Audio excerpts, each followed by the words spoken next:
Hiss. My butt hurts. What the hell? Where did I get dumped this time? Liang pushed himself up from the ground, rubbing his aching backside. When he looked up, he realized that instead of the familiar forest of steel and concrete, he was surrounded by desolate mountains and wilderness. He hurriedly lowered his head and ran his hands all over his body, checking whether all his parts were still attached. Aside from the throbbing pain in his rear, there seemed to be nothing else wrong with him at all. This made Liang doubt reality itself. Seriously, I got hit by a massive truck and walked away with practically nothing. Could I apply for a Guinness World Record or something? No, wait, that's not the point. Where the hell did that thing send me? Don't tell me they're already rushing performance quotas at the start of the year. Liang, a corporate wage slave who had just been beaten bloody by society, had quit his job in a fit of indignation, unable to stomach the pressure anymore. Since then, he had spent his days editing meme videos, taking odd gigs, living off his parents, and lying flat at home. His aging parents could no longer bear watching this. In a fit of anger, they kicked him out and told him to find a job. And that was when he ran into the dump truck.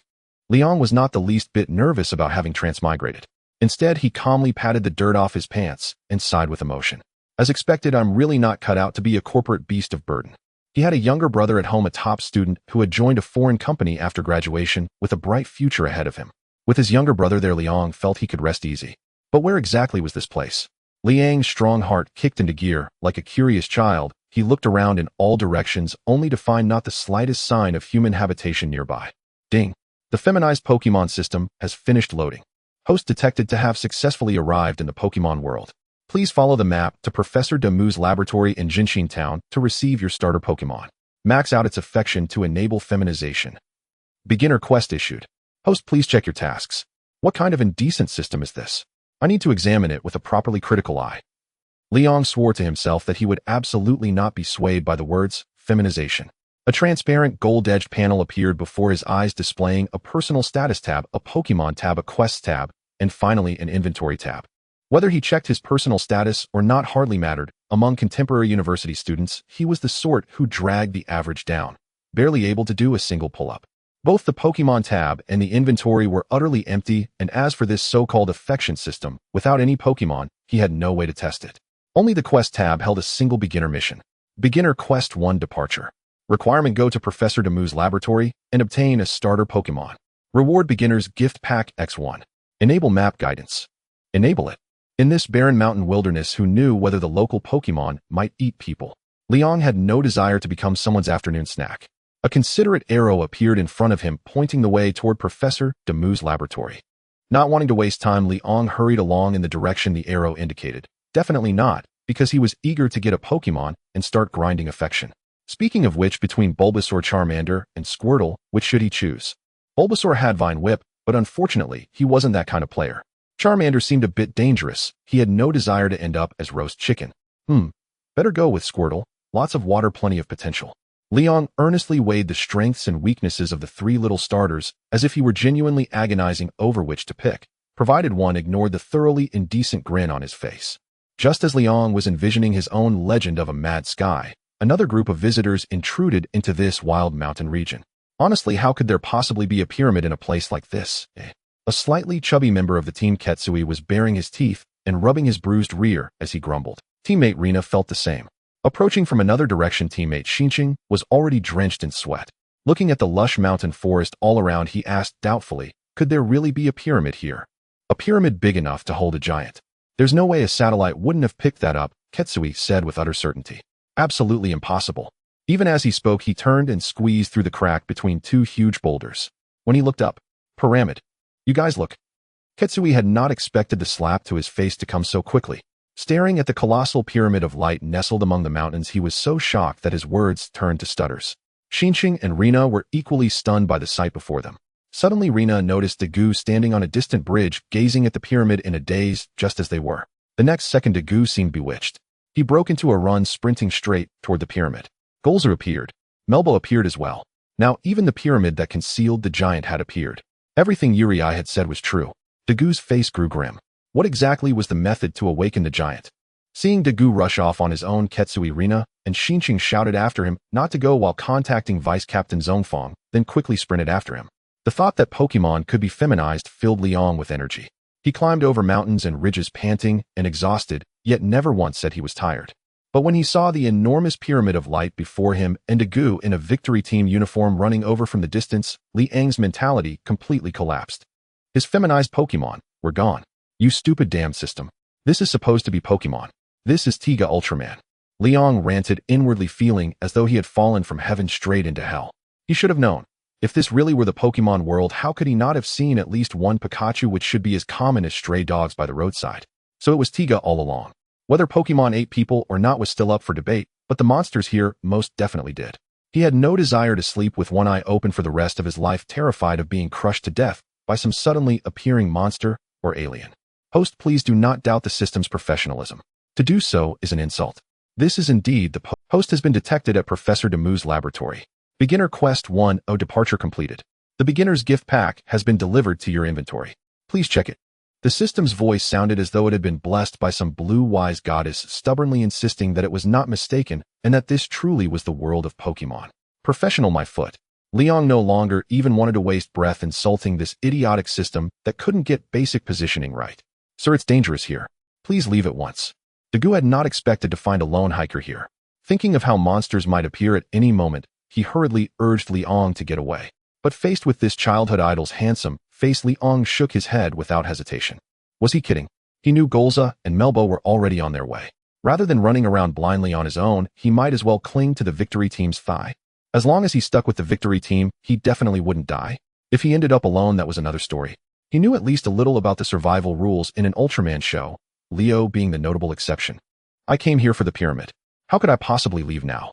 Determined to glimpse a real giant with his own eyes, and for the sake of his own safety, Liang resolutely shoved Dagu aside and sprinted toward the pyramid. Come back. It's dangerous. Hearing that Liang had come specifically for the pyramid, Dagu was first taken aback, then developed a pounding headache as he watched the reckless young man charge ahead. This was far too reckless. Seeing Liang already dash into the pyramid, Dagu could no longer worry about Vice Captain Zhongfang and the others behind him and dove in after Liang. Behind them, Vice Captain Zhongfang and the others felt a pounding headache coming on. Far too reckless. Passing through the pyramid, Liang felt as if he were immersed in a gentle ocean of light. He looked up and his breath unconsciously stalled. 3 towering stone statues of giants stood upon massive pedestals, exuding a divine and awe-inspiring majesty. Liang's gaze fell upon the giant in the middle, Dijia. Dagu, who had followed him in from behind, had just opened his mouth to speak when the sight before him also struck him dumb with shock. They were truly giants. Close behind came Vice Captain Zhongfang, Zhu Jing, Li Na, and Xian Cheng. None of them could remain calm in the face of such a scene. Inwardly, Liang thought with a wry quip that if he could not become a Pokemon trainer, being a human host would not be bad either. Xiaolon, is there any way for me to become a human host? In his heart, Liang silently addressed Xiaolon, the system that radiated an aura of wisdom. Host, please be rational. This is Pokemon, not Ultraman. Detecting the host's strong desire to grow stronger, Novice Missions 2 and 3 have been issued. Please check them in time. What a cursed system. If it had a human form, Liang truly wanted to pry its eyelids open and force it to take a good look at the 3 giant stone statues before them. The moment he heard that new missions had been released, a bad premonition surged up within him. Novice Mission 2 Partner. Requirement: obtain a starter Pokemon. Reward: 6 Pokeballs. Novice Mission 3 First Victory. Requirement: using the acquired starter Pokemon when a battle. Reward: 1 Pokemon, potential 1 Life Orb. Seeing Novice Missions 2 and 3 in the mission list, Liang almost fainted from anger, grinding his teeth inwardly as he roared in his heart, asking where he was supposed to obtain a Pokemon in the first place. This was clearly Dijia Ultraman. Host, please correct your attitude and stop slacking. This is indeed the Pokemon world. If starter choices have been exhausted or other irresistible circumstances occur, the host must capture Pokemon on his own. When words failed, all one could do was laugh. Liang understood that this idiotic system was unreliable. He might as well first see what the novice starter kit contained. Perhaps if his luck was good, he might draw a Gaioka or Gula duo. While the victory team members were still absorbed in the giant statues, Liang discreetly opened the novice starter kit stored in his inventory. Novice starter kit opened. Congratulations to the host for obtaining the following rewards: Super Trunubi, Physique 1 Identity, Card 1 Master Ball, and Affection Potion Large X3. Super Trunubi Physique, once used, grants a body equivalent to that of the protagonist Xiao Ji, acquiring the trait of growing stronger simply by walking. Holding Xiao Xingyun in one hand or shattering Chao Meng's shield with a single punch will no longer be a dream. Identity Card automatically grants a legal identity in the current world. Master Ball, developed by the Sylphlike Company using cutting-edge technology, It possesses a 100% success rate in capturing Pokémon. Affection Potion large when used increases affection by 15, effective only on Pokémon. Gazing at the 3 rewards he had drawn, Liang felt both joy and sorrow. The joy was that he would never again have to worry about his kidneys and could grow stronger simply by walking. The sorrow was that there was still the question of where he was supposed to get a Pokémon. Even a Master Ball with a 100% success rate was useless without a single Pokémon to throw it at. Thinking of the great battle that was about to erupt, Liang first chose to fuse the Super Trinubi physique. In an instant, Liang felt earth-shaking changes sweep through his body. His muscles grew as dense as steel. He could lift Xiao Xingyun with his bare hands, and his jumping ability would make any world-class champion weep in envy. He felt terrifyingly strong now. Yet the moment his gaze fell once more upon the 3 giant stone statues, Liang instantly sobered, quietly reminding himself that this was not the Pokémon world, and that even a Super Trinubi here would not amount to a super soldier. Dagu, who is this gentleman? Zhongfang finally noticed Liang's presence. Li Na's eyes lit up. He's even a handsome guy. Why, kid, what are you doing here? It was Xian Sheng who spoke up. Dagu snapped back to his senses, recalling what Liang had said earlier. His expression hardened. Vice Captain, he said he came for the pyramid. Oh. Zhongfang's expression grew instantly grave as he re-examined the young man before him. Who exactly are you, and how do you know of the pyramid's existence? Seeing the members of the victory team tense up all at once, Liang swiftly used the identity card. At the moment, he was effectively undocumented and could not withstand scrutiny. Very soon, a reasonable identity for the current world was generated. Liang, an adventurer from Huaxia. Adventurer? So be it. Relieved, Liang let out a faint smile. My name is Liang, an adventurer from Huaxia. I learned of the pyramid's existence from a local chronicles book. On the side, Zhu Jing had already uploaded Liang's data and soon received confirmation. Vice Captain, the identity checks out. Zhongfang gave an almost imperceptible nod. Oh, as long as the identity was valid, that was enough. Hearing that Liang had found his clue in a book of local chronicles, Dagu looked somewhat blank.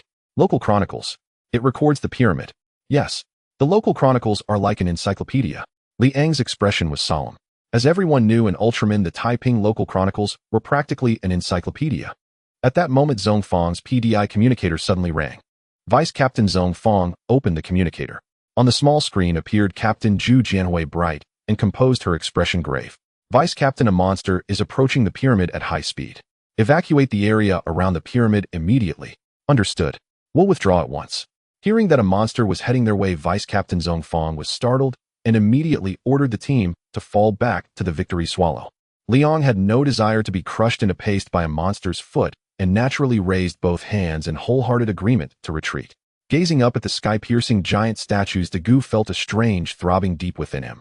The sensation made him grow anxious the moment he heard the Vice Captain's order. What about the giants? How do we awaken them? Of course, by boiling Dagu into soup.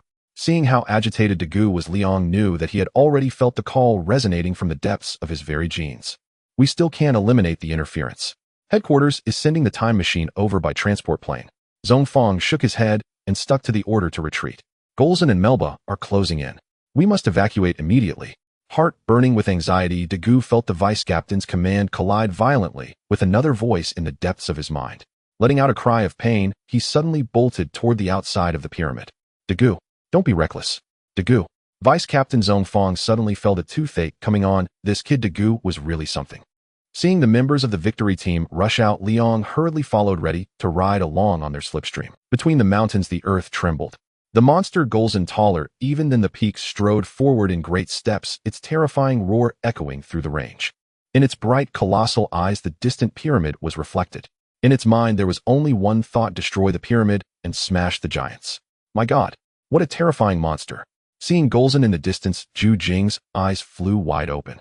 Following close behind, Liang's steps faltered, and he quietly changed direction. In their rush toward the Victory Swallow, the victory team did not notice Liang's disappearance. Unknown Pokemon species discovered. System recording successful. Liang held the Master Ball in his hand, the corner of his mouth lifting. He had heard it clearly. The system had just used the word Pokemon. The forest trembled, but before the extraordinary physique of Liang, this minor disturbance had no impact, as if he were walking on flat ground. Golza was completely unaware of the small creature lurking in the dense forest. After stepping boldly into the valley basin, his bright and fierce eyes locked onto the pyramid of light. Liang leaned against a tree, clutching a Master Ball emblazoned with large purple, pink, and white letters that formed the letter M. He confirmed once more, Xiao Lan is the Golza in front of us, definitely a Pokemon. The system's response was clear: do not doubt the professionalism of the system. It cannot possibly misidentify a Pokémon, even if it is a new species. Hearing the absurd reply from the system, Liang's smile blossomed as he gazed at the distant Gorzin without immediately throwing the Master Ball. Having roughly figured out how this absurd system worked, he feared that to capture Gorzin with the Master Ball, he would first need to defeat it in a Pokémon battle. With only one Master Ball, he did not dare to gamble whether the 100 capture rate applied before or after the battle. To be safe, he decided to send Dagu into battle first. It's you. Go. Dagu. Dagu had returned to the landing spot and immediately piloted Victory Flyer No. 1 into the sky. Seeing Gorzin in the distance launching a purple energy beam to destroy the pyramid, his gaze became resolute. He could not allow the monster to destroy the giants. When Zhongfang and the others arrived, Dagu had already piloted the Victory Flyer towards the enemy. Victory Flyer, can I still return to the hangar? Let's board quickly. Wait, Liang hasn't caught up yet. Xin Cheng noticed one person was missing and called out to Deputy Captain Zhongfang.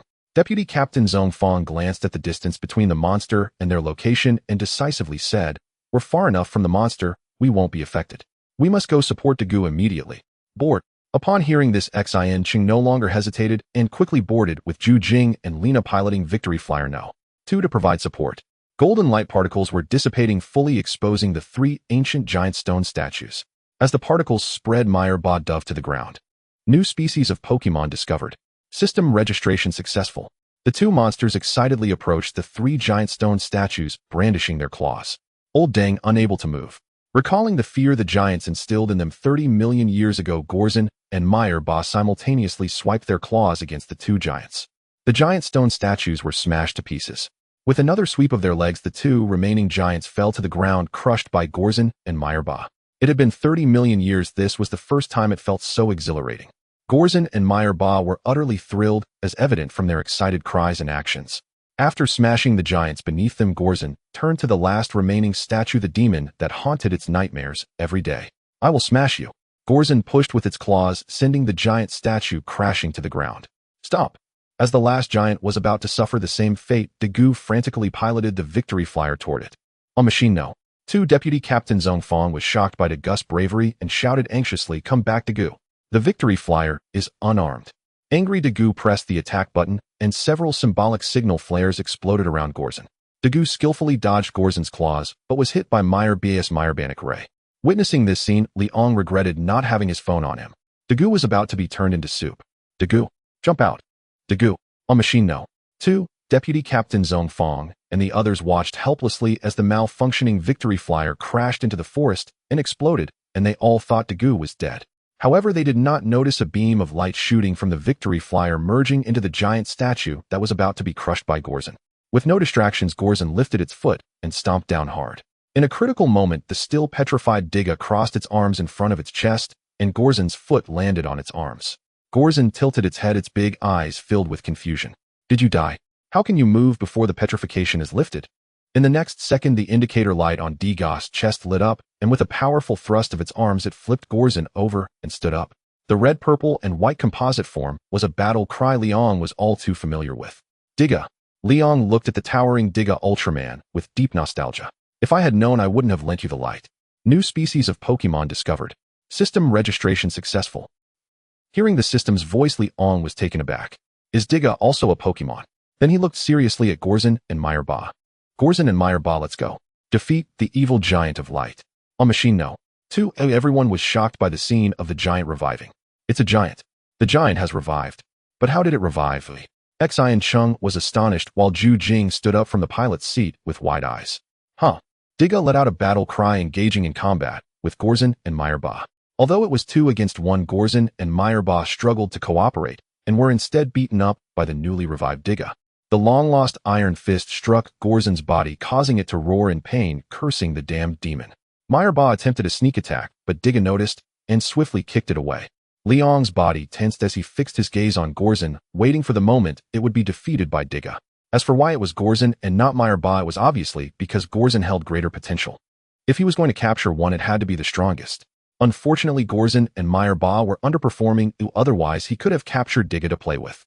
Facing the fierce attacks from the 2 monsters, Tiga decisively transformed into a powerful form, the red, purple, and white colors shifting into a powerful red and white combination, with its muscles becoming significantly bulkier. Sensing the danger, Gorzin and Meyerba hurriedly unleashed their powerful energy beam skills. Meyerbanik Ray, Supersonic Beam. However, Tiga, in its powerful form, effortlessly defended against their attacks. In the face of this power, Gorzin and Meyerba seemed like toys, each easily dispatched with a single punch. Fear was evident in Gorzin's bright eyes. The demon was too terrifying, and it wanted to go home. In its fright, Gorzin began digging a hole to escape, sending dirt flying. Tiga noticed this and was just about to move forward. Meyerba, displaying a sense of camaraderie, charged in. Tiga, originally planning to take care of Gorzin, first decided to send Meyerba away instead.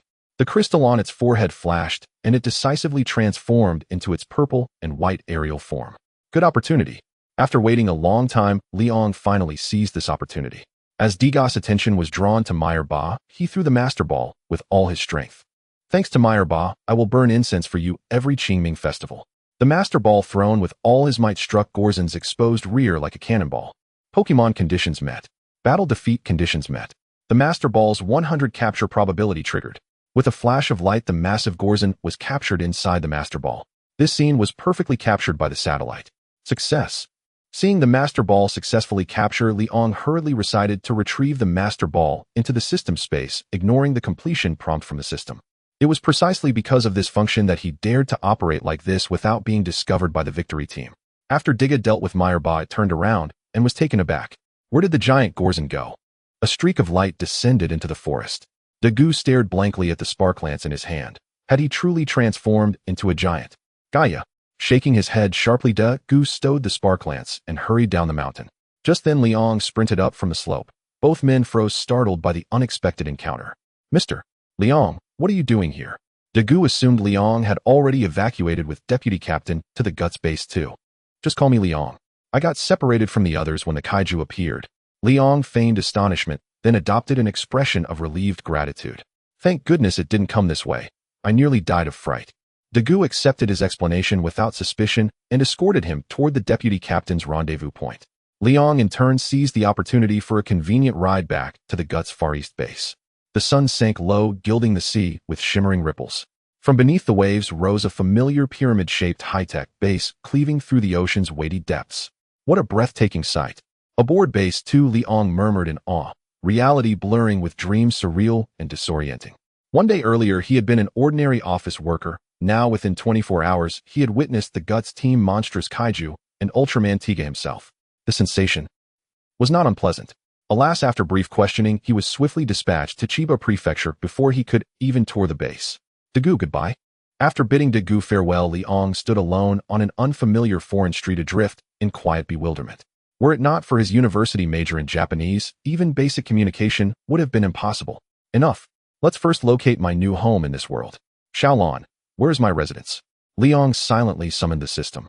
Host, please refrain from over-relying on the system. The system is not your personal caretaker. As a trainer, you must swiftly adapt to a life of hardship and exposure. After all, sleeping beneath the open sky is standard practice, and an indispensable rite of passage in the Pokemon world. Thwack! Liang slapped his own forehead. In his excitement upon seeing the Guts team, he'd nearly forgotten how utterly absurd the system truly was. Fine, let it be the Pokemon world then. Right or wrong, I no longer care. Host, please accept reality. This is the Pokemon world. He tuned out the rest. Rather than waste time listening to the system's nonsense, he'd rather scout which park bench in Chiba offered the most comfortable night's rest. Fortunately, his constitution was no longer ordinary. Otherwise, he'd likely catch a cold by morning. Settling onto a park bench, he reviewed his current status. Host Liang. Race human. Physique ultra rookie. Owned Pokemon Gizzard. Achievements none. Assessment a green but fortuitously gifted trainer. The personal stat panel, once blank, now glowed with data. Yet he merely curled his lip at the fortuitous rating. Far more compelling than his own stats was the newly captured Gizzard. Opening the Pokemon menu revealed no longer emptiness, but a glowing red icon labeled Gizzard. Species, ancient Pokemon. Gizzard. Gender, female. Affection, 20. Type, ground. Rank, elite tier. Potential, gym leader tier. Ability, absorb. Moves, ultrasonic beam dig. Held item, none. Equipment, none. Ancient Pokemon. Liang's mouth twitched, yet his heart remained unruffled. He was already growing accustomed to such revelations. Indeed, habit can be a terrifying thing. As for the system's rankings of rank and potential, he felt no particular surprise. By Pokemon World standards, this Gizzard's latent power was formidable. That absorb ability, surely the very reason she could revive repeatedly. Yet what pleased him most was her gender female. A broad grin spread across his face. The 3 affection elixirs stored in his inventory now had purpose. Giizard's massive frame made her impractical outside battle, too unwieldy for daily life.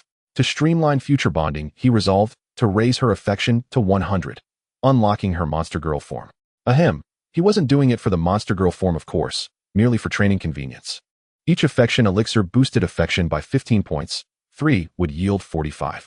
Combined with the 20-point base affection granted by the Master Ball capture, reaching 100 required precisely those 3 elixirs. After administering the elixir, Liang retrieved the Master Ball. It trembled faintly in his palm, and a soft, gentle thought emanated from within. Human. Did you rescue me from the demon? You carry a comforting scent. I like it. Liang distinctly sensed Giizard's goodwill, fondness, and unspoken meaning radiating from the ball. Yet, could the demon refer to Tiga? Indeed. Tiga was the malevolent light giant. An opportunity to capture him would be seized without hesitation. He wondered, what would Tiga's monster girl form look like? A sharp inhale. When had he grown so depraved? All Xiaolan's fault. System, I am not human, but you are truly a dog. His inventory still held 6 standard Poke Balls awarded under Beginner Quest 2, far less refined than the Master Ball. Even after defeating a Pokemon, standard Poke Balls carried a notable failure rate and conferred only 10 points of initial affection upon capture. As for Beginner Quest 3, First Victory, he recalled the 2 Kakamakus dwelling on Kugan Island. They were ideal debut opponents. He wondered whether they had already begun preying on humans. Once he secured lodging tomorrow, he would investigate. If feasible, he wouldn't mind capturing both. Though Kakamaku's strength was modest, their petrification ability offered excellent crowd control, ideal support for his primary combatant Giizard. Meanwhile, in the Far East Base Command Center, tension hung thick and heavy. The cause? Satellite footage, a small tricolored sphere striking Giizard, whose colossal form dissolved into light and vanished into the orb. Rena gasped, incredulous. How could something so immense possibly fit inside? It is possible. Yuji's eyes blazed with fervor. With spatial folding or molecular dissociation and reassembly technology, it's theoretically achievable. But no known terrestrial nation possesses such technology today. Captain Kyoko pondered aloud. Yuji, you're suggesting this sphere originates from extraterrestrial technology, and that unknown alien forces operate covertly among us. Or perhaps these kaiju were awakened by aliens themselves. Yuji nodded. That possibility cannot be ruled out, not when even time machines have surfaced. Liang remained blissfully unaware that his actions had successfully steered the entire Guts team into a labyrinth of escalating speculation. Early the next morning, Liang still thought he was comfortably lying in a double bed at home, but with a turn he rolled off the long bench and onto the floor. I almost forgot this isn't home anymore. Liang yawned, stood up from the ground, and dusted off his clothes, his stomach rumbling with hunger. Fortunately, he was now far away from others, otherwise wouldn't such a fall hurt for a long time. Looking at the dimly lit Chiba Prefecture, Liang sighed. Should I post something on social media? It's 6 o'clock in Chiba Prefecture. I don't want to work. Reality, you win, you have seized the future. Liang rubbed his growling stomach, recalling a wholesale market he passed by on the bus last night, planning to try his luck. At 6 o'clock, the vast majority of people were still dreaming, while the wholesale market was already bustling with activity. Liang was lucky enough to find a daily wage job unloading a truck for 30,000 yen. No, don't take it too seriously. The author doesn't know how much it costs to unload a truck. Besides him, there were 2 other workers, and after unloading the first truck, Liang decisively approached the supervisor to request to unload a truck by himself. With a doubtful look from the supervisor, Liang used his super true newcomer physique to turn into a laboring deity. What would take 3 people an hour to unload, he finished in just half an hour. Out of 6 trucks, Liang unloaded 4 by himself in 2 hours, and his wallet was instantly filled. Literally, it meant 12 Tentasandian bills. Without a bank card, this posed a bit of trouble. If he were back home, that amount of money would be enough to rent a 1-bedroom apartment in any major city with just a deposit and first month's rent. But here in Chiba Prefecture, renting isn't just a deposit and first month. Not only is the rent expensive, but one must pay at least 4 to 6 months rent up front. This means that if he wanted to rent a decent place in Chiba, he would need to pay over 200,000 yen up front. Fortunately, he was now a super true newcomer, otherwise he wouldn't know how long he would have to sleep in the park. Seeing Liang handle the work of 6 men, the supervisor was astounded and wanted to introduce him to other warehouses. Thank you for the kind offer, but working is just a temporary measure for me. Goodbye. No, it's best if we never meet again. Holding his 12,000 yen, Liang swaggered out of the warehouse, leaving the bewildered supervisor behind. In the world of Ultraman, Japan was a gathering place for monsters, with one appearing every few days, disrupting the construction industry and shattering the dreams of countless wage workers burdened with mortgages and loans. Only a fool would rent a place. Oh, what if a monster destroyed it within 2 days? Staying in a hotel was better convenient and comfortable. He was truly a genius. After paying for 3 days of rent, Liang took a hot shower and then sought out a ramen shop. Boss, 1 large bowl of tonkatsu ramen, please. With the remaining funds insufficient for extravagant spending, he opted for a small roadside ramen shop that still had a few tables occupied. The noodle shop wasn't large, but it smelled delicious. While waiting for the ramen, Liang kept busy thinking about getting a bank card and buying a change of clothes. If there was any leftover money, he would consider buying a new phone. The world of Dia was fascinating. The technology of the early 21st century was even more advanced than the world he previously lived in, with smartphones already available. He just didn't know how much they cost, whether they were expensive or not. If he didn't have enough money, he might have to return to the warehouse to work as a loader again, since he only mentioned it would be best not to meet again, not that he wouldn't meet again. While lost in thought, a news report on the television in the ramen shop caught his attention.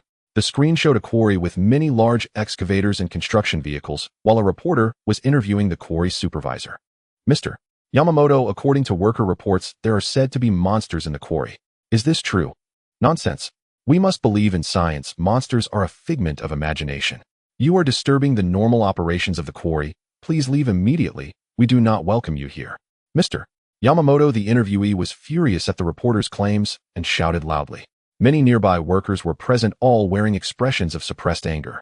Beneath the news, there was a line of subtitles stating that if anyone had reports of monsters, Asahi News would offer a substantial reward to the informant.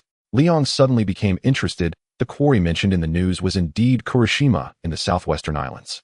It seemed that Gakuma had started coming out to attack workers due to food shortages.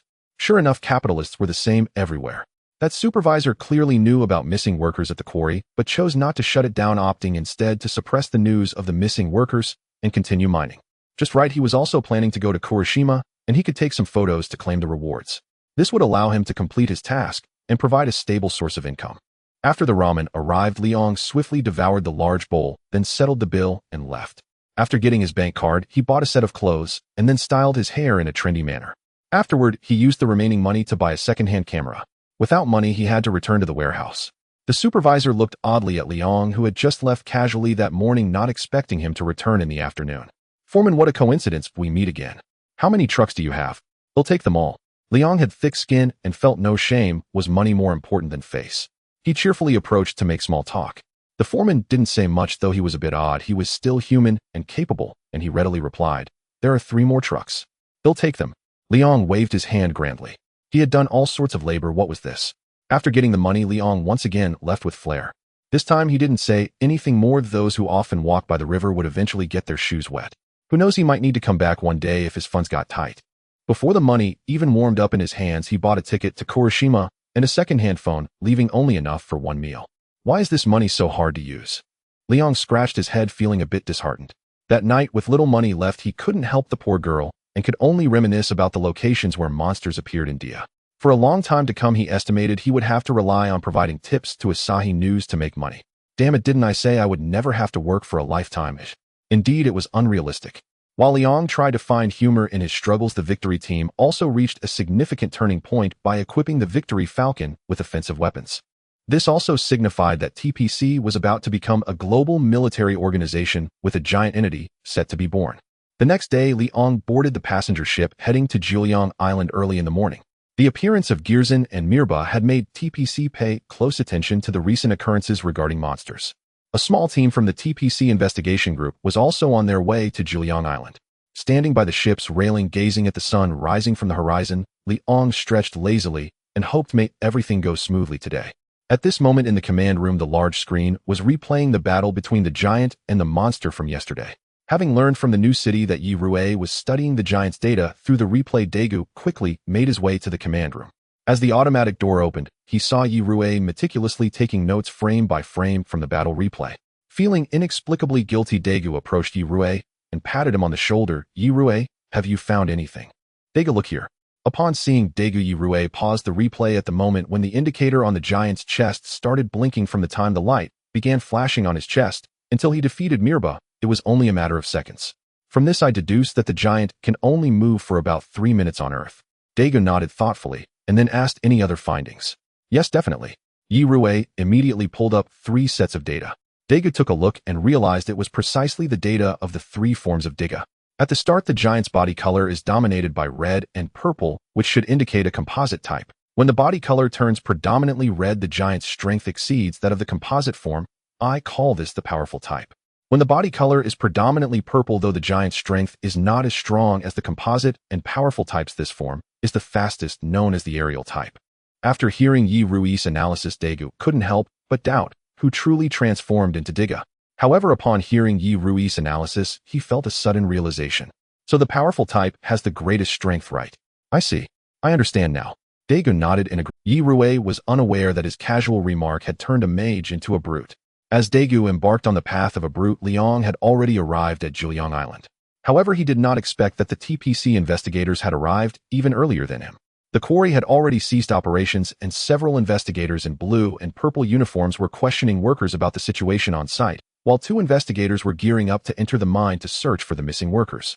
Liang, regardless of the circumstances, decided to capture this scene first. The quarry's manager Yamamoto was irritably kicking stones not far away. Hearing the click of the camera, he instinctively looked up and saw Liang taking pictures. It's these idle reporters that have caused the quarry to stop operations. Already agitated, he glared and shouted, "You little brat over there, who allowed you to take photos here? Get out of here, we don't welcome reporters like you." Yamamoto's loud voice drew the attention of the investigators who were conducting interviews, and one furrowed his brow. "Ono, go check out the situation." "Understood, Captain." The team member named Ono quickly jogged over. "I've been spotted." Liang noticed the furious manager approaching was Yamamoto, whom he had seen on television the day before. He remained unflustered and instead greeted him with a smile. "Good morning, Mr. Yamamoto. I was having a great day until you people showed up, and now it's not so good. You little brat, we don't welcome reporters like you here." With a sour expression, Yamamoto did not let Liang's smile ease his mood. Liang dismissed it, thinking of him as just a barking watchdog. It was hard for thin-skinned people to survive in society. He smiled and said, "Mr. Yamamoto, I'm here to save your quarry. After all, there really are monsters here." "Nonsense. There are no monsters here at all. Don't talk nonsense, or he'll sue you for defamation."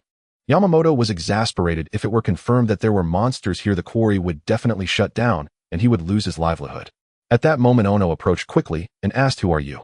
How can you be sure there are monsters here?" Ono looked suspiciously at the tall and handsome young man before him. Such height was rare in this country.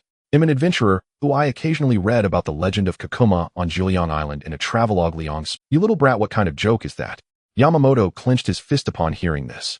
"I thought you had really seen the monster Kakuma, but you say you read about it in a travelogue." Ono also shook his head in disappointment. This was no different from what the workers had said. In his eyes, Liang, as an adventurer, was fake, while the entertainment reporter chasing rumors was real. Seeing that the investigators did not take his words seriously, Liang was indifferent. He glanced at the investigators who were already equipped and ready to enter the mine, and reminded them there really are monsters inside. Going in now is like seeking death. "My suggestion is to use instruments to scan the underground of the quarry. The truth will naturally come out then." Ono looked at Liang, who did not seem to be joking, and shook his head. "There's a special magnetic field under the quarry that only allows individuals holding instruments to enter." Upon hearing this, Liang shrugged. Soon the 2 investigators walked into the mine. Being an investigator was indeed no easy job. Liang turned to leave, intending to find a concealed spot to wait for the release of Gearson. In the command room, Yi Rui had already turned off the replay, looking at the time machine, and said, "However, until now we still can't figure out the method to revive the giant." The haunting virtual image always turned into static at crucial moments. Only Daegu, standing nearby, could clearly hear that the method to revive the giant was for Daegu to transform into light. Daegu was startled and instinctively looked at Yi Rui. Yi Rui seemed helpless. "You see, it gets unclear at critical moments." Daegu was confused. Why could only he hear this, and why could he transform into the giant? He murmured softly, "The method to revive the giant is for Daegu to become light." "What Thai curry?" Yi Rui's sudden turn startled Daegu. The somewhat scatterbrained Yi Rui instead laughed. "It's almost noon. Let's have Thai curry for lunch." Yi Rui turned and left the command room. Daegu pulled out the divine light stick from his pocket, feeling complicated. He thought of the online comments from others yearning to become giants. Desperate to be just a normal human, he suddenly smashed the divine light stick onto the ground. Who cares about this thing? The divine light stick made a crisp sound as it hit the ground. Just then, the automatic door of the command room opened, and Yi Rui returned. "Hey, what's this?" As Yi Rui walked in, intending to ask Daegu if he wanted curry rice, he noticed a strange glass object that someone had dropped on the floor. He picked it up, puzzled, and looked at Daegu. "Daegu, is this yours?" Seeing the divine light stick picked up by Yi Rui, Dagu's heart skipped a beat, and he hurriedly snatched it back. "Give it back to me, it's mine." Seeing Daegu guarding it so protectively, Yi Rui was startled. Tiga seemed a bit strange today. In the quarry, the investigation mission failed. One investigator was turned to stone by the monster, while another escaped with information about the creature. In response to the second monster incident, Director Zijing personally arrived, and a temporary command center was set up a kilometer away. Director Zijing asked, "How is the placement of the explosives going?" "Rest assured, Director. As long as the monster dares to appear, the high-energy explosives set up in the quarry will surely obliterate it." The person in charge of the explosives spoke confidently. Seeing this confidence relaxed Director Zijing's heart significantly. Gazing at the distant quarry, his brow slightly furrowed. These explosives were the most powerful weapons TPC had at their Far East base, and the Victory Falcon had not yet been retrofitted. If even these explosives couldn't kill the monster, things would be dire. In the distant mountains, Liang was bored playing Tetris on his phone, while occasionally glancing at the situation in the quarry. Just these explosives are not enough. Monsters are not that easy to kill. Although Giacomo was not a particularly formidable monster, even the newly retrofitted Falcon 2 could easily take it down. But to be honest, the TPC armament on-site was only suitable for giving the monster a tickle. "Calm down, you will be good." Feeling the tremor of the Master Ball at his waist, Liang smiled, faintly, soothingly, stroking the Master Ball. The next second, he raised his head to look at the quarry, his eyes narrowing slightly. "It's coming." In the temporary command room, the enhanced detector brought in from the Far East base emitted a strong... The TPC staff responsible for monitoring immediately looked at Director Zijing. "Director, there is a strong heat reaction underground. The monster is about to emerge." Upon hearing this, Director Zijing quickly exited the temporary command post. In the next moment, the earth shook. From the direction of the quarry, dust billowed as a monster with a single horn and thick gray rock-like skin emerged, its gaze locking onto the distant temporary command center. "These tiny things have dug away all my food." The enraged Giacomo roared loudly, ready to turn all these beings that stole its food into stone. Perhaps humanity is at fault. But when facing a monster threatening humanity, Director Zijing had no hesitation. "Good, blow it up." "Yes." The person in charge immediately pressed the detonation device. The high-energy explosives buried in the quarry were instantly detonated, and the explosive dust rose to envelop Giacomo completely. The shockwave from the explosion could be felt even in the temporary command room a kilometer away. What a pity, just smoke and no damage. Liang calmly put down his camera, shaking his head. The law of smoke without injury still applied in the Ultraman world. As he had guessed, Giacomo was thoroughly enraged, its furious roar tearing through the dust. Giacomo's massive body burst through the explosive dust. Since the invention of explosives, no creature had been able to withstand their power. This scene was a direct challenge to humanity's status as the dominant species, profoundly shocking. Snap! Liang decisively captured the moment, a slight smile on his lips. These photos would surely be valuable. He then put down the camera and picked up the Master Ball. "Go, Zanzan, it's your turn." Liang threw the Master Ball with, feeling the host's affection, Zanzan's favorability, one in the temporary command room. Director Zijing's expression changed instantly upon seeing Giacomo unharmed. How is this possible? It didn't take any damage at all. The explosion's damage had all been deflected by Giacomo's hard rock-like skin. "Director, the monster is coming. Ooh, what should we do now?" "Let's retreat." The others had already panicked, huddled together, faced with a colossal creature that even explosives couldn't kill. No one was unafraid. Director Zijing remained relatively calm. "Quickly send out the victory team. We must eliminate the monster on Jiuliang Island." Just like the previous Zanzan, which caused massive casualties while merely passing through Akita City. If left unchecked, allowing Giacomo to enter the city would lead to unimaginable consequences. The first to receive the attack order was team leader Izuma, who quickly contacted Dr. Jian Village. "What is the progress on the Victory Falcon's refurbishment? A monster has appeared on Jiuliang Island, and the victory team has received an emergency attack order." Team leader Izuma, "The Victory Falcon is not yet refurbished. How can it depart now? That would be too risky." Dr. Jian Village shook his head. "We don't have time to hesitate. Dr. Jian Village Director Zijing is currently on Jiuliang Island." Team leader Izuma knew this too well, but the monster would not give them time. Upon hearing that Director Zijing was also on Jiuliang Island, Dr. Jian Village fell silent. At this critical moment, it was Kirai who stepped up. "I considered this situation during the refurbishment process, so I prioritized converting the signal flares into beam guns. The Victory Falcon is now combat ready." "That's wonderful. Oh, I entrust this to you, Kirai." As the victory team embarked on their urgent mission, the TPC personnel on Jiuliang Island could only use their firearms and artillery for countermeasures. Unfortunately, the effect was minimal. Just as Giacomo was about to break through the defense line, the others had already grabbed Director Zijing, ready to forcibly take him away. At the critical moment, a tricolor ball struck the ground and opened, emitting a beam of light. Roar! Zanzan's roar drowned out the sound of gunfire and Giacomo's roar.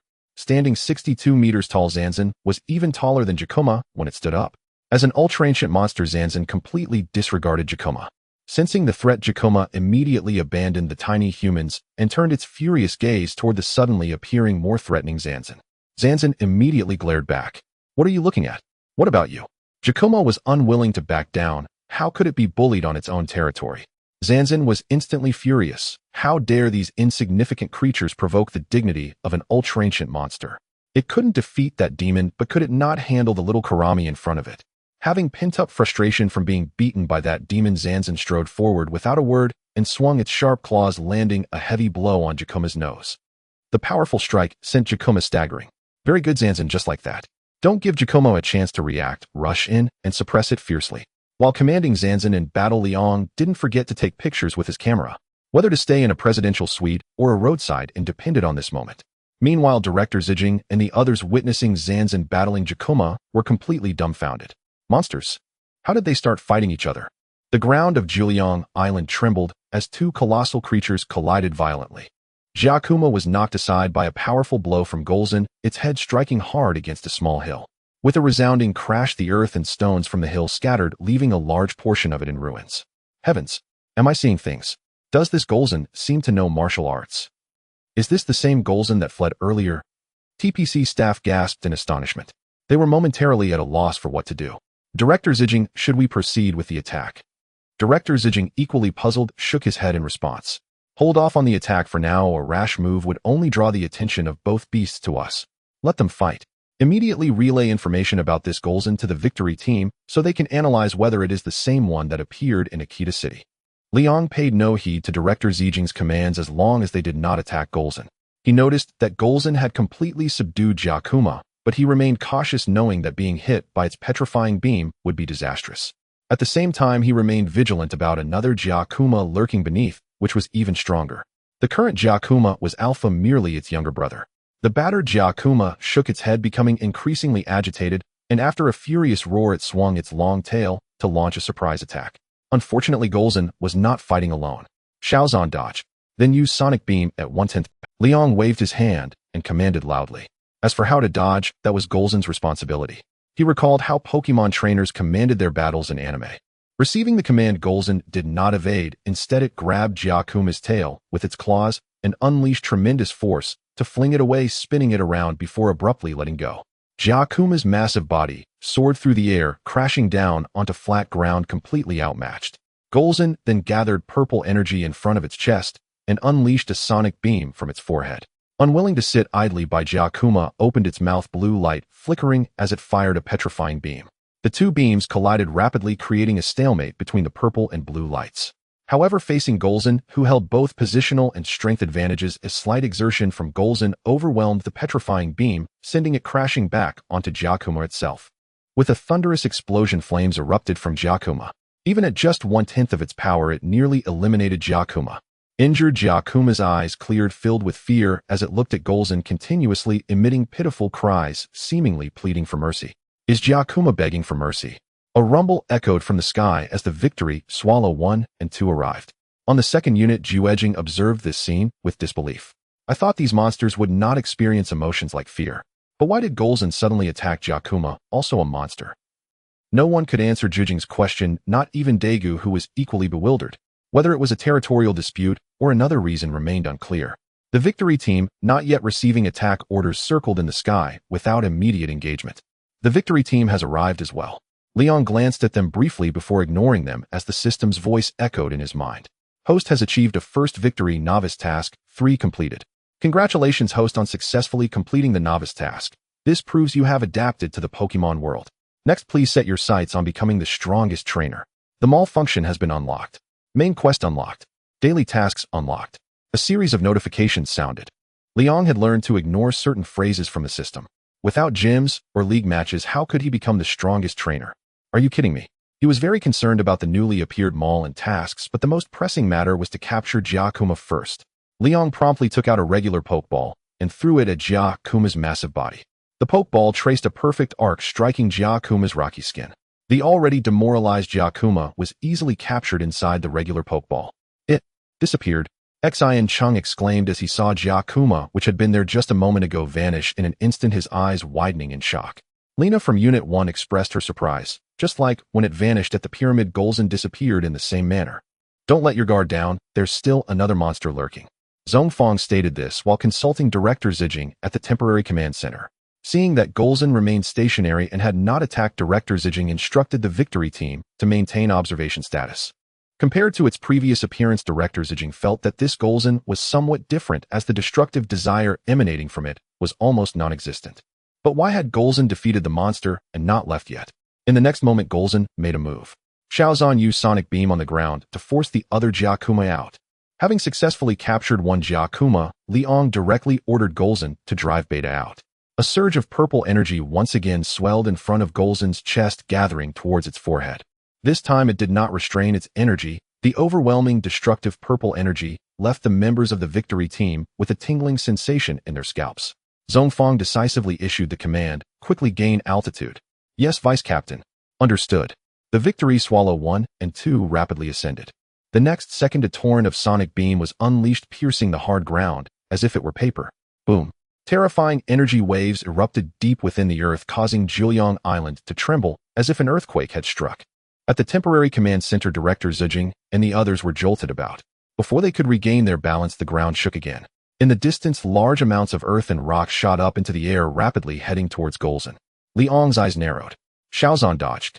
Golza quickly moved aside, revealing where it had been standing. A stronger and more ferocious Gyakuma with 2 horns emerged. It was the older brother Beta.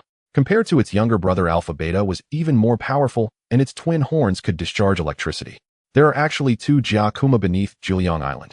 Director Zijing exclaimed in surprise. He suddenly recalled what the workers had said earlier. Some mentioned 1 horn, while others spoke of 2. This explained everything. So Golza was waiting for the other Gyakuma. Look, Golza is launching an attack. Jiujing. Liang aimed for a swift resolution and immediately commanded Golza to attack after forcing Gyakuma Beta out. Come to me obediently. Gyakuma's eyes glowed red, completely losing its sanity in its rage. Its mouth opened wide, shimmering with blue light as it unleashed a more powerful petrifying beam. Liang remained calm, directing Golza to dodge. Xiaozan dodged to the right.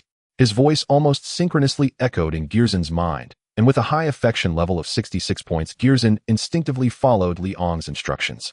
The massive body exhibited a completely different reaction, and Golza skillfully dodged Gyakuma's petrifying beam. The mist beam turned the engineering vehicle into chunks of rock. On the no, 2 Mecha Dagu was taken aback by Golza's response. How could Golza's reaction be so much faster than before? Dagu had no time to be shocked, as he was drawn in by Xian Cheng's exclamation. Indeed, both Dagu and Xian Cheng were on the no. 2 Mecha. Good grief, this Golza can actually attack from the side. Xiaozan launched an attack from the side. Liang's voice rang out. Without hesitation, Golza made heavy footsteps, leaving giant footprints on the hard quarry ground, causing the earth to tremble. A roar echoed over Jiuyang Island as Golza's powerful claws struck fiercely against the rock-like skin, which even high-energy explosive bombs couldn't harm, was now sharply cut open by the claws, splattering crimson blood. Gyakuma let out a thunderous howl. As a crawling monster, it found it difficult to attack the side enemy and could only lash out with its long tail. The heavy stone tail whistled through the air, yet Golza showed no intention of dodging. Xiaozan withstand the attack and used the ultrasonic beam to interrupt Gyakuma's horns. Knowing that Gyakuma Beta's horns could release electricity, Liang instructed Golza directly to use the ultrasonic beam. Without its horns, Gyakuma was nothing but a toy. With Golza's strength taking Gyakuma's iron tail, Heaton wouldn't cause significant harm. Golza did not question Liang's decision, as the purple energy gathered once more, allowing Gyakuma's iron tail to strike against its back. With a loud bang, Golza stumbled, but did not interrupt the ultrasonic beam. By the time Gyakuma realized what was happening, it was already too late. A powerful stream of energy grazed past Gyakuma's head. A sharp pain surged through it as its horns were reduced to dust in the purple energy beam. Roar! Gyakuma Beta emitted a mournful cry, its iron tail drooping powerlessly. Without its horns, Gyakuma was like a tiger stripped of its sharp fangs and claws. Golza raised its foot and kicked hard into Gyakuma's abdomen, flipping it over. With its 4 feet in the air, Gyakuma completely lost the ability to resist, attempting to turn its body back. My goodness! Zhu Jing exclaimed. This Golza is so clever, it knows that Gyakuma's horns can shoot beams, and would rather take the hit to destroy Gyakuma's horns. Watching Golza's actions, Dagu felt as if he had learned a lesson from a monster, his palms tingling. Next time he encounters a horned monster, he would have to try it. What a great opportunity! Seeing Gyakuma Beta in a weakened state, Liang took out a pokeball and threw it with force. Go! Smack! The Pokeball hit Giacomo Beta, but failed to capture it, being crushed into pieces by Giacomo. My Pokeball. Leon felt heartbroken. Each one was precious. He willed the shattered Pokeball back and gritted his teeth, saying, Shaozan, give it a beating. How dare it resist? Gearson had never felt that combat could be so effortless, as if it didn't need to think at all, simply following the voice that appeared in its mind. A feeling called dependence quietly took root in Gearson's heart. Gearson has developed dependence on the host affection level 5. Affection level 5. Leon did not expect such pleasant surprise. He suppressed his joy and took out an... At this moment, Giacomo Beta had completely lost the ability to resist, battered and bruised by Gearson. This near-abusive scene left everyone in the victory team puzzled. What heinous act did Giacomo commit to deserve such torment from Gearson? Seeing the pitiful Giacomo, Lena even felt a twinge of sympathy. Giacomo is so pitiful, it was just staying in its own territory. In the team channel Ju Jian, we heard Lena's words and paused, reminding team member Lena, do not forget our duties in the victory team. Lena then realized she had misspoken. Leon would not have such sentiments. Compared to the original outcome, Giacomo's current fate was undoubtedly better. Come in, Giacomo. This time the Pokeball successfully captured Giacomo Beta. Only losing one Pokeball is acceptable, but it's a pity I didn't get a picture of Dijia. Leon looked regretfully at the flying yin air how in the sky. Due to his intervention, the victory team had completely turned into spectators. Just as the victory team was on alert for Gearson, it suddenly vanished. Where did it go? Director Zhe Jing was taken aback. The events of today weighed heavily on his heart. That night, Chaori News reported the emergence of monsters on Jilong Island using the photos taken by Leon. The battle between monsters garnered as much attention as the previous giant incident. Meanwhile, the victory team, whose presence was minimal in this event, faced doubts from netizens. As everyone knows, keyboard warriors are invincible. The victory team and TPC were under immense pressure. However, this was undoubtedly a good thing for the Hawks within the TPC. Under external pressure, TPC finally unsealed their stored weapons to combat the invasion of the monster. As the provider of the photos, Liang had already sprawled comfortably on the hotel's double bed, counting a hefty sum of yen he received for the tip-off. With this money, he could enjoy a good time. Reflecting on the seafood feast he had for dinner and feeling the softness of the hotel bed, Liang sighed contentedly. This is the life. Watching the evening news on television, Liang recalled how he had hitchhiked on the victory team's plane earlier in the day, muttering, I saved the victory Falcon 2's life, so we're even. He then opened the panel for Giacomo to check the potential of the two Giacomos. Spirit Underground Monster. Giacomo Alpha Younger Brother. Gender Male. Affection Level 10. Attribute Rock. Level Normal. Potential Elite. Trait Rock Skin. Skill Petrifying Beam. Held Item None. Equipment None. Spirit Underground Monster. Giacomo Beta Older Brother. Injured Status. Gender Male. Affection Level 10. Attribute Rock. Level Normal. Potential Gym Level. Trait Rock Skin. Skills Petrifying Beam. Underground Radar. Hornback Beam. Held Item None. Equipment None. No wonder it was suppressed by Golza, or it turned out to be of the Rock attribute. In Pokemon, Ground type counters Rock type. Moreover, the potential of these two Giacomos was surprisingly good. Even the worst among them had the potential to become elite monsters. Giacomo Beta even surprised him, as it had the same gym level potential as Golza along with 3 skills. No wonder it was the monster he captured the second time. Looking at Giacomo Beta's injured status, Liang thought about the mall feature unlocked after completing the Novice Task 3, wondering if there was something to heal injuries inside. After all, in the eyes of the foolish system, monsters were also Pokemon. Xiaolon, open the mall. Liang silently commanded. A golden-edged panel appeared before him, showcasing a variety of products, including items that could heal Pokemon injuries. However, the products in the mall were not free and required points for purchase. In the points section, it showed he had 250 points. He recalled that there had been a system prompt when Golza defeated Giacomo. Xiaolon, how can I earn these points? Liang was itching to ask, feeling impatient about those powerful items that could only be seen and not touched. Did they only come from defeating other monsters? Moreover, since Golza and the others were all Pokemon, could the evolution methods like Mega Evolution, Dynamax, and Terrestrialization also apply here? According to the logic of the foolish system, it was highly probable that it was feasible. He was very curious about what Golza would look like after Mega Evolution. In addition, he also saw affection potions in the mall. Thinking of Golza, whose affection had already reached 71 points, Liang felt a sense of urgency. Kafu said a monster girl isn't a girl. She can protect him and warm his bed. It's simply too appealing. The system's cold voice rang out. Mall points can be obtained through battles with Pokemon main quests and daily tasks. Hearing this, Liang remembered there were also main quests and daily tasks. He opened the task panel. The novice tasks had disappeared, and the rewards for Novice Task 3 had been allocated to the warehouse, now replaced by main quests and daily tasks. Main Quest 1, the beginning of champions. Requirements: collect 6 Pokemon 26 with potential not lower than gym level.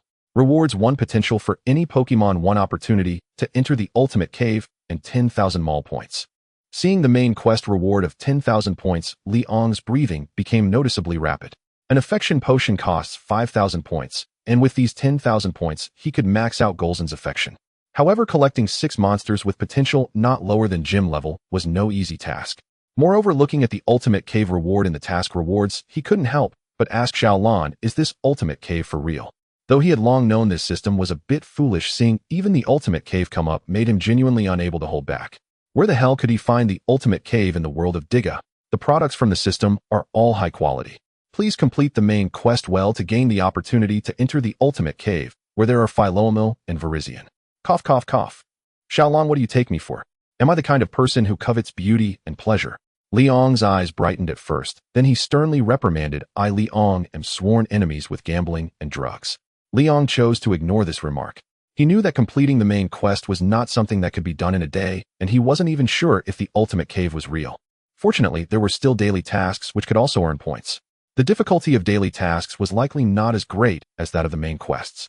Daily Task 1, the exercise. Requirements: complete a 10-kilometer running training with a Pokemon. Rewards: 500 mall points. Daily Task 2, meditation.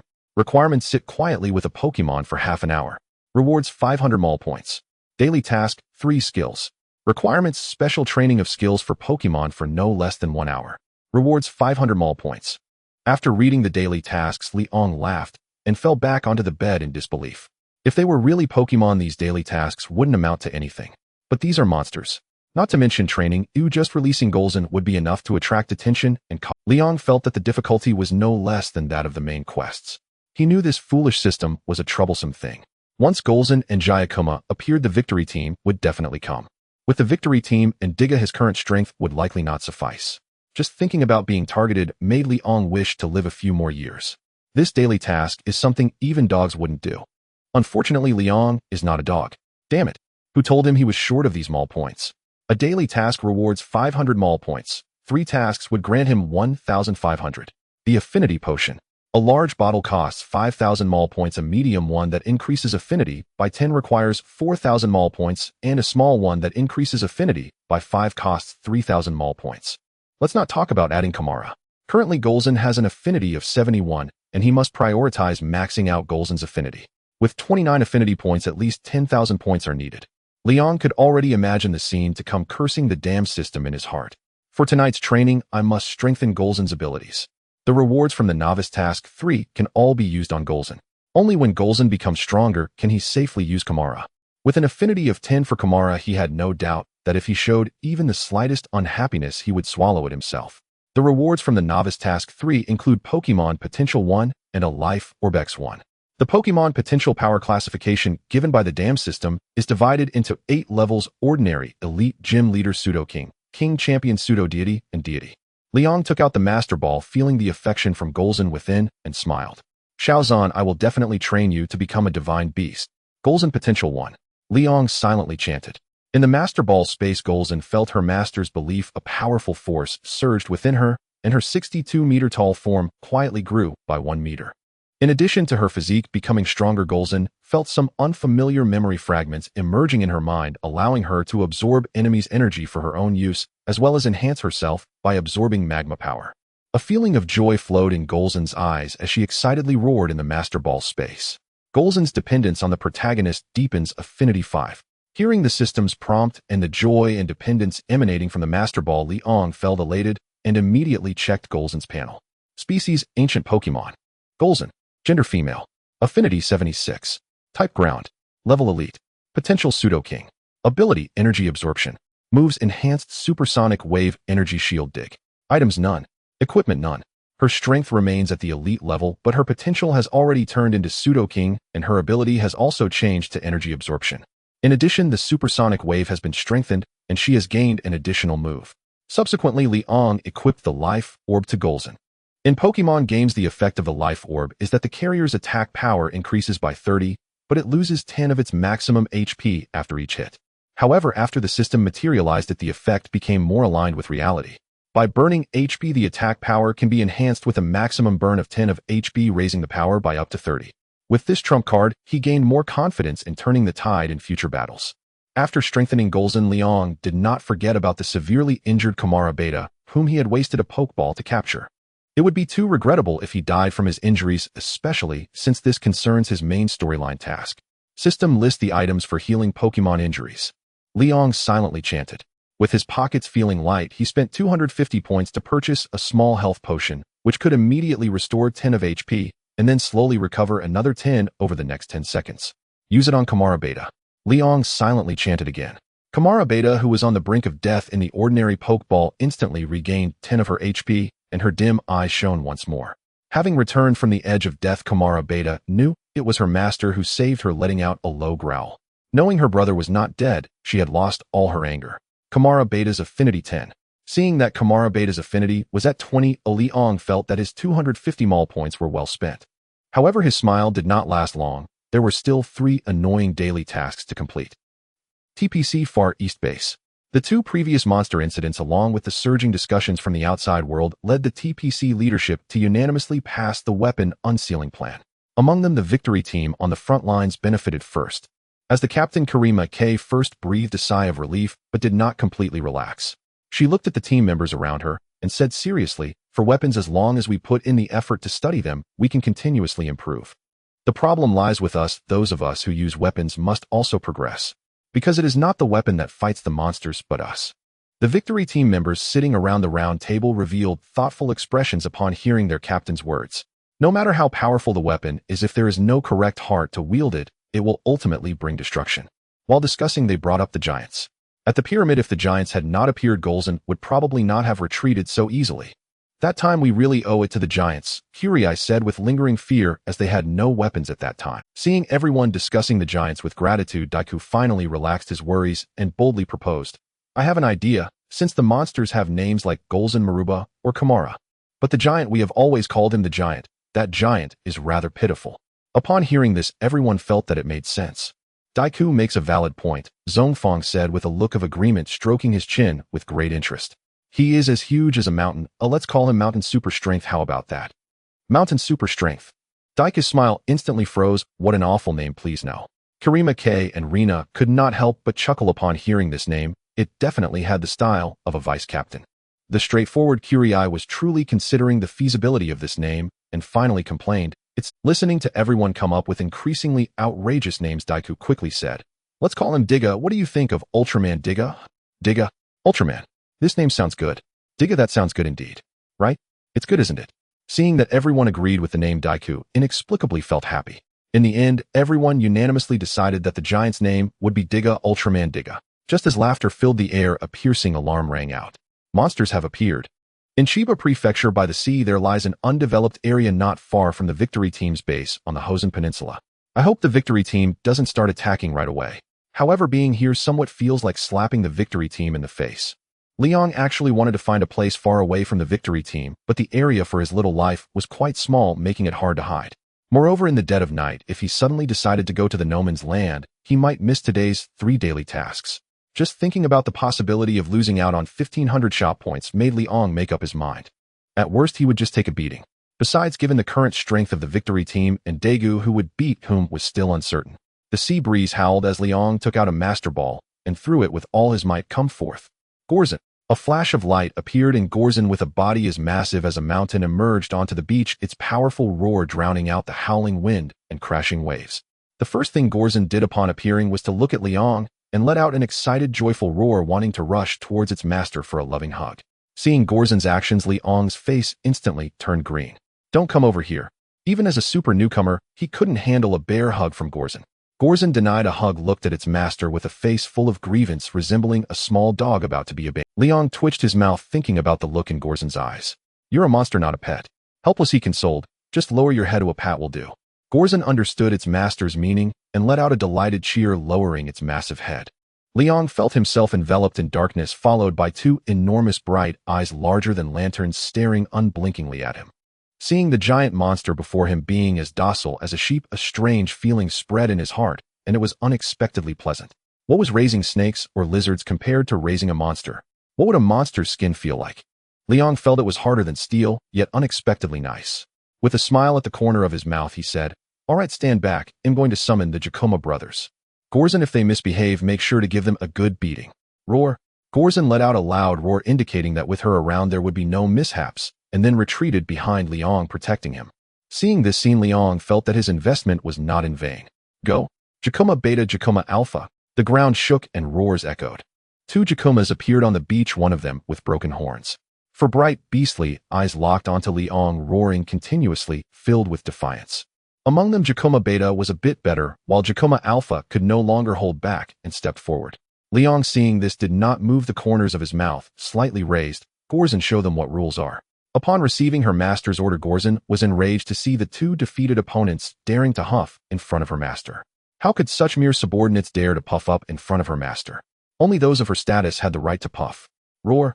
Gorzin stepped forward, swinging her claws and slapping the two Jakumas on their heads, sending their mouths crashing into the beach, filling them with sand. The two Jakumas looked up in fear, seeing Gorzin, who had defeated them, and immediately retreated in terror. Unhappy with their reaction, Gorzin stepped up and pressed their heads down to the ground in front of Liang with a thud. Liang watched this scene with satisfaction, clapping his hands. "All right, Gorzin, let them go." Gorzin roared in response and then released her claws.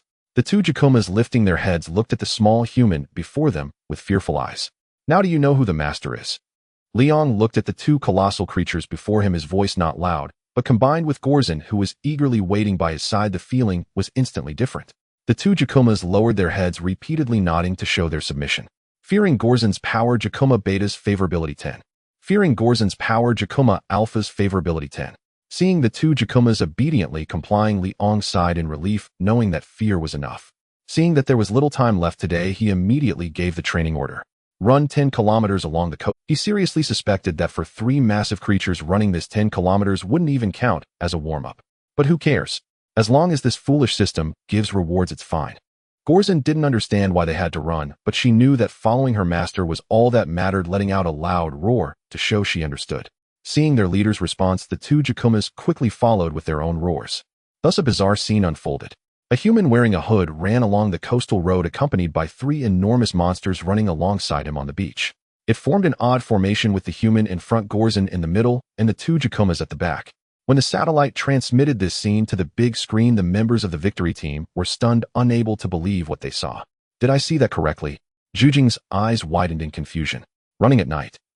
Or is it three monsters following a human? Shinjo added, equally bewildered. Lena exclaimed in disbelief. Why aren't the monsters attacking that human?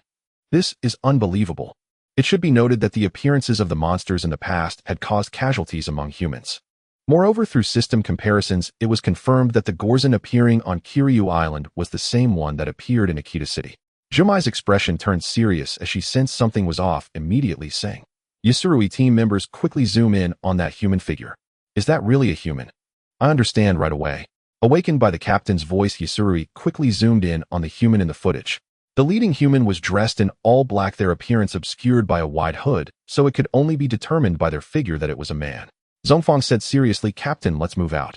Regardless of anything, a monster has appeared on the coastline of Chiba Prefecture, and we cannot stand by idly. Jumei gazed at the strange man in the footage who could coexist with the monsters, saying solemnly, upon arrival, do not rush to attack, prioritize ensuring that man's safety. If possible, bring him back. Perhaps we can learn more about the monsters from him. Understood, we will set off now. Zongfang nodded. Then he led the team to drive the Victory Falcon into action. On a coastal highway at night, a private car was driving towards Chiba Prefecture, its high beams piercing through the darkness. I will be home soon and my wife will surely be surprised to see me back early. The office worker who had returned early from a business trip couldn't contain his joy, humming a cheerful tune. Suddenly, he felt the car vibrating slightly. At first, he thought it was just the road, but as he drove on, the vibrations became more pronounced, accompanied by a thudding sound. What's happening? Could it be an earthquake? In Japan, earthquakes are the most feared natural disasters. The office worker floored the gas pedal, trying to leave the coastal highway as quickly as possible. The vibrations intensified, and at the end of the high beams appeared a figure running in the night. A tall figure in a black hooded sweatshirt, only half of a delicate face illuminated by the car's headlights. As he got closer, the office worker saw three monstrous figures outside the coastal highway. Monster. Finally, he understood where the vibrations were coming from, screaming in terror as he slammed on the brakes. With a screech, the sudden stop left black skid marks on the road. If it weren't for the seatbelt, the office worker would have been launched like a projectile. Then the office worker witnessed a scene he would never forget. 3 monsters were following a human in a night ride. Is this correct? The office worker was momentarily stunned in the car, only jolting back to reality when the vibrations subsided. There are monsters. He pressed the gas pedal hard and quickly left the area. There are still many good people. They stopped to signal me with their lights. Seeing the car that had stopped to signal him, Leon couldn't help but sigh. He glanced at the task and realized he was still 3 kilometers away. In the past, even if it were just 1 kilometer left, he would have been half dead. This super rookie is impressive. On roar.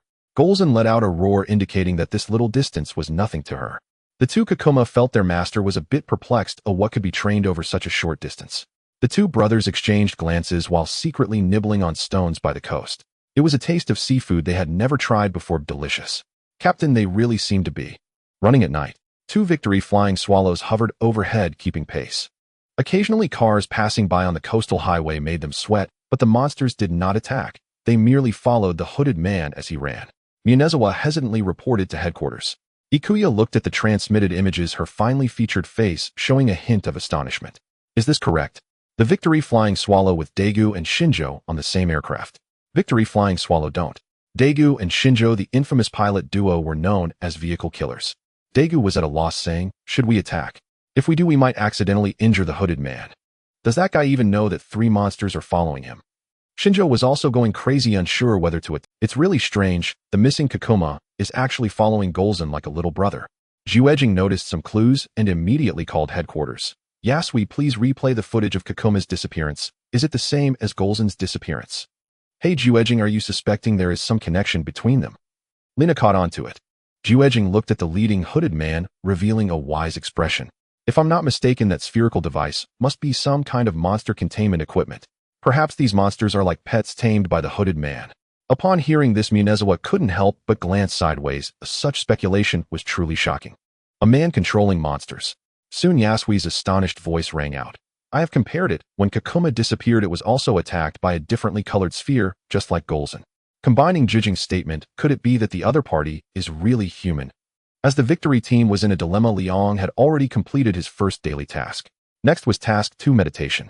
Liang knew the victory team was hovering above, but he had clearly made the right. The world of Diga is not like that of Nexus. The TPC does not unconditionally eradicate monsters, but chooses to attack based on the assessment of hostility. Golza and Kakuma's peculiar behavior combined with him being a hostage caused the victory team to hesitate. Shaozan, Kakuma, stand properly. Next, our training is meditation. Clear your mind and feel nature. Liang instructed, demonstrating the meditation posture. Under his guidance, the 3 terrifying monsters stood in a row like elementary school students, while the Kakuma brothers lay on the beach and Golza stood with his eyes closed. What are they doing? Shinjo felt his brain was working too hard. Daega hesitated, saying, it seems they are meditating. Based on their earlier actions, it seems the hooded man is training with the monsters. Hearing Daga's words, Shinjo checked the time and couldn't help but say, these monsters must be crazy. They're as huge as mountains and still training. This man is also crazy, bringing monsters out for training in the dead of night. Shinjo's complaints echoed in the team channel. Lina rubbed her forehead in exasperation, saying, shouldn't we focus on why the monsters are listening to that man? Daegu touched the godlight stick in his arms, watching the 3 monsters with flickering eyes, feeling heavy-hearted. I hope that man has no ill intentions, otherwise the 3 monsters. Amidst the discussions, Juejing looked at the obedient monsters and the unguarded hooded man, lost in thought. Then he looked up and said astonishingly, Captain, let me go down and talk to that hooded man. Shinjo was astonished, saying, Juejing, have you gone mad? The leader Ikuya was also taken aback. Just as she was about to ask, the automatic door of the headquarters Director Zawai, Chief Yoshioka, and Advisor Nambera, why are you here? How could we not come when such a big incident has occurred? Yoshioka Tetsuji, the police chief from the Earth Defense Force, was a hardliner, speaking sternly. He looked at the victory flying swallow on the big screen, which had not attacked, and shouted, why isn't your victory team attacking the monsters? Yoshioka, calm down. I trust Captain Ikuya has her reasons for doing this. Director Zawai raised a hand to calm him down, then turned to Ikuya. Captain Ikuya, what's the situation now? Let me speak, Captain. The chubby face of Juejing appeared on the big screen. He said earnestly, I feel that the other party is not uncommunicative. Perhaps we can try to resolve the issue through communication. What are you joking about? What is there to communicate between humans and monsters? Yoshioka Tetsuji shouted loudly. He was a staunch human supremacist. Just then the monsters and the hooded man who had been meditating began to stir. The waves washed over Jakuma and Gorzen's bodies, the sound of the surf echoing. Liang immediately opened his eyes, feeling that his body and mind had indeed relaxed quite a bit after half an hour of meditation. Even when he was lying flat at home, he was too lazy to do it. He glanced at the time. It was 10:30, and there was still time to complete daily task 3. Xiaozhan Jakuma, let's proceed with the training exercises. Liang pointed towards the sea. Neither Gorzen nor Jakuma's moves were suitable for release on land. Only the ocean and sky were appropriate. And now with the victory team overhead, he certainly didn't want to cause any misunderstandings. He preferred to avoid fighting as much as possible. After all, he was a 5-star good citizen.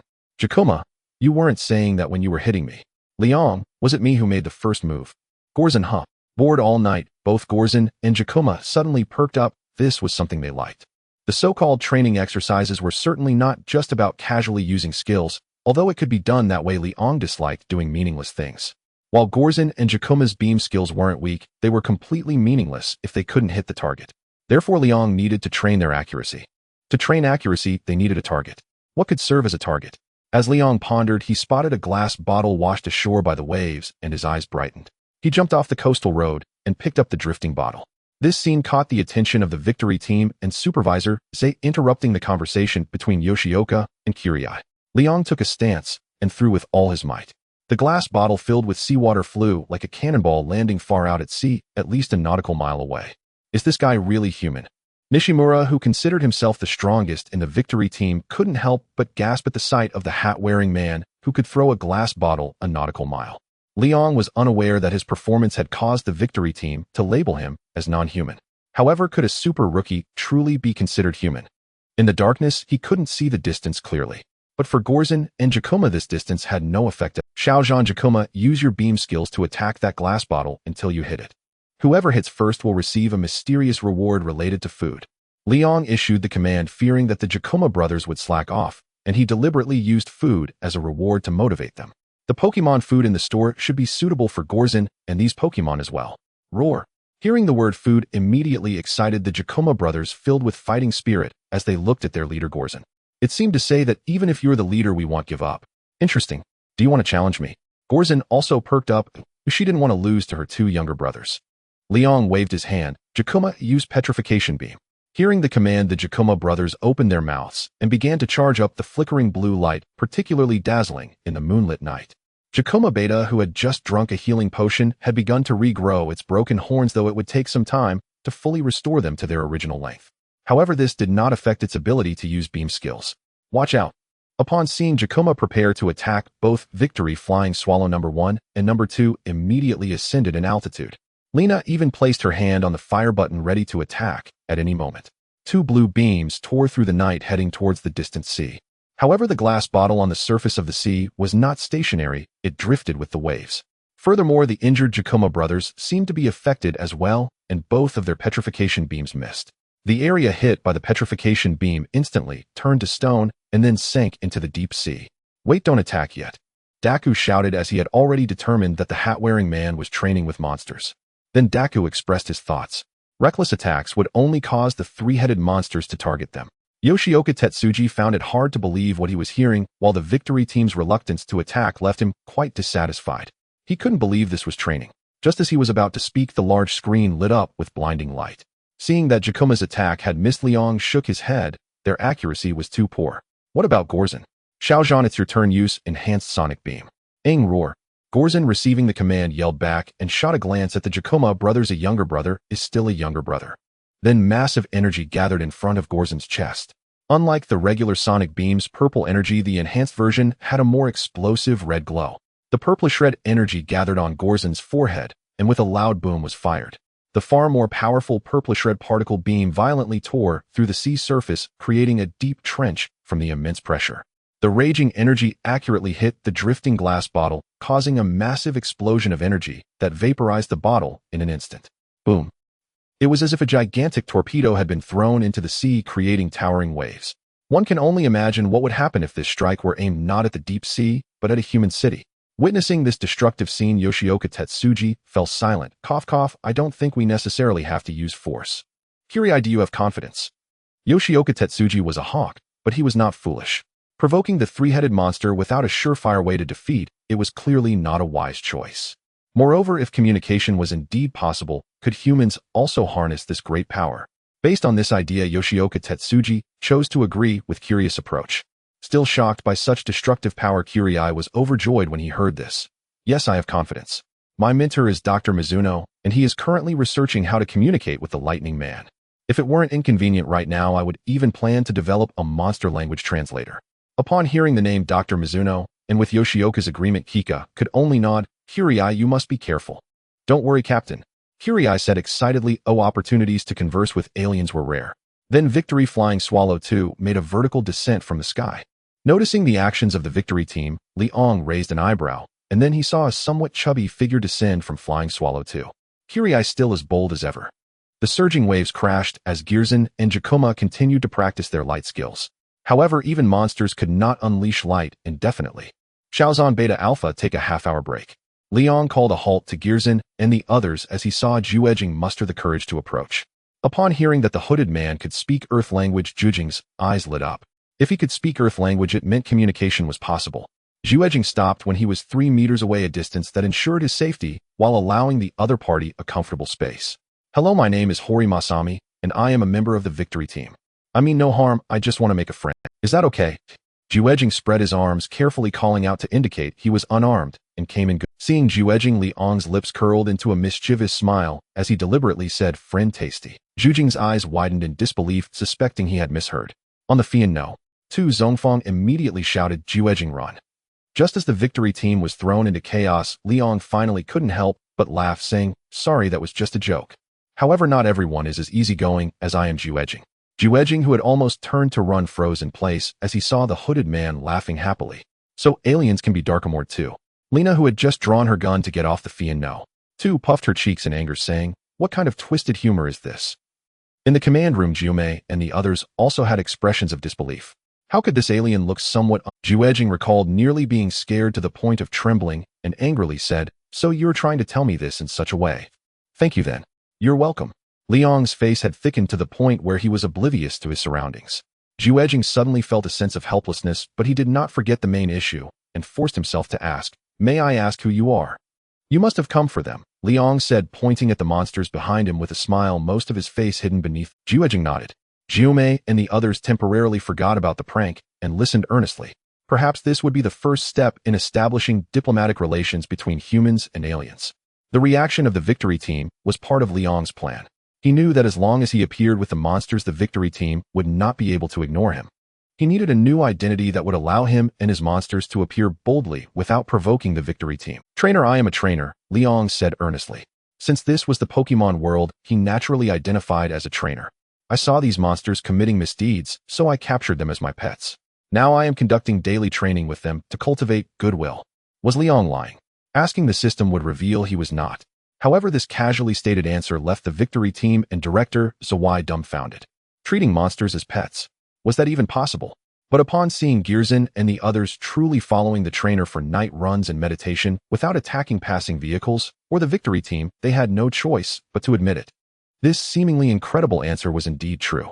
Zhuejing was so shocked that he did not know what to say next. Seeing Zhuejing's stunned expression, Liang smiled slightly in his heart. This was the effect he wanted. "I am not your enemy. On the contrary, I love peace and enjoy this world.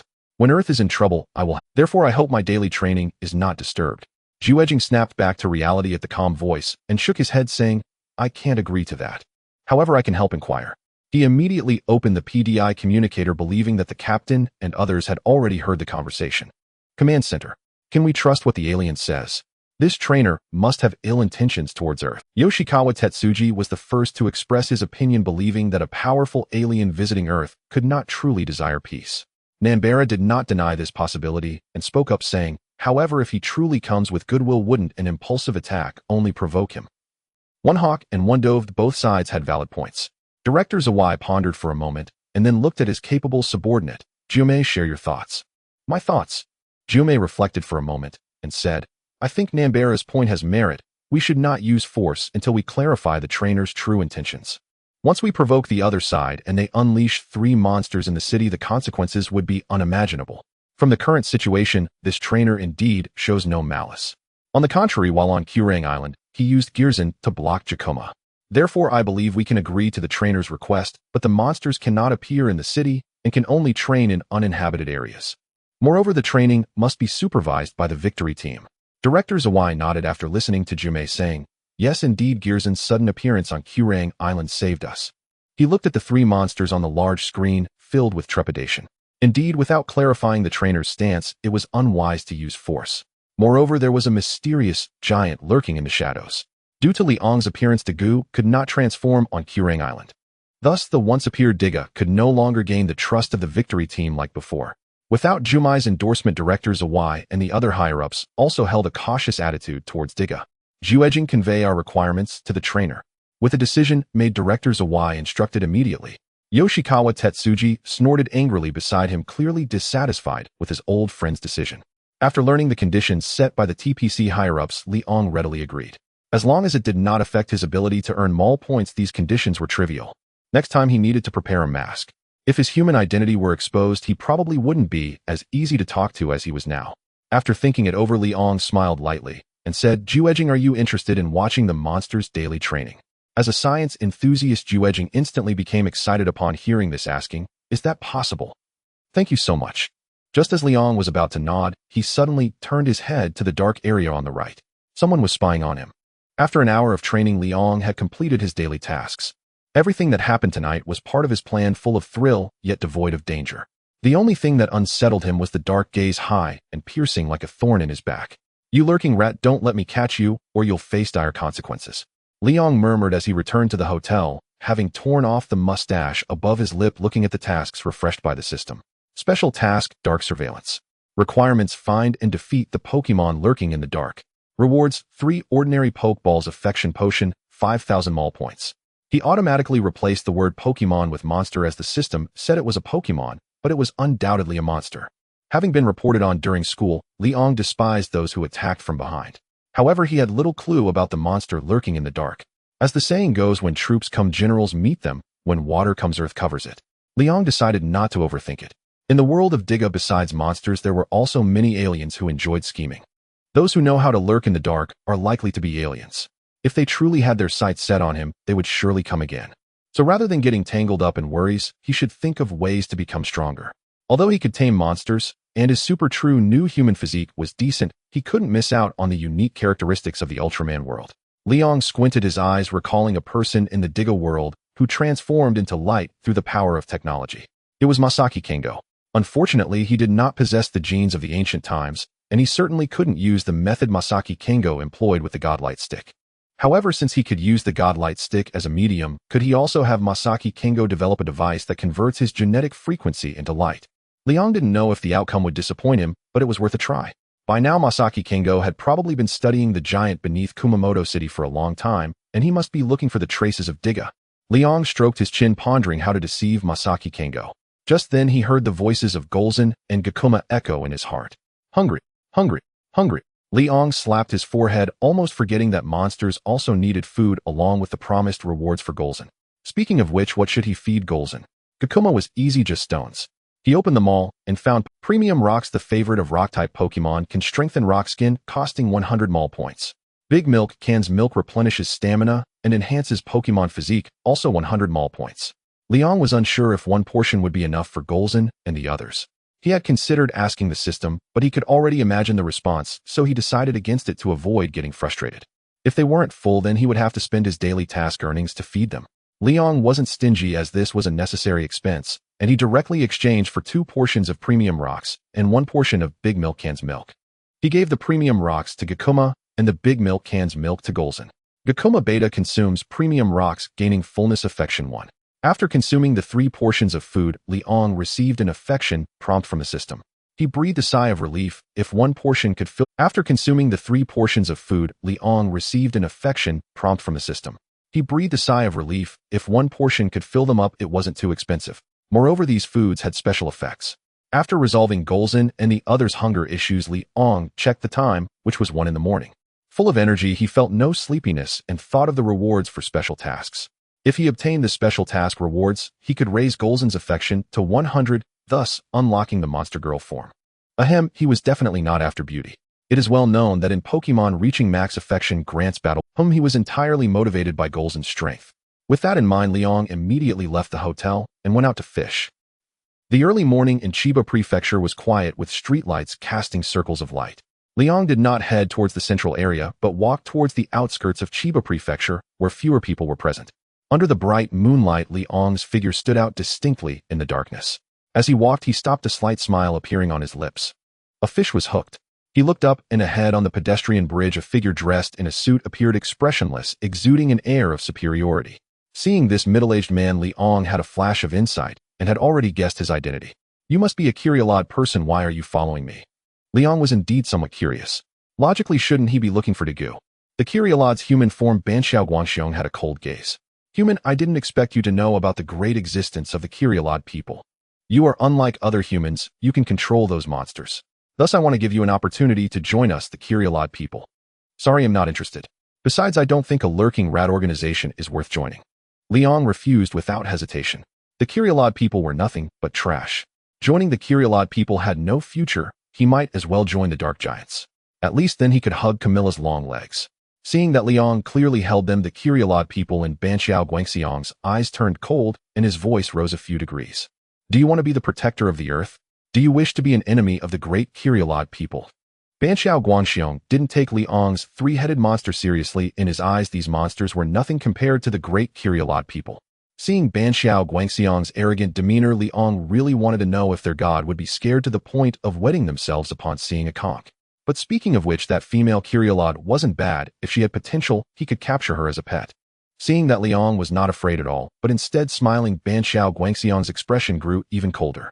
"What are you laughing at?" "Nothing, I was just thinking about how valuable the potential of you Kyrielod people is, and whether it's worth my collection." Liang's words broke Banxiao Guangxiong's defenses. "Damn, human, you actually want to collect our great Kyrielod people. You seek death." Swish. Banxiao Guangxiong vanished from the pedestrian bridge. Bang, bang, bang. The streetlights and cameras near the pedestrian overpass exploded under the influence of an unknown force engulfed in darkness as the light vanished in an instant.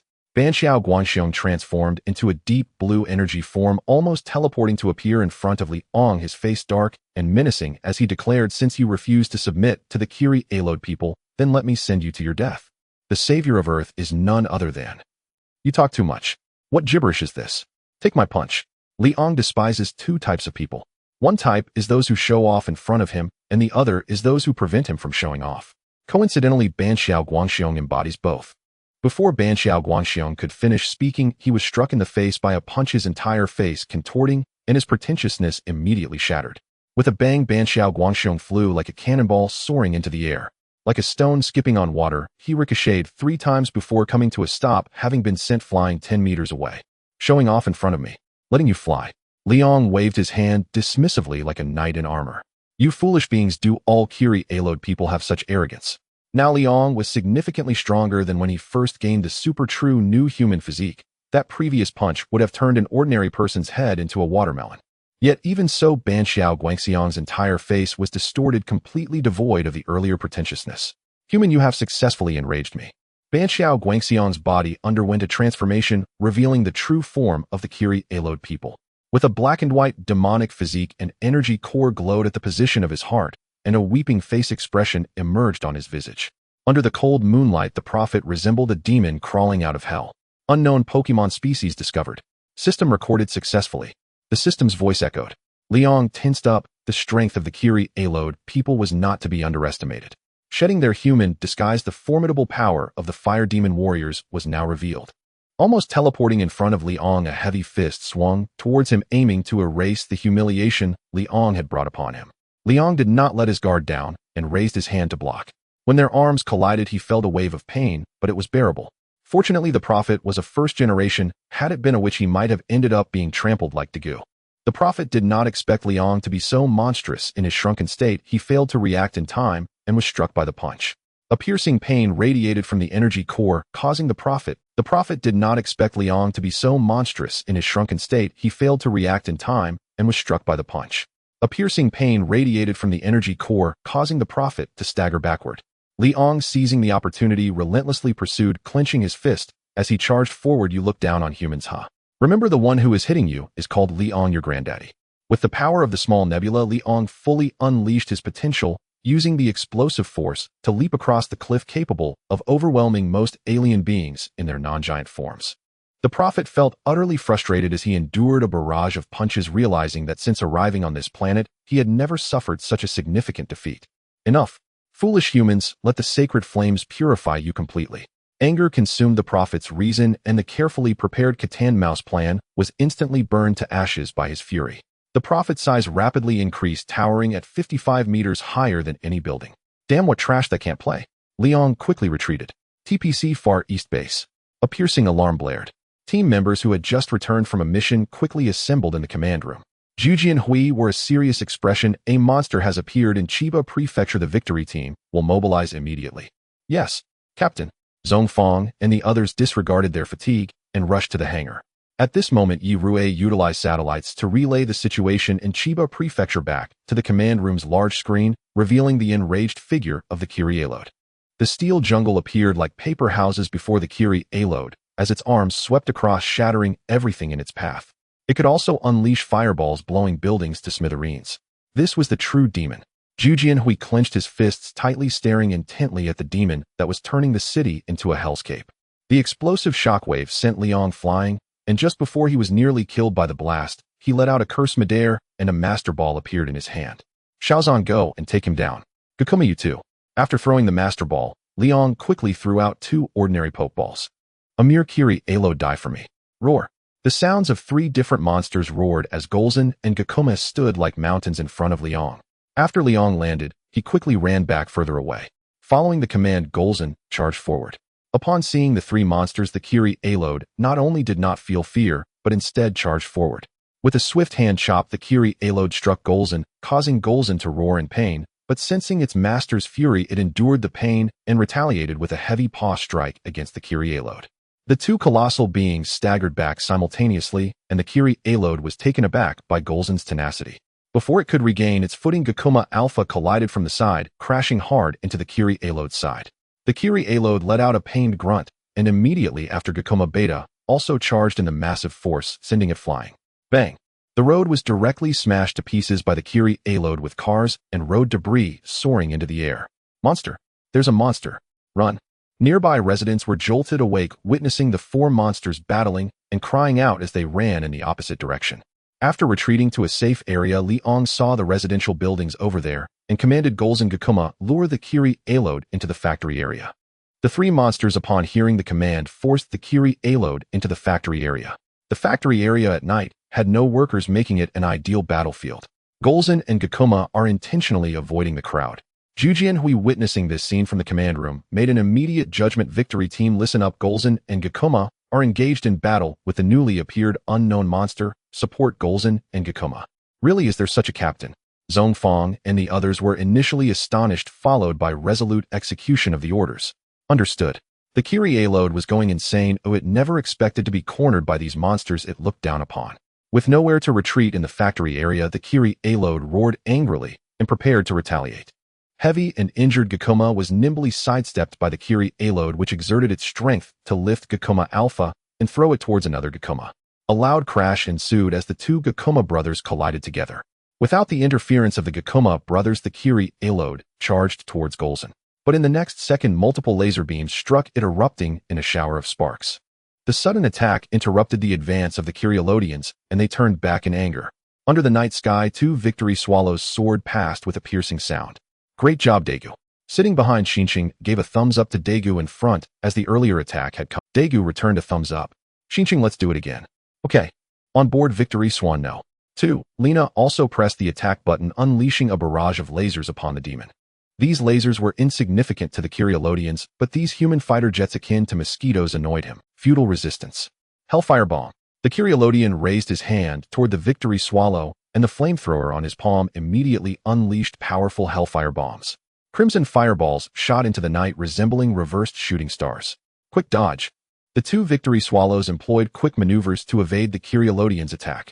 However, they underestimated the speed of the hellfire bombs. Victory Swan. No. 2 successfully evaded, but Victory Swallow was in dire straits. The Kyrie-loadian locked onto Victory Swallow, ready to take Daegu down. Liang saw the supporting victory team for Golza and Jakuma, a faint smile curling at the corner of his mouth. At least they're not useless teammates. I need to get serious too. Seeing the shaky victory swallow, Liang's gaze sharpened, immediately changing his strategy. Jakuma Beta charge in and use the rear beam. Jakuma Beta, who stood up swaying, let out a low growl and charged toward the Kyrielodian. This clumsy and obvious charge would hardly hit the Kyrielodian, but it did interrupt his pursuit of Victory Swallow. The Kyrielodian easily sidestepped, seeing Jakuma, who had repeatedly disrupted his plans. His killing intent surged. He'll start with you. The Kyrielodian looked cruelly at Jakuma Beta, gripping the spikes on his back with one hand while preparing to stab down with the other. Jakuma Beta immediately unleashed the rear beam, and a pale red destructive beam shot forth from the spikes, striking directly. The destructive beam exploded on the Kyrielodian's chest, causing him to scream and stagger back. Jakuma Alpha, now's the time, use the petrification beam. Liang shouted, having successfully distracted the Kyrielodian. The eerie blue glow of energy was striking in the night as Jakuma Alpha's horn rapidly fired the petrification beam. The Kyrielodian, stiffened by the rear beam, could only take the petrification beam heat in.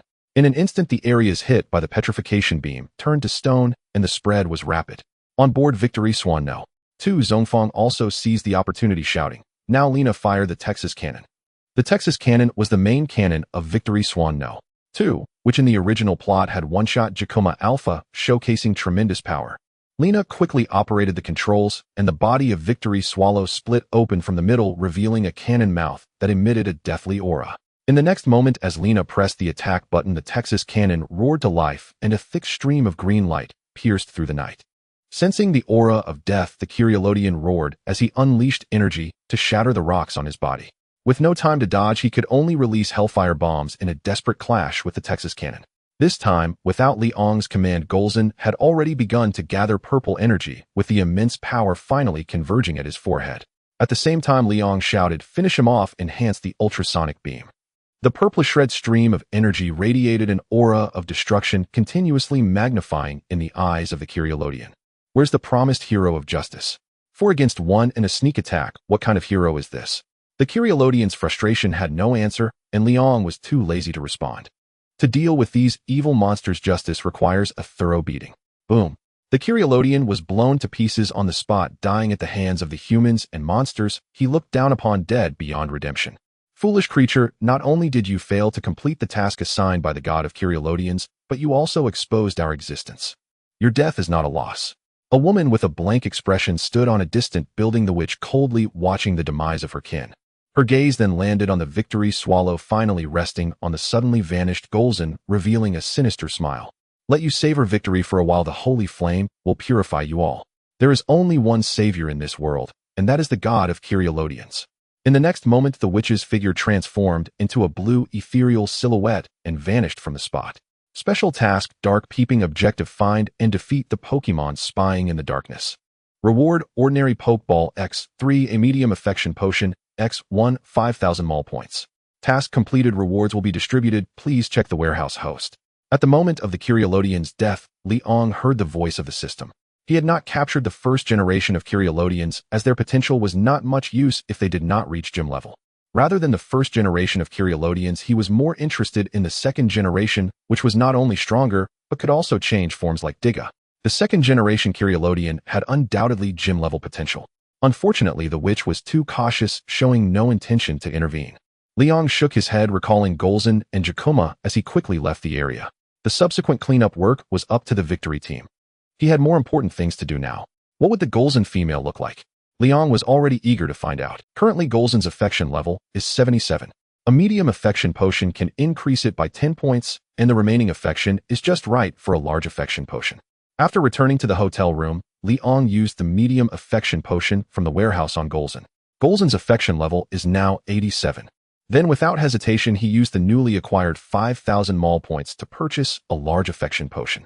Golza's affection level is now 100. Ding! Golza's affection level has reached maximum, meeting evolution requirements. Would you like to evolve? Evolved. Liang confirmed without hesitation. After waiting so long and spending so many points, wasn't it all for this moment? In the warehouse space, the Master Ball suddenly appeared before Liang, emitting a soft white glow. In that instant, Liang saw Golza inside the Master Ball. At that moment, Golza was enveloped in the light of evolution, and its massive form gradually shrank, eventually transforming into a size comparable to a normal person. Liang saw it was the holy light. Liang felt a warmth in his nasal cavity and instinctively wiped his hand across it. A nosebleed? Don't laugh, you'd be the same in my shoes. In the room, the light faded, revealing a stunningly beautiful woman, a vision of pale skin, known as Girzin. Claws capable of tearing steel had transformed into human fingers like freshly peeled scallions. Barefoot on the floor, his toes glistened like grapes bathed in morning dew, round and radiating health. Unlike human red eyes, a hint of laziness and curiosity flashed through them as she flicked her winered hair, somewhat unaccustomed. At that moment, the television was playing scenes of Mount Fuji, its peaks capped with snow, while the valleys were lush and green. Liang decided he wouldn't curse the system anymore. Without Pokémon Girls, he could still make do with Monster Girls. In the next moment, Girzin looked up, her winered eyes locking onto Liang, her affection level maxed out. She opened her arms and leaped toward him. Master, the unexpected impact knocked Liang to the ground as a flawless face pressed against his, rubbing. Feeling the incredible warmth of Girzin in his arms, Liang knew that if he held back any longer, something was definitely wrong. He was quite honest. Raising Girzin's affection to the maximum was all about the thrill, wasn't it? Thus, he reversed the situation, pinning Girzin beneath him. Master, what do you want? I want. Woo-woo. Girzin's soft lips were instantly silenced. The sun was already high in the sky. Liang lazily awoke, not by his own will. Thank goodness I'm a super newcomer. Girzin raised herself, tilting her head, and saying, Master, don't you like me? She remembered that her master had been quite happy. Seeing Girzin, who clearly resembled a mature woman, put on an innocent expression, made Liang feel rather wicked. This is not good. This is corruption. Liang hurriedly changed the subject, fearing Girzin would leap at him again. Xiaozan, alright, I'll go find you some clothes. Clothes? I have some, Master, Girzin replied. Then her arms transformed into claws and monster-like clothing appeared on her, her long, smooth legs covered with thigh-high stockings, and a large hood materialized on her head. This form was more in line with Liang's perception of Monster Girls. Liang was taken aback. This seductive outfit would surely boost her attack speed, right? He suddenly felt a wave of relief. If Girzin had transformed like this last night, he would have met his end. Startled, he coughed to him, Xiaozan, this outfit can only be worn in front of me, not outside. You wear my clothes first. Liang was not particularly tall, barely reaching 1.80 meters. Fortunately, Girzin wasn't very tall either, just a bit over 1.70 meters. When Liang's clothes were on her, they transformed into a pure and alluring style, the shirt buttons straining tightly. Liang felt he couldn't stay there any longer. He hurriedly dashed into the bathroom to escape the impending chaos. In front of the sink mirror, he saw a pale-faced figure with faint dark circles looking like a wreck. He couldn't believe this was himself. Touching his face, his voice trembled. I've been harmed by wine and pleasures, and yet I look so haggard. From today onwards, I shall abstain from alcohol. Liang made a firm resolution, his desire to grow stronger, more resolute than ever. He had thought being a super newcomer was already strong, but in front of a monster girl, he was still too weak. Of course, if he were to develop for another decade relying on the super newcomer traits granted by the system, he could potentially hold his own. But that would take too long. The best way was to become a giant. With time and the super newcomer physique, his future could potentially match the 4 major ultra beasts in a contest of strength. The evil version of Tiga in Kumamoto City, the dark divine light rod in Camilla's hands in the Lily ruins, or other giant statues in the ruins. It seemed like there were many choices, but for now Liang realized that the evil Tiga in Kumamoto City was his only option.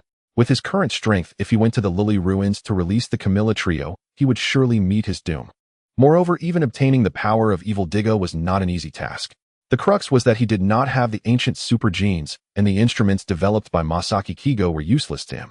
Unless he could find a way for Masaki Kigo to develop a transformation device, using him as a sample. Liang pondered, feeling somewhat troubled. Masaki Kigo was a clever man, or it wouldn't be easy to deceive him. Forget it, let's first check out Kumamoto City. Perhaps the system will have a solution. Although this system is a bit neurotic, as long as it acknowledges him as a Pokemon, things would be much easier. After washing up, Liang stepped outside and saw Girzin sitting obediently on the bed, watching TV, finally feeling a warm sense of comfort. Xiaozan, I'm going out for a bit. Do you want to come? I want to go. Girzin wants to follow Master. Captivated by the show, Girzin immediately abandoned the television and rushed to Liang's side, tightly hugging his arm. Hearing Girzin call him Master, Liang realized the problem. If he went out like this, he would definitely be seen. Xiaozan, when there are people around, don't call me Master, use my name. Girzin didn't understand, but she was obedient. With her affection maxed out, her eyes held only Liang, and she nodded cutely. All right, Master. Seeing the obedient Girzin, Liang felt that his points were well spent. At the hotel reception, seeing Liang with a stunning beauty, the receptionist couldn't help but be taken aback. When did Mr. Li bring a lady back? Because Liang was tall, handsome, and impressive, the receptionist was left with a deep impression far surpassing the short ones nearby. The female receptionist cast an envious glance at Girzin, wishing she could be that beautiful. Noticing the receptionist's curious and envious gaze, Liang raised an eyebrow. If it was just him, staying at the hotel would indeed be convenient. But now staying at a hotel seemed somewhat inconvenient. The number of monster girls appearing by his side would only increase, causing quite a stir. Liang thought of the Kumamoto city he was about to head to. Perhaps it would be a good place to settle down. Before Masaki Kigo's shark monster appeared, no monsters had ever been spotted in Kumamoto city. Moreover, for his upcoming goals, staying in Chiba was quite inconvenient. After realizing this, Liang had made up his mind. After leaving the hotel, he first took Girzin to solve the clothing issue, then rented a car to Kumamoto city. There was no choice. Girzin didn't have an ID and couldn't buy a train ticket. Kumamoto city is located at the western end of Japan at the center of Kyushu Island and is also known as the Land of Fire.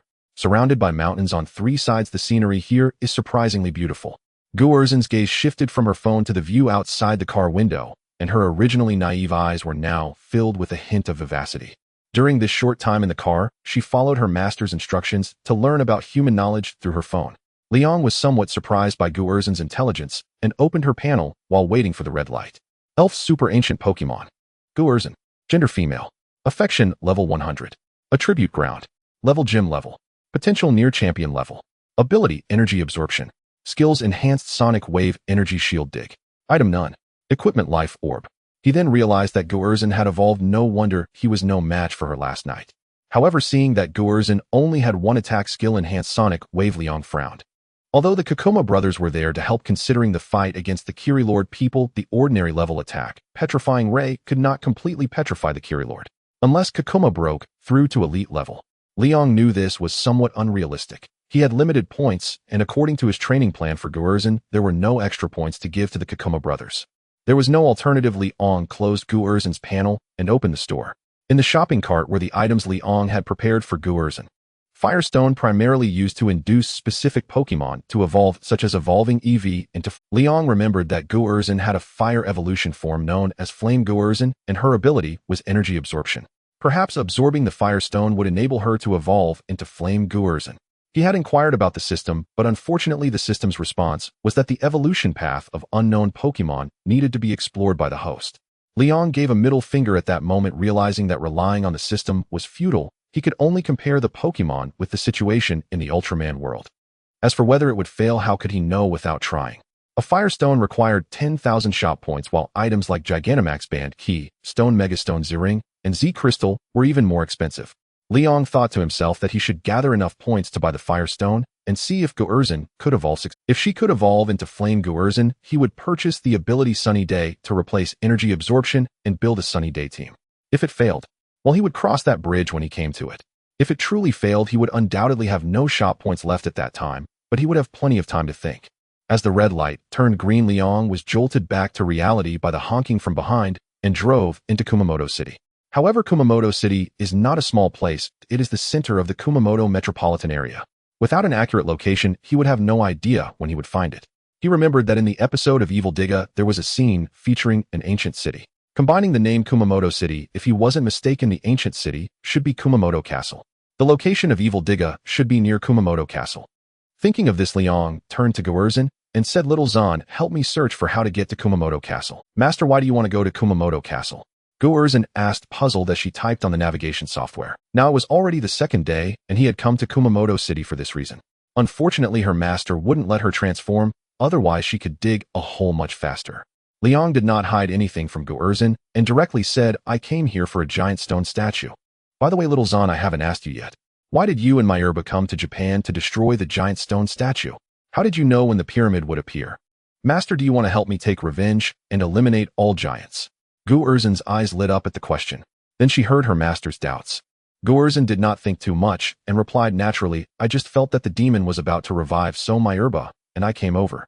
Unfortunately, I still couldn't stop the demon's resurrection. Myurba was even killed by the demon. However, this demon is somewhat different from the one from 30 million years ago. The demon from 30 million years ago was surrounded by dark energy." Guerzin's answer shattered Liang's conspiracy theory. Well, it turned out that she was psychologically affected by Diga, and any slight disturbance made her feel like a startled bird. No wonder Guerzin always referred to Diga as a demon. If you were in Gu Erzin's position and saw Diga nearly destroy your clan, you would also have psychological trauma. Liang smiled and shook his head. The current Diga is not the dark Diga from 30 million years ago. As long as you stay with me, I guarantee he won't hurt you again. The current Dagu is probably still in a state of confusion. Liang had no intention of being a mentor, nor did Dagu need it. He was stronger than anyone else and would find his own way out. If it were him, he would have long since given up beef. Gu Erzin blinked and said somewhat unwillingly, Master, I feel very strong right now. Can I hit him to vent my anger? The last demon hit me really hard. Thankfully you saved me, Master. Seeing Gu Erzin's eager expression, Liang estimated their current strengths. Surprisingly, Gu Erzin, who had broken through to the gym level, could definitely overpower the current Diga. Diga, transformed from the confused Dagu, struggled against last night's Kiri Lord people, let alone the current Gu Erzin. No way. What if you break his defenses? What if he gathers the light of the entire world? Knowing Gu Erzin's strength was formidable, Liang still refused her. He wasn't that reckless to harm allies. Oh, Gu Erzin looked somewhat disappointed. However, she quickly regained her composure and looked at Liang with bright eyes. Master, let's revive our clan. I saw on my phone that to revive a clan you need to mate and have children with someone you like. I like you, Master, so I want to mate with you and have many children. Ahem. Hearing Gu Erzin's startling words, Liang, who was about to swallow, nearly choked on his saliva. What on earth had this girl been watching? Is this something that can be said in broad daylight? Kumamoto Castle, one of Japan's 3 great castles, is located in the central district of Kumamoto City. Amidst the towering skyscrapers, the ancient castle stands majestically surrounded by tall ginkgo trees that rustle gently. The combination of handsome men and beautiful women attracted the attention of many passers-by. Liang paid no mind as he had long since become accustomed to it. However, Golza regarded them as mere ants from the perspective of a monster. The initial excitement had long faded. Golza yawned and excitedly linked her arm with Liang's, saying, Hey Liang, shall we head back to the hotel? Feeling her soft arm, Liang stiffened momentarily, but upon recalling that he was there for serious business, he resolutely withdrew his hand, firmly refusing. Don't think you can tempt me. Ooh, I am a person of great ambition. And you little Jean are a monster, not a succubus. Golza's undisguised expression of enjoyment made Liang recall her playful demeanor from last night. Disappointed by the rejection, Golza asked, So once we find those detestable giants, we can go back to the hotel. Liang tried to remember the approximate location while answering Golza's question. Of course, we'll head back once we find them. Then leave it to me. Ooh, I can smell the annoying scent those detestable giants emit from a mile away. Golza, undeterred by her responsibilities to revive her clan, patted her bulging chest and declared. Liang halted in his tracks, frowning as he turned to pinch Golza's smooth cheeks, pulling them to the sides. Little Jean, you've picked up some bad habits. It seems I can't buy you a phone anymore. This realization made Liang aware that a perfect affinity score of 100 did not mean Golza lacked her own feelings. She disliked giants, and while she wouldn't actively stop her master from seeking them, she also wouldn't offer help. Similar to Pikachu, Golza preferred to stay outside rather than being in the master ball. Don't. With an authoritative demeanor, she resembled a child throwing a fit, evoking a sense of guilt. Pointing at someone, Liang dug in his nose, wearing a disdainful expression. Don't make your elder laugh. Are you a child who has lived for 30 million years? Then find the giants properly, you rascal. Liang was no longer fooled by Golza tapping her head lightly, and oh yes, if Golza had a tuft of hair it would have drooped now. Then a strange scene unfolded near Kumamoto. A stunningly beautiful woman with an excellent figure sniffed the air like a little dog searching for something. Liang, with his hands in his pockets, leisurely followed behind, resembling an indifferent dog owner. Damn, I hate the rich. A balding, portly office worker rushing by nearly crushed his phone at the Even some justice-driven passers-by emerged to point and comment. Liang, who could play games while enduring his relatives' nagging during the new year, had long since lost any sense of shyness. At such a low point, one becomes invincible. However, this situation quickly changed. Golza wandered further off the beaten path, and the skyscrapers disappeared from view, replaced by forests. Kumamoto City is surrounded by mountains on 3 sides, making it a city built amidst hilly terrain. Master, this way, or I can smell the stench of those annoying giants. Golza paid no mind to the changing scenery, instead following the familiar scent of past enemies. It was this very fluctuation that led her to find Diga. An arched stone bridge appeared before them with streams flowing on both sides and the distant roar of a waterfall. Looking at this peculiar bridge, Liang remembered that this was the very path Dagu had taken. Golza had not made a mistake. Liang became excited, saying, Little Jean, well done, keep searching. Once we find it, I'll buy you a phone.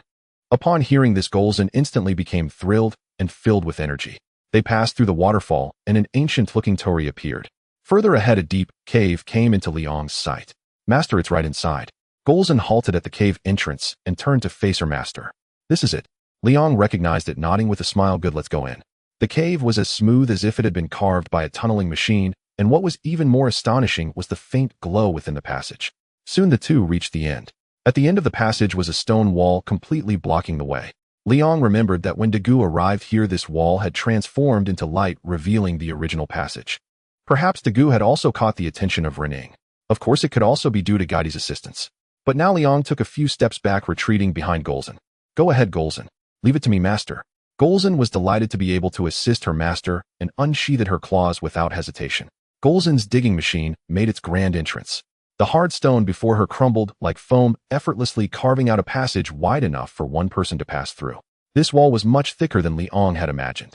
No, this could hardly be called a wall anymore. Yet before Golzan's claws, these hard rocks were smashed one by one. Finally, a vast underground space appeared before them. They had dug through. Indeed, it's a giant. The stench is detestable.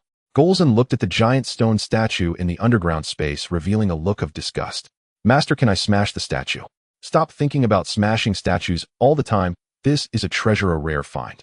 Liang's expression revealed a hint of excitement. In the spacious underground space, two enormous stone statues stood silently. One was a giant, and the other was a monster.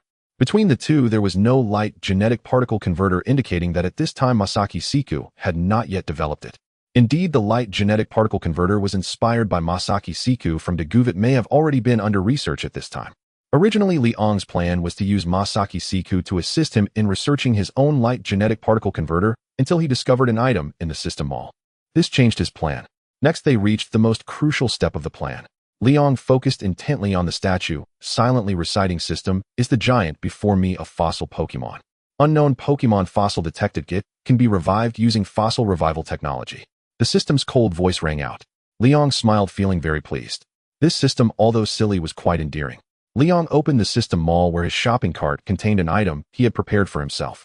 One-time fossil revival technology effect grants a Pokémon fossil a new soul, allowing it to be revived. 30,000 mall points. With fossil revival technology, he no longer needed Masaki Siku. Especially since Masaki Siku was a highly intelligent person, Liang feared that playing mind games with someone like him would ultimately lead him to be outsmarted. Cetic Technology Company. The technology upstart of Kumamoto City, its founder Masaki Kigo has become a world-renowned physicist, mathematics professor, and aerospace engineering professor at a young age. Moreover, he has received an invitation from TPC, being one of the key personnel in cosmic development. Compared to Dagu, he resembles someone who has adopted the role of a protagonist. The company headquarters, located in Kumamoto City, occupies a vast area with a large open space in front of the company. The floor-to-ceiling windows of the president's office offer a clear view of this expansive plaza. Masaki Kigo watched the employees coming and going with a playful expression. No one would suspect that beneath this place lies a statue of a giant. He then returned to his desk, where the computer screen froze on the moment of the victory flying swallow crashing amidst thick smoke. If Dagu were here, he would certainly be astonished, for this scene is precisely the moment he crashed above the pyramid. On another computer, live footage from the satellite is being broadcast. The monster Ligadron, mutated from Gifta No. 3, is currently in battle with Diga. This fight proves to be quite challenging for Diga. To cope with potential emergencies during cosmic exploration, the armor material used for Gifta No. 3 is the most advanced from TPC. Diga's attacks seem like mere tickles to Ligadron. Even when transformed into his powerful red form, he is suppressed by Ligadron, and the timer on his chest has begun to flash, emitting an urgent sound. What a disgrace is such immense power, yet so easily overpowered. Why is it you, and not me, Dagu? Seeing Diga being brutally beaten by Ligadron, Masaki Kigo was filled with unwillingness and anger. Knowing that Ligadron was a mutation of Gifta No. 3 with strong defenses, why engage it in close combat? If it were him, Masaki Kigo would have 100 ways to disintegrate Ligadron.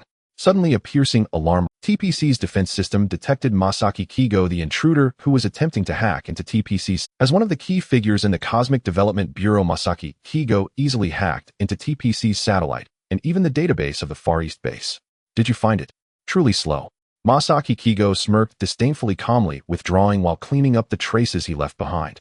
This is the confidence of a genius. He does not believe that the incompetent TPC could catch him. He then clicked on another pause screen on a different computer. This contained some interesting findings he discovered at TPC's Far East base, and it was this image file that revealed the giant's secret. The foolish TPC higher-ups actually believed that the giant saved Dagu. The footage on the screen clearly showed Dagu being struck by Melba and crashing, unable to parachute in time due to a system malfunction. Then the Victory Flying Swallow emitted a glow. Following this, the Victory Flying Swallow exploded, and the subsequent image files were lost, as the black box has yet to be found. Masaki Kigo's lips curled into a mad smile as he murmured, "Why can't it be that Dagu transformed into light, becoming the giant?" He also obtained Dagu's medical examination data through some minor tricks and discovered an astonishing fact. Dagu shares the same mysterious gene as himself, which he termed the ancient super gene. Perhaps this is the reason Dagu can transform into a giant. So could he possessing the same gene also? As long as he figures out how Dagu transformed into light, he could also become a god. Masaki Kigo thought of the silent giant statue beneath his feet, eager to bind Dagu immediately. Masaki Kigo stood up abruptly, his face dark as water. Someone had discovered his future.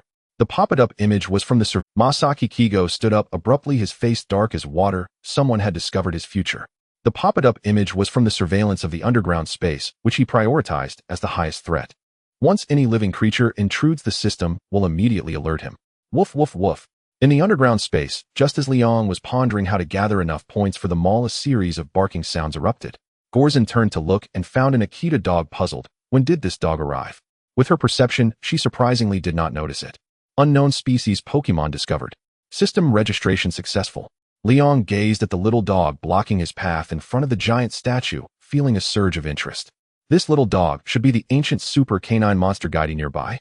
This monster had tricked the young Liang out of many tears. Looking at Guide, whose bright eyes were filled with vigilance, Liang suddenly realized he did not possess the skill to check monster data, leaving him to passively view the monsters he had captured. Little Blue, is there a skill in the mall to check monster information? No. Liang slapped his forehead, nearly forgetting that this system is the wisdom goddess. Little Blue, is there a skill in the mall to check Pokemon information? Yes, the skills are as follows. The points from yesterday's daily tasks have been credited, and Liang still has 2,400 points, so he has no choice but to proceed. Detection technique allows for a rough view of Pokemon information. 2,000 mall points. Purchase. Then Liang threw out a detection technique. Species ancient super canine Pokemon Guide, gender female, affection 0, attribute fire level elite, potential gym level, ability solar power. What? Solar power. Liang was taken aback, not expecting the Sunny team main C he envisioned to appear before him like this. In an instant, his gaze towards Guide became fervent, and he approached with a friendly smile as he believed reaching. Little dog, don't be afraid, I'm a good person. Come over here, you wouldn't want the giant statue to be damaged, would you? Seeing the human approaching with an evil smile, Guide trembled in fear. In this form, its fighting power could only intimidate kindergarten children. It initially wanted to threaten with bared teeth, but upon hearing the threat from the human before it, it dared not move. Thus the poor Guide fell into Liang's embrace. Liang looked at Guide trembling in his arms, puzzled, and asked Golza, "Why is it shaking so much? Is it very cold?" Golza looked enviously at the little dog in its position, as she also wished to be held like that by her master. Hearing her master's words and seeing the little dog trembling in fear, it was hard to imagine this would be a monster. Looking at her master, who still felt good, Golza remarked, "Liang, is it possible that you scared it?" "Impossible, I am upright, kind, and friendly." Liang raised an eyebrow, complaining as he turned to look in the direction Golza was gazing. In the underground space, another passageway was visible where the shadow of Masaki Kigo emerged. Masaki Kenji. Liang was not surprised to see Masaki Kenji appearing in the underground space. Given his eagerness to become a giant, how could he not have set up surveillance here? However, he did not expect that Masaki Kenji would come alone with such confidence. Upon seeing the smiling man opposite him reveal his identity, Masaki Kenji's eyes narrowed. "It seems you know me well." From the man holding a puppy, he heard a tone of calm assurance. The other party was not surprised by his arrival, proving that his actions were not as secretive as he had imagined. Moreover, neither the man nor the woman opposite him appeared flustered by his presence, clearly confident in their own strength. Seeing the arrogant and self-assured Masaki Kenji display such a vigilant demeanor in front of him, Liang couldn't help but smirk with a hint of mischief, gently stroking the head of the puppy. "Not too much, really. I just know that you intruded into the TPC internal system, that you uncovered the truth about the giants, and that you wish to become a guiding deity for humanity. Isn't it interesting? A self-proclaimed clever human wanting to become a god above all." Attacked by the box weapon, Masaki Kenji lost the last trace of composure on his face. For the first time, his eternally confident and calm expression revealed shock. He clenched his fists tightly, his gaze dark and fixed on the maliciously smiling mysterious man. "This joke is not funny at all, sir. Who are you? How did you know these things?"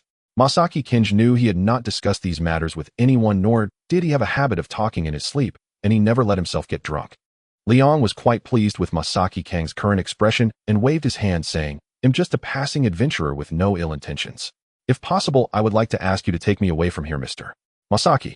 Rest assured, I won't leak your... After all, isn't it quite fascinating to turn humanity into giants? Beside him, Golza remained silent, knowing her master's mischievous nature had resurfaced. Although she did not understand what was so interesting about it. If it were her, why bother with all this chatter? Just stomp. You bastard, don't get too carried away. Damn it. Masaki Kenji had never been toyed with like this, and in his rage swung his fist. Besides being a scientist, he was also a martial arts expert. Xiaozan, help me hold this. Seeing this, Liang handed the puppy to Golza and approached casually. Skill can allow the weak to overcome the strong to a certain extent. But if the gap is so great that it breeds despair, then any technique is useless in the face of absolute power. Can Masaki Kenji lift a small nebula? Can he run and leap over a cliff? Can he break through the defenses of Super Dream? In the next moment, Masaki Kenji hunched over like a boiled shrimp. Liang easily evaded Masaki Kang's attack and landed a punch on his abdomen. Bastard. Masaki Kenji could not believe that after years of martial training, even the elite of the special forces were no match for him. He never expected to fall here today.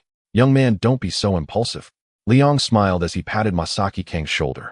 Fortunately, you encountered me, otherwise you probably wouldn't be able to leave this underground space today.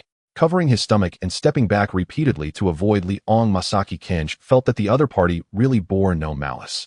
He gritted his teeth and looked at Liang's malicious smile, saying, "You bastard, what do you really want? I told you I'm an adventurer here for exploration." Liang shrugged. Kill Masaki Kenji. He could do that, but it was unnecessary. If Masaki Kenji went missing, the TPC people would definitely find this place, and then the giants would be exposed. Therefore, the best approach was to act cool and intimidate Masaki Kenji. Coincidentally, Masaki Kenji was a smart man. Masaki Kenji, with an expression that said, "Do you think I'm a fool?" gritted his teeth and said, "Bastard, do you think I would believe such words? Believe it or not.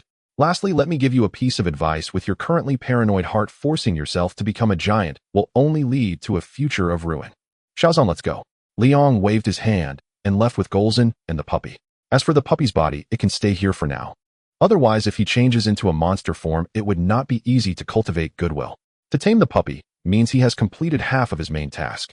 The remaining 3 gym-level monsters required him to think carefully about which monsters were still in Dijia. The silver dragon Hilbegon in the Lion's Nose Forest counts as 1. The gold dragon Goldras, which caused the time-space distortion, also counts as 1. Who else is left?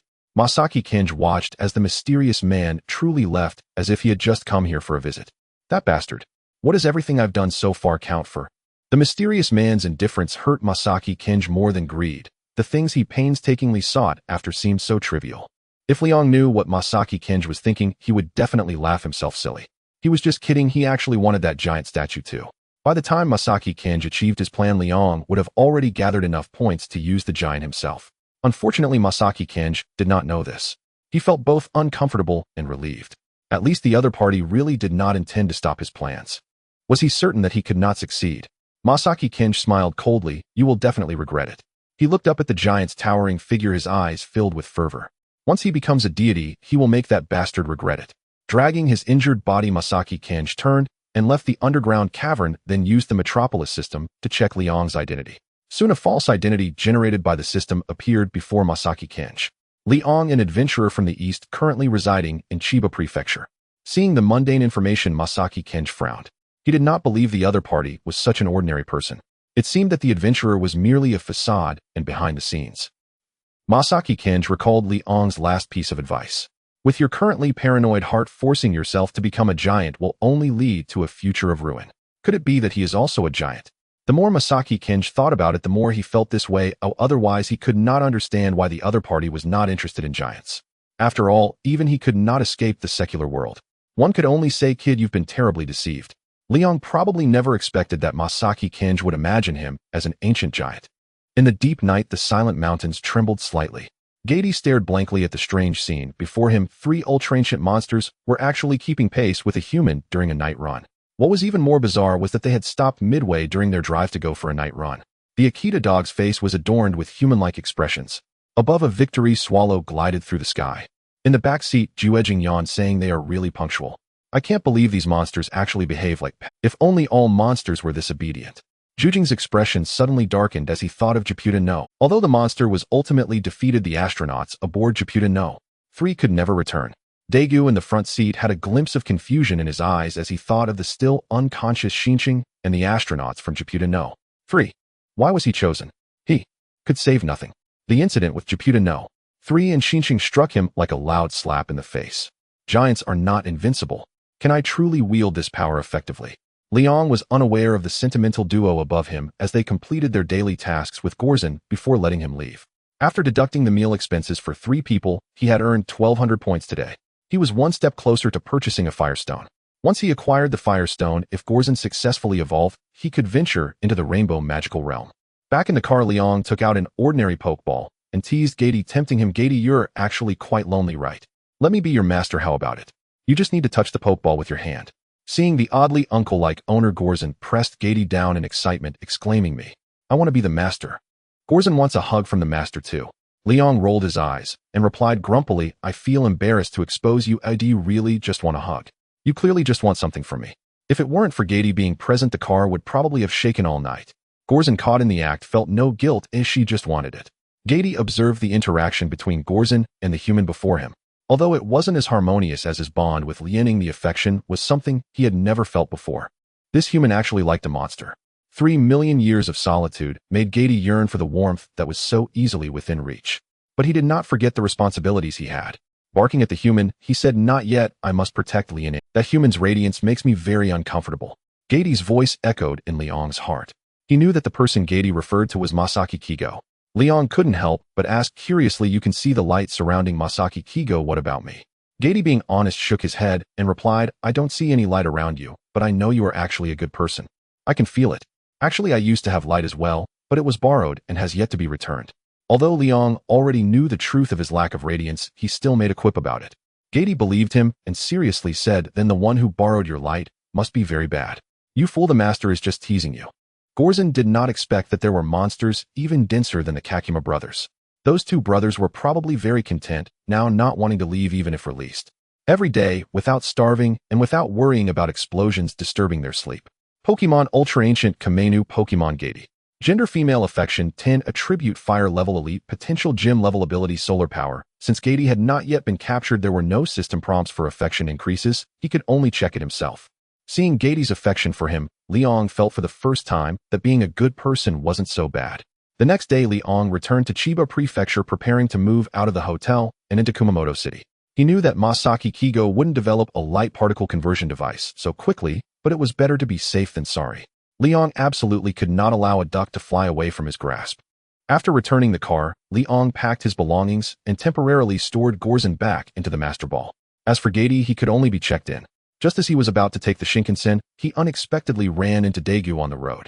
Daegu, what are you doing? Today, Daegu was in casual clothes, looking dazed as he walked down the street. If Liang hadn't called out to him, he would probably still be sleepwalking. He had seen the news about Japuta No. 3, but unfortunately, he was in Kumamoto City yesterday and missed it. Otherwise, he might have earned more mall points. Daegu snapped back to reality upon hearing someone call him. Looking up, he found the smiling young man before him somewhat familiar. Soon he remembered, it's you, the adventurer from the east. Thank you for bringing me back twice. Liang smiled. Once from the pyramid, once from Kira Island. It's nothing. Daegu shook his head and curiously asked, are you still adventuring? What boy doesn't have the dream of an adventurer to explore the mysteries of the world? I earn my living by providing tips to newspapers. Liang preemptively gave Daegu a heads up to avoid any misunderstandings as he wanted to appear in various monster events without arousing suspicion. What about you, Daegu? You look rather lost. If you don't mind, we can chat. I've been to many places and met many people. I might be able to give you some life advice, Liang said casually. Despite the playful banter, he still held a fondness for his former idol. Moreover, helping Daegu out of his predicament early would be beneficial for dealing with the conch. What if his appearance caused Daegu not to borrow the light in the end? Wouldn't the conch go mad? Daegu was taken aback by Liang's words, looking at the calm smile on his face. The composure radiating from him touched Daegu. An experienced adventurer might really provide him with some advice. Now Daegu felt like a drowning man tightly gripping the lifeline thrown by Liang. Mr. Li, you can just call me Daegu. Then I'll bother you. Just call me Liang. I know a park nearby. Let's. Meanwhile, at the TPC Far East base, after yesterday's battle, Jime finally believed that giants were friends of humanity and not foes. She had this intuition. Compared to the mysterious person controlling the monsters, the warm light radiating from Tiga and his selfless fighting stance in front of the energy base were more touching. Coincidentally, she was about to attend a high-level meeting. Today the weather in Xinya is delightful with a gentle breeze. In the park, there are many pedestrians taking leisurely walks, as well as parents out camping with their children. Dad, Mom, look, it's flying. Kenta, don't run too fast. Woof woof. On the picnic blanket, the young parents wear beaming smiles as they arrange the food. Not far away, a little boy is flying a kite followed by a small dog at his feet. It is a happy family of 3. On a park bench, Liang brought Dagu here. Let's sit here. Liang sat down while Gady squatted beside him. Dagu nodded. After sitting down, Dagu clasped his hands under his chin, staring blankly at the grass ahead, and said, Liang, what do you think a person would do if they suddenly gained immense power? Of course, I'm not talking about myself, but about a friend of mine. Realizing that his statement was too obvious to creating friends from nothing. I understand. Liang nodded with a smile. So what happened to your friend? Dagu became anxious. My friend is just an ordinary person, but one day someone told him that he is, and it's the kind of situation where only he can do it. But my friend doesn't want to be a savior. He just wants to be himself. My friend is not cowardly. He just feels he cannot bear this heavy responsibility. Liang understood the reason for Dagu's confusion. It's not fear of being a savior. It's just feeling too ordinary to shoulder that responsibility. No wonder Tiga chose Dagu. It is precisely this humility and kindness that prevented him from going astray. If it were Masaki Kikuto, Liang was sure. On the first day, I will lead all of humanity. On the second day, I won't eat beef. On the third day, I am a god. After understanding the reason for Dagu's confusion, Liang knew how to enlighten him. Liang adjusted his sitting position and smiled lightly. Dagu, I think you're overthinking it. Ahem. It's not me, it's my friend. Dagu quickly waved his hands, his expression revealing a hint of guilt. Liang glanced at him, thinking that the members of the victory team should all get glasses. With acting skills like Dagu's, he actually made it to the end. He shrugged. Okay, your friend, not you. Right, my friend, Dagu emphasized again, and then asked, so what do you mean by overthinking? It means being too obsessed. Why does your friend think he is too ordinary? I think it's quite the opposite. Being chosen as a savior means your friend is actually not ordinary at all. On the contrary, he is outstanding. He is outstanding. Dagu murmured, surprised that Liang viewed him in such a light. His eyes gradually brightened as he asked, so do you think my friend doesn't need to think about these things at all? No, quite the opposite. Liang saw the eager look in Dagu's eyes and knew what he wanted to hear. Therefore, he lowered his voice, making it sound serious and sincere. With great power comes great responsibility. Oh no, I've become Uncle Ben. Dagu was stunned. The once pitiful words echoed in his mind. You are both light and human. Yes. In fact, he doesn't have to struggle between being human and a giant. He is the giant, and the giant is him. Could it be that he who can become a giant would just stand by and watch monsters destroy the city? No, he cannot. Just like when facing Ligador, he knew he was no match, yet still chose to stand in the way of the monster. Dagu suddenly felt light as he looked at the happy family having a picnic on the grass not far away, or it was this kind of happy smile he wanted to protect. I understand now. Thank you, Liang. Oh, isn't it your friend? Liang also laughed, teasing him. Dagu looked shocked. You figured it out. Oh no, Dagu thinks he's a fool. Liang rolled his eyes. Hasn't anyone told you that your acting really sucks? Come on, Dagu, your journey is still long. With that, Liang stood up. Meeting Dagu was just a coincidence. He still had to catch a train. Gady, let's go. Woof. Gady looked at Liang with completely changed eyes, surprised that he could say such a With great power comes great responsibility. So does he need my help? A thoughtful expression flashed in. Compared to Golza, who had survived in human society for a long time, Gady had a clearer understanding of good and evil. Dagu gratefully watched Liang leave while scratching his head. Could it be that my acting really is poor? On the Shinkansen to Kumamoto City, Liang, like other passengers, looked down at his phone, watching a news interview. The interviewee was Captain Ijima of the victory team. Captain Ijima, I heard that your victory team calls this suddenly appearing giant Tiga Ultraman. The host in a pink outfit asked. Captain Ijima, who was very camera-friendly, smiled warmly and nodded. The youth doesn't know the captain's goodness, mistaking Tiga for treasure. Liang suddenly thought of a saying. Unfortunately, the captain already has children. The pink-clad host continued. Is this Tiga Ultraman our friend? Is there a possibility that he could also pose a threat to us humans, just like the monsters? In the high-level meeting before the interview, director Zaizu had already provided an answer to this question. The reason she agreed to the interview now was to publicly disclose this answer. In the face of the panic brought by the monsters, people urgently needed a pillar. From Tiga Ultraman's actions, it was evident that he harbored no malice towards humanity. Ijima smiled and shook his head. Tiga Ultraman possesses powers and ways of thinking that we humans cannot comprehend. For now, we cannot determine where he came from. However, our victory team unanimously believes that Tiga Ultraman's appearance is to protect us humans.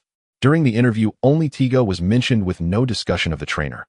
Liang knew that the TPC higher-ups would definitely not allow Ijima to talk about controlling monsters. He didn't care about that as long as it didn't attack him during his battles. Meanwhile, on the bustling city streets, a beautiful woman in high heels and black stockings looked up at the interview on the big screen, a strange smile creeping onto her lips. Foolish humans, they actually consider giants to be the saviors of humanity. Just wait when the sacred flames descend, whether it's Tiga Ultraman or that guy, they will all turn to ashes. In an instant, all the monsters and demons on Earth were drawn to Tiga. In the blink of an eye, 3 days had passed since Liang moved to Kumamoto City. With a stable income of 3,600 shopping points over the past 3 days along with his existing points, Liang had already accumulated more than half of the points needed to purchase the Firestone, leaving him just 4,800 points short.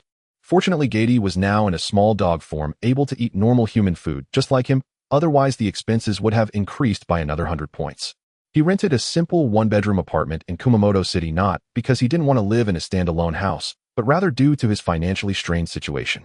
Forget about a standalone house. If he couldn't find a source of income soon, he might not even afford meals. Earth had entered a phase of frequent monster occurrences, though it wasn't every day. Suddenly his phone rang. Who would call him in the dead of night? Leon glanced at the messy clothes and didn't want to move. He patted Gady, saying, "Where's my phone?" "Look for it."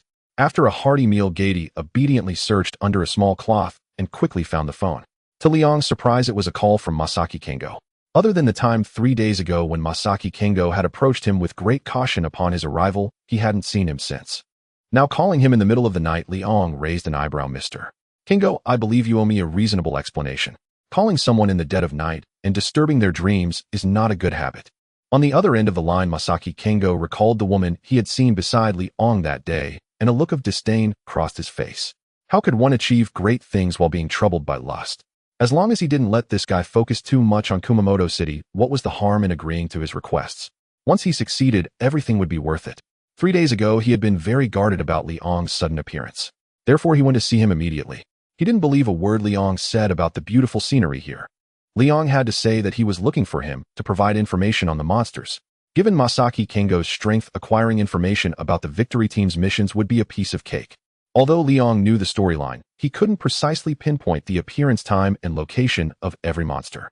Masaki Kengo still didn't believe him, but at least left. "I have a lead on a monster that I think you might be interested in." "Oh, do tell." Only then did Liang become. With monsters, it meant he could not only earn points, but also make money. If the monster had great potential, it could also help him complete the main storyline. Seeing Liang's interest, Masaki Kengo revealed a smile of success as long as he didn't focus on him. A night fisherman discovered a gigantic monster corpse along the coast near Kitagawa City in Shizuoka Prefecture. They have already called the police, so the victory team should be dispatched soon.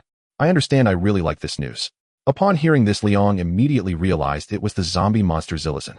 He was somewhat intrigued by this monster, a creature that had come back to life, curious about the principle behind it. Unfortunately, it was too smelly and too ugly, otherwise he would have liked to capture it for further research. If you have more news like this next time, feel free to call me.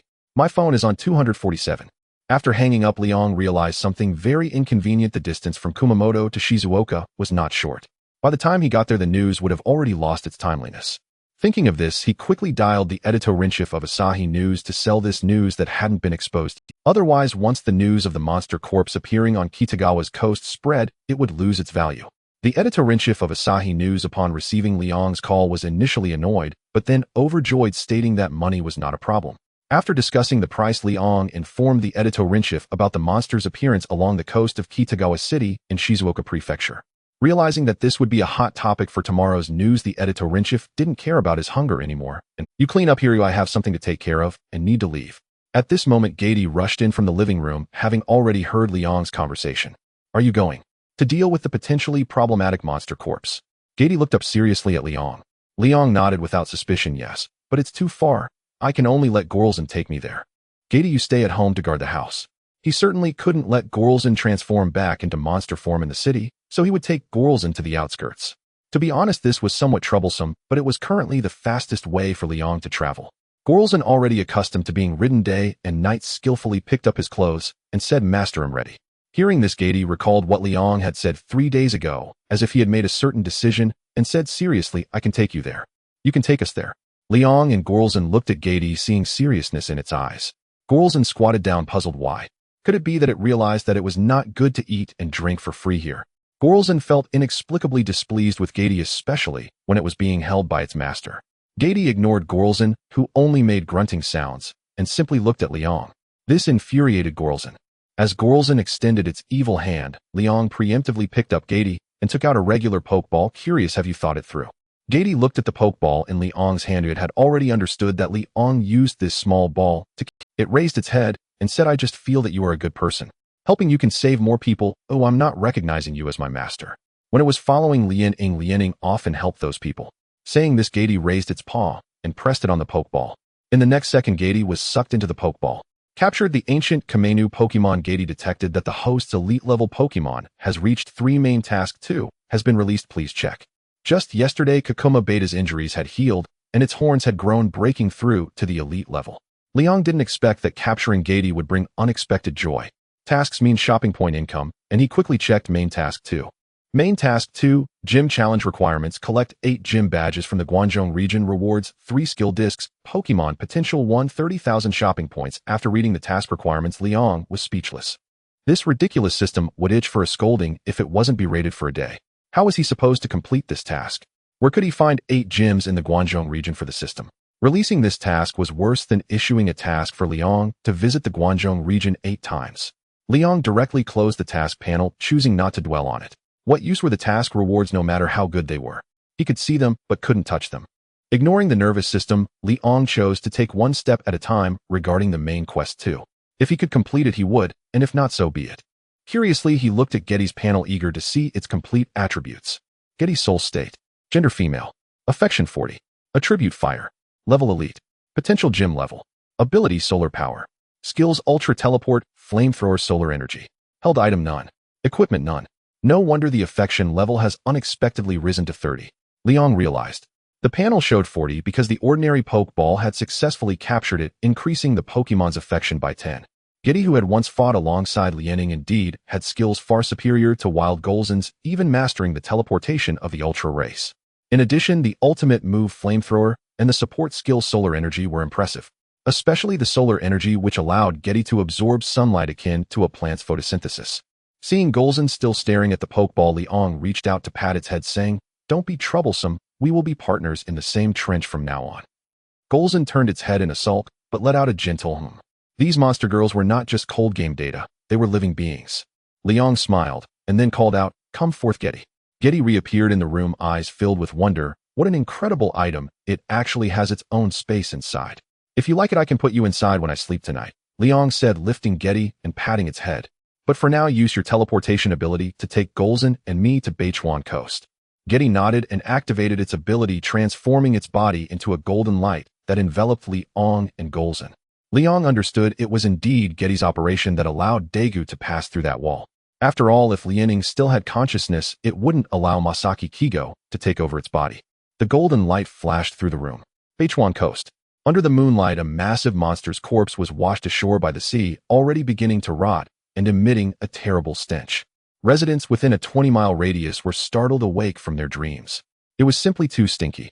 Ugh. Especially in the area close to the coast, several people had fainted from the smell and were sent to the hospital.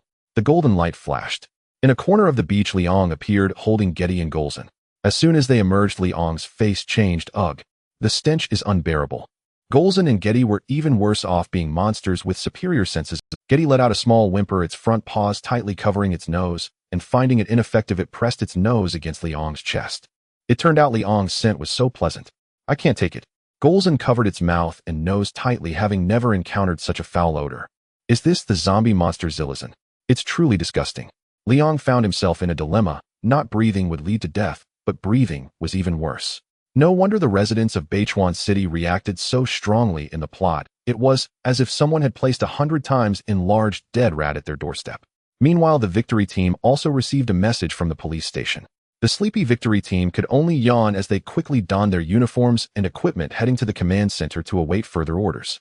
Discovery of an unknown species of Pokemon. System recorded successfully. Pokemon Zombie, Pokemon Zilizan. Gender male. Affection 0. Attribute Ghost Poison. Level normal. Potential elite. Ability cell regeneration. Liang used a detection technique, gaining some information about Zilizan. As expected, it was weak, if not for the stench it emitted, and its unique status as a resurrected corpse. It was a monster that the Victory team could handle alone.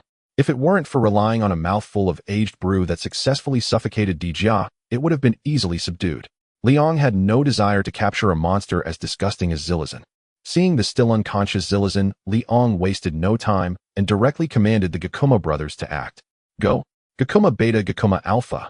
Use Petrification Beam to petrify Zilizan. The cell regeneration ability of Zilizan made it perfect for the Gakuma brothers to intervene. The Petrification Beam could effectively counter this ability, but once it turned to stone, how could it regenerate? The police who arrived after receiving the report were startled by the sudden appearance of the Gakuma brothers on the beach and sped away in fright.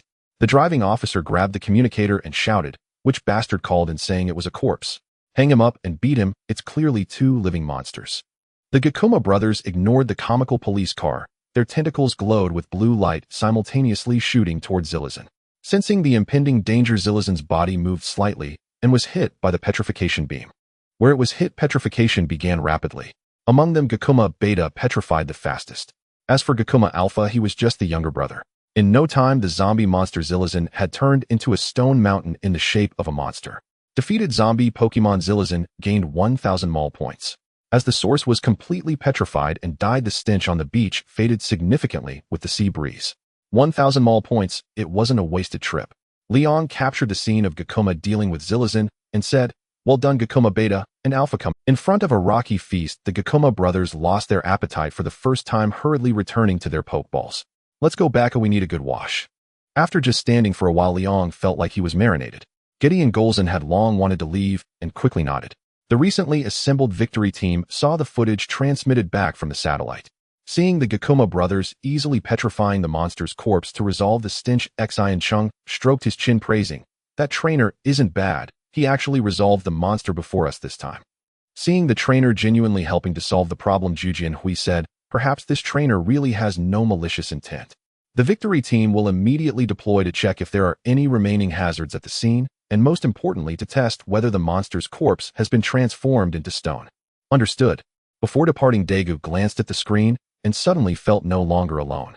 He was not fighting by himself.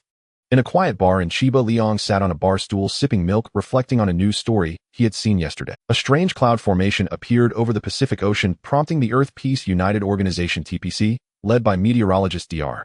Mizuno, to form an investigative team that set out today. Knowing it was caused by the monster Kajote, he had Getty teleport him to Chiba Prefecture early in the morning.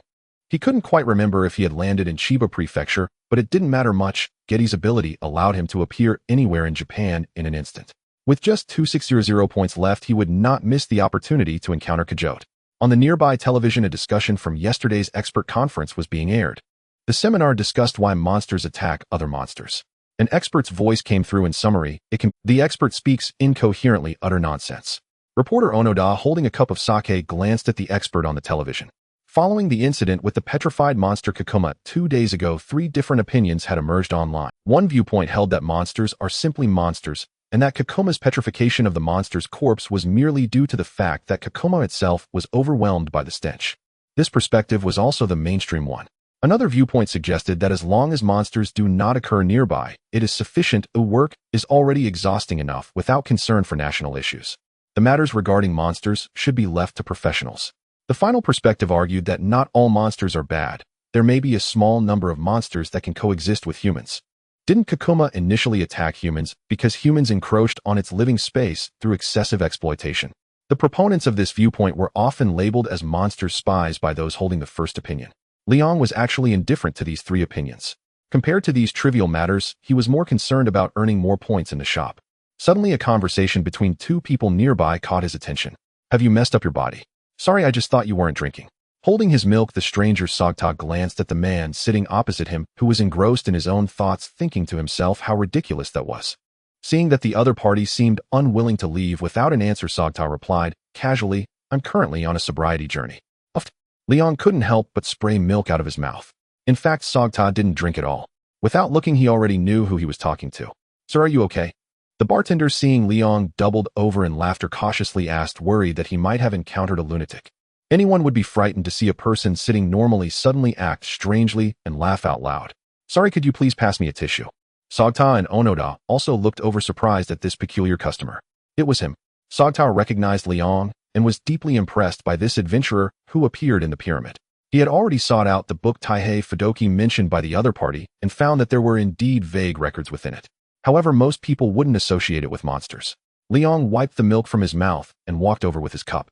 Vice Captain Sogta, long time no see. I hope you don't mind if I sit here. Seeing Liang smiling cheerfully, Sogta felt an uneasy sensation, as if countless people were watching him as a joke. He awkwardly adjusted his sitting posture, but didn't refuse, nodding slightly. At a small table gathered the three most peculiar individuals in the bar, each with a cup of milk. Onoda glanced at the milk in Liang's hand. You're starting a sobriety journey at such a young age. As for whether someone couldn't drink, Onoda hadn't even considered it. How could anyone not be able to drink? In fact, I don't drink at all. Liang smiled, enjoying the daily torment of Sogta. No way. Onoda exclaimed in surprise. Not smoking or drinking, are you still a man? In fact, the idea that all men love to smoke and drink is a misconception. Not all men enjoy it. For some reason, Sogta felt every word was directed at him. At this moment, the program on the television was switched, possibly because the previous expert segment was too unnutritious. Good morning, everyone. Now reporting the morning news. This morning, the TPC organization, led by meteorologist Dr. Mizuno, has set out to investigate the changes in the strange cloud formation. According to Dr. Mizuno's speculation, this cloud formation is likely the nest of the Lightning Man. Onoda was drawn in, and as a reporter, he had a keen sense for news. Coincidentally, the vice-captain of the victory team was right here. He turned to ask, as an outstanding strategist of the victory team, what do you think of Dr. Mizuno's speculation?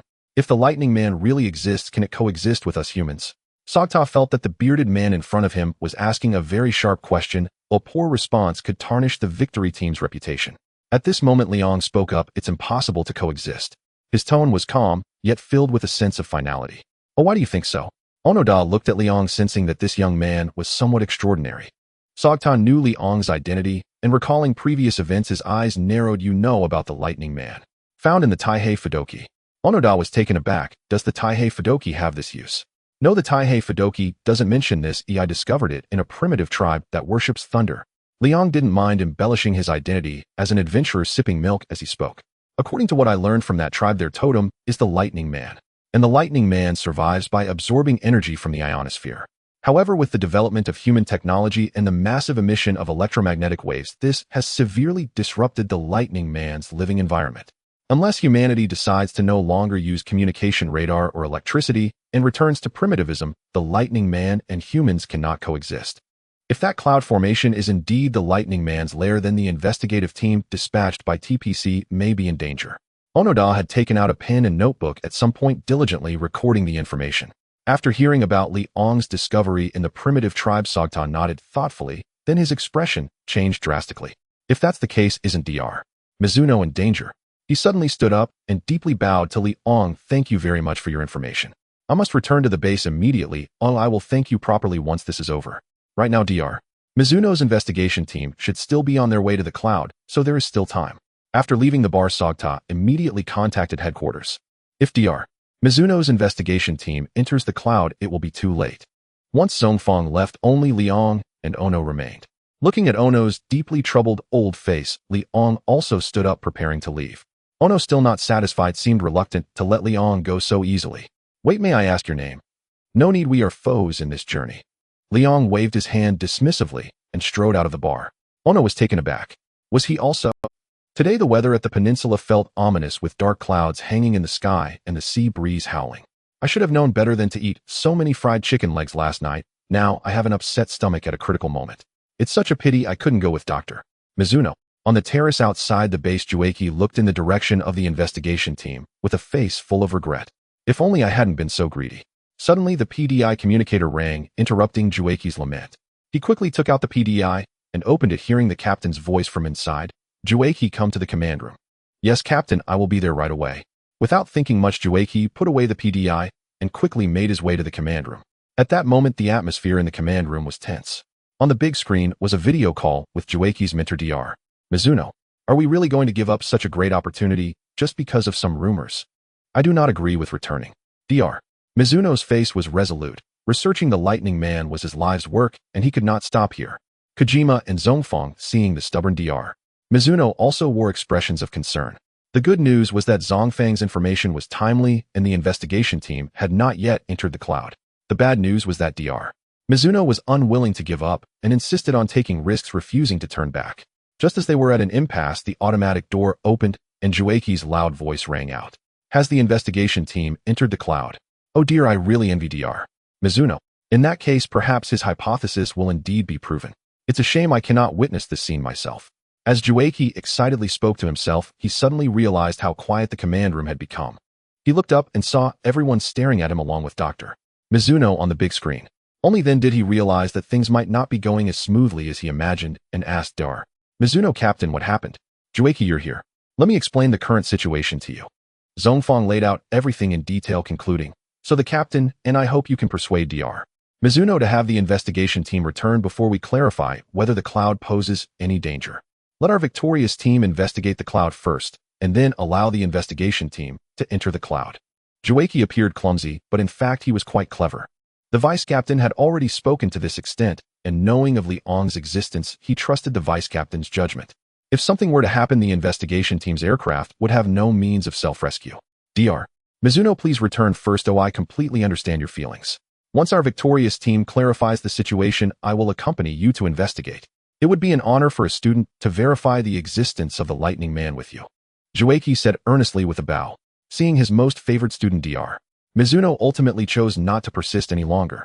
However, he had his own conditions. I can return, but I must participate in the investigation. Kojima's tense expression relaxed at this, smiling. It's our honor to have Dr. Mizuno's assistance for our victorious team. Let's return then. Dr. Mizuno stopped insisting and sent his assistant to speak to the pilot. After ending the video call, Kojima restrained her smile and looked at Zongfang. Vice Captain, could you please invite Liang here? Since he has some understanding of the Lightning Man, his assistance may be needed for the upcoming investigation. Well, Zongfang shook his head. I don't have his contact information. At that moment, Dagu spoke up. Captain, I have Liang's contact information. Lina asked curiously, Dagu, how do you have his contact information? Dagu smiled. Liang is a great person, he helped out a lot, so I added him as a contact. Alright Dagu, the task of contacting Liang is up to you. Kojima nodded. Then she continued to arrange. Lina, you and Shinjo will pilot the second machine to monitor the movements of the cloud. Without my orders, you are not allowed to enter the cloud without permission. Understood. After receiving the order, Lina and Shinjo left the command room. Dagu dialed Liang's phone. Upon hearing Dagu's purpose, Liang, who was worried about where Kazuto would land, readily agreed. By the way, I can also gather some material. The combat process and equipment of the victorious team would surely please the editor-in-chief of Asahi News. Counting the previous 2 times, this was Liang's 3rd time entering the victorious team's base and the 1st time entering the command room. In the command room, aside from the victorious team, there was also an old man who looked displeased with him, which was quite annoying. Welcome to the victorious team, Mr. Liang.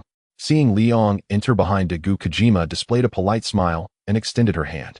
Seeing the captain's sunny demeanor, Liang felt his mood lift significantly. Liang smiled as he gently shook the captain's hand, letting go immediately. It is my honor to assist the victorious team. You are that adventurer, right?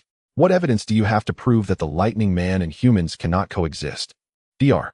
Mizuno, who had been forcefully called back, immediately questioned upon seeing the culprit before him. Liang felt that this old man was unreasonable and did not indulge him, saying indifferently, if you don't believe it, you can go to the dead. Seeing his mentor about to explode with anger, Jueki quickly grabbed him. Dr. Mizuno, don't be angry. Oh, Liang didn't mean it. Oh, so you are Dr. Mizuno. Liang realized understanding. You should thank me for saving your life rather than questioning me. Dagu also came to Liang's side and whispered, Liang, please don't provoke Dr. Mizuno anymore. While Kojima and Zongfang were feeling troubled, Yezue anxiously shouted, Captain, the meteorology team has sent word that the cloud's movement is a bit strange. In an instant, everyone's attention was drawn to him. Zongfang quickly walked over to Yezue. What happened? Yezue quickly replied, the speed of the cloud is incredibly fast. At this rate, it will soon reach Japan. Kojima was taken aback, then quickly called for Lina and Shinjo. Lina, Shinjo, how's the situation on your end? Lina, Shinjo, please respond if you hear me. That cloud is actually transforming into a cocoon. Lina exclaimed as she watched the slowly changing cloud below. I will contact the command room right away, Shinjo said. Damn, the radio is down. As a result, he found that the second machine had completely lost contact with the command room. In the command room, Liang said, get ready, predict the landing location of the cloud and evacuate the crowd in advance. Doctor, the first contact you wanted is coming. I hope you're still this confident by then. Liang's smile was malicious, but his words cast a shadow of unease over everyone in the command room. Dr. Mizuno had nothing more to say and even looked somewhat pale, because the Lightning Man would never leave the ionosphere that it depended on for survival. In a coastal city of Japan, a massive cocoon swiftly flew through the dim sky like a missile. The giant cocoon landed in the city, creating a tremendous impact that sent the soil flying high into the air, leading one to believe that a giant had appeared. A sharp, piercing scream echoed from the rising dust, followed by a colossal figure striding forth. It was a monster resembling a devilfish. The creature known as Golza emerged in the city, swinging its fin-like arms to demolish the obstructing buildings, its mouth filled with sharp teeth as it screeched. In the command room, Dr. Mizuno looked at the monster destroying the city with a forlorn expression. If it weren't for that young man, he feared he and his team would. Seeing his mentor in such a state, Kurai also felt an immense sadness, knowing Dr. Mizuno's lifelong dream. Suddenly, he noticed the monster screeching on the large screen and thought of something. Minakata smiled, saying, "Fortunately, we listened to Leon's advice." Captain Ikeda nodded and said, "Daiku team, stop the monster from further destroying the city and eliminate it." "Understood, Captain." Victory Falcon No. 1 took off vertically from the opposite side of the city, heading towards the battlefield. Leon, who had come early on a Daiku aircraft under the pretext of helping with evacuations, had already prepared the best position. On top of a building, Leon cast a detection spell on Golza to assess its potential. If it showed promise, it would qualify to be captured by him. Spirit Electric Pokemon Golza. Gender Male. Affection Level 0. Attribute Electric. Level Elite. Potential Elite. Ability Volt Absorb. Tisk, that's just unfortunate for you. Initially, Leon had a poor impression of Golza, and now that its potential was exhausted, there was only one path left for it. It's Unit 1. The following Unit 2 spotted the Unit 1 piloted by Daiku. Upon seeing Unit 1 attacking the monster emerging from the cocoon, Lena and Shinjo chose to strike together. The lasers from Victory Falcon targeted Golza, trying to drive it out of the city. Countless sparks erupted from Golza, causing it to screech even more piercingly as it swung its fin-like arms, attempting to knock down Victory Falcon. However, Golza realized that its short arms couldn't reach at all. "Captain, let me and Dr. Mizuno go." In the command room, Kurai pleaded with a language translator in hand. "The electric being will leave from the ionosphere, which is closely related to the development of our human technology. Therefore, if we can resolve the issue through communication, we might avoid a war. The electric being and us humans are both life forms on Earth. Captain Ikeda, this is my lifelong wish. Oh, please let me and Kurai go." Dr. Mizuno agreed as well. "Otherwise, I truly cannot bear it." Hearing this, Ikeda had no choice but to consent. Kurai, delighted by the captain's approval, immediately set out with his mentor. On the battlefield, Golza was completely enraged, its mouth, filled with sharp fangs, opened wide, targeting Victory Falcon in the sky. A blue-purple electric ball suddenly shot forth fast as lightning and in rapid succession. Not good. Daiku took evasive action immediately, but Golza's electric projectiles were far too slow. One of the electric projectiles struck the wing, enveloping Unit 1 in thick smoke and flames. Victory Falcon No.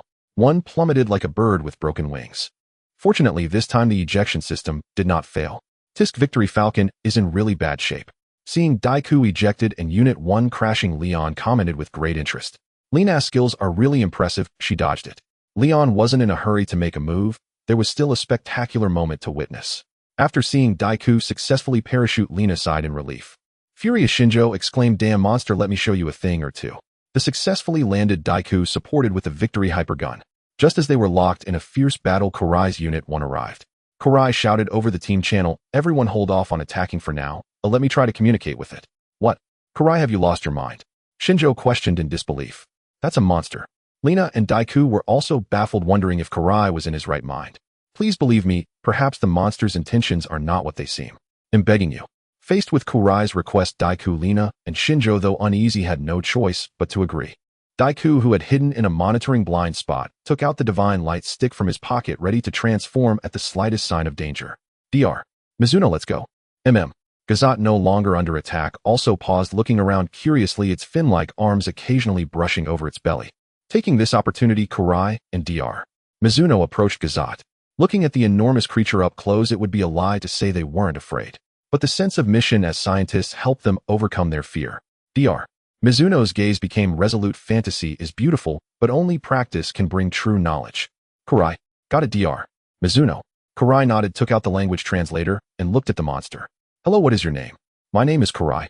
Kurai's voice was transmitted through the translator to Golza's ears. Instantly, Golza stopped looking around and turned to the source of the voice. Seeing the monster seemed to understand, Kurai shouted again, "We are not your enemies, we are friends." Dr. Mizuno anxiously watched, hoping for the monster's response. Golza looked at him and screeched, "Golza likes." The monster's words were translated. Kurai and Dr. Mizuno were thrilled. It turned out the monster's name was Golza. Dr. Mizuno exclaimed excitedly. Karai, we did it. Please don't get angry anymore. We are friends on the same earth. Please don't attack your friends again. They actually communicated. Shinjo was in shock. Lena stared intently, wondering if it would succeed. Thinking about what would happen next, Leon began to laugh, anticipating a spectacular scene. In the next moment, the translator conveyed Gazot's voice, a childlike tone ringing out. Friend delicious. Karai and Dr. Mizuno were taken aback, doubting they had heard correctly. Gazot's voice continued to be translated. Friend is Gazot's food. Friend. Gazot opened its massive mouth. Karai and Dr. Mizuno were dumbfounded, Leon's warning echoing in their minds. The electric being could never coexist with humans. Under the darkened sky, Karai saw the electric being's massive mouth looming over him, and only one thought crossed his mind. We're doomed. Don't come any closer. Juejing shouted in fear as he shielded Dr. Shui behind him. Despite his immense fear, he refused to abandon his mentor and flee alone. Juejing, you need to go. Dr. Shui did not want Juejing to sacrifice his young life because of his stubbornness. What are you talking about, Dr. Shui? Juejing discarded the language translator and drew his victory hypergun, raising it to shoot. How could I possibly leave you behind and run away? The victory hypergun had no effect on Gadget, as if it were merely scratching an itch. Damn it. Shut up. Shinching shouted angrily as the dunkshot gun Type 1 in his hand unleashed bolts of lightning. At the critical moment, the sound of a silver bottle shattering echoed, and a warm light expanded in an instant. Huh. The roar of battle shattered the heavens as Tiga flew in with a kick, knocking Gadget to the ground. The earth trembled as Gadget quickly bounced back to his feet, wanting to retaliate. Tiga, no longer confused, made no pause. Seeing Gadget stand again, Tiga turned and unleashed a powerful kick, sending Gadget flying backwards. Great. It's Ultraman Tiga. Himejima K relaxed and sat back in his seat upon seeing Tiga save Juejing. Zhongfang also breathed a sigh of relief. Taking advantage of this moment, Shinching and Lena rushed forward to rescue Juejing and Dr. Shui. On the building, Liang had already pulled out a Master Ball. Seeing Daga's fierce movements, he nodded. Daga's fighting skills are impressive. At least in terms of skill, he was not Daga's opponent. Gadget, who was kicked in the chest and in pain, stood up in anger, opened his ferocious mouth, and charged towards Tiga. With arms resembling fish fins, he struck fiercely. Tiga blocked with both arms while lifting his left foot to deliver a powerful side kick to Gadget's leg. In pain, Gadget bent his right leg, but quickly stood straight again, only for Tiga's side kick to come crashing in. Gadget kneeled on one leg, crying out in agony. Tiga showed no signs of stopping, twisting and delivering a spinning kick that landed squarely on Gadget's head. With a loud bang, Gadget felt the world spin, collapsing to the ground. The pain made Gadget even angrier, struggling to stand up from the ground. Just as he got up, he saw Tiga standing in front of him, his fist drawn back like a bowstring, light rapidly gathering at his fist. Huh. The Ultraman light punch could also be described as a charged punch. Tiga struck without hesitation, and Gadget, who took the punch squarely, let out a wail before falling down, finally losing his motion. After all, Daegu was too honest and had suffered for it. Seeing Gadget fall silent, he surprisingly ignored it and turned to leave. So this is why honest people tend to suffer. You have to finish him off. It's you. Go, Golzan. Liang shook his head and threw the Master Ball in his hand. Just as Tiga turned around, Gadget immediately stood up and lunged at Tiga, opening his massive mouth to bite down. Despicable. Tiga, be careful. Shinching and Lena's faces changed drastically, shouting urgently. Feeling the fierce wind approaching from behind, Tiga quickly turned around only to see Gadget's massive mouth right in front of him. There was no way to dodge. Bang. Suddenly, a terrible force struck from the side, colliding with Gadget. To fly faster, Gadget's body was much lighter than it appeared. Facing the charging Golzan, he could barely stand. His massive body launched into the air and slammed into a building. The building was instantly crushed, becoming a pile of ruins. It's Golzan. Golzan saved Tiga. The trainer has made his move. Himejima K and the other victory team members were first startled, then remembered that the trainer was not the enemy. Tiga looked at Golzan in front of him, realizing he had been saved once, instinctively wanting to nod. Get lost, you monster, don't block my way. Golzan, who already disliked Tiga, would not be polite and ignored Tiga's nod, pushing him aside. Tiga stumbled from the push. Then Golzan charged towards Gadget. Golzan really does hate Tiga. Seeing this, Liang chuckled and didn't say anything. He couldn't force Golzan to change his preferences, otherwise Golzan would no longer be his Pokémon, but a puppet. This is quite good. Golzan has a strong personality. Liang smiled faintly and commanded attack. Don't let Gadget take off. Once Gadget took off, Golzan would have no way to chase him. Seeing Golzan approach with a ferocious aura, Gadget genuinely felt afraid, stretching out his fin-like arms and attempting to flee. Unfortunately, it was too late. Golzan quickly extended his claws, grabbing Gadget's tail and pulling hard. As Gadget took off, he suddenly felt an uncontrollable, powerful force coming from below. No matter how hard he struggled, he was still pulled back to the ground. Golza's strength seems to have increased. Gadget is no match. Lena exclaimed surprised.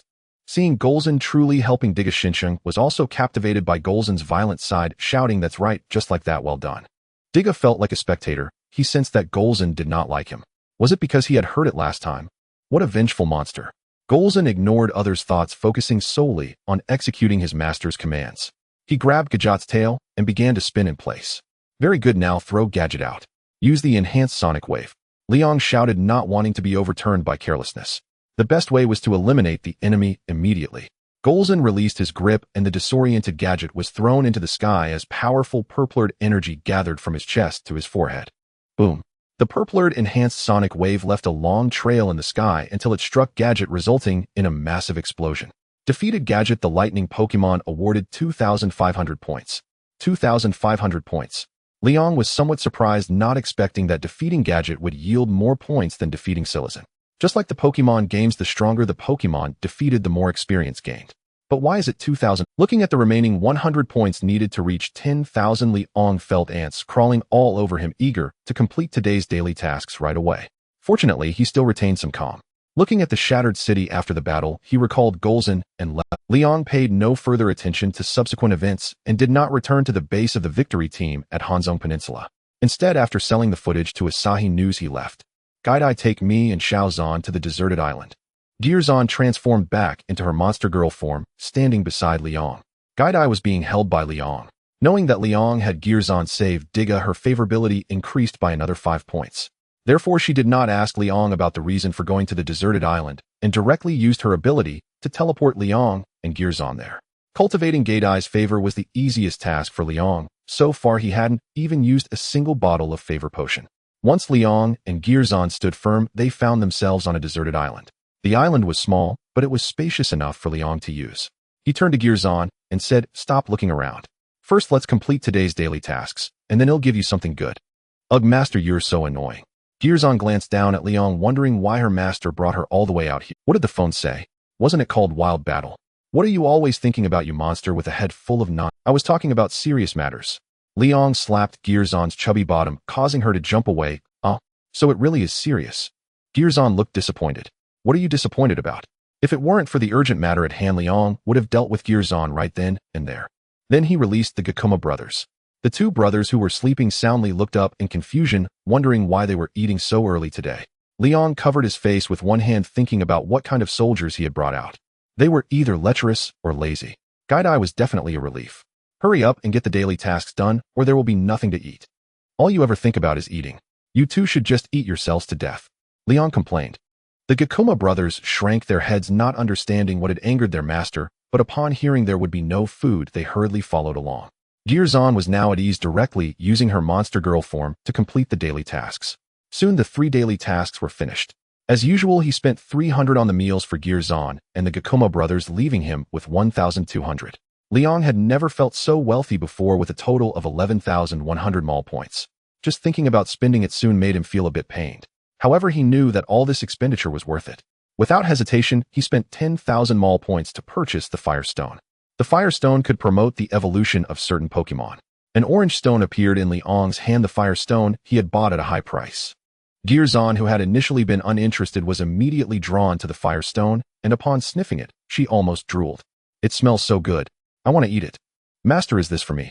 If Gearzan transformed back into her monster form, her tail would be wagging like a greedy little puppy. Although Gearzan wanted to eat it very much, she did not snatch it away, instead looking at Liang with her wide eyes full of desire. Seeing Gearzan show such a strong emotional reaction towards something else, Liang pinched her smooth cheek and smiled, saying, "It was meant for you. Go ahead and eat it." "Whoa, master, you're so nice." Overwhelmed with emotion, Gearzan swallowed the Fire Stone in one bite. Liang watched nervously. If the Fire Stone didn't allow Gearzan to evolve, it would be a huge loss for him. "Hot. It's so hot." After swallowing the Fire Stone, Gearzan felt like she was on fire and wanted to revert to her original form. Seeing her master still in front of her, she immediately ran away before transforming back. Gearzan's massive body, resembling a mountain, began to glow red, with sunlight distorting around her as it was absorbed. A thunderous roar erupted as flame-like patterns spread across Gearzan's body, with sunlight converging on her massive form, creating streams of golden flowing magma that resembled veins. The ancient Pokémon Gijinka is evolving. It really can happen. Liang exclaimed excitedly, raising his fist in triumph. However, he had to quickly withdraw as the temperature around Gijinka had reached a terrifying level. Victory Team Command Center. Zhujing Daegu and the others had not yet returned. They were still assisting the local police in checking for hazards. At this time, only Jumian Zhongfang and Yinzue were present. Suddenly, Yinzue shouted in shock. Captain, there is a massive energy reaction on a deserted island overseas in Kobe. It's quite astonishing. Could a new monster have appeared? Jumian exclaimed. Yinzue, immediately pull up satellite images. Yes, Captain. Zhongfang looked at the large screen with a serious expression. In the next second, clear satellite images appeared. Zhongfang was taken aback. This is Gijinka. Jumian and Yinzue also recognized it. Oh, wasn't it Gijinka? No, this Gijinka has different patterns on her body. Jumian saw the flowing golden patterns on Gijinka's body that resembled magma. Yinzue accessed the database for comparisons and exclaimed, this is the same Gijinka she seems to be. Evolving. Hearing this familiar term, Jumian and Zhongfang looked in astonishment at Gijinka on the large screen. Now that Gijinka has become so powerful, will Tiga still be her opponent after evolution?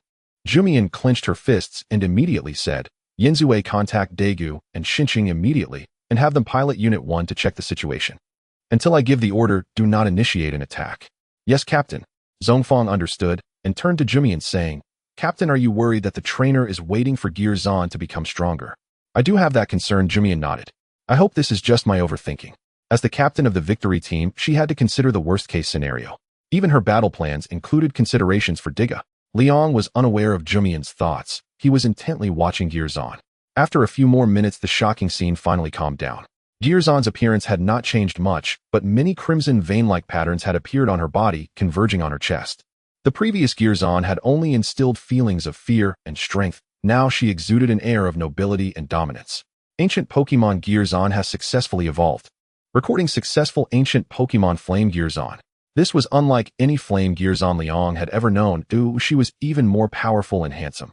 The evolved Gijinka also let out an excited roar. This power was overwhelming. The victory flying swallow no. One circled above the deserted island. Below on the beach there were nothing but two huge footprints. At that moment Liang had already returned to Kumamoto City. Quick, open a window to air out the smell. Liang grimaced as he looked at the contented Gijinka holding his weight. After evolution, Gijinka's hair had turned a fiery red and his combat power had increased. Satisfied, Gijinka put on Liang's clothes and skipped over to open the window for ventilation. Upon returning home, the excited Gijinka pulled him into the room without saying a word, eager to reward his master. Who is really rewarding whom here? Liang was speechless. He was increasingly eager to gather 30,000 shop points as the progress of his super true new human physique was still too slow. This was just one monster girl, and he was almost overwhelmed. What if there was an entire army? Liang shivered. He would definitely die in bed. This would be a disgrace for a warrior, and he absolutely would not allow that. Liang shook his head, dismissing these errant thoughts, and opened Gijinka's panel to check. Spirit Ultra Ancient Pokémon. Fire Gijinka. Gender female. Affection 100.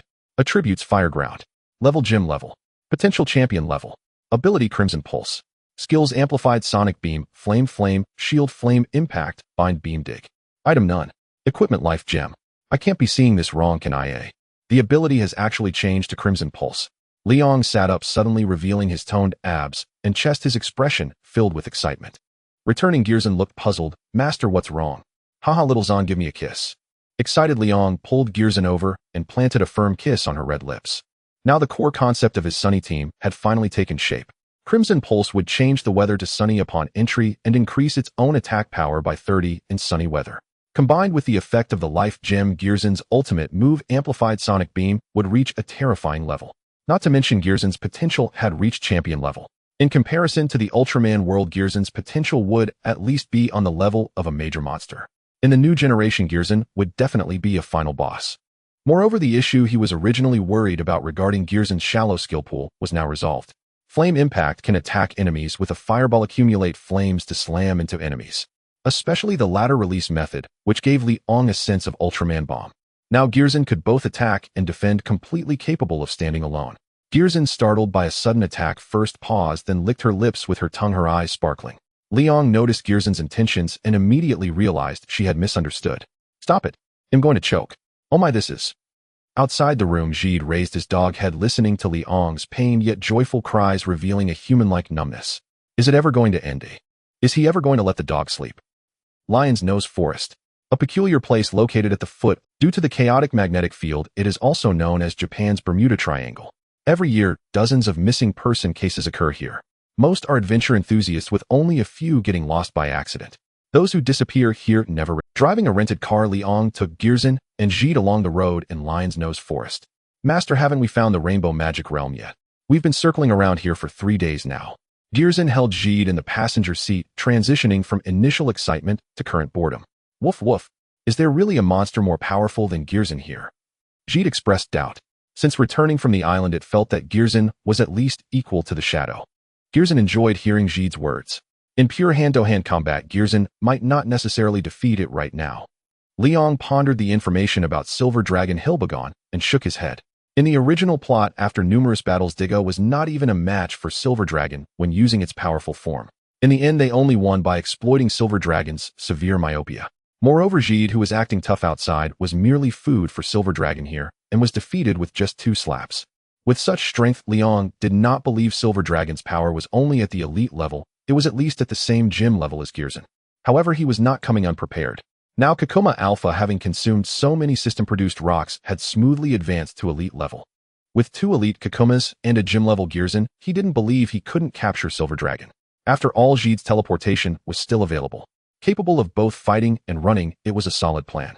Girzin, upon hearing this, felt unconvinced and was full of eagerness. Just as they were focused on finding Silver Dragon, a strange rainbow appeared in the sky. There was no rain, and it was a sunny day, so how could there be a rainbow? What was most peculiar was that the colors of this rainbow were actually inverted. Upon seeing this strange rainbow, Liang became excited. Damn it, after searching for 3 days, I've finally... Go. Hold on tight. Encountering the rainbow, they were determined to chase it. After capturing this scene, Liang sped off chasing after the rainbow. Ahead, a new fork in the road appeared after 3 days of winding paths. The chaotic magnetic field and distorted time and space were glaringly bright in Girzin and Jeet's eyes. Jeet's eyes flashed with surprise. I can't believe there's such a place. Time and space are completely distorted here. Girzin sat up straight, her eyes filled with fierce battle intent. She was the strongest monster in her master's heart. No Silver Dragon could surpass her. After passing through a wave, the road behind them disappeared, revealing a vast and boundless forest along with distant snow-capped mountains filled with a wild aura. Not long after, the car stalled, as all precision instruments would lose function in this chaotic magnetic field. This was the Rainbow Magic Realm. Get out of the car, we have to walk the rest of the way ourselves. Liang abandoned the car, opened the door, and got out. Girzin excitedly nodded and got down, holding Jeet. Liang took out his phone only to find it was also useless. Everything he tried to capture was distorted. He put the phone away and led the way. Let's go. Girzin held Jeet, following closely. The Rainbow Magic Realm is much larger than Liang imagined. The forest is tranquil, with only the sounds of their footsteps and the occasional crack of twigs beneath their feet. Girzin turned his head to look around. There were no birds or the chirping of insects, and he complained, "It's so quiet here." Tisk, now that you mention it, I suddenly have a bad feeling, Liang sighed. Girzin was puzzled. Why? Because it's a rule. Liang found it hard to explain to Girzin. The phrase "it's so quiet here" has become a flag, just like "you'll come back to marry you after I finish my task." As soon as the words fell, a rustling sound emerged from the forest like a whip swiftly scraping against the leaf-strewn ground. Thick brown tentacles rushed toward Liang and Girzin, aiming to ensnare them. "Wow, so enthusiastic, welcoming us right after we arrive," Liang said nonchalantly, pulling Girzin protectively in front of him. Xiaozan used flame impact. If he wasn't mistaken, these tentacles belonged to Gotti, and he couldn't handle Gotti in his current state. Dare to trouble my master. Unaware of their impending doom, Girzin appeared docile in front of Liang, but deep down, she remained a ferocious ancient beast. Girzin held Gotti with one arm, while raising her other arm towards the rapidly approaching tentacles, shouting, "Flame impact." Orange fireballs were launched, incinerating the tentacles into ashes. The serene forest was instantly shattered by the sounds of explosions. A high-pitched scream mixed with agony echoed the ground, trembled, trees collapsed in the distance, and a monster with a single horn appeared. It was the beast Gotti. The tentacles that had just been blown off were extensions from its massive pincers. Gotti roared loudly, its gaze penetrating through layers of trees to lock onto Liang and the others striding towards them. Liang cast a detection spell to see if there was any potential at the dojo level. Unfortunately, there wasn't. "Master, should I go?" Girzin was eager to give it a try, wanting to test her current power. Liang shook his head, took out the Pokeballs for the Kakuma brothers, saying, "No, conserve your energy. Leave this small Gotti to the Kakuma brothers. After loafing around for so long, it's time to do some work. Come out." Kakuma Beta, Kakuma Alpha. Two ordinary Pokeballs were thrown, and the Kakuma brothers appeared, crushing a large area of the forest. The two brothers, now more robust, immediately spotted Gotti and wanted to charge forward.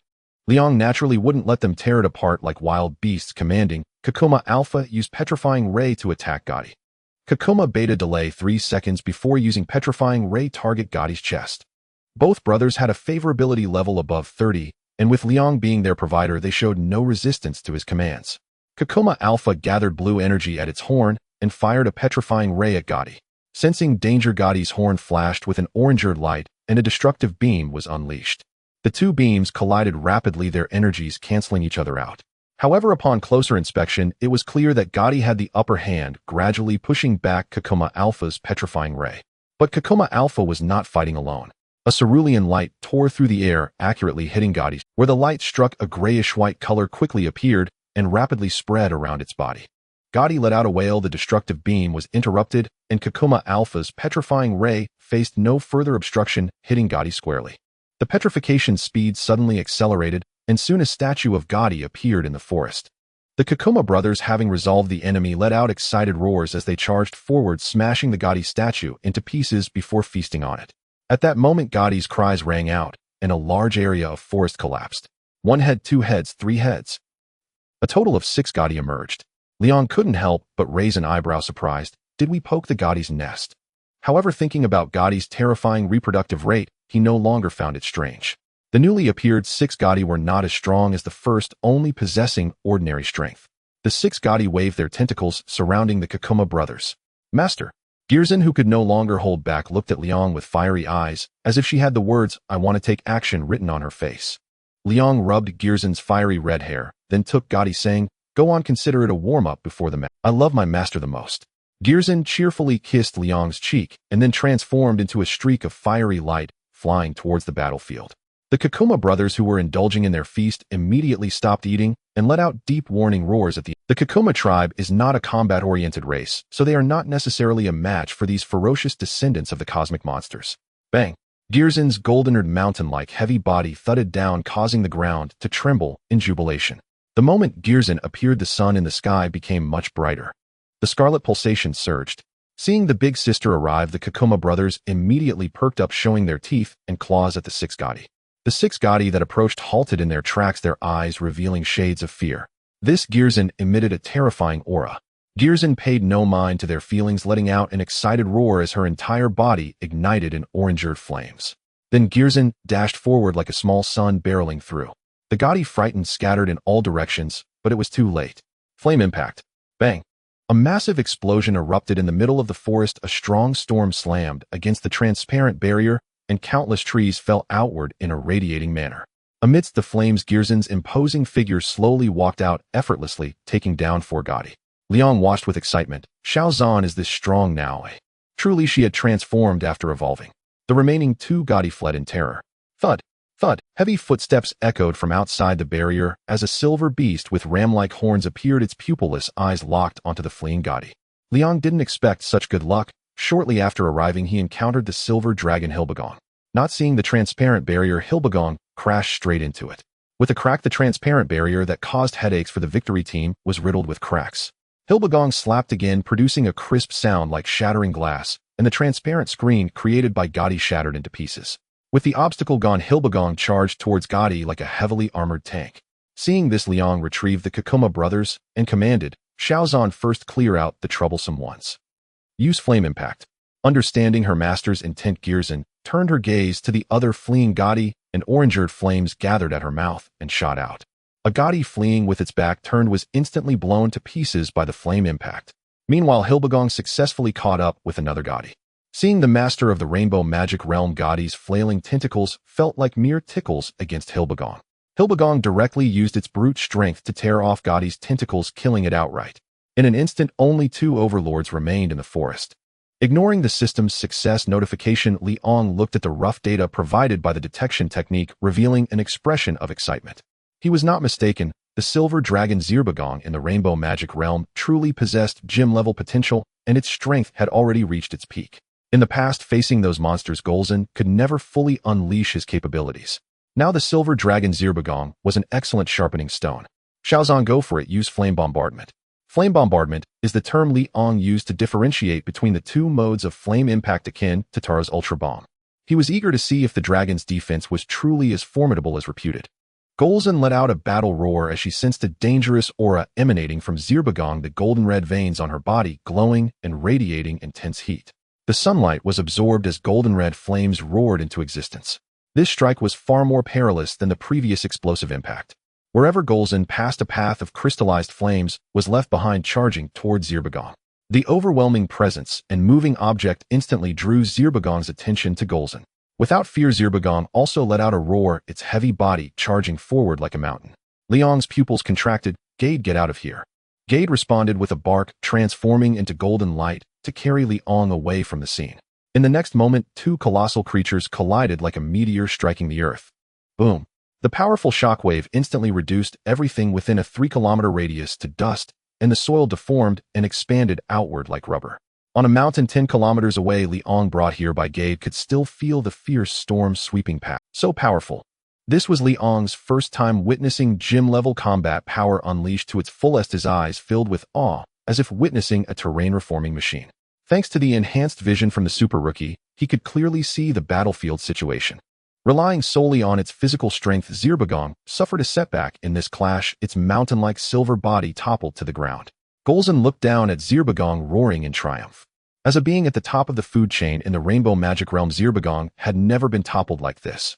The anger and the burning sensation from its body completely awakened its ferocity.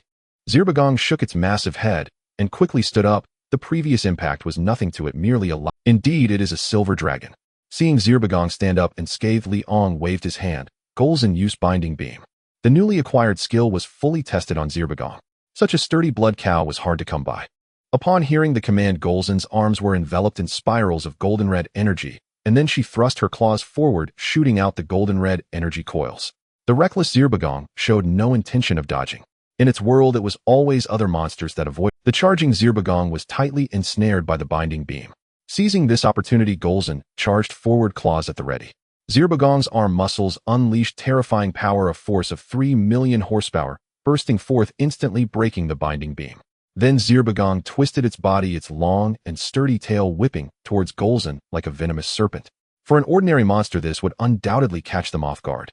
But Golza was not fighting alone. There was also a trainer by her side. Liang, who was keenly observing Zirbagong's movements, acted as Golza's external eyes. He immediately shouted, "Duck down, charge forward, and hit with your shoulder from the side." Without hesitation, Golza bent down the tail of Zirbagong, swept right over her. Taking this chance, Golza charged towards Zirbagong's back. If a martial arts master had seen Golza's shoulder charge, they would have recognized it as the Iron Mountain Strike. A loud crash sounded as the unsuspecting Zirbagong was knocked forward, its mouth wide open, tasting the dirt.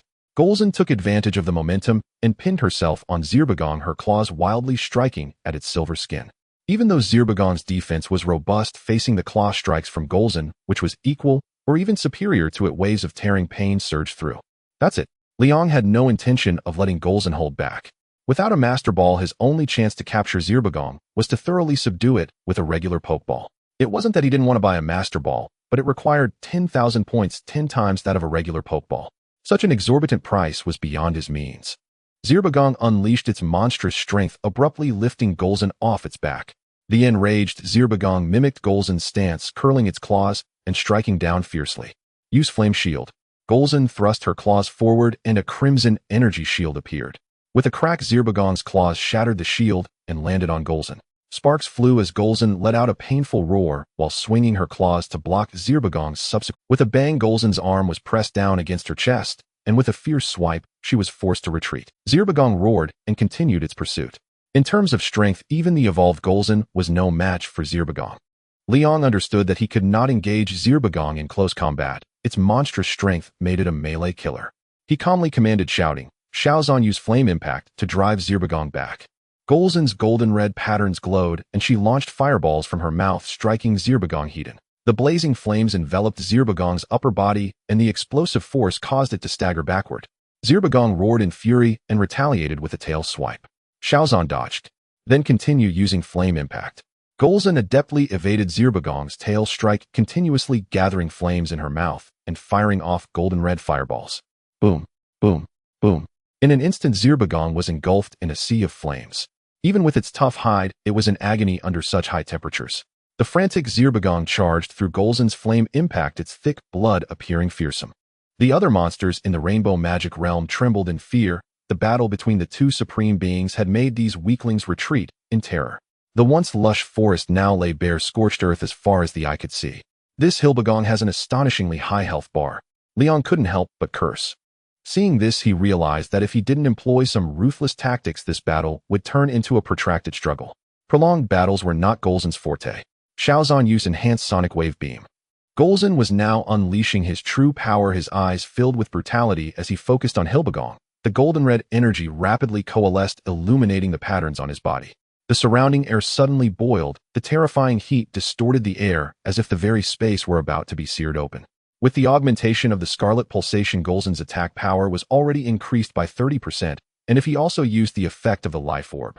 Now Golza's ultimate move could easily obliterate the ailing Hilbagong in one blow. However, this was not Liang's intention. Thus the patterns on Golza's body did not fully illuminate. A thick golden red energy particle surged forth from his forehead, striking precisely at Hilbagong's muscular chest. This time Hilbagong's brute strength lost its effect. No matter how it roared, it could not push back the brilliant and scorching stream of light. On the contrary, it was being forced backward, its sturdy legs carving deep furrows into the ground like a plow. The hard silver pectorals on its chest began to dehydrate and char, releasing a savory scent.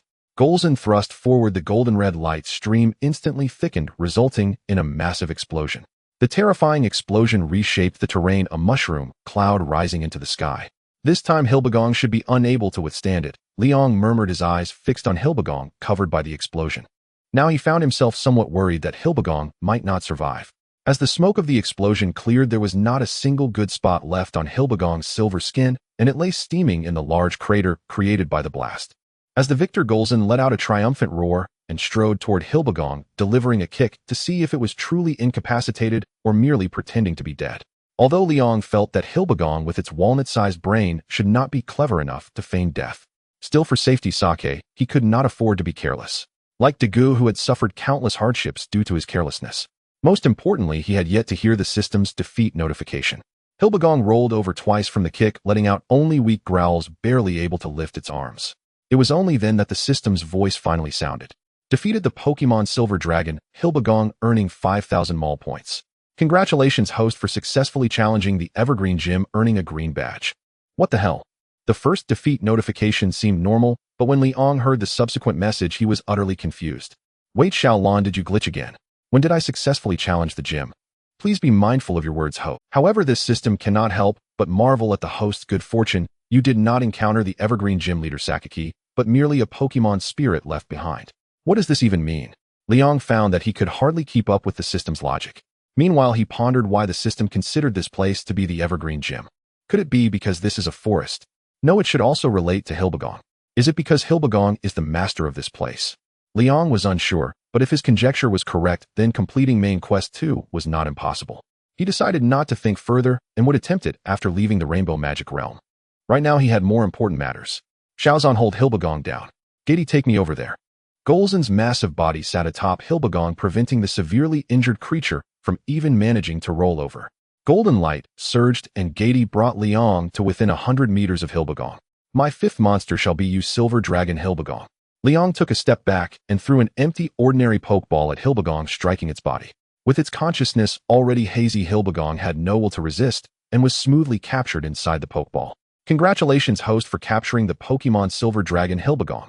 You are one step closer to meeting the requirements to participate in the Quartz Conference. Damn the Quartz Conference. Liang rolled his eyes, no longer wishing to complain, and instead opened his task list. Main Quest 1, the beginning of the champion requirements, collect 6 Pokemon 46, with potential not lower than gym level. Reward: increase the potential of any one Pokemon by 1, gain an opportunity to enter the Ultimate Cave, and earn 1,000 mall points. Great, just 2 more monsters to go. Liang's spirit lifted. The 6-headed Gotti had just given him 5,000 mall points, bringing his total to 1,100 mall points. Combined with the 1,000 mall points from Main Quest 1, he was already halfway to 3,000 mall points. Perhaps by the time he completed Main Quest 1, he would have already accumulated 2,000 points, resulting in double happiness. However, he seemed to be overly optimistic. Pokemon Silver Dragon Hilbagong severely injured and on the verge of death. Please treat promptly suggested to spend 1-0 mall points to purchase a large healing potion. Gender female affection 10 attributes fighting psychic level gym level potential gym level ability super strength skills rainbow magic realm blade Fong Hilbagong's claw iron tail great muscle held item none equipment none. This is Hilbagong's stats. As expected of the Silver Dragon, it had as many as 5 skills. But why was it listed as severely injured? Was Xiaozan's earlier attack really that damaging? Ignoring the need to save mall points, Liang hurriedly spent 1-0 mall points to buy a large healing potion for Hilbagong. Looking at the mere 10 points of affection, Liang sighed, understanding that some mall points simply couldn't be saved. With 10 points of affection, it meant that Hilbagong could turn against him at any moment. Thinking about the numerous monsters in the Tiga world that could help him earn mall points, Liang gritted his teeth and spent 5-0 mall points on an affection potion. Large. Affection of Silver Dragon, Hilbagong 15. Phew. Liang saw his not-so-warm points drop to just 5100, and his eyes instantly turned red. By the way, there should be quite a few monsters in this rainbow magic realm, right? To sustain so many Gadi and Hilbagong, it seems there is already a complete ecological chain within the magic realm. Golza, let's go earn points. Liang spent his last 100 mall points to buy food for Golza to replenish its stamina, then jumped into Golza's lowered palm, with Gadi setting off to search for prey. As for whether this would disrupt the balance of the rainbow magic realm, he had already killed so many Gadi and captured Hilbagong. Did he still care about that? At this moment, recovering health was the most important thing. 3 days passed in the blink of an eye. The rainbow mirage fell into deathly silence. Surviving beasts trembled in their cavern lairs, too terrified to venture forth, lest they cross paths with that fearsome legion of monsters. Leveraging the immense power of Golza Jijiren and the Gakuma brothers, Liang not only recovered his losses, but amassed a substantial profit. In just 3 days, he had defeated 2 elite-tier beasts and 5 ordinary-tier beasts, earning 10,000, adding the 3-0 mall points from daily quests. After deducting Golza's and the others' rations, he now possessed a total of 1-3 mall points, drawing perilously close to the 20,000 threshold. The Rainbow Mirage is truly a treasure trove. I must return here often, Liang mused contentedly, then released Jijiren to open the portal once more. SSSSHHH, Ong. Jijiren, seemingly dazed and nearsighted, lowered its head to glance at its master. With 25 points of affection and Golza's overwhelming aura, it obediently nodded. The inverted rainbow shimmered into existence once more. Liang directed Golza to push the vehicle through the gateway. He chose not to remain behind and eradicate the remaining beasts. His priority was returning to the mortal realm to complete main quest 1. Though numerous beasts dwelled within the Rainbow Mirage, most possessed only ordinary potential. Only a handful were elite tier. Among them, Jijiren alone bore the latent strength of a gym leader. Upon exiting the Rainbow Mirage, Liang tilted his head upward and called out to Jijiren, "We owe you everything, Jijiren." Though Jijiren's myopic vision blurred Liang's form, a surge of instinctive warmth stirred deep within its heart, and it responded without hesitation. Then it was recalled into its Pokeball. Its affection level remained unchanged, but that spontaneous response marked a promising beginning. Affection potions were invaluable, yet as Liang's roster of captured beasts grew, even vast mall points could scarcely sustain such expenditure. And that was before accounting for other essential items. To capture the mighty Megalon, Golza's current strength was utterly insufficient. If only he could, like Gadi, intuit each beast's unique preferences, perhaps he could save a fortune. Gadi, for instance, had never used a single affection potion, yet by aligning his conduct with its innate principles, his bond had already surged past 60 points. The road ahead is long and arduous. Liang dismissed further contemplation and smiled warmly at Golza, who gazed back at him. "Come on, we're going home." After returning the rented car to the agency, Liang lavished heartfelt praise upon Golza, the true hero of this expedition, and indulged it generously for several days. After all, 3 days of relentless effort deserved a well-earned reprieve. Summer was waning and the oppressive heat had softened into gentle coolness. Hokkaido, the northern gateway of Japan and a world-renowned tourist destination, lay crisscrossed by 2 volcanic belts endowing it with abundant natural hot springs. Liang, are we here for vacation? Having lived among humans for some time, Golza, so long as she concealed her true form, passed effortlessly as a stunning mature woman indistinguishable from humankind. Standing side by side, their exceptional poise and striking features coupled with a canine companion painted the perfect picture of a glamorous couple, at least to outsiders. Gadi muttered, "I'm the dog." Golza gazed eagerly at Hokkaido's landscapes, so different from Kumamoto's, enchanted by the region's vibrant scenery and the palpable surge of fiery energy pulsing deep beneath the earth. This trip isn't for leisure, Liang said, fondly tapping Golza lightly on the forehead, his gaze turning grave and resolute. We're here to accomplish something vital. And also, to redeem a loyal, sorrowful beast. The avian Kaiju Sira had once been a carefree macaw, until exposure to Zaluta gas transformed it into a monstrous entity. Liang had shed no small number of tears at Sira's deceptively innocent antics. This journey served dual purposes, fulfilling main quest 1 and righting a past regret. Judging by Sira's final radiant ascent into the cosmos, its latent potential was extraordinary. Yet Liang could not recall precisely which volcano housed its lair, only that it had burst forth from one claiming it as its domain. No matter, it was certain that Sira's sole purpose was to safeguard the Zaluta gas from leaking into the world. In the original narrative, Sira emerged only because the containment site had failed, its desperate plan being to ingest the gas and carry it into outer space. Instead, it faced relentless opposition from the Victory Squad and Daigo, unaware of its noble intent.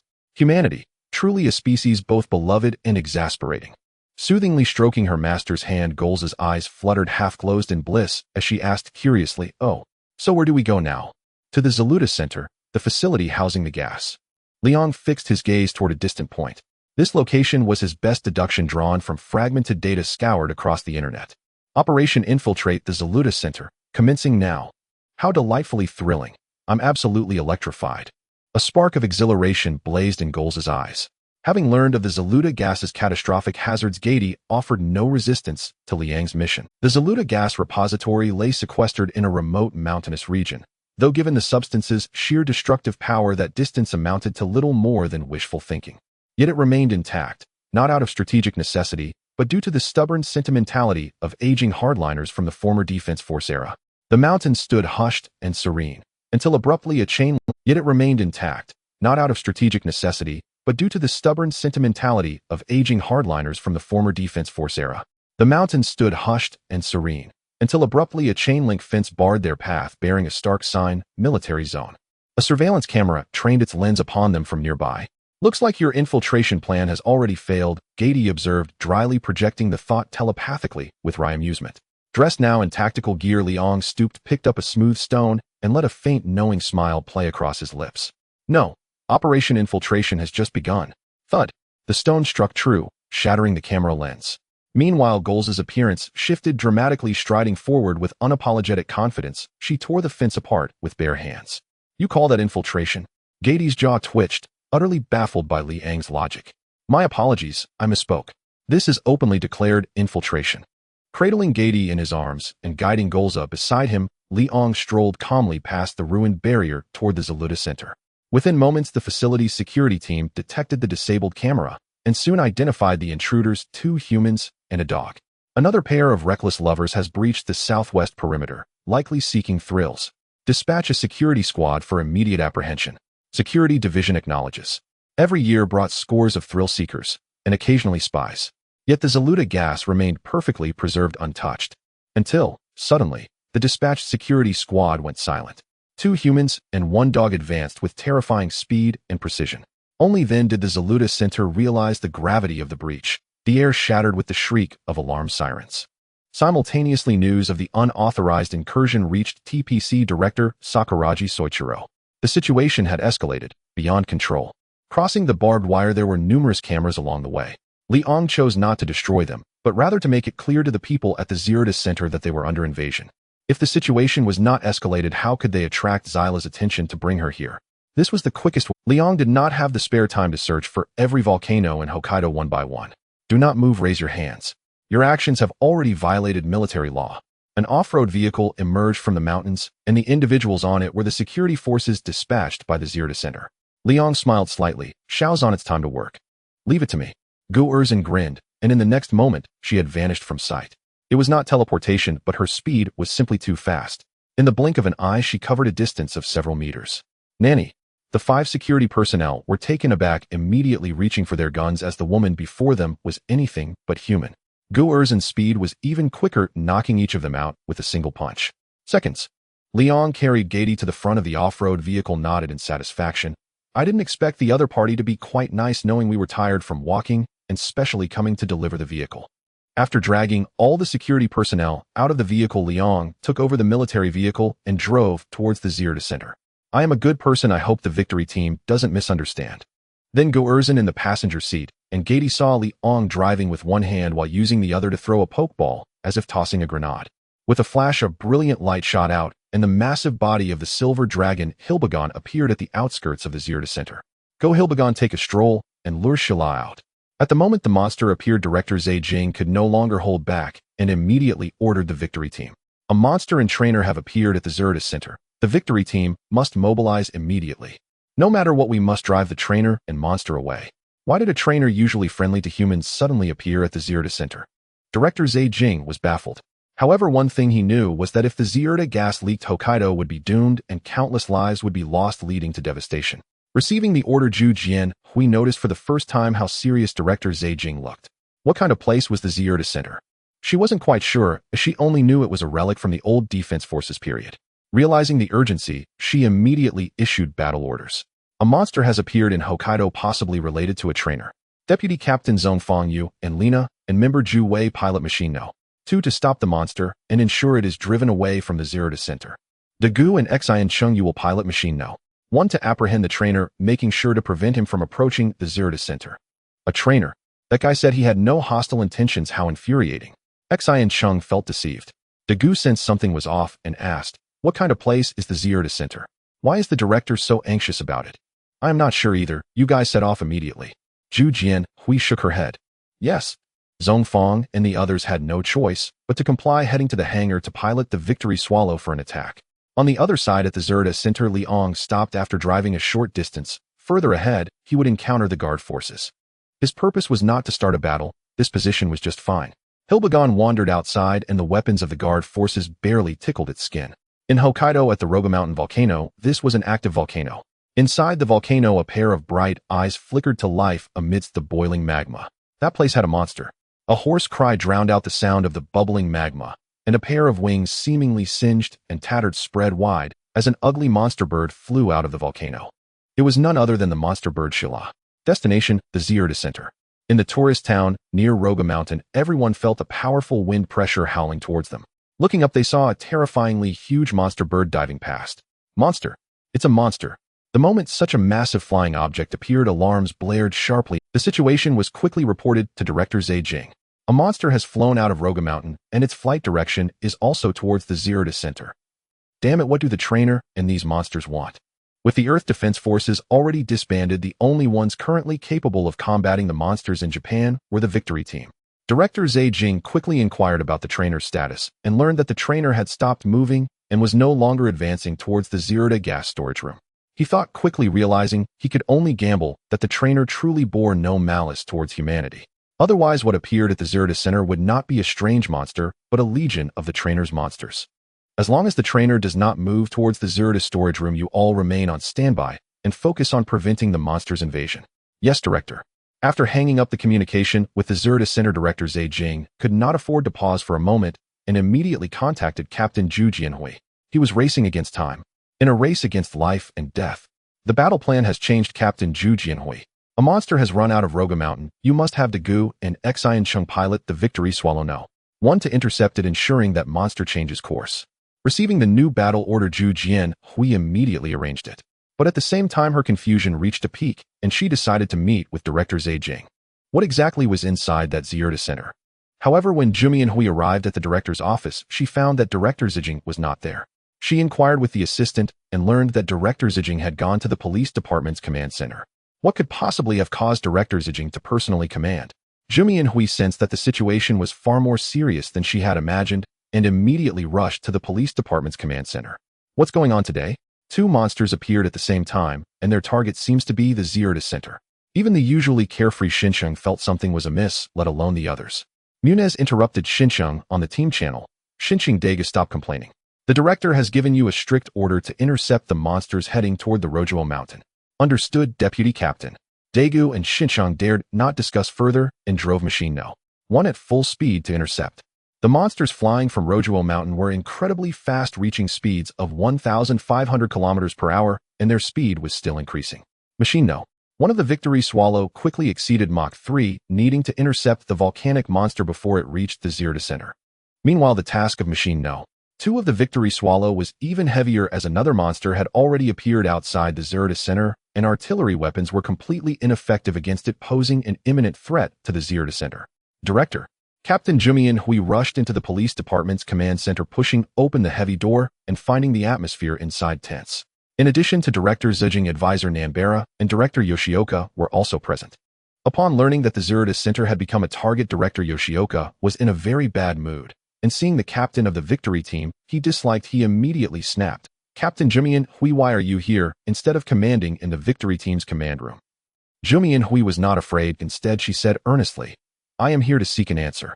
What exactly is the Zerda Center for? As the captain of the victory team, I have the responsibility and obligation to know the truth. This is not a matter for your victory team. Please leave." Mentioning the Zerda Center, Director Yoshioka's expression darkened as he issued an order for her to leave. At this point, Director Yoshioka, are you still trying to conceal the truth? Advisor Nambera, who was known for his dovish stance, also spoke up, having just learned the truth. He had not expected that such a dangerous thing from years ago had not yet been fully destroyed.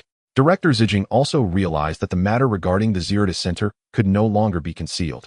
He turned to separate the two who were arguing, saying, "Enough, you two, stop arguing. I also have a responsibility in this matter. Captain Jumian Hui, as the commander of the victory team, has the right to know about this matter." Suddenly, the voice of the communicator rang out. "Report to the director and the chief machine know.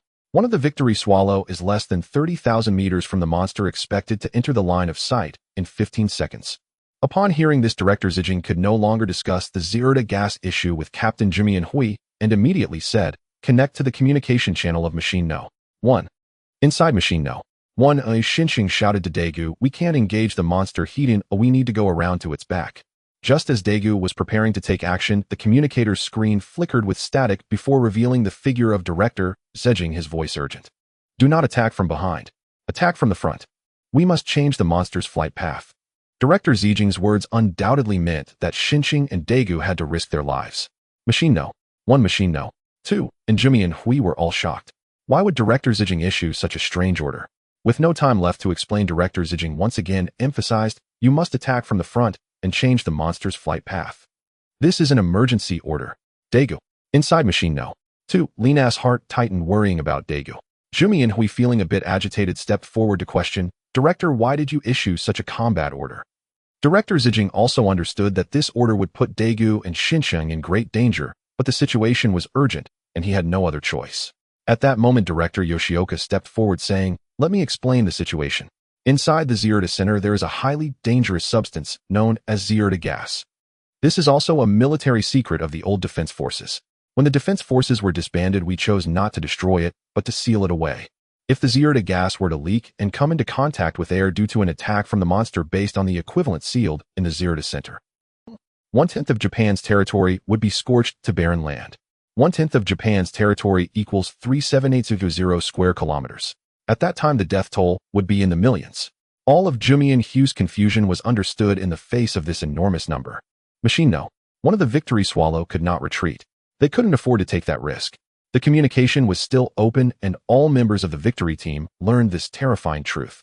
There was no time to blame why they hadn't transported it to outer space for destruction, but sealed it instead. As Xinxiang and Daegu could only launch a frontal assault. Daegu aimed for its head and give it a shot. Understood. The monster appeared in their line of sight, resembling a monstrous bird. At such high speed, if they attacked, there would be no time to dodge. But they had no choice. Daegu resolutely chose to attack. The laser cannon accurately hit the head of the monster, exploding a large area of flesh. The monster let out a mournful cry. Despite Daegu and Xinxiang's efforts to evade after the attack, their wing was still swept by the monster's wing, and with a bang, the wing was torn apart. Machine No. 1 of the Victory Swallow spiraled out of control, engulfed in smoke and flames, plummeting toward the mountainous region. However, the communicator's voice shouted in despair. Machine No. 1 of the Victory Swallow has failed to intercept. The monster is still advancing toward the Zerda Center. Director Yoshioka staggered, and the folding fan in his hand fell to the ground with a snap. Like his heart, it sank into the abyss. A crisp sound echoed as a streak of light burst forth from the Victory Flying Swallow No. 1, a landing on the earth. Zyra glanced back at Diga with an apologetic look before continuing to fly towards the center of Zerda with a mournful cry, as it had unfinished business. The wound inflicted by the Victory Flying Swallow No. 1 was bleeding, scattering blood across the vast sky. Absolutely unforgivable. Diga carefully placed the unconscious Shinjo in a safe spot, then suddenly turned to look in the direction where Zyra had fled, his chest heaving with anger. Shinjo's injuries and the dangers of the Zero to gas ignited the flames of fury within Daga's heart. Diga crossed his hands above his head, and the Diga crystal on his forehead erupted with a blue glow. In an instant, Diga transformed into a blue-purple aerial form. Diga leaped into the air, rapidly pursuing at Mach speed. Daegu. Shinjo. Damn it, I can't make contact at all. On the second machine, Zongfang's face was filled with anger and sorrow. Lina looked dazed, disbelief etched on her face. Daegu. Juejing was also feeling down, but retained his composure, stating, Commander, this is not the time for sorrow. It's our turn to take action. Zyra appeared in sight.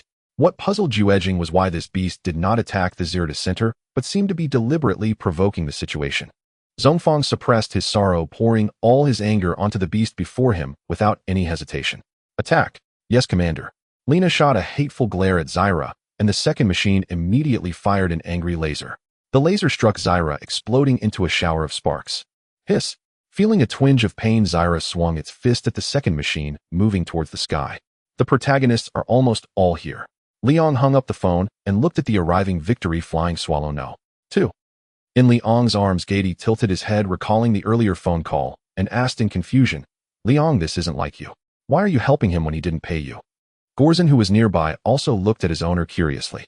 Liang lightly tapped Gady's head and joked, Hey, do you think I'm just someone who is swayed by money?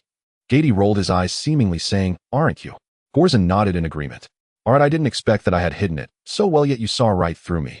Well, I occasionally want to do some good deeds. Liang shrugged, admitting the fact that he was money-oriented as Gady instinctively wanted to retort, but paused. After 30 million years of solitude, it seemed he hadn't made such quips for a long time. This guy, clearly a good person, yet he never admits it. Gady is touched by your noble character. Gady's affection level is 72. What? Liang looked down at Gady, whose wise eyes sparkled with the light of having seen through everything. So how did you discern my noble character? Sigh. I didn't expect something I had hidden so deeply would be seen through by a dog. Gady, you are the dog. I am an ultra-ancient beast. Zyra, still under attack, noticed his owner chatting and complained, Make some noise for me. In the command center, Director Zawai, realizing the first machine's interception had failed, quickly contacted the second machine. Second machine, why haven't you driven the monster away yet? That monster bird is almost at the Zero Center. Damn it, stop standing around talking. Juejing shouted angrily, This monster's defense is something we can't break through at all. Unless you, Director, allow us to use the Texas cannon. Director Zawai, having been shouted at, didn't get angry. Instead, he exuded a sense of helplessness. If the Texas cannon were dodged, the consequences would be unimaginable. A shrill and piercing cry tore through the sky. Zyra arrived at the Zero Center, blocking the retreat of the victory flying swallow. No. 2. Not good, another monster has arrived. However, the panicking victory team and TPC executives did not notice. Zyra's target was never them, even now it still wasn't. Zyra's true target had always been Zilbagon, to prevent it from leaking the Zero to gas. Zyra, to protect your master's promise, are you willing to go this far? Seeing Zyra arrive, injured Liang finally revealed a complex expression. Indeed, no matter how many times he saw Zyra, he couldn't help but feel his eyes itch. However, a streak of light shot in from beyond the horizon. It was Diga in his aerial form. Monster, I won't let you advance any further. Diga executed a flying kick, striking Zyra hard on the back. The powerful kick sent Zyra spiraling uncontrollably towards the ground. Boom. Rocks, dirt, and trees were thrown into the air as the earth trembled.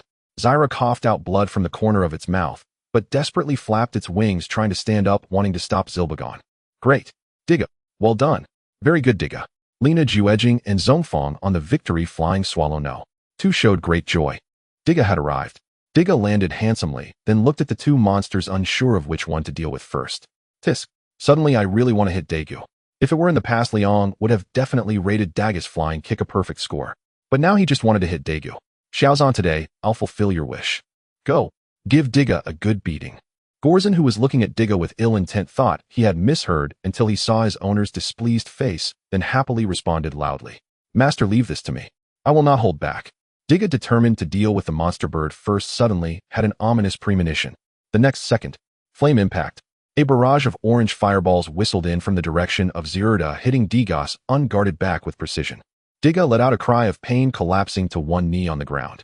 The sudden turn of events left the victory team and all TPC personnel in shock. Upon closer inspection, it turned out the one attacking Diga was actually Gorzin. The trainer has taken action. Why is he attacking Diga? Kojima did not want to believe that this trainer who had helped them multiple times was actually attacking Tiga at this moment. Was everything before just a facade? But what shocked them even more and plunged them into deep doubt was yet to come. The heavily injured monster bird did not attack Tiga, but instead launched an attack on Zilbagon. It seemed that the monster bird's arrival at the Zirda Center was not to cause destruction, but to drive away the monsters present here. Zhuejing, reaching this horrifying conclusion, fell into deep self-doubt. Heavens, what have we done? Tiga was somewhat bewildered. However, Golza, who had finally found an opportunity, was not confused. The ground trembled as Golza rushed forward with an excited roar.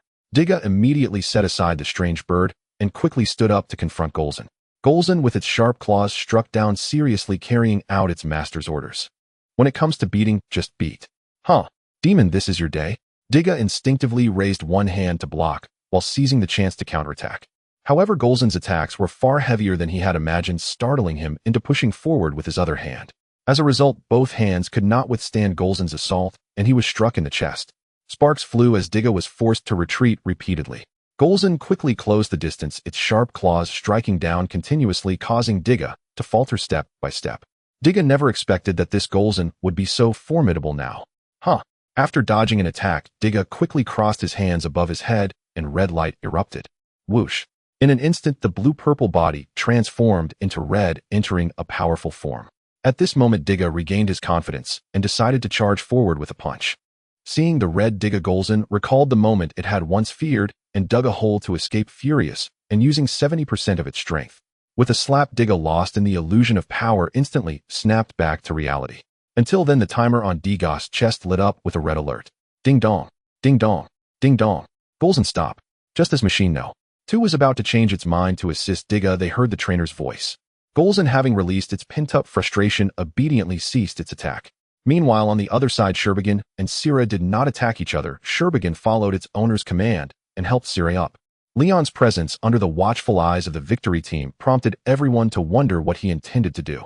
The TPC higher-ups realized that the only one who could prevent a disaster was the trainer. It seemed they had gotten something wrong from the very beginning. Thus, Supervisor Zeiji chose to trust the trainer for now. He could only rely on him. Otherwise, facing a trainer with a monster army, they would be helpless. Sira, I know what your purpose is. Do you intend to guard these Zerder gases for a lifetime?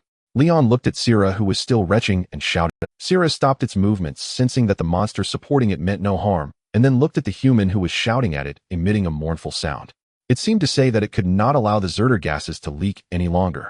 Leon looked at it seriously. If I can help you permanently eliminate these Zerder gases, will you be my partner? How about it? Sira gazed at the human before it, seeing sincerity in his eyes. If it could eliminate everything that harmed its master. Sira let out a mournful cry and weakly nodded. What? The trainer wants to capture this monster. Lena on Machine No. 2 exclaimed in surprise, but it didn't seem too strange since the other party was a monster trainer. In the police command room, Director Yoshioka was furious. Who does he think he is? The Zerder gases belong to the defense force. Director Yoshioka, if the trainer can handle those Zerder gases, I think it would be a good thing. Kiyama did not hold back in rebuttal. The era of the defense force is over. These ghosts left over from that time should also pass along with it.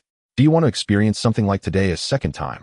Counselor Nanyuan nodded in agreement. Director, I believe Captain Kiyama is right. It can both prevent a war and eliminate the hidden dangers left by the defense force. You all. Director Yoshioka wanted to say something, but ultimately remained silent. Perhaps they were right. The Zerder gases were too dangerous. Just as Supervisor Zeiji was about to speak, a phone call came through to the frontline command room. Director, a person named Nizu is calling and wants to speak with you. Dr. Nizu. Supervisor Zeiji was startled. He didn't expect it to be his call and quickly walked over to answer. Seeing Captain Kiyama's confusion, Counselor Nanyuan explained. Dr. Nizu is the inventor of the Zerder gases. Captain Kiyama's pupils widened.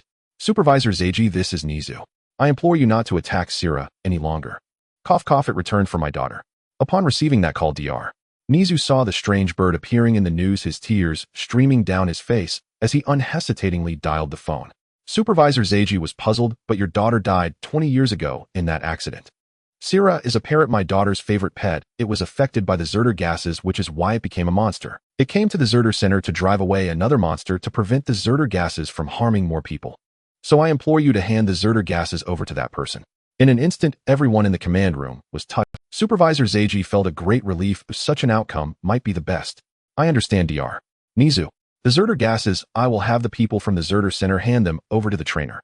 Thank you very much, Supervisor. After hanging up Dr. Nizu looked out at the sky as if he could see his daughter and Sira. For the first time in 20 years, Dr. Nizu, who had never smiled, felt a release and smiled at that moment.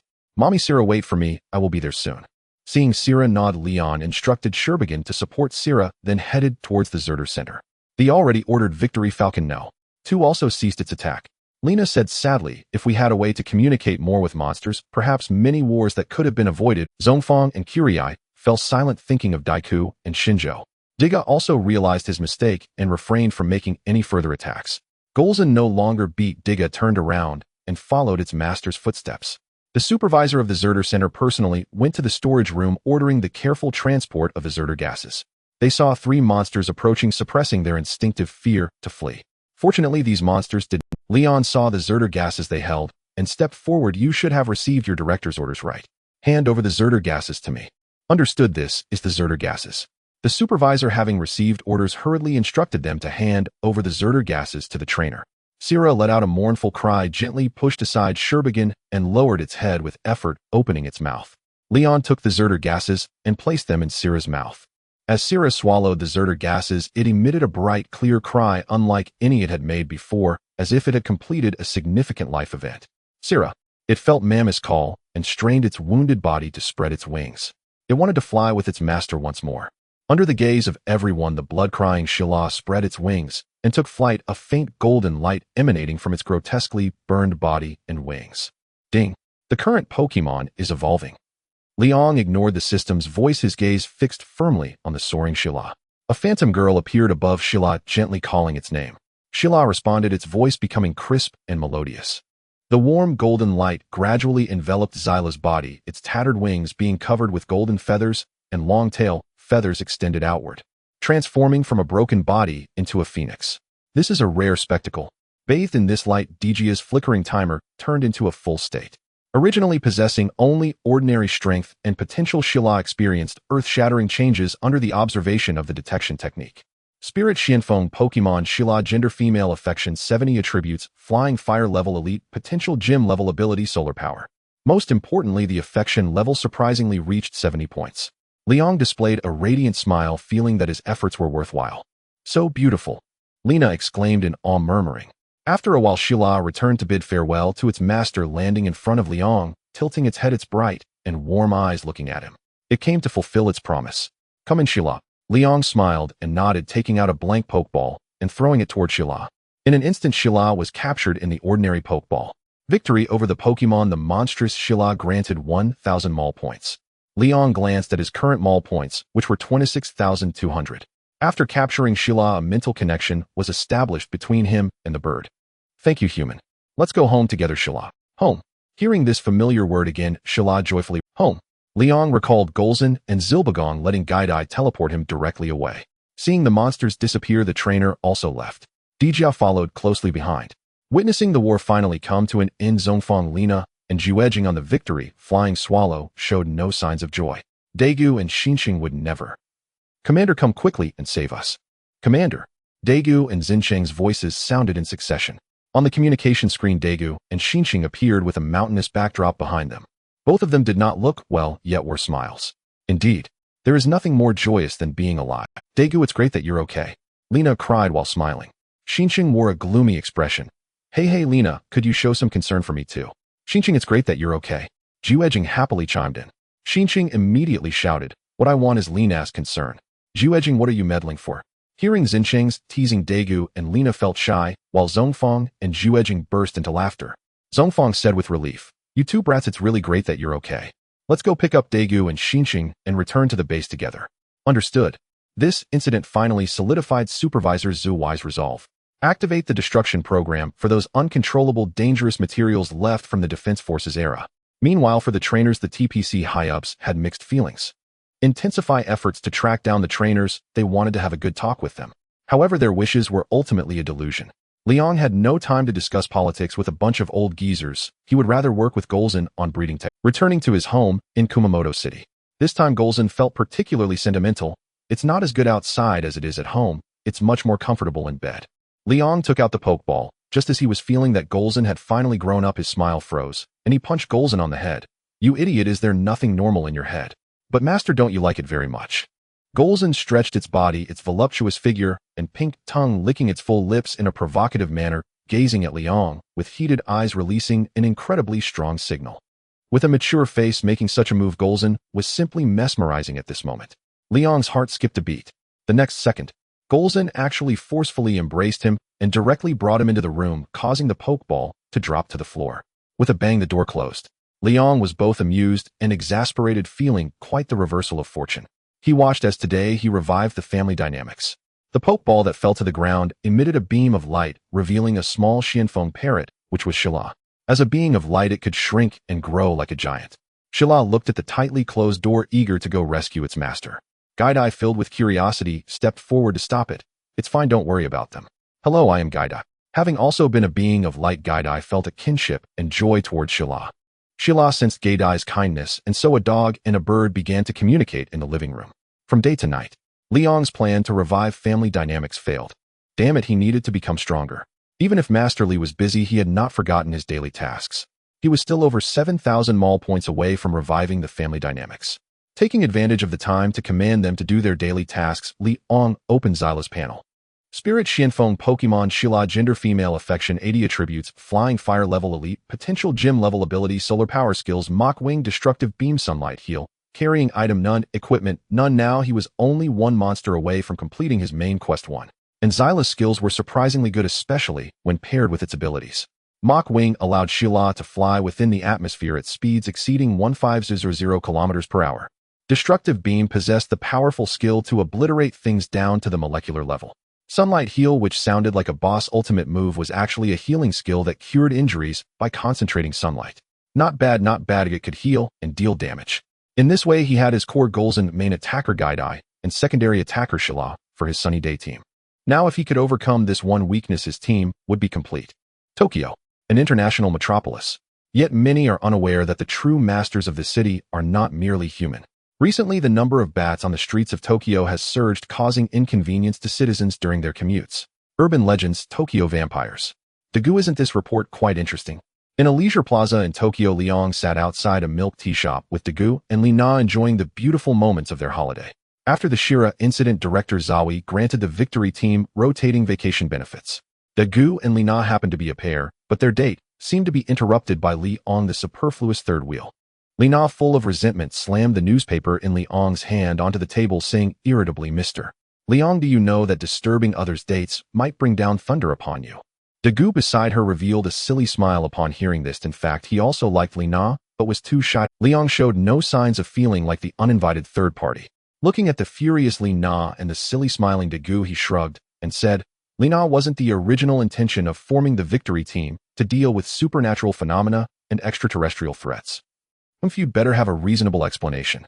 Lina's expression darkened upon hearing this, and seeing Dagu still grinning, she angrily kicked him. "Dagu, what are you still grinning about? Our date is ruined." Ouch! Dagu rubbed his calf, where Lina had kicked it really hurt. However, he didn't harbor much resentment. He had roughly understood Liang's intention. Looking at the newspaper on the table, he seriously asked, "Are there really vampires in Tokyo?" "Don't forget my current profession. I'm an external reporter for Asahi Shimbun." Liang pulled out the reporter's badge issued to him by Asahi Shimbun due to his outstanding professional abilities. Lina secretly complained about this being akin to a paparazzi. If Liang knew of her thoughts, he would undoubtedly refute her. Such a sacred profession, how can you summarize it with the word paparazzi? Liang said, "I suspect that the bats recently appearing in Tokyo and the missing persons cases are related to the legendary vampires." Vampires? Dagu and Lina were taken aback. Aren't these fictional monsters? Liang's next target is the blood-sucking beast Shurilanos. This beast, which smuggled itself from South America, performs notably in the storyline and can suppress Tiga in battlefield combat. Perhaps its potential can meet his expected goals. However, Tokyo is so vast, and he only remembers the outline of Tiga's storyline. He truly doesn't know where Shurilanos is hiding. He had tried searching by himself, but the vampire minions had mouths as hard as rocks, making it impossible to extract any useful information. Thus, he thought of the victory team. With the technological power of the victory team, finding Shurilanos' hiding place would certainly be simpler than for him. Unexpectedly, he just happened to run into Dagu and Lina on their date. Faced with their surprised expressions, Liang affirmed, "That's right, it's vampires." Although Lina was a member of the victory team, she was still a girl and had a slight shiver at the thought of such legendary monsters. "Did you see them with your own eyes?" "Of course, if you don't believe me, we can wait and see tonight." Liang knew that instead of explaining 100 times here, it would be more persuasive for Dagu and Li Na to see it with their own eyes. Hearing this, Dagu and Li Na exchanged glances. Given the situation as members of the victory team, if they didn't go confirm it, it would be a bit negligent. Dagu then asked, "When shall we go?" Liang shook his head, stood up, and teased, "It's still early, I won't disturb your date. They'll contact you via phone. Otherwise, some beautiful lady might get angry." Li Na shot him a knowing glance, while Dagu once again broke into a silly grin. Late at night, the streets of some parts of Tokyo had grown quiet, and a couple was walking home. Around them on the trees hung a number of reed bats that appeared eerie. As the couple walked past, the hanging bats suddenly swooped down, revealing their bloodthirsty fangs under the moonlight. These blood-sucking bats transformed into vampires as they dove down. Just as the vampires were about to seize the couple and carry them into the sky to drain their blood, the couple exhibited an extraordinary reaction speed. One bent down, causing the vampire's attack to miss completely. They really are vampires. This couple was Dagu and Li Na, who had chosen to fish for evidence after listening to Liang. The two wore serious expressions. The downside was that due to their vacation, they had not brought any weapons. 5 vampires, both male and female, quickly turned around after missing their attack, baring their fangs and roaring at Dagu and Li Na like beasts. Snap! Snap! Good, make your expressions even more ferocious. Like this. You'll die faster. Liang, who had been waiting for a long time, was taking pictures of the vampire minions with a smile on his face. The sudden flash made the vampires instinctively shield their faces with their hands. The next moment, they were enraged by the arrogant words of the human before them. Not good. Dagu and Li Na quickly stepped forward, shielding Liang. Dagu urgently said, "Liang, quickly go and contact the victory team." Li Na shouted as well, "Hurry and go. Go. You won't escape." The vampire minions launched their attack with astonishing speed. Just as they charged in front of Dagu and Li Na, a figure burst out from between them and punched one of the vampires in the face. The vampires, who regarded humans as livestock kept in this metropolis, were knocked out with one punch. Dagu and Li Na stared in shock at Liang, not expecting him to be so formidable. "Actually, in addition to being a photography expert, I also know a bit about martial arts," Liang said with a faint smile, then pointed at the 4 vampires across from him and beckoned, "You all come at me together. Damn humans. I'll drain your blood." The 4 vampires, provoked immediately, went into a rage and lunged at Liang from 4 directions. Li Na wanted to shout a warning, but upon seeing the situation in front, it seemed Liang didn't need it, or rather it was those vampires that needed to be cautious. "Dagu, is your friend really this strong?" Facing Li Na's question, Dagu couldn't respond, staring in amazement. He felt that even he would not be a match for Liang. Those vampires were like toys in Liang's hands. One vampire, feeling frightened and wanting to flee, flew several meters high, but was pulled down by Liang. Dagu and Li Na both had a thought. It was a pity that Liang wasn't going to the Olympics. All 5 vampires were knocked unconscious on the ground. After stretching his muscles, Liang turned around and noticed the 2 Dagu and Li Na staring in astonishment, revealing a hearty smile. "You know, I used to be an adventurer, and now I'm an external reporter. I need to learn some martial arts to protect my—" No, I feel that those targeted by you need to know some martial arts to protect themselves," Dagu and Li Na both secretly complained. "This level of combat power is a bit absurd. What should we do now?" Lena looked at the 5 vampires on the ground and sighed. Her hard-earned vacation. Contact headquarters. This supernatural occurrence is beyond what the police department can handle. Dago noticed Liang casually tossing a vampire aside, as if it were trash, showing less concern than Lena. At headquarters, Xinsheng was on duty. Thanks to Diga's timely rescue, he was not severely injured and was discharged after lying in bed for 2 days. What a boring night. Xinsheng rested his chin on his hand. Just as he finished speaking, the phone at headquarters rang. He wondered who would call victory team at such a late hour. Upon checking, he found it was Dago with Lena beside him. Instantly, a knowing smile appeared on Xinsheng's face. "I say, Dago, aren't you supposed to be enjoying your time with Lena? Why are you calling headquarters to share your love?" Lena, hearing Xinsheng's teasing, retorted angrily, "No love here, just 5 vampires. Do you want one?" "Dago, didn't you satisfy her? Why are you acting like you just ate gunpowder?" Daga's face turned beet red. He was still a bit shy. "Hey, victory team, if we keep chatting, these vampires will wake up." Liang's voice echoed from off-screen. Luckily, he had completed today's routine tasks in advance, otherwise those tasks would have been ruined. Over these days, through daily tasks, his points had reached 27,000. With some luck, just defeating Shulinos would be enough to earn him points. Thus, he did not want to see Dagu and the others start chatting. Vampires. Xinsheng shivered. Despite his usually carefree demeanor, he was actually terrified of ghosts. Even entering a haunted house could scare him. Dagu and Lena didn't notice Xinsheng's unease and instead got serious, stating, "Lena, Liang and I are currently in Tokyo.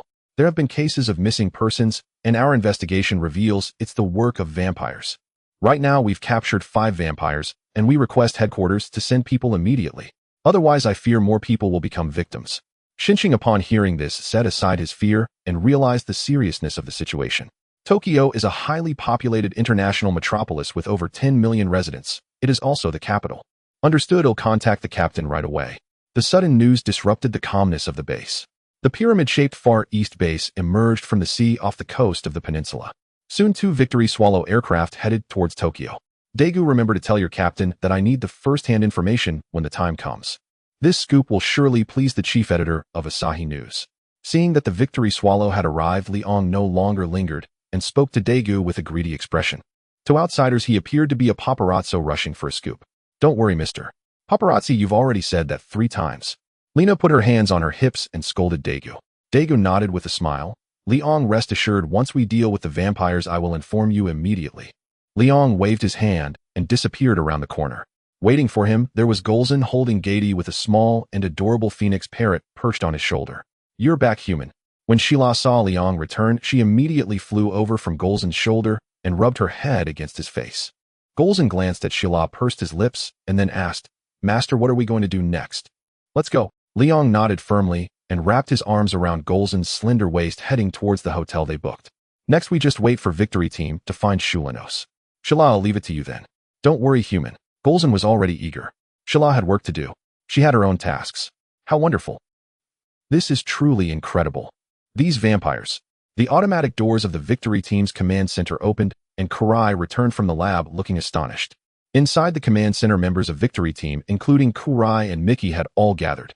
Mickey asked, Kurai, do you have any findings?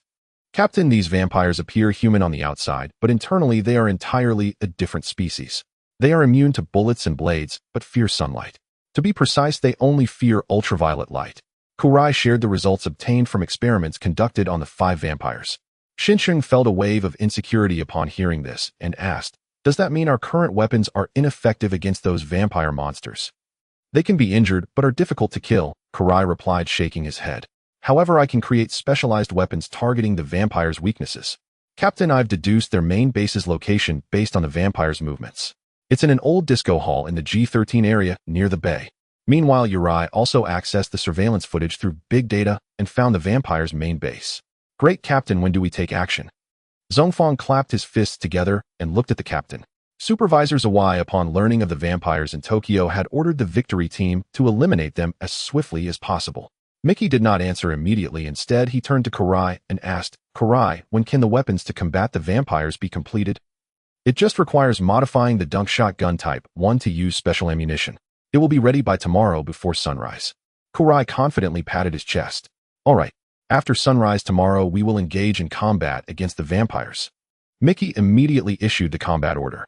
There was no intention to delay until the next night. After dark, it would be the vampires' domain. Understood. All members of the Victory Team responded loudly. Shalanos, having lost 5 vampire servants, was yet unaware that his lair had been thoroughly investigated. On the eastern sea, a blazing sun rose, casting rays of light that pierced the darkness of dawn. Ladies and gentlemen, this is the special ultraviolet radiation gun. Kurai, who had hastily produced the targeted weapon, proudly introduced the long gun he held. Daegu approached with curiosity, reaching out to touch the cool-looking long gun. It looks really impressive. Don't touch it randomly, I haven't finished explaining yet. Kurai pushed the curious one away and continued. With this, those vampires will be nothing to fear. Captain Mickey nodded and said, Vice Captain, it's up to you now. Understood, Captain. Zhongfang took over the command on site. Let's go. On the cross-sea bridge, Daegu and Xian Chung rode ahead on a steg, followed by Sherlock's car and the Dram's vehicle. Their destination was the vampires' main base, the old disco hall in the bay. A sudden raid began, just as the Victory Team was diligently helping to scout the path. At this moment, Leong naturally woke up in his seaview room, the quilt having been kicked off by Gu Erzin, exposing a large area of spring scenery. The morning sunlight streamed in, painting a beautiful scene reminiscent of sunlight illuminating golden mountains. This is living. Leong expressed a look of comfort. It seemed the Victory Team had been busy all night and had to undertake a mission early in the morning. Without waking the still sleeping Gu Erzin, Leong took the already awake Sheila to the hotel restaurant for a delicious buffet breakfast. When he returned after finishing breakfast, Gu Erzin had just woken up, seemingly unconcerned about his body being completely exposed to his master, instead opening his arms in a plea for a hug. Good morning, master. It's not early at all, the sun's already shining on my backside. Liang helplessly picked up Guorzhen, who wrapped his round long legs around Liang's waist like an octopus, pulling him closer with his arms around his neck. People are shy. Xila shielded her eyes with her wings, as if feeling bashful. Nearby Gaidi, noticing the significant gap between the wings, quipped, "Xila, what's the difference between that and covering your ears while stealing a belly?" As the teasing continued, dark clouds suddenly gathered in the sky over the bay and a chilling wind swept through. "Look over there at the bay, it's scary. Is a storm coming? I haven't gathered my clothes yet. It's a monster. A terrifying monster." A gigantic bat-like monster emerged in the bay area, wreaking havoc. The fierce wind sent cars flying like toys. Xi and Sheng and the others had to hide behind buildings, unable to launch an attack. As the intensity of the wind increased, the wall plaster was torn away and the buildings began to sway precariously. Just in time. At this critical moment, Dija appeared. Utilizing the invincible time granted by transformation, he kicked the fearsome beast Xiao Lanuasi in the face. With a loud bang, Xiao Lanuasi was knocked to the ground and the fierce wind was dispelled. In the hotel, Liang watched the battle between Dija and Xiao Lanuasi in the distance and immediately cast a detection spell. Spirit Vampire Pokemon Xiao Lanua. C. Gender Male Affinity 0 Type Dark Level Elite Potential Elite Ability Bloodthirst. What is this? It's only an elite level. Liang frowned, not expecting Xiao Lanuasi to be so unimpressive. Hearing this, Guorzhen looked at Xiao Lanuasi with disdain, saying, "Master, you don't want to capture that stinky bat, do you? It's so ugly. And I don't like the aura it emits." People, Xila feels the same way. Xila flew over and landed on Liang's shoulder. Gaidi also approached, expressing that he felt the same. Hearing Guorzhen, Xila, and Gaidi's comments, Liang recalled Xiao Lanuasi's type, which was one that many villains favored in the Pokemon world. In the Ultraman world, such types seemed to represent evil. Given Guorzhen and the others' abilities, was their natural aversion to this dark type Pokemon justifiable? Liang could only speculate, as asking the system would yield no satisfying answers. He shook his head, saying, "I was initially planning to capture it, but now I've changed my mind. Let's practice your coordination." However, Liang realized that Xiao Lanuasi wasn't entirely useless. At the very least, he could bring out his Sunny Day team. Meanwhile, Dija was struggling in battle. Having been bitten on the neck by Xiao Lanuasi, he was now a toy for it, being tossed around at will. Tisk, this hypnotic ability, isn't it a chosen ability for the protagonist? Liang couldn't wait any longer. If he did, Goo would explode. Gaidi, take us over there. Hearing Liang's words, Gaidi skillfully teleported Liang to the bay area. Liang looked at Guorzhen and said with a smile, "Go Xiaozan, use your abilities to disperse the dark clouds. Then Xila, you are the main force in this battle." People, Xila will do her best. Xila nodded earnestly upon hearing she was the main force. Let's call this operation the Sunny Day Rescue Mission. Liang even whimsically named this operation. Guorzhen showed a similarly interesting smile, filled with battle intent, as he gazed toward the battlefield. The roar of the monster forcefully intruded into the battlefield. In an instant, both Xiao Lanuasi and the members of the victory team turned to look at the source of the sound. A majestic monster with golden red patterns appeared from afar. "It's Guorzhen." Kay breathed a sigh of relief.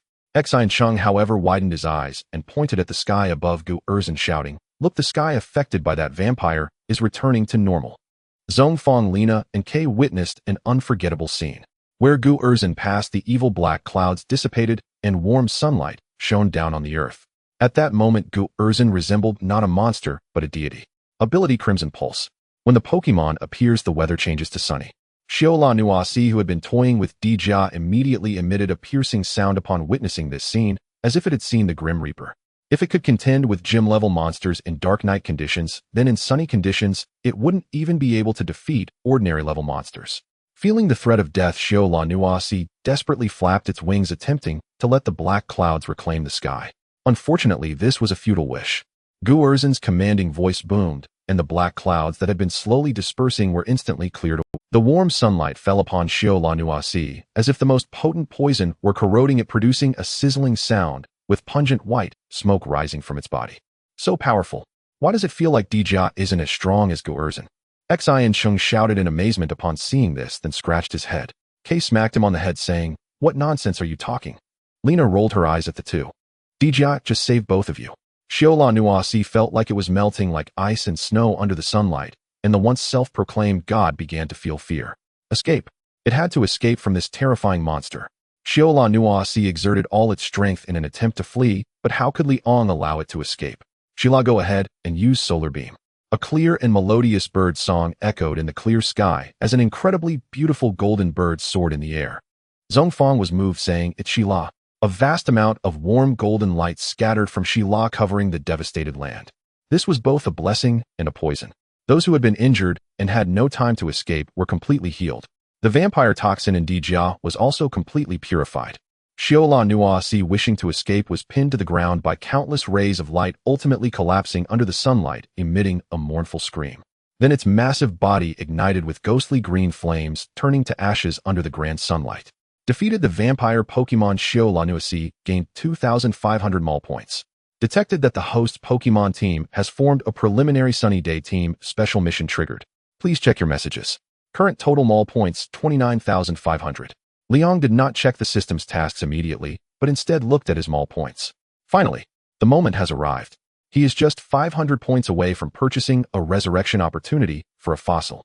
Getty looked at the laughing Liang with confusion, wondering why is he suddenly laughing. Has he gone mad? Getty, as long as the body of Lianing is properly placed, can you retrieve the body underground in Kumamoto City? Liang expressed his excitement and then looked down at Getty. Getty instinctively nodded, then looked at Liang with a wary expression. What do you want to do with Lianing? Seeing Getty's defensive posture, Liang had several black lines on his forehead. Come on, can't there be more trust between a person and a dog? Woof! I already told you I'm not a dog. Getty bared his teeth, seeming ready to bite if Liang continued to call him a dog. All right, you're not a dog. Liang rolled his eyes, noticing that Getty seemed quite entertained. I'm serious with you.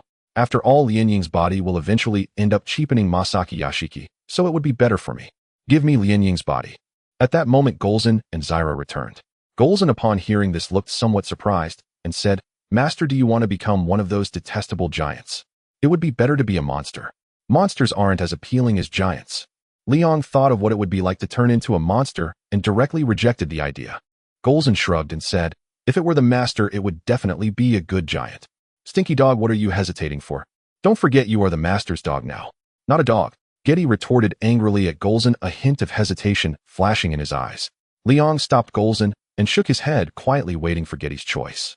If he hands over Lianying, Getty reflected on Liang's kindness and actions over the past few days. Compared to that evil human, perhaps giving it to Liang would be a good choice. Thinking of Masaki Yashiki, the person whose brilliance was tainted by evil energy. In contrast, Getty's hesitation dissipated. After comparison, Getty's affection for you is 15. What does it mean by comparison? Well, it seems he is 1. Liang looked at Getty's affection level, which had reached 85 points, and understood his choice.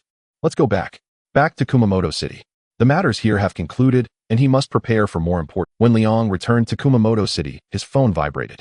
He opened his phone to find that Dagu had sent over the first-hand information about the raid on the vampire den. Dagu really keeps his word. He actually persuaded Ijima Megumi to send this information to me. Liang smiled faintly. Don't worry, Dagu, when Camila comes knocking, I will step up. I'll shoot. Dagu, still in the Bay Area, suddenly. Rina, seeing this, asked with concern, Dagu, are you all right? No, I'm fine. Dagu shook his head, secretly wondering, why do I feel like someone is whispering behind my back? After selling the information to Asahi News, Liang finally remembered he still had a task. To be honest, the B System's tasks are too difficult to complete. I hope it's not a task like Mainline 2, otherwise I wouldn't know how to accomplish it. Special task: weather collection requirements. Collect 4 different types of weather teams: sunny, rainy, sandstorm, and snowy. Pokemon must not be lower than gym level. Reward for each successfully collected weather type: you can earn 1 mall points, 1 for champion level Pokemon potential, and a random God Beast skill CD. Liang's eyes instantly brightened. Although this task is also not simple, it is better than the mainline task 2 that leaves him clueless. At least there is a direction. Most importantly, he can receive rewards for collecting each type of weather, which is more generous than the mainline tasks. He is just 3 monsters away from forming a sunny team and getting a round of rewards. 100,000 mall points are enough for him to buy a keystone and megastones. Aside from the mall points, the other 2 rewards are also quite good, allowing Golzan to advance further. As for the other 3 types of weather, Liang thought about which monsters might meet the requirements and planned to observe closely when he encountered them. However, those are matters for later. Right now, he has more important tasks to accomplish. Coincidentally, Masaki Yashiki is not in Kumamoto City today, but has gone to the Cosmic Development Bureau. He is very interested in the giant powder in the hands of Dr. Dan. Little does he know he is about to be robbed. The silhouettes of Liang, Golzan, Getty, and Zyra appeared. Getty, go ahead and retrieve your body. Having made up his mind, Getty transformed into a ball of light and shot into the stone statue of Lianing. The lifeless stone statue in that moment echoed with the sound of a beating heart, and the timer lit up with a blue glow. Oh whoa! Getty, reunited with his spirit and flesh, let out a long-lost roar. The sound echoed through the underground cavern. Species: Ancient Ultrakamori Pokémon. Getty. Gender: Female. Affection level 85. Attribute: Fire level Elite. Potential: Gym level Ability. Solar Power Skills: Ultra Teleportation, Flame, Flash, Solar Energy. Carried items: None. Equipment: None. Liang looked up at the underground cavern, pleasantly surprised, perfectly matching his intentions. Come out. Xiaozan. Zyra. Zilbagon. Jakuma Beta Alpha. Different roars echoed, and 6 massive creatures surrounded Liang. The daily task: to meditate. Naturally, he cannot conduct running training or skill training here, but fortunately, he is just 500 mall points away. Half an hour later, Liang opened his eyes. Current total mall points, 30,000. Liang excitedly opened the shopping cart where an item showed as available for purchase. The one-time fossil resurrection technology requires 3,000 mall points. Would you like to purchase it? Purchase. With Liang's thought, the accumulated 30,000 points instantly cleared. At that moment, however, he felt no sense of loss. Instead, he felt it was very worthwhile and exciting. Please place the Pokemon fossil and the required materials. Seeing the prerequisites for fossil resurrection, Liang walked up to the Lianing statue under the gaze of the 6 monsters and placed his hand on the statue. Masaki Yashiki, who was preparing to lure Dr. Dan at the Cosmic Development Bureau, heard the alarm coming from his phone and changed his expression. This alarm only goes off when someone interacts with the giant statue. Is the Pokemon fossil placed? Would you like to add materials? Add the material is... Myself. I will take the lead. Liang's deep yet firm voice rang out. The system showed no hesitation, and once the conditions were met, the fossil began to resurrect. Crack, crack. The stone statue's body began to fracture, with pieces of its outer rock continuously falling away, revealing its silver skin adorned with black and red patterns. Getty couldn't help but step forward, revealing a mixture of excitement and sadness on his face. In the bathroom, Simu Masaki watched the changes of the giant statue on the monitor along with Liang standing before it. That bastard, his goal is indeed the giant statue. Simu Masaki punched the wall, letting out a deep, angry curse. Yet at the same time, he remained calm. He knew that it was useless to say anything now. By the time he returned to Kumamoto City, that bastard would have long escaped. Thus, rather than impotent rage, Simu Masaki was more curious about how Liang managed to revive. As long as he could discover the method to revive the giant, even if the statue was gone, he could continue searching, or even use the giant powder reclaimed by the TPC to recreate a giant. Simu Masaki fixed his gaze on the giant statue's transformation in the video. As the stone skin completely peeled away, a giant that seemed to be asleep stood tall in the underground space. The giant's eyes were dull, and the timer on its chest had extinguished. Getty's last shred of hope shattered. The shadow from 30 million years ago had truly died, leaving behind only the body that once fought. Liang gazed up at the giant before him, filled with excitement as his body transformed into light and surged into the extinguished timer of the giant. I see now. So it was turning himself into light. At that moment, Simu Masaki's breathing quickened, his eyes also reflecting excitement. He thought of the divine light stick into Gus' hand, realizing that the other party must have transformed himself into light using that stick. Silence. Emptiness. Cold. After Liang entered the giant's body, darkness suddenly engulfed him. He felt his limbs grow heavy, as if being suppressed by a millennia-old iceberg. Under this cold, dark pressure, he craved light and warmth. The power of the system ignited Liang's extraordinarily strong physique, making him undoubtedly the most suitable human vessel for Ultraman. A surge of light and heat radiated from his chest, filling his limbs and dispelling the darkness. Ding dong, ding dong, ding dong. The rapid yet forceful heartbeat echoed as the giant's extinguished timer lit up. The system's 30,000 points of energy surged rapidly, filling with light. The flashing timer stabilized, finally transforming into a deep ocean-like blue. At this moment, 2 eyes resembling salted duck eggs also lit up. Liang completely occupied the battle body left behind by the shadow, making it his own. Is this the vision of Ultraman? So powerful. Liang looked at the Golzan and Gakuma before him. Previously, he had to look up. Now he could look them in the eye. He glanced at his silver palm, clenched his fist, and a powerful sense of strength surged within him, enough to shake mountains. What a strong giant. That bastard Liang, this should have been mine. Simu Masaki looked at the muscular giant on the monitor, his face filled with jealousy and desire. Indeed, the shadow Liang transformed into was vastly different from the shadow Simu Masaki transformed into. Simu Masaki was merely an intruder, while Liang completely merged with the giant. Therefore, to be precise, this giant was no longer the shadow, but Liang. Thus, the giant's image reflected Liang's extraordinary physique, standing 60 meters tall, with arms, thighs, and abdominal muscles chiseled, as if carved from stone. Host is utilizing system loopholes. Fossil technology can only be used to revive Pokemon, but no one has ever attempted to merge themselves with a Pokémon fossil. The system was belatedly aware. Liang immediately became vigilant and silently thought, "Hey little blue, this is your problem. I'm just legally using the products I purchased." The shamelessness of the host far exceeds the system's imagination, and it's hard to comprehend the host's thought process. Someone is improperly trying to become a Pokémon. Bug has been fixed just this once, there will be no next time. Damn system, are you cursing again? Liang was furious to see the system actually accusing him of not being human. If it weren't for your damn system having issues, I would have long been celebrating with Huazi Zhulan, the four sisters Xiaowang, Selena, and Shinado. Although Golza's mother was quite charming upon seeing the system's next words, Liang's expression changed instantly. However, he was still a magnanimous person. After all, who would hold a grudge against a fool? Ignoring the foolish system seeking attention, Liang opened his personal panel that he hadn't checked for a long time. Host Liang, race human, Pokemon physique, super true newcomer. Owned Pokemon Golza, Gakuma Beta, and Alpha, Getty, Hilbagong, and Shila. Achievements: newbie, owning 6 Pokemon champions, beginning, collected 1 gym badge. Attributes: normal fighting level, elite potential. Traits: gain strength while walking, skills: charged punch, flying kick. Items: none. Equipment: none. Evaluation: perhaps you can step onto the field yourself. Remaining mall points 0. Alright, it seems the damn system isn't entirely wrong. Liang looked at the panel that had changed dramatically, a fusion of the trainer's panel and the Pokemon panel. Now he was living up to Yulian's words, being both light and human. Moreover, since he was the one in charge, he wouldn't have the Shadow's skills, only the 2 fighting techniques he learned himself. Fortunately, none of this was a big issue. After understanding his situation, Liang focused his thoughts, and the 60-meter giant body instantly transformed into a burst of light and dissipated. He returned to his original form. Unlike those human vessels who needed transformation devices, he could transform with just a thought. However, Liang whimsically conjured a transformation device resembling Agurus blue bracelet with a red gemstone in the center. In case someone in the future wanted to steal his transformation device, Liang couldn't help but chuckle at the thought of that scene. As for why it was Agurus bracelet style, it was obviously because he was the domineering king.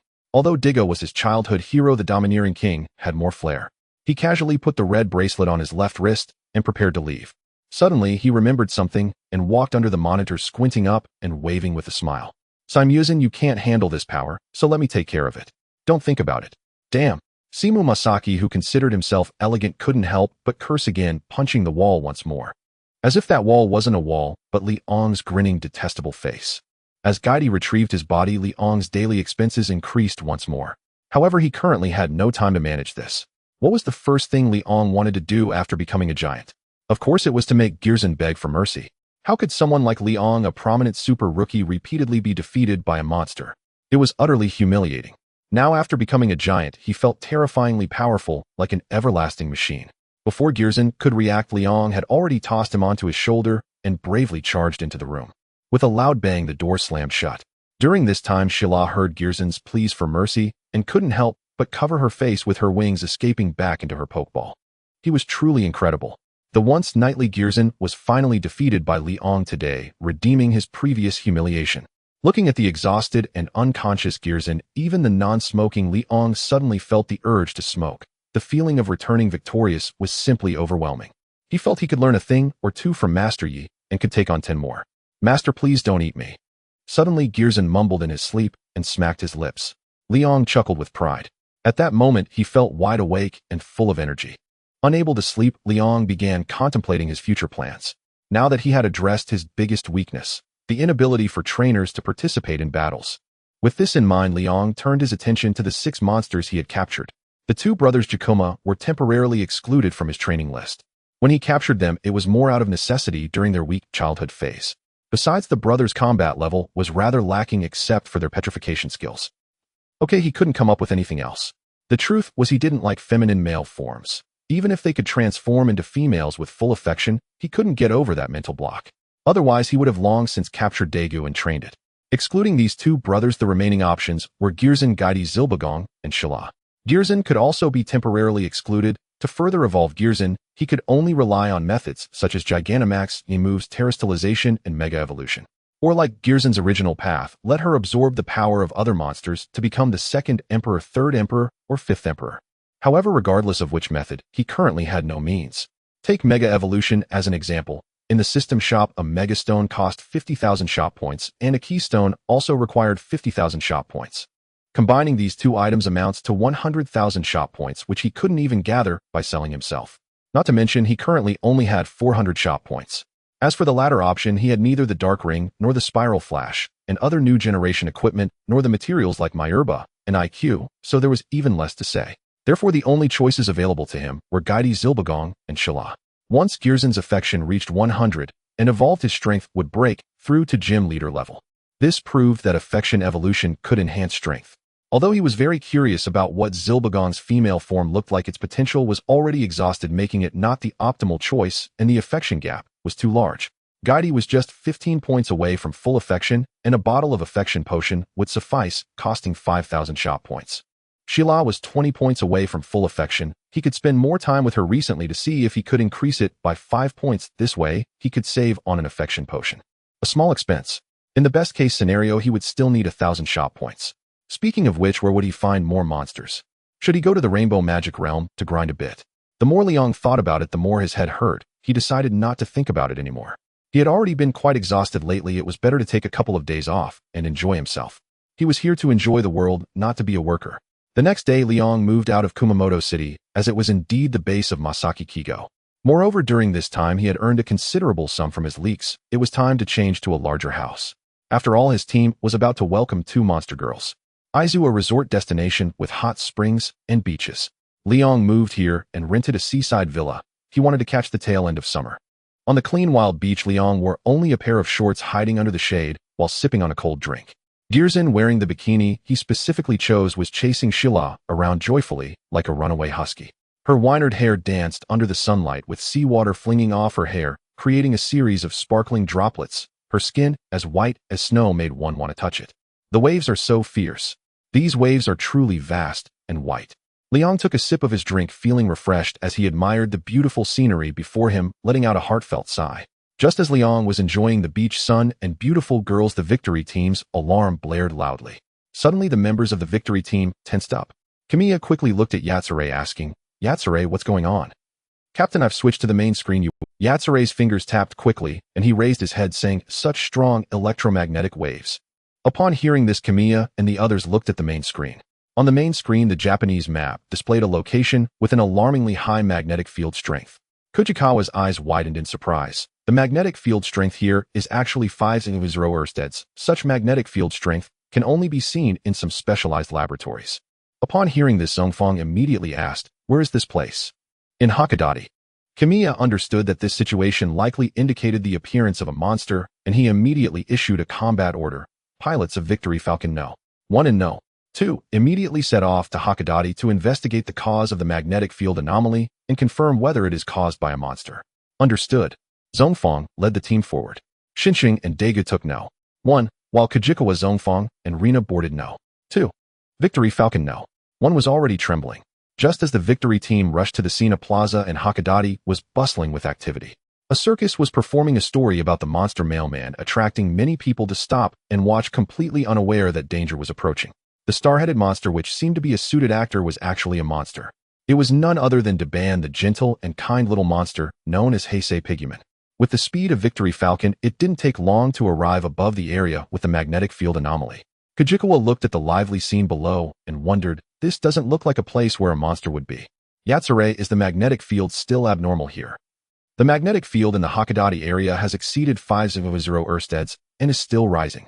Upon hearing that the magnetic field's abnormal strength was still rising, Zongfang decisively said, "We need to go down for on-site reconnaissance. The monster is likely hiding among the crowd. Like the Kiriello people, they hide in the human world through disguise." Understood. "So why do I have to team up with you?" The frowning Juejing assigned to the same team. As Xinxing wore a face, Xinxing shot a sideways glance at the complaining Juejing and retorted, "If you're unwilling, you can go team up with the commander. I wouldn't want to be on the same team with you either. I'd rather stay with you." Juejing thought of the commander's stern face and immediately shook his head. "What are you two brats mumbling about?" Zongfang's voice suddenly boomed through the team channel. He expressed his frustration. "What does this mean? Is it really such a grievance to be on the same team as him?" Zongfang alone suddenly wondered if he was too strict usually. Lena, who was on the same team as Daegu, couldn't help but laugh upon hearing the commander's interaction with those two fools. Daegu agreed wholeheartedly with Juejing and Xinxing, preferring to deal with monsters than to talk to the commander. After a series of humorous exchanges, the three teams entered work mode and began their serious search. Juejing looked at the peaceful atmosphere around and started to doubt, will monsters really appear in this place? The location indicated by the magnetic field anomaly is right here. They might be hiding. Xinqing's sharp eyes scanned the surrounding individuals, searching for any signs of abnormality. But it's quite calm here. Juejing couldn't find anything unusual. The problem is there's a magnetic field anomaly here. Hey handsome over there, do you want to come see the show? The ringmaster's shout immediately drew a response from Juejing, who laughed. Thanks, but I still have a task to complete. Xinqing's face instantly filled with confusion as he nudged Juejing. What are you so happy about? Is he? Of course he called me handsome. Juejing beamed, feeling that this mission was worth it. Xinqing felt he had to revise his impression of Juejing's thick-skinned nature and raised an eyebrow with a smile. That's your delusion. He's talking about me. Juejing immediately lost his smile and said, that's so annoying. I just can't stand your narcissism. Xinqing burst into laughter. He just wanted to see Juejing's defeated expression. Suddenly a flash appeared in the sky, followed by a burst of yellow lightning as a humanoid monster appeared near the square. The monster really appeared, Juejing shouted. At the same time, Zhongfang nearby also spotted the monster and yelled through the communication channel. Juejing, Xinqing, hurry and evacuate the crowd. Daegu, you take the controls of Victory Swift 1, while Lena and I will pilot Victory Swift 2. Understood. The once peaceful square instantly turned chaotic as people panicked and fled in all directions. The demigod Inomina alone had no time for those humans. Her only target was to ban the fellow subspace monster. Seeing her archenemy, Deban trembled in fear, letting out a pitiful whimper. The ringmaster also looked terrified, but having grown accustomed to it, he quickly urged the other members to flee. Quick, let's take Deban and run. We absolutely cannot let the monster catch up to us. Inomina's gaze locked onto Deban, but instead of launching an immediate attack, she released a violent electromagnetic wave with a Catan mouse mentality. The sharp points on her shoulders lit up, releasing a purple electromagnetic wave. Those affected by this purple wave soon began to struggle in pain, attacking anything or anyone around them uncontrollably. Instantly, the square resembled a scene from a zombie apocalypse, with the infected individuals attacking madly. Not good, the monster is attacking the citizens. Daegu, piloting Victory Swift 1 into the air, immediately attacked the monster. The laser cannon struck the monster, accurately interrupting its release of that strange electromagnetic wave. Inomina felt sparks explode from her chest, her form swaying slightly. This level of attack was nothing to her. She looked up at Victory Swift 1, her eerie blue eyes locking onto Daegu inside that blinding light. It was the irritating light. Then let's play slowly, Giant of Light. Inomina revealed a strange smile, her body emanating yellow flashes before disappearing from the square. Just like her sudden appearance, she vanished. Both Daegu and Machine No. 1 and Zhongfang in the arriving Machine No. 2 were taken aback, not understanding why the monster suddenly disappeared. Deban, seeing his fellow member affected by the violent electromagnetic wave, did not hesitate and emitted a faint glow. As the light particles dispersed, those influenced by Inomina quickly returned to normal. The ringmaster, seeing the restored members, sighed in relief and hurriedly gathered Deban and the others to pack up and leave. The demigod had already chased to this city. They could no longer stay here. That night, the incident involving the monster at the hall made the news. After sweating profusely while playing on the beach with Gearson, Leon returned home with a reluctant Shilla and Gearson once it got dark. Their half-day companionship had even raised Zyla's favorability a bit. This friendly, innocent monster was truly easy to train. That evening, even without watching television, Leon was accustomed to turning it on. Coincidentally, the news about the hall was playing. This afternoon at 2 p.m., a monster appeared at the hall. Fortunately, the victory team arrived in time to drive the monster away, preventing casualties. My, isn't this the Thunder Demigod? Leon became interested upon seeing the monster's image broadcasted on the news. The monster in the image was indeed Inomina. This subspace demigod was also the only rare entity marked as female in the dossier. It was precisely because of this that the young and naive him had once made a mistake regarding Inomina. Since Inomina appeared, it meant that another little guy, Deban, had also shown up. Conveniently, his main quest needed one last gym-level monster. It seemed that both Inomina and Deban, born from subspace, should have decent potential, right? Coffee was definitely not doing this to fulfill a dream. With a new goal in mind, he immediately began to draft a plan, no action plan. Leon remembered that Deban was currently working as a circus performer. Finding Deban would be tantamount to finding Inomina. Knowing this crucial information, he quickly searched for the name of the circus that was performing in the square today. After searching, Leon immediately used that name to check where the circus was headed next. It read, "Next stop, we'll meet you in Sendai." There were also detailed performance information for which square in Sendai. After finding the information, he wanted Leon noted down the time and place of the performance in Sendai 3 days later and smiled faintly. Hopefully this thunder demigod won't let him down. 3 days later, in the square of a certain mall in Shintai, a circus that had received a performance booking was energetically putting on a show, attracting many onlookers. Among the crowd, Liang and Gu Erzin stood out especially, with a mystical phoenix parrot perched on Liang. Liang focused on the stage where Daban was casting a detection spell. Elf Subspace Pokemon Daban Gender Female Affection 0 Attribute Psychic Level Ordinary Potential Elite Characteristic Happy Mind. Indeed, it seems unrealistic for such a small creature like Daban to become a powerhouse. Gu Erzin noticed that Liang had brought her to find a small creature, and having learned a lot about Earth, deliberately scrutinized Daban. She nudged Liang with her shoulder, speaking in a peculiar tone. Liang, it's still a child, right? What do you mean? Liang looked at Gu Erzin in confusion, noticing her disdainful gaze, and suddenly realized. Hiss. Is Daban's mother too harsh? No, I almost let Gu Erzin bring me into a trap. Liang pinched Gu Erzin's smooth cheek irritably, his eyes narrowing dangerously. What do you take me for? Am I that kind of creepy uncle? Gu Erzin wore an expression of, do you think I believe you? Just then an unexpected event occurred on stage. Daban suddenly faltered in its performance, looking timidly at Gu Erzin.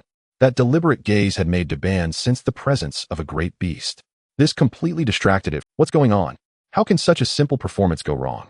It's not entertaining at all, I'm leaving. Wait, don't go yet. The circus director saw the crowd disperse and noticed the frightened Daban hesitating, but ultimately gritting his teeth and rushing towards Daban. The other performers had already surrounded Daban. Daban, what's wrong? Is that guy back again? Director, come look at Daban. Seeing this, Liang lightly nudged Gu Erzin, helplessly saying, don't scare it. I didn't mean to. Who knew it was so timid? Gu Erzin muttered. Who was it that was scared off by Dijia and dug a hole to escape back then? Don't forget the way we came. Damn it. Liang saw that Gu Erzin had already looked down on the small creature, and he couldn't help but complain internally. If he voiced this thought, Gu Erzin would probably explode on the spot. The mall's management personnel approached, seeing the chaotic circus performance, scolding, what's wrong with your circus? We invited you back to attract customers, not to drive them away. Can you perform? If you can, then perform. If not, pack up and leave. Facing the management's difficulties, the circus director saw that Daban was clearly out of sorts, fearing that the demon god was coming for them, and had to hastily end the circus performance in Sendai. The group took Daban and left the mall in a rather embarrassing manner. Let's go, we'll follow them. Seeing this, Liang led Gu Erzin to follow. In the outdoor parking lot behind the mall, the circus's vehicle was parked here. Sigh, the performance is ruined again. We probably won't get the final payment. Some members looked gloomy. The circus director glanced at Daban. However, he couldn't abandon Daban. Alright, stop complaining. Let's hurry up. Wait, can we talk? Suddenly, a gentle voice called out to stop them. The circus director turned around in confusion, discovering it was the two strikingly handsome individuals from the audience moments ago. What do you need from our circus? Seeing Gu Erzin, Daban immediately whimpered in fear, desperately trying to hide itself. This unusual behavior made the circus director and performers realize that Daban's oddity was caused by the couple in front of them. The circus director and performers quickly shielded Daban, sternly demanding, who are you? What do you want to do to— Gu Erzin saw the circus crew's reaction and scoffed, if we really wanted to do something to you, could you stop us? Gu Erzin, be respectful. Liang scolded her. To be honest, he admired the courage of these circus people. Not only did they have the courage to accept monsters, but they also had the bravery to resist an even stronger and more terrifying beast for the sake of one. Please don't misunderstand, we mean no harm. Liang said with a gentle smile, my name is Liang, and I am a monster trainer. As you can see, I was attracted by Daban. A monster trainer. The circus members were stunned. Is there really a human who trains monsters? The director quickly came to his senses and did not let down his guard just because Liang introduced himself. He asked, so what do you want from us? Are you here to take Daban from us? Upon hearing this, Daban immediately clung tightly to the director's clothing. Understanding human language and sharing the same emotions, Daban did not want to leave the circus. Liang did not deny it, nodding calmly, and spoke a harsh reality that the circus members would have to confront. If Daban continues to stay with you, it will only lead you deeper into the situation of being hunted by Inomina. This small circus must find it difficult to make a living. Think about your families and children. Without income, what will they do? I can assure you I will absolutely not mistreat this little fellow. If you ever wish to visit Daban, you are always welcome. The circus director realized that Liang was referring to Inomina, the monster that had been hunting them. The other performers exchanged glances, falling silent. Because this was the reality they faced. In the adult world, there is too much helplessness, making it impossible for them to act on their wishes. The circus director knew this was the case, but he still felt some reluctance because he was genuinely moved by Daban's kindness. However, when the words were on the tip of his tongue, he didn't know how to refute. Daban looked up at the silent circus, understanding that its presence had already put them in a difficult situation. It did not want to cause everyone to be hunted by Inomina because of itself. Moreover, if it were a great beast, surely there would be a way to deal with Inomina. So Daban released its grip on the director's clothing and voluntarily stepped out from behind everyone. Daban, don't go. We will definitely protect you. The circus members instinctively blocked Daban, still trying to make one last struggle. Liang observed and scratched his face. Why does it feel like he has become the villain? Golza, my master, did you just realize this? But she really likes this. Caw caw caw. Looking at everyone in the circus, Daban was moved to tears. Yet the more he felt this way, the more he couldn't let harm befall the circus. Thank you all for taking care of me during this time. I can't let you all down. Daban firmly pushed everyone away, bowed deeply to them, and then walked over to Liang, gazing at the kind man. Am I going to follow him from now on? This somewhat good-looking human. Woo Daban. The circus leader and the other members were moved to tears by Daban's actions. Understanding that Daban didn't want to burden them, the circus leader glared fiercely at Liang and shouted, Hey, you listen carefully. If we find out you bully Daban, we will not let you off easily. The leader is right. If you dare to bully Daban, we will definitely come to take him away. Liang patted Daban's head and took out a pokeball, saying earnestly, Don't worry, I promise you all. Daban, come in. With that, he tapped Daban with the pokeball. In an instant, Daban was sucked into the ball. Defeating the subspace Pokemon Daban, you have gained 1,000 shop points. What is this? Seeing this magical scene, the circus members finally believed that Liang wasn't lying. Such a profession as a monster trainer truly existed. This is my contact information. If you want to see Daban, just contact me. Seeing Liang actively leave his phone number, the circus leader finally dispelled his last doubts.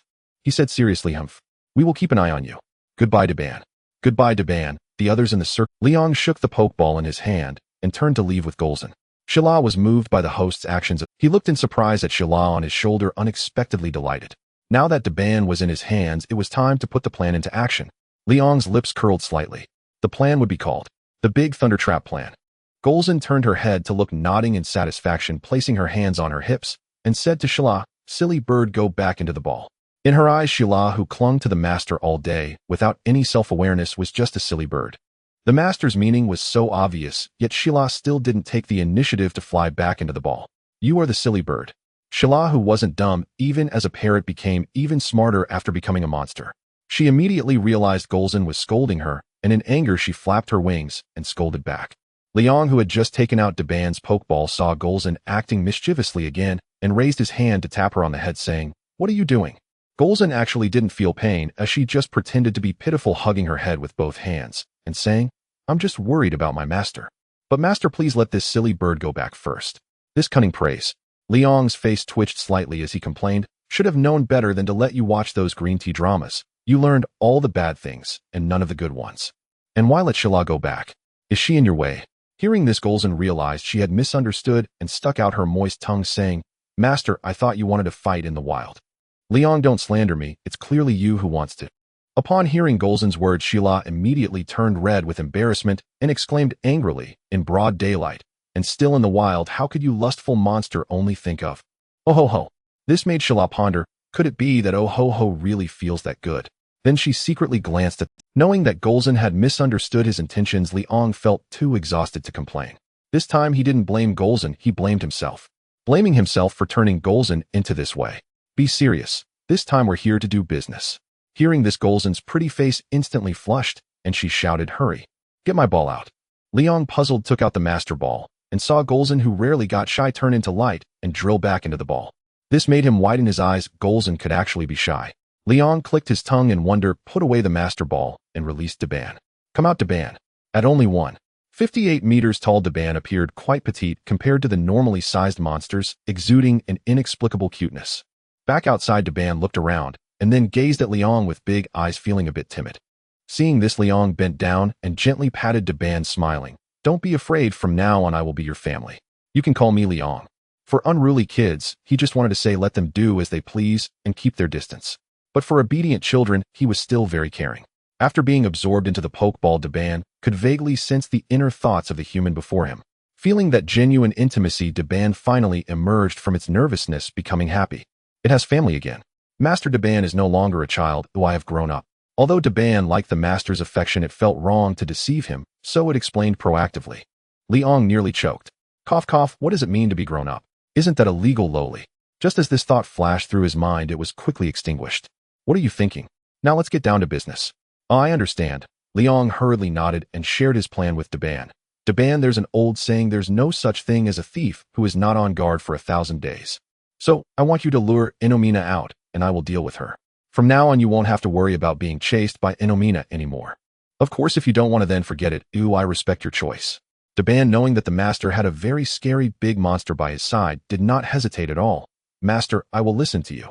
Liang smiled and curiously asked, Daban, why do you call me master? You can actually call me by my name. Because you are the master of the big boss. Daban said matter-of-factly. In its view, since even Golza called master, this little monster surely had to follow suit. Shala, feeling pity for Daban, said proactively, Daban, you don't need to care about Golza, I just call people by their names. Fearing that Daban would learn bad habits from Golza, Liang also said earnestly, Shala is right, Daban, you don't need to care about Golza. Here with me, everyone is the same. Daban was deceived by the host's sweet words, greatly increasing his dependence on the host affection. 60. Liang selectively ignored the system's prompt and saw Daban's affection increase by 60 points. Looking at Daban, who had already hugged Liang's leg with a face full of emotion. Indeed, a loli has 3 virtues, and a legal loli is even better.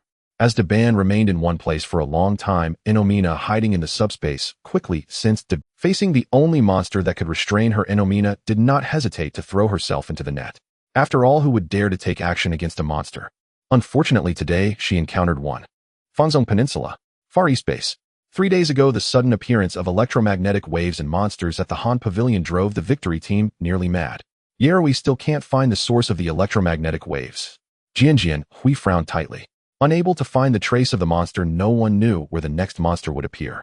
If it happened in a crowded downtown area, the casualties would be unimaginable. Yarui felt that he had lost more hair in these 3 days than he usually did in a month.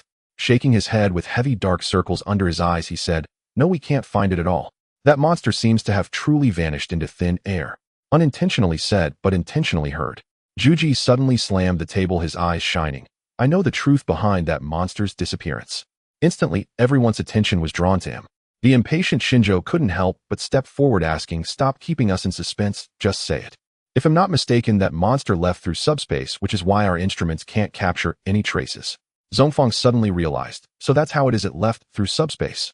Seeing hope, Jianjian Hui immediately asked, Juji, can you find that monster? Juji's face flashed with a hint of embarrassment. Although we now know how the monster disappeared with humanity's current level of technology, we still cannot affect subspace. So in plain language, you don't know, right?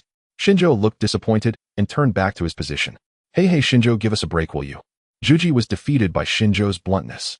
Jianjian Hui, Zhongfang, and Daegu also sighed. In regards to such life forms as monsters, humanity's technology still fell short. Suddenly, Yarui's eyes widened as he shouted, It's here. The monster's electromagnetic waves have reappeared. What? Where is it? Zhongfang quickly approached Yarui and looked at his computer screen. Yarui quickly locked onto the target, saying, In the G19 area of Sendai, it's in the mountainous outskirts. Daegu felt a bit strange. Why would that monster appear there? Don't worry about why it appeared.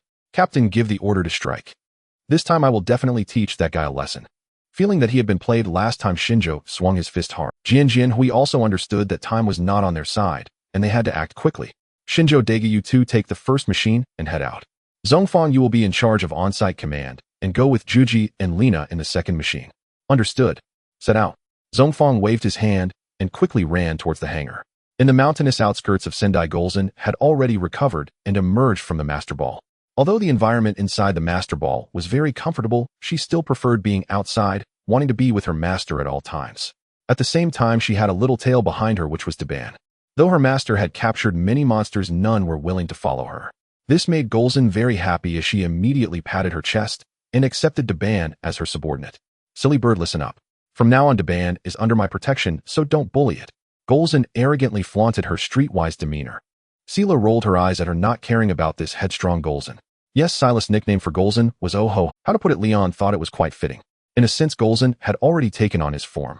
Suddenly, Daban, who was following behind Golza, became frightened and hid behind her back, urgently calling out, his 2 pointed ears glowing.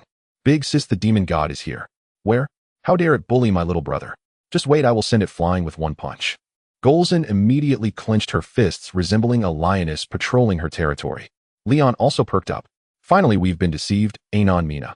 Suddenly, yellow lightning appeared in the clear sky ahead, and the figure of the subspace demon god Anon Mina turned from virtual to real, her gaze instantly capturing Daban, who was hiding behind Golza. "Found you, little thing." Anon Mina's mouth curled into a strange smile. However, soon she could not smile. Spirit subspace demon god Pokemon Anon Mina. Gender female, affinity 0, attribute psychic level elite, potential quasi-king level ability subspace affinity. Seeing the results displayed by the detection technique, Leon smiled with satisfaction. Anon Mina's potential was even stronger than he had imagined, reaching quasi-king level. "Master, let me go and hit it." Golza eagerly volunteered, itching to try her new power. "No, she is mine." Leon smiled slightly. The elite level power was just right for him to practice with. "Please be rational, host. Prohibit trainers from participating personally. That is not a Pokemon battle. Host, do you want to ruin Pokemon?" "Shut up, it's my turn now." Having obtained a new toy, how could Leon not participate personally to have some fun? Hearing that her master wanted to test the new power, Golza could only nod in disappointment. After all, what was more important than the master? However, to prevent Anon Mina from escaping, I need you to help me hold her down. Daban, if Anon Mina uses her abilities, you are responsible for neutralizing them. Leon would never let his plans go awry. Daban immediately nodded. Seeing that Daban and those humans did not run away this time, Anon Mina lost interest and prepared to deal with her nemesis. The next second, "Come out, my monster army." Leon summoned all the monsters at once. Golza, Silbagon, Gady, Sela, and the Gakuma brothers, along with Daban, standing on Golza's shoulder. Anon Mina instantly lost her smile, almost thinking she was seeing things. How did 6 monsters suddenly surround her? However, this was not the end. Leon gave a wicked smile and raised his left hand. The dual wings of the red bracelet on his left hand unfolded downwards. The triangular red gemstone spun around, and the wings instantly reversed upwards, unleashing a torrent of red light. "Welcome, your master." Leon's figure enlarged in the flow of light, revealing a muscular giant cloaked in red, silver, and black hues, exuding a powerful aura. "Anon Mina, your opponent is me." Giants and monsters. What kind of combination is this? Anon Mina was already bewildered by this bizarre combination, becoming alert as her footsteps subtly retreated. Indeed, she wanted to flee. She did not want to face 7 opponents, nor could she. The arriving victory team instinctively held their breath at the sight of this spectacular scene. Shinjo's loud voice echoed in the communication channel. "What is going on? A monster party? Why is there also a Tiga?" "Shinjo, you fake fan, that is not Tiga." Juji retorted. "That giant is indeed not Tiga." Daegu instinctively touched the godlight stick in his arms. "Who exactly is that giant resembling Tiga?" "A trainer." Just as they were shocked by the newly appeared giant and the spectacular monster party, seeing the giant launched an attack on the demon god. It was already too late for Eining Mana to attempt an escape. In a moment of panic, she raised her hands to shield her chest. A forceful punch came crashing down. The silver iron fist struck Eining Mana's arm like a meteor, the overwhelming power forcibly breaking through her defense and landing heavily. This punch forced Eining Mana to stagger backward, leaving deep footprints in the earth. How can this giant possess such immense strength? Feeling as though her chest might burst, Eining Mana's azure eyes glinted with fury, truly believing she was made of clay. Suddenly, the fireball organ on Eining Mana's forehead lit up, and the air warped as blue-hot fireballs were shot out, aimed at Leon. Leon was hit directly and staggered as the fireball exploded against his solid chest. Contrary to his expectations of searing pain, the damage was far less than he had imagined. The defense of the super newbie was indeed monstrous. However, as fireballs continued to accumulate, Leon began to feel overwhelmed and tried to channel the light within him to form a shield. The power of light within Leon surged rapidly, gathering before him as he willed it. A rectangular shield formed in front of him, blocking all of Eining Mana's fireballs. On the Victory Falcon No. 1A, Daegu noticed something unusual. This giant was very similar to himself when he first transformed into Tiga, both unfamiliar with the power of giants. Seeing the shield actually formed, Leon recalled how Ultraman dealt with monsters from his earlier viewings of the show. He mimicked what he had seen, bracing against the energy shield as he charged forward, blocking all the high-heat fireballs shot by Eining Mana. Seeing the giant charging toward her while withstanding her fireballs, Eining Mana chose not to continue her attacks like those instinct-driven monsters. Instead, she unleashed violent electromagnetic waves from the horns on her shoulders. Surrounded by monsters, she did not want to engage in a futile struggle with the giant before her. The most rational choice was to disrupt his formation and then escape into subspace amidst the chaos. The purple violent electromagnetic waves spread outwards, enveloping Leon in an instant. His inner desire for destruction was amplified, and a faint red hue clouded his eyes. Destruction. I want to destroy. Leon felt a prickling sensation in his head, his gaze turning fierce as it shot toward Eining Mana like a sword. Eining Mana's heart sank. "No, I meant for you to fight those monsters, not me." She tried to influence the giant's mentality before her. The only response was Liang's battle roar. Golza, perched on the shoulder of Daban, immediately activated his own super ability upon seeing Mena use hers, sending golden light toward the purple electromagnetic waves. Liang quickly returned to normal, taking the opportunity to catch Mena off guard, his silver iron fist glowing with red light. This was one of his two unique skills, the charged punch. Fly for me. With a single punch, Mena was sent flying. The Giamomo brothers hurriedly stepped aside, and she crashed into the mountainside, causing another landslide and flying debris. A large amount of mudstones and trees were sent flying, creating a stunning scene. This giant's strength is incredible, almost comparable to Tiga's powerful form. The victory team could already confirm that the giant before them was indeed a trainer. With the trainer currently holding the advantage, the two victory falcons became mere spectators. Master has become so strong now. Golza felt some excitement, genuinely happy for his master's increase in strength. The Giamomo brothers trembled even more, realizing how strong their master had become and thankful for his mercy. Hilbagon admires your strength and battle prowess. Affinity 5. Hilbagon waved its arms excitedly. If it weren't for Golza holding it back, it would have rushed in to join the fight. As Liang charged toward Mena, he finally understood how to increase Hilbagon's affinity. He just needed to engage in combat with it. Mena's rationality finally faltered as she knew that if she did not defeat this giant today, she would. She forcefully pulled herself from the mountainside, her face grim, as she let out a battle roar, revealing her demon claws. Mena's hands were equipped with sharp claws that could emit electricity, and she charged at Liang. Liang swung his fist to block, but the terrifying storm of force revealed that Mena had transformed into a completely different monster, her violent strength almost matching his. Indeed, Mena could be considered a versatile warrior. She had fireballs for long-range, violent electromagnetic waves for medium range, and her close combat capabilities could even give a powerful Tiga a hard time. Unfortunately, she had encountered a cheat character. The super newbie had no significant advantages aside from strong defense, great strength, good stamina, and outstanding jumping ability, all of which were perfectly suited for close combat. Unwilling to give up, Mena used electricity in an attempt to suppress Liang. A claw scraped across Liang's muscular steel body, bluish-green electricity leaping from her claws like writhing snakes biting into Liang's muscles. Hiss! So comfortable. Liang felt a bit of pain where the electricity struck, but it was mostly a tingling sensation. Seeing the giant opposite him show an expression of enjoyment, Mena nearly wanted to give herself a shock, if not for knowing the power of her electricity. What kind of freak was this giant, treating her electricity like a massage? In a moment of distraction, Liang, in the heat of battle, did not care whether the enemy was male or female and launched a spinning kick. With a dull thud, Mena cried out in pain as she staggered back. As the giant charged at her again, without even using light skills, Mena had never felt so humiliated by an enemy. Die Ultraman! Mena charged with her sharp edge. She chose the perfect moment right as Liang was rushing in. From a third-person perspective, it appeared as though the giant was deliberately meeting the sharp edge. Watch out! Lena even exclaimed. Liang's exceptional athletic reflexes granted him lightning-fast reaction speed, and he transformed his punch into a knife hand, severing the shoulder horn that Mena charged with. Daegu watched, exclaiming the power of that knife hand. After sustaining another heavy blow, Mena suddenly fired a fireball that exploded against Liang. The close-range explosion forced Liang to stumble back a few steps. Seizing this opportunity, Mena's body flashed with yellow lightning as she prepared to escape into subspace, fleeing this dreadful trap. No escaping without the master's permission. Golza, ever alert, immediately unleashed a flame impact, blasting Mena out of subspace. In Mena's desperate gaze, the giant patted the black marks left by the fireball explosion and charged forward again, fist clenched. Don't come any closer. As a demon god, Mena felt fear for the first time. She felt completely drained while the giant was still full of energy, making her feel like a mere toy for the giant to be played with as he wished. In the brutal hand-to-hand combat, Hilbagon roared in excitement, its affinity skyrocketing with each one increase. It recognized this master. Bang! Finally, after countless shoulder throws, Mena, devoid of hope, looked at the giant and said, "If you have the guts, just end it with a light skill. Distance attacks have no damage.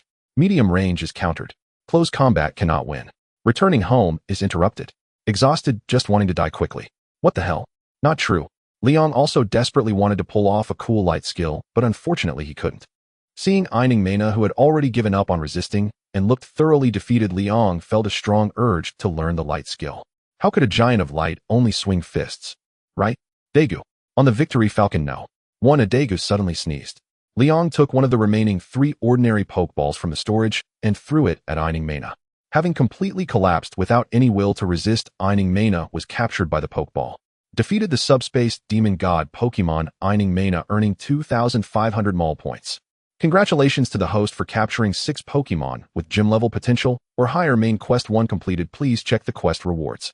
Having finally completed the long-pending Main Quest 1, Liang felt a wave of emotion. However, he was even more curious about the reward to enter the Ultimate Cave.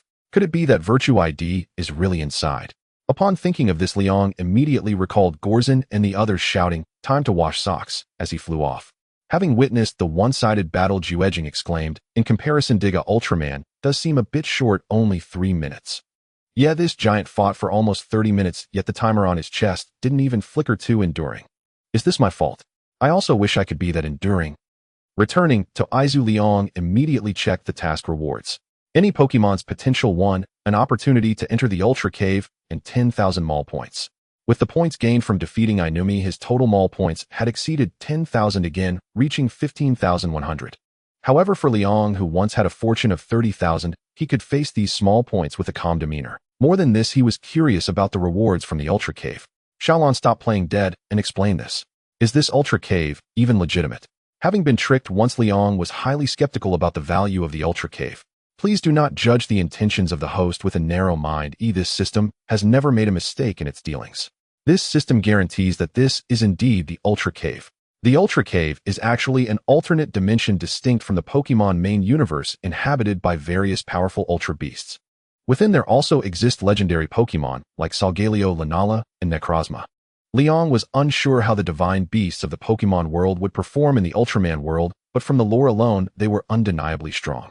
Thus, he was greatly looking forward to the upcoming journey into the Ultra Cave. Therefore, he repeatedly inquired of the system whether this Ultra Cave was normal. Although Liang had grown accustomed to the system's unreliability, the system's earnest demeanor still kindled a glimmer of hope within him. After all, the system might be foolish, but the items in the mall were genuinely useful.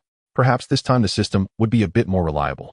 Liang held back the urge to enter the Ultra Cave immediately, as he needed to prepare before doing so. Just in case. He meant just in case. What if Solgaleo, Lunala, or Necrozma were to approach him? Wouldn't he need to be ready? There were only 2 ordinary Pokeballs left, and he needed to buy more. Liang took several deep breaths to calm himself. Most importantly, he wanted to learn the light skill before heading to the Ultra Cave. Perhaps he should have a good chat with Dagu, treating it as a reward for helping Dagu deal with Camila in the future. With that thought, a clear line appeared in Liang's mind.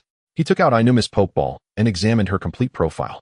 Pokemon Subspace, Demon, Pokemon, Gender Female, Affection, 10 Types, Psychic Level, Elite, Potential, Almost Champion Level, Ability, Subspace, Affinity, Skills, High Temperature, Fireball, Rampant, Electromagnetic Wave, Demon, Claw, Dimensional Shift, Held Item, None, Equipment, None. Inumi's profile was impressively solid. If he hadn't prepared in advance, it would have been quite troublesome to restrict her dimensional shifting ability. Should he buy an Affection Potion for Inumi as per the usual practice? Liang thought about needing to save 10,000 Mall points to purchase a Master Ball, leaving only 5,000 points for a single Affection Potion. Furthermore, while Inumi had great potential, that was a matter for the future. Right now, Inumi was not the absolute main force in his monster army. Rather than giving it to Inumi, it would be better to allocate the only one available to Gady. Shilla still needed 2 more Affection points to reach 85 points. Moreover, Gady had established a long-standing presence and made significant contributions. Every time he teleported, she worked diligently and even provided him with the body of Lianing. With this in mind, Liang felt that if he didn't give that Affection Potion to Gady, he would be quite ungrateful. After allocating the Affection Potion, Liang then turned his attention to the option of Pokemon Potential. This was something he hardly needed to think about. Logically and emotionally, it should go to Golza. As the team leader, she was also the strongest and had the best potential, deserving to maintain her advantage. Emotionally, Golza worked hard every day and even poured her heart into him. He couldn't just take that away. Thus, Liang directly gave Golza a Potential 1. Golza Champion Level Potential, Master Level Potential. Inside the Master Ball, Golza felt a warm sensation emanating from within her, Bodis patterns growing deeper and her aura becoming more imposing. Next, it was time for Gady to evolve. Liang was curious about what Gady would look like after the transformation. He ordered purchase an Affection Potion. A thought triggered and a potion appeared in the storage. He directly used it on Gady. Gady Affection 15, Affection 100. Ding. Gady's affection has reached maximum, meeting the evolution requirements. Would you like to evolve? Evolve. Liang confirmed directly. Finally, he was about to welcome his second monster maiden. The Gaiety Pokeball from the storage appeared before Liang, emitting a soft white light of evolution. In that moment, Liang saw Gaiety inside. At that moment, Gaiety was enveloped in the light of evolution, her massive form shrinking, ultimately becoming small and delicate. With the same burgundy hair as Golza, the two figures were entirely different. If Golza was the mature woman, then Gaiety resembled a youthful beauty. What was similar was that both were enveloped in holy light, which made Liang feel a rush of blood to his head. Surrounded by the holy light, Gaiety automatically emerged from the Pokeball. Not yet realizing any changes in herself, Gaiety thought she could transform back into her puppy form and leap towards Liang with a whimper. Compared to her current mountainous form, she preferred her previous puppy shape. That way she could openly occupy Liang's embrace. However, her leap nearly cost Liang his life. Holding her soft body, Liang felt as if he was about to transform into a wolf. Upon hearing Liang's heavy breathing, Gaiety instinctively tilted her head and asked Liang, "What's wrong? You seem unwell." After saying that, she squeezed into Liang's arms as usual, trying to find the most comfortable position. Only then did she realize her arms had turned into human arms, like Liang's, not as fair as Golza's, but a healthy wheat color. "Oh no, why did I become human like Golza?" Gaiety asked with a bewildered expression. Unbeknownst to her, this confusion was the most potent medicine. On Fangzhong Peninsula, standing by the sea, one could catch a glimpse of the magnificent sight of the Far East base emerging from the water at sunset, given good fortune. Liang's luck today was somewhat poor. The sea breeze howled, and there was neither sunset nor the sight of the base rising from the water. A sound of a car echoed as the Sherlock stopped by the coastal highway. After completing his patrol mission, Daegu received a message from Liang and drove the Sherlock out alone after sending Xian Chung back to headquarters. Daegu stepped out of the Sherlock and arrived at the agreed location, where he only saw a familiar figure, his eyes instinctively narrowing. "Trainer, what are you doing here?" Liang asked. "Daegu, have you forgotten me so quickly?" He had deliberately worn the long coat he donned while playing the trainer, clearly enjoying the startled expression on Dagu's face as he turned around with a hint of mischief. Upon recognizing Liang, Daegu was momentarily taken aback, but a flash of lightning struck his mind, and he instantly understood. Indeed, they should have suspected Liang much earlier. After all, he was the trainer. From the first time he appeared at the pyramid to Golza appearing at Juliang Island, and then to Jazot. Every time the trainer appeared, Liang had actually been on site. The trainer and Liang had never appeared. In the shadows, it was nothing more than that. Dagu's expression turned complex. "Are you really Liang or the trainer?" "The trainer is merely a guise I use to deceive you. After all, the idea of a human controlling monsters is simply too extraordinary." Liang shrugged, his tone still familiar. In the past, he had been too weak to conceal his identity. Now, having become a giant, there was no need for him to be timid any longer. "I am not an enemy of the victory team. I came today to ask you, Daegu, to teach me the Zypili AO Ray." The Zypili AO Ray is the most powerful finishing move among the three forms of Diga, and Liang was not greedy. Learning this move was sufficient. In the team, his role was more like a commander, letting the stronger Golza, Hilbegun, and Gaiety take the lead in battle. Yes, indeed, after a night of relentless training yesterday, Gaiety successfully broke through to gym level. Now Gaiety's combat power ranks among the top 3 in the team. He only needed to ensure he had the ability to protect himself and not let the enemy launch a sneak attack. Upon hearing this, Dagu's tense body finally relaxed. Because neither the trainer nor Liang had done anything harmful to humanity. On the contrary, they had helped the victory team significantly, thus saving many lives. Victory Falcon No. 1. The Savior. Thanks to Liang's intervention, Daegu and Xian Chung finally shed their reputation as the duo that crashed one plane at a time. But how did you become a giant? Isn't the Ray skill directly engraved in your brain? Why do you still need to learn? Relaxed, Daegu returned to the friendly state he had with Liang. Liang twitched his lips. "Do you think everyone else is like you with a max-level account? Moreover, I find it strange that Diga seems to have quite a few Ray skills. Logically, he should be a mage. But why do you only have the powerful red types?" Hearing Liang say this, Daegu instinctively replied, "Isn't it good? I think the powerful type is quite useful." Seeing that Daegu had no intention of being a mage, Liang chose not to press further, as what suited him was most important. What mage doesn't have a warrior's heart? Returning to the topic, Liang said, "Like you, I also gained my power from the statue, but I lack the Ray skill, so I came to seek your guidance." "I see." Daegu nodded, suddenly turning pale with fear as he realized. "Wait, how did you find out I'm Diga? I thought I was hiding it well." "Child, are you joking?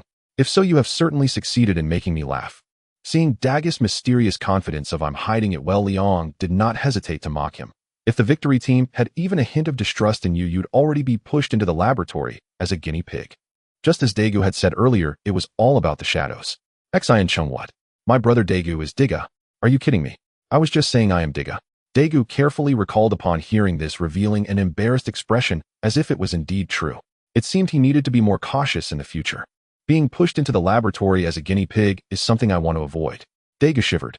To mask his embarrassment, he quickly changed the topic to the Zypele-AO ray. Since it was confirmed that Liang was a companion of the same formation, he had no intention of keeping anything secret and generously shared his insights on using the Zypele-AO ray. Along with that, he shared some tips on using ray techniques, such as how to fire palm light arrows and how to kick to create light blades, which made Liang enlightened. His skill panel quietly changed during this continuous listening, adding several ray skills: Zypele-AO ray palm light arrow ultra water gun light blade. Guillotine, a skill Liang conceived based on the ray technique of the meat processing plant director from the Land of Light, and so on. That's all I know. Daegu spoke a bit dryly, shaking his head. However, I feel like Tiga has more skills than these. Liang saw Dagu's sincere demeanor and understood why Tiga chose Daegu over Masaki Kigo. Daegu transforming into Tiga did not evoke any feelings of envy in him. Good brother, when that Yandere Camila comes out later, I will definitely sacrifice myself to support you and Lena. Before leaving, Daegu suddenly remembered something and asked, Liang, have you thought of a name for your giant transformation? Just like my Tiga. Liang was unsure why Daegu suddenly asked this, but he still replied, No, I haven't thought of one yet.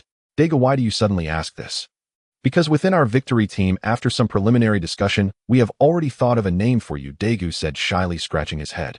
It's the name given by the vice captain. Oh, Liang immediately reacted, his eyes widening with an ominous premonition. Who said what name? Daegu was startled by Liang's reaction and blurted out without thinking, Vice Captain Zhongfang, he named your giant mountain superpower dominator. Hearing Vice Captain Zhongfang was still fixated on that name in the command room, he couldn't help but laugh. At this moment, Daegu was trying hard not to laugh. He was specially trained and generally wouldn't laugh. Zhongfang, what are you doing? That damn giant mountain superpower dominator is still chasing. Liang gritted his teeth, glaring at Daegu, and said, I will absolutely not acknowledge that name. He suddenly realized that Daegu was quite cunning. This was definitely intentional.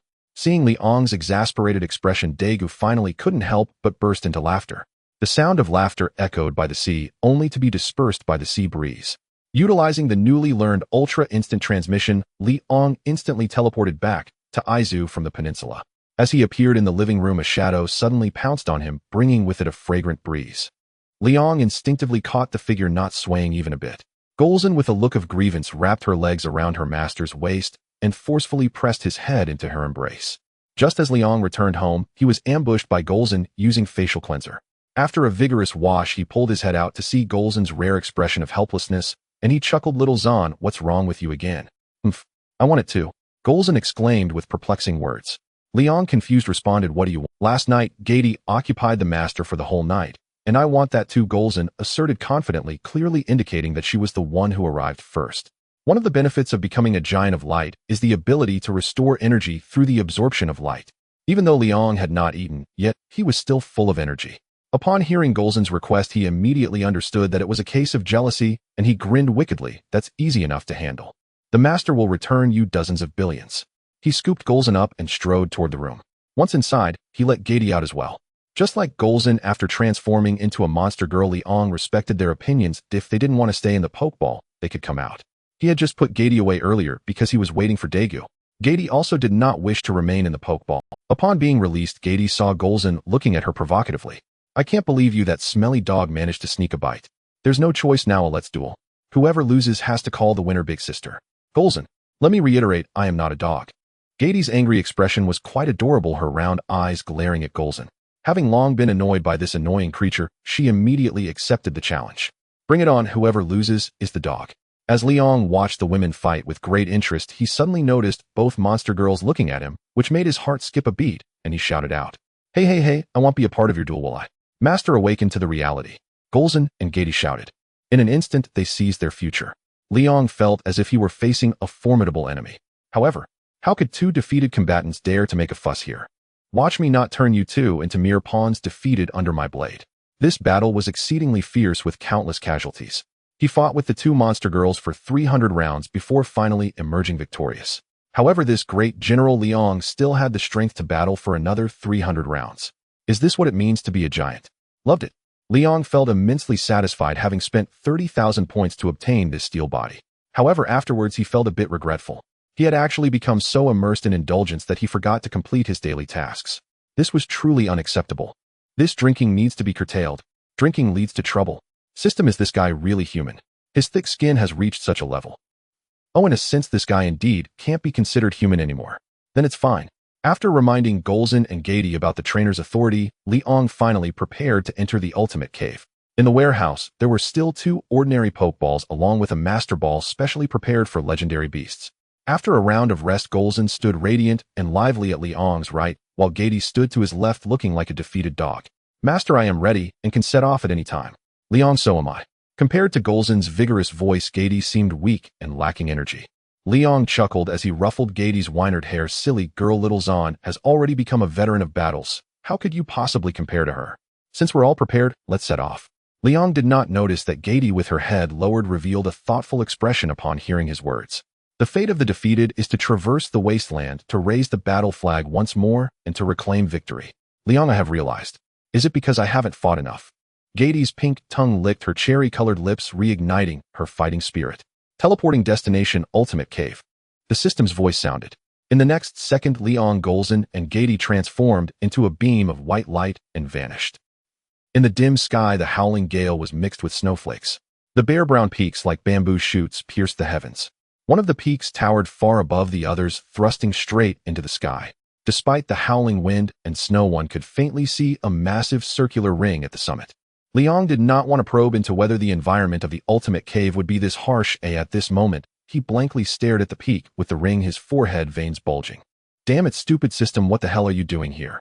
Is this the so-called absolutely serious ultimate cave? Come on, tell me, where is this ultimate cave serious? 3 questions in a row show how broken Liang's heart is at this moment.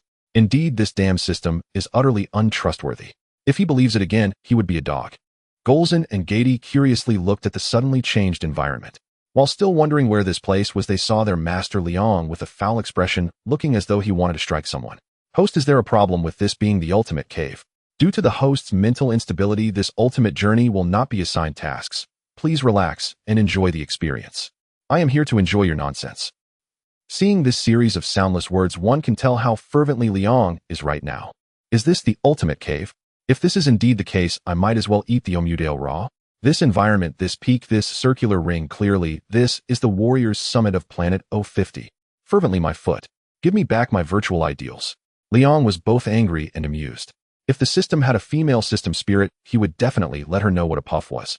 Please maintain emotional stability, otherwise it may lead to a heart attack. This system is quite certain that this is indeed the ultimate cave. As for whether it matches your understanding of the ultimate cave, that is not the system's concern. 666, there's no pretense left. The right to explain belongs to the system, right? Liang felt fortunate he didn't have a heart condition, otherwise he would have died at the hands of the system eventually. Master, what's wrong? Did that smelly dog anger you? Golza asked with concern, while not forgetting to take a jab. Gady rolled her eyes, ignoring the puff, and merely looked at Liang with worry. Seeing the concern from Golza and Gady, Liang's mood finally improved. Not wanting his bad mood to affect them, Liang shook his head and smiled. It's nothing, I just suddenly thought of something. Let's go check out that peak. Liang gazed at the warrior's summit, letting out a quiet sigh. Since we are here, we might as well visit the shady factory, right? In the Ultraverse, aside from the Land of Light, which produces Ultramen in abundance, there exists another place that has also birthed numerous Ultramen, as well as monsters. That place is the infamous Black Heart Factory, Planet 050, where Ultraman Orb, Ultraman Rosso, Ultraman Blue, Ultraman Grigio, and Ultraman Fuma were all born. As for the monster, it is Maken Shaki from the new generation Ultraman Rube. Once calmed, Leon became curious. If he and Golza and Gady were to touch it, would the Black Heart Factory grant them powers? Or would it end up being like Gagula, giving them nothing and simply forcing them to work? He teleported with Golza and Gady to the foot of the mountain, looking up at the towering warrior's peak, feeling it was even higher than Mount Everest. Indeed, this place is capable of mass-producing Ultramen and monsters. However, Leon intended to teleport directly to the mountain peak only to find an invisible force blocking his way. No matter how much strength he exerted, he could not break through that seemingly thin membrane. Leon pondered for a moment, then turned to the more powerful Gady and said, Gady, try using your teleportation to send me and Xiao Zhan to the peak and see if it works. Gady looked at Leon in confusion. She remembered that Leon could also teleport, but faced with Leon's request, she did not ask and silently activated her ability. To her astonishment, she discovered that the mountain peak before her was shrouded in an incomprehensible force, causing her teleportation to fail here. It won't work. My teleportation ability is ineffective. As expected, even your teleportation doesn't work, Gady. Leon understood that if they wanted to reach the warrior's peak, they could only obediently become climbers. Gorzin was also surprised to see that even Gady couldn't do it. Although she viewed Gady as a rival, she also recognized Gady's strength. Thinking this, Gorzin volunteered, "Master, how about I give it a try?" Seeing Gorzin eager to try, Leon smiled and said, "Sure, but Xiaozan, how do you plan to do it?" "Just watch me, Master," Gorzin replied confidently. Then she took a charging stance, her straight and rounded legs slightly bent. "Huh!" A crisp shout rang out. Gorzin shot up into the sky like a rocket. However, despite being able to leap hundreds to thousands of meters after such a charge, she barely managed to jump 10 meters here before falling back down. It seemed as if a tough membrane was blocking her. Gorzin's failure was not unexpected to Leon, who quickly reached out his hands to catch the uncontrollably falling Gorzin. "It's not your fault. This mountain is the most sacred place of O50, and one can only reach the top by climbing." There was a sense of reverence and needing to bow with each step. After setting Gorzin down, Leon comforted her by patting her head. Upon hearing this, Gorzin's disappointment slowly faded away. Leon looked at Gorzin and Gady and asked, "Do you both want to come with me? Or should I return to the Pokeball and take you up?" Gady was the first to respond, "I want to go with you. Not to be outdone by that stupid dog wanting to be with the master, I certainly want to go as well, and I can definitely climb faster than that stupid dog." "Humph, I don't think he'll be slower than Puff." Gady pouted. Leon playfully ruffled both of their hair with his large hand and laughed, "If that's the case, let's have a race and see who gets there first." Sometimes appropriate group activities can better promote relationships. Unfortunately, Hilbegun, Sela, and Deban had yet to reach high affinity and couldn't participate in group activities without their monster girl forms. As for Ainina, she was still in the ball recuperating and hadn't had time to adjust yet. First, he needed to earn some points in the shop to heal Ainina's injuries and then train her well, to let her know who the real king is. Upon hearing this, Gorzin and Gady's eyes ignited with fierce flames, especially Gady, who dreamed of defeating Gorzin at least once. Seeing the two monster girls filled with competitive spirit, Leon's lips curled into a sinister smile. He'll start counting to 3. Ready? 3. Leon charged forward like a wild horse, using his hands and feet to quickly grab onto the protruding rocks and climb towards Warrior's Peak. Gorzin and Gady experienced the full malice of a human for the first time, unable to react, until Leon's voice echoed from above. "Remember to thank me today. I gave you all a free lesson." Realizing too late, Gorzin and Gady knew they had been tricked by their master Leon and were fuming with rage. "So despicable. You actually cheated." Gorzin and Gady immediately unleashed their full power and chased after him at full speed. From a distance, one could see 3 tiny figures climbing at an incredibly exaggerated speed. No, rather than climbing, this speed was more akin to running on a steep cliff. Leon's super true new human physique, enhanced by the power of light, could even suppress both Gorzin and Gady in his normal state. At this moment, amidst the biting cold wind, 2 others were also struggling to climb to the peak. Red and Gagula had also come to planet O50 in pursuit of ancient legends and chose to climb Warrior's Peak. Both of their physiques far surpassed those of Earthlings. If compared, only those with extraordinary physical strength from the Showa era could compete. Even so, the two had reached their physical limits in their climb and were entirely relying on willpower to persist. "Damn it, that guy Kai." Seeing Kai, who was 3 spaces ahead of him, Gagula gritted his teeth, revealing a hint of unwillingness. How could he possibly lose to this idiot? Kai, on the other hand, had a simple thought: to climb to the peak and prove himself. For him, he was always chasing after Gagula's back. Just as their passion was soaring, a commotion arose behind them. "Mata mata mata. If you want to catch up to me, you still have 200 years to go." Leon shouted at the 2 monster girls chasing after him, moving faster than any human. If he became a giant and was still ridden on, then what was the point of becoming a giant? At this moment, Leon also noticed 2 individuals ahead of him who appeared to be human. Wait, those 2 are Red Kai and Gagula's.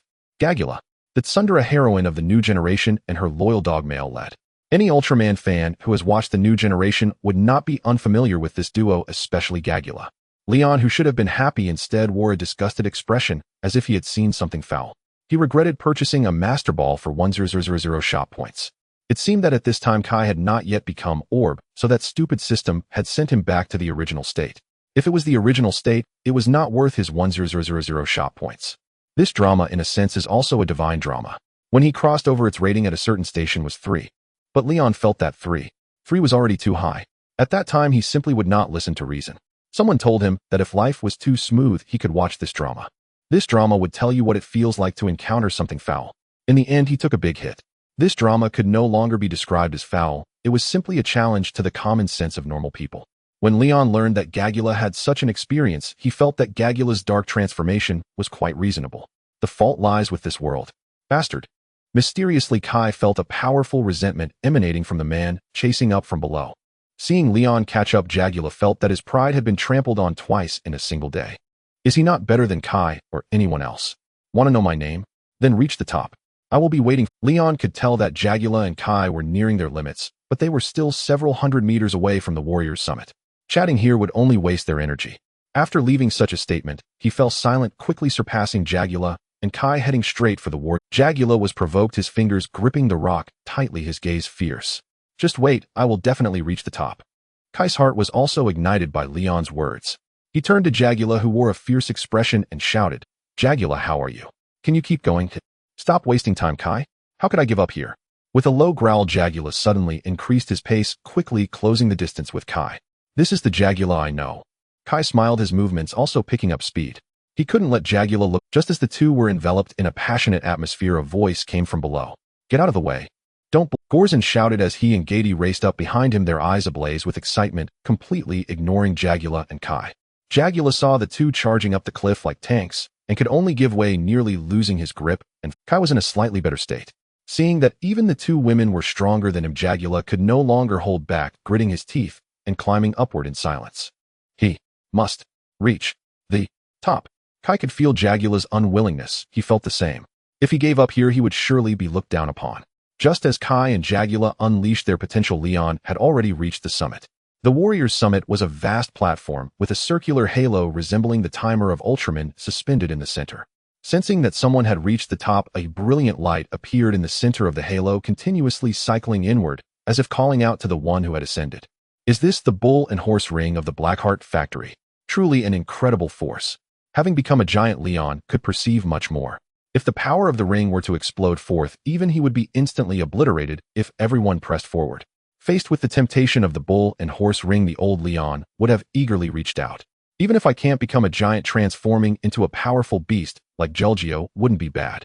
But now a Q version of himself appeared in Leon's calm mind, picking his nose and saying, who wins 100 million lottery and still wants to be a bull or horse? Before he could wait long, Golza and Gady jumped up from the edge of the cliff. The two who had reached the summit didn't even glance at the bull and horse ring angrily charging towards Leon. Now do you understand? In future battles, when faced with those enemies who love to talk, don't hesitate. First hit their mouths, then their legs. With a smile, Leon reached out and pressed down on the heads of the two charging towards him, rubbing them affectionately. The furious monsters were instantly subdued, purring like cats under his gentle touch. Golza's eyes squinted as she rubbed her head against him. Hee, master, I remember what you said. And you call me a dog. Now who's acting like one? Gady looked at Golza's actions with disdain, then she too made a comfortable purring sound while rubbing against him. The nearby bull and horse ring was left bewildered, questioning, what is wrong with these three? They went through so much trouble to reach the top, just to flaunt their affection in front of me. Fortunately, Leon did not forget about the bull and horse ring. After petting their heads, he said, Golza and Gady, reach your hands into that ring and see if you can gain its recognition. Criticisms aside, the offerings from the Blackheart factory are truly enticing. Whether it's the Spiral Flash or the Ultraman ring, any one of them could make Leon salivate with desire. The system shop also had equipment, but that required spending money. He was itching to split his points in the shop into two portions. Where would he find spare cash to buy equipment? Golza and Gady curiously glanced at the ring and nodded, both feeling the immense power contained within. Golza stepped forward boldly, reaching her hand inside. The bull and horse ring instantly reacted, a strong lightning bolt, pushing her arm back out. Is this actually a monster? And although she seems brash, she is truly a crafty monster, not easily fooled. Intelligence rejection, beast rejection. Pouting after being pushed back, Golza said, seriously, no taste. Leon looked at her in surprise. It seemed that her recent time spent on the phone had not been in vain, and she had truly become smarter. Seeing this, Gady also curiously stepped forward to try. The bull and horse ring was regrettably unresponsive. This creature before it was indeed pure, still a being of light, but it could sense she was not human. Beast rejection. Seeing Gady also being pushed away, Leon raised an eyebrow, doubting that the factory was truly this heartless. So he summoned Sheila, Hilbegon, and Kakuma, including the injured Inina. Inina, who had only 10 points of affinity, could run away at any moment. Would Leon be afraid of her escape? Did he really think his monster army was made of paper? This is the Warriors Summit of Planet 050. You all should try reaching inside and see if you can gain its recognition for a powerful force. Hearing Leon's words, Ainina was shocked, looking at the tiny human before her. Not only did he not kill her, but he also chose to take her in, giving her a chance to become stronger. The legend of the Warrior's Summit was naturally familiar to a creature like her, capable of traversing dimensions through hyperspace. For a moment, she felt a sincere inclination to submit. After all, there was nothing about her that was worthy of greed from this human, indicating that he genuinely wished for her submission. If Leon knew her inner thoughts, he would surely say that the young are still too naive. Ainina was touched by your great heart, affinity 10. Huh. Leon was still thinking of giving Ainina some guidance, but why was she suddenly self-improving? He shook his head, recognizing it as a good thing. Sheila, you go first. Without hesitation, Sheila cheerfully stepped forward. The bull and horse ring felt a stir at Sheila's presence. So pure. But why is she a monster? What a shame. Still, it rejected her. Leon began to discern something, so he had the other monsters try as well. As a result, none of his monster army gained the bull and horse ring's recognition. Leon was astonished. If it were an intelligence issue, the Kakoma brothers shouldn't have been excluded. Leon withdrew Zirbagong and the others back into their spirit balls one by one, leaving only Gu Erzin, Gaidi, and Sheila. Sheila took the form of a Xianfeng parrot perched on Leong's shoulder and nuzzling his head with happy affection. Gaidi felt a twinge of envy. Suddenly, she thought that returning to her original puppy form might not be so bad. Master, won't you give it a try, eh? Gu Erzin, seeing that only the master remained, asked in puzzlement. Me? Leon wanted to say he would most likely be rejected, but then reconsidered. What if? Like buying a lottery ticket. Though you know the odds are slim, an irresistible impulse drives you. Perhaps in the next moment you become that fortunate one. Then let's try. Leon thought that since he was here he might as well. He told Sheila to wait, with Gaidi strode forward and plunged his hand in. A warm sensation greeted his palm. Almost instinctively he curled his fingers. The Nyoma Ji Huan reacted, and in the next instant a powerful surge of force erupted from the ring. With a thunderous boom, Leon was violently flung away. Gu Erzin, Gaidi, and Sheila were startled. Gu Erzin reacted fastest, leaping behind him and catching him. Otherwise, Leon would likely have been hurled off planet 050. The system spoke in disbelief. Host, your nerve is extraordinary, daring to press anything. Do you think you are the hand of God? Even the system could not help but admire its reckless host's audacity. Even shamelessly, Ong showed a flicker of embarrassment, rubbing his nose. Believe me, it was just an accident. Alas, he was destined not to win the system's trust. Gaidi and Sheila rushed over and asked anxiously, Leon, are you okay? I feel like the ring got angry, Sheila said. Noting their concern, Leon shook his head and smiled awkwardly. I'm fine. I was simply rejected. It seems we have no affinity with planet 050. Hearing this, Gu Erzin and the others relaxed. Gu Erzin gazed at the desolate landscape, feeling no inclination to act. With a hint of expectation, she said, Master, since this place bears us no affinity, shall we return? She had concluded that the greatest human invention was the bed. Leon, oblivious to Gu Erzin's little scheme, smiled and replied, No. I suddenly find this world quite suitable for us. Setting aside the unpleasant aspects, he found the primal beginning most fitting. He was desperately short on and what was most plentiful at the primal dawn. Bali Shibu and the various monsters under its control. Creatures of mediocre strength that when slain were at best gym level. If he could wipe those monsters out in one sweep, would his mega evolution not be within reach? Among the puppet beasts there even lurked a Bei Mengsitan. Although that Bei Mengsitan's combat power was somewhat weak, the potential of a cosmic leviathan could not be dismissed. Its abilities were especially suited to supporting the Qingtian team, tasked with devouring beams of light energy. He did not know whether the system would accept adding Bei Mengsitan to the Qingtian team. But those were matters for later. Even if the system refused, capturing a Bei bird to play with would still be delightful. Hearing her master's words, Gu Erzin showed a trace of disappointment. Leon raised an eyebrow and asked, Little Zan, what are you disappointed about? We cannot be amorous with Master here, she replied. Gu Erzin had always been hot and bold, utterly unreserved. Sheila blushed and shouted, yet only grew more curious. Had it been the old Gaidi, she would have stood on Sheila's side. But now Gaidi only wanted to accumulate combat experience. Sheila, busy bickering with Gu Erzin, did not notice that her good friend had already defected. Leon was speechless, wondering if he had gone too far. At the same time, he once more felt that spending his 30,000 points had been well worth it. Otherwise, even the super rookie would have fallen. It was at this moment that Kai and Jayagula finally saw the end of the warrior's peak. A hand slapped onto the cliff edge with a sharp sound, drawing their attention. Finally, Leong said with a faint playful smile as he turned to look. Gu Erzin suddenly remembered that two others were also climbing the summit. Feeling bored, she muttered, too slow. Heaven knows how it would feel to hear that just after reaching the top. Kai hauled himself over the cliff and lay at the edge, gasping. He had no strength left to refute Gu Erzin's words. This is human perseverance. Gaidi was full of feeling. At all times, humanity's stubborn will left a deep impression. Perhaps that was why the giants chose to protect humans 30 million years ago. Sheila nodded in agreement. Her and Guy Dis' view of humans was utterly different from Guerzin's. Shortly after Kai reached the summit, Jiagula followed suit. Kai. The first thing he did upon reaching the top was glance at the prostrate Kai to make sure he was all right. Then his gaze swept to Liang and the others and finally to the ring of light. Jiagula. Seeing Jiagula succeed, Kai let out a breath of relief. Jiagula did not look back at Kai or Liang, but staggered toward the ring of light, reaching out with trembling excitement. Liang found the scene amusing. He had not expected Kai to forego becoming Obu at first, instead yielding to the later arriving Jiagula. Yet fate can be cruel and capricious. It denies those who desire and grants to those who do not. Guerzin and Guy D were drawn in by the spectacle. Would these two humans succeed? Jiagula's smile faltered as golden lightning leapt across the ring, rejecting him. Sensing something wrong, Kai sprang to his feet and rushed forward. Jiagula. Damn it. No matter how Jiagula resisted, the ring repelled him, and Kai, surging forward, caught him just in time.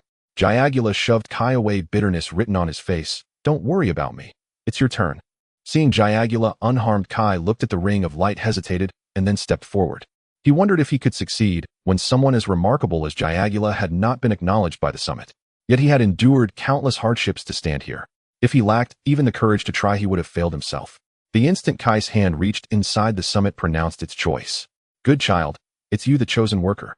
To the shock of Jiagula, Liang's wonder, and Guerzin and the others' astonishment, Kai drew from the ring of light a disc-shaped short sword. Jiagula, who had always considered himself superior to Kai, could not accept it and shouted, Why? Why you, Kai? Kai did not understand either. He stared blankly at the Obu's sacred sword in his hand. The next instant, a ring burst forth from the sword and imprinted itself upon Kai's chest. Immediately, dazzling evolutionary light ascended. A Redan silver colossus appeared, its chest bearing a ring-shaped timer. Det King. Shaw, a giant, had manifested. Aotman. Obu. Discovered an unknown species of Pokémon. The system has successfully recorded it. System, you win. Liang rolled his eyes, thinking, Diga, you won't let it go, and now you don't plan to spare Orb either. Does your Pokémon have a light attribute? Just record it. Please, host, do not slander this system. These are all extremely rare fairy-type Pokémon. 666. What a great opportunity. No, wait. Goodness, even Ultraman has turned into a fairy. Liang was at a loss for words. On the other side, faced with the giant transformed by Kai, Gagula still found it hard to accept. He was clearly the more outstanding one. Why? Liang finally stopped being a background character. He watched Kai transform into Orb with great interest, and said, perhaps once you truly become him, you'll find he doesn't suit you. After all, even we haven't gained recognition from the pinnacle of warriors. There's no such thing as a free lunch in this world. Given Gagula's personality, would he really accept a task from a shady factory without a second thought, like Kai? If that were the case, he wouldn't be Gagula. That man like the wind. Gagula was taken aback and finally looked at Liang. Who are you? He didn't expect that this man, who was even stronger than himself, also hadn't gained recognition from the pinnacle of warriors. After all, that kind of climbing speed was not something a normal person could possess. Gagula continued, I am Gagula's Gagula, and that guy over there is Kai. Gagula was quite polite, and Liang smiled, I am Liang, a passing trainer. Trainer. Gagula, who had roamed the universe for so long, had never heard of it. A nameless person. A nameless person wouldn't possess such incredible strength. Gagula assumed Liang was not being truthful. Familiar with the powers of Orb, Kai also reverted from his transformation. Hello, I am Kai.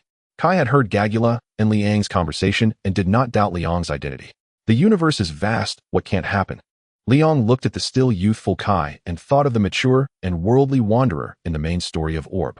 The power of time truly is incredible. He smiled gently and asked, what does it feel like to be a giant? Kai looked at the holy sword in his hand with a complex expression and replied, I didn't expect the Orb holy sword to choose me. Gagula. He looked up at Gagula, wanting to say something, but was interrupted before he could finish. Gagula was not the kind of person who couldn't handle defeat. He was just momentarily enraged. Now calm, he had no reason to blame Kai. No need to say anything to me. The fact is that the light of Orb has chosen you. However, you need to be prepared. Gagula's expression grew serious as he glanced at Liang. He's right. There's no free lunch in this world. Since the light of Orb has chosen you, there must be a mission you must fulfill. Hearing Gagula's words, Kai was taken aback and also looked at Liang. Don't look at me, I'm just guessing. In truth, it was quite the opposite. Liang didn't want to be a guide. He just wanted to hitch a ride to the planet Zain to earn some points in the Redemption Mall. Being a nanny let Gagula, the guy with the female lead script, take care of it. Upon hearing Liang's words, Kai wasn't disappointed. Having gained this power, he should bear the corresponding responsibility. At that moment, the orb Holy Sword emitted a beam of light, which was Ultraman's signature. To be honest, the old Liang really couldn't understand it at all. What Ultraman's signature? It was just gibberish. But now, having become Ultraman, he surprisingly understood the information emitted by the orb Holy Sword at a glance. This was an encrypted message composed of light. Only those who possessed light could comprehend the information. The Sagittarius Galaxy is currently being severely damaged by the cosmic demon Belisi. Find the mastermind controlling Belisi and save the Sagittarius Galaxy. All warriors who have reached the pinnacle, please assist Ultraman Orb in resolving this disaster. After reading the Ultraman's signature, Liang just wanted to exclaim 6. The Cosmic Shady Factory was indeed living up to its name. They had truly mastered the art of playing the game of getting something for nothing. These people who hadn't gained a single feather were actually expected to follow Kai to save the world. What a huge turn of events. Liang felt that this was not just a shady factory, it was downright greedy. It's sending us a mission. Kai realized that what Liang said was true. However, knowing the content of the mission, he still chose to take it on unconditionally. No, it is sending us a mission. Gagula, who hadn't turned dark, yet still had the attributes of light, still a kind-hearted good guy. No, it is. Liang decisively shook his head in refusal. There was no way he would work. He would never work in this lifetime. What? You're talking about a system mission? Liang stated, nonsense, I was starting a business. Although he was going to deal with Queen Keen, that was simply his way of gathering funds for his entrepreneurial venture. The nature of this was completely different from working for the shady factory without pay. Golza also nodded in agreement, smirking. This miser doesn't even give us a single hair and still wants us to help him work. Gady and Shira remained silent. They listened to Liang. Kai was momentarily stunned, first glancing at Liang and the others who had expressed their refusal, then looking at Gagula. Seeing Kai looking at him, Gagula snorted coldly, since it wants me to help you, I will do so. However, don't call, Liang observed, and indeed Gagula was still the same Gagula. He couldn't refuse Kai's request at all. Your uncle dotes on his father. Upon hearing Gagula's words, Kai revealed a happy smile. Are you all prepared to leave planet 050? Liang knew that he had no intention of responding to the call, but Kai also expressed understanding. After all, he was the one benefiting. For others to help is a favor, it's normal if they don't. But the still kind-hearted Kai concernedly asked, are you really going to planet Zayin? I'm heading to planet Zayin. If you truly wish to complete this mission, we can go together since it's on the way. Planet Zayin. Hearing this unfamiliar name of a planet, Kai and Gagula exchanged glances. They seriously suspected that Liang was being tsundere. After all, the place they were heading to was in another universe. How could it possibly be on the way? Clearly wanting to help them complete the mission, yet insisting on taking such a huge detour. Looking at it this way, the originally perceived somewhat cold Liang seemed quite cute. Seeing the smiles on their faces, Liang inexplicably felt a chill down his spine. Kai did not point it out, smiling, all right, then let's set off together. According to the guidance of the orb Holy Sword, the Stargate to another universe is just outside planet 050. Lead the way. Not knowing the route, Liang could only let Kai go first. Kai nodded and raised the orb Holy Sword, taking Gagula's physical body across the starry sky. This hardcore operation left Liang feeling overwhelmed. Shira, leave it to me, human. Shira transformed back to her original form. A stunning golden phoenix emerged, radiant and colorful. Liang embraced Golza and Gady, leaping onto Shira's head, riding the golden light as they pursued. Beyond the orbit of planet 050, a colossal stargate opened. Crossing through the stargate leads to another universe. Gagula noticed the commotion behind him and saw the radiant beast controlled by Liang, instinctively saying, could this guy be a monster trainer? Hey Kai, are you really planning to follow his instructions? Gagula turned his gaze back to Kai. Huh, isn't this already decided? Kai looked at Gagula with confusion and said earnestly, another universe is suffering under the invasion of Belisi. How can we just stand by? Gagula understood that he had asked a pointless question. This hot-blooded fool. Liang, following behind, curiously gazed at the enormous stargate ahead. Considering that Zero needed the Parage shield to traverse time and space, yet the Blackheart factory could simply open a door. From this, one could infer that the Blackheart factory might be some embodiment of the will of the Grand Universe, capable of directly connecting various universes, sending Ultraman to maintain order wherever there is a need. Of course, this was merely Liang's personal speculation. However, the might of the Blackheart factory was undoubtedly formidable. Moreover, judging from his own reaction, could it be that the Blackheart factory had a gender distinction? No, if it were a man in such a situation, wouldn't he be angry as well? Thinking of this possibility, Liang quickly shook his head, preferring to believe that the Blackheart factory was a maternal embodiment. After all, if someone were to make such a move against him, he would definitely crush that person to ashes, leaving not a trace behind. Just as Liang and Kai were heading towards the planet in another universe. Royal Planet Cannon. At this moment, a meeting concerning the survival of the planet was also underway. From outer space, this appeared as a vibrant green planet completely different from Earth. This was a planet dominated by trees with a towering umbrella-shaped tree exceeding 300 meters in height at its core. However, things were not looking good for this planet. In orbit around the planet, a horde of small Belisi, led by large Belisi, had completely occupied the orbit of Royal Planet Cannon. Such a massive number of Belisi could initiate an invasion war. In the kingdom's council hall, an authoritative voice echoed. "My name is Tsaichi, you can call me Dr. Tsaichi. Hand over the queen to me. Otherwise, I will unleash the cosmic demon Belisi to destroy your life tree, the foundation of your existence." The destruction of the life tree would not obliterate Planet Cannon. But for the people of Cannon, the life tree represented their faith, the deity that protected them. To destroy the life tree is to destroy Planet Cannon. After hearing Kaiki's declaration, Queen Amaterasu's eyes flickered with uncertainty. As a royal heir, she understood what Belisi and the life tree represented. Only the upper echelon of the kingdom could attend this meeting. Yet among the upper echelon, only two could truly speak their minds. One was the captain of the Royal Guard Senluo, and the other was the general of the Defense Army Liang. At this moment, General Liang looked solemn, his sharp gaze fixed on the young Queen Amaterasu. After a slight bow, he said, "Your Majesty, war has already come. Shall we just sit here and wait? The life tree is our sacred tree of Planet Cannon, the source of all life. If it is destroyed, where will we Cannon people go?" Like most Cannon people, General Liang regarded the life tree as a faith. It was fine to go without food and drink, but faith could not be destroyed. Standing across the long oval table from Liang, Captain Senluo frowned upon hearing this. Interestingly, while General Liang wore dark black armor, Senluo donned a red vest. He faced the general and said, "While the life tree is indeed important, we cannot simply hand over Her Majesty to the enemy." Queen Amaterasu was also somewhat at a loss. Who exactly is this Dr. Tsaichi? What they wanted was probably the battle god bloodline within herself. Seeing her still entangled in this matter at such a critical time, Liang shouted, "Your Majesty, is this really the time to be indecisive? The orbit of our Planet Cannon is already occupied by Belisi. Your Majesty, it is time for Planet Cannon to witness the return of the myth. In history, we shall have a battle god to defeat the cosmic demon Belisi. I believe that under the might of the battle god, the mere cosmic demon is nothing to fear. General, have you not realized it yet? The other party clearly intends to overturn the myth, which is why they dare. If we allow Her Majesty to become the battle god, wouldn't that play right into the enemy's hands?" As a relatively sane character in the story, Senluo's judgment was quite normal. Although he did not know the truth of the life tree, he could deduce a thing or two from Kaiki's actions. "No matter what, we must take the initiative now instead of arguing about this. Let my defense army head to the uninhabited planet N." "Your Majesty," the general said sternly. The feeling of having the enemy at their doorstep left him feeling very unsafe. He absolutely would not allow the child about to enter this world to see a cannon that had lost its life tree. Queen Amaterasu instinctively looked at General Liang in shock. "Are we going to wage war?" "General Liang, listen, is this something a person can say? Is it my words that aren't clear enough? What do you mean we are going to wage war? The war has already begun."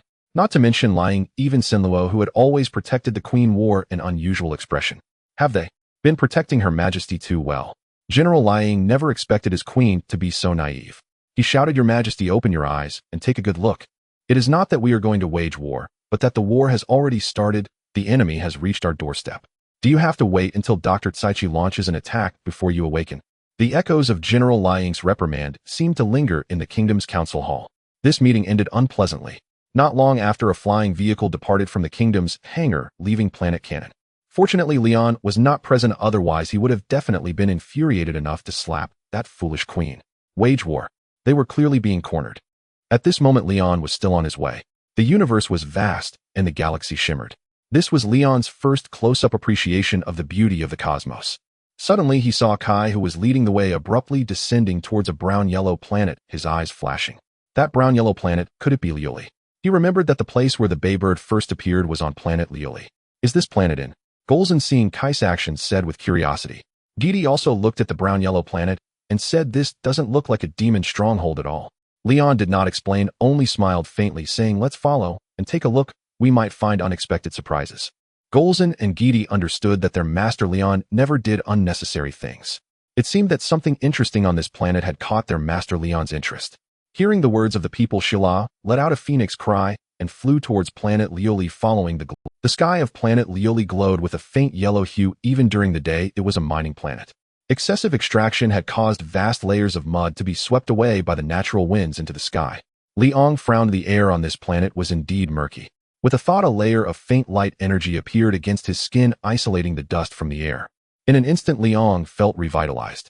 Looking at Golza and Gade, both appeared unaffected, their expressions ordinary, not impacted by the environment. It wasn't that Liang was sensitive to the environment, rather he retained human thoughts and instinctively detested such surroundings, believing that absorbing dust was detrimental. Be careful, Liang suddenly exclaimed, his eyes widening. Sira reacted quickly, dodging. Swish! A beam of light shot up from below the air, crackling with a sizzling sound. Had Sira not dodged swiftly, that beam would have struck her. What the hell is Kai doing? Does firing a beam come with recoil? Sira, are you okay? Liang's expression darkened as he recalled the scene he had just witnessed, unable to contain his curse. Kai, that guy transformed and immediately unleashed his power. That was braver than Dagu, but where on earth was he aiming? He was actually knocked to the ground by the recoil of the beam shooting towards the sky. The most ridiculous part was that Kai's displayed power level was elite, yet he was being beaten down by a regular class Belisi. No way could someone really get knocked down on their first transformation. At that moment, a piercing high-frequency sound resonated in the sky. Two Belisi with red compound eyes reflected Sira's image, their mandibles gathering a crimson destructive energy sphere and launching it with a howl. Just then, two orange-yellow beams of destructive light shot out, exploding the two destructive energy spheres. It was Sira who had made her move. Leave this to me, human. Sira spoke with determination. Having lacked an opportunity to demonstrate herself, she was eager to prove her worth in front of her master. She was no longer the helpless pet bird in the face of danger, but rather a living entity of light. This time Golza did not compete with the annoying bird, for the sky was not her battlefield. Hearing Sira volunteer, Liang smiled with relief, saying, "In that case, I believe in you, Sira. Go on, show these cosmic pests that life from Earth isn't to be underestimated." With that, Liang performed a leap of faith, arching backward and jumping down. Golza crossed her arms and smirked. "Hey, annoying bird, don't let your master down. Keep it up." She then jumped down after her master, quickly following suit. TCH didn't expect this puff pastry to have a... Gade showed a hint of emotion, then gave Sira a thumbs up, saying, "Sira, go for it." Sira's gaze revealed gratitude, which quickly transformed into determination. "Just wait, human. Sira will not disappoint you. Sira is moved by your trust, affection 10.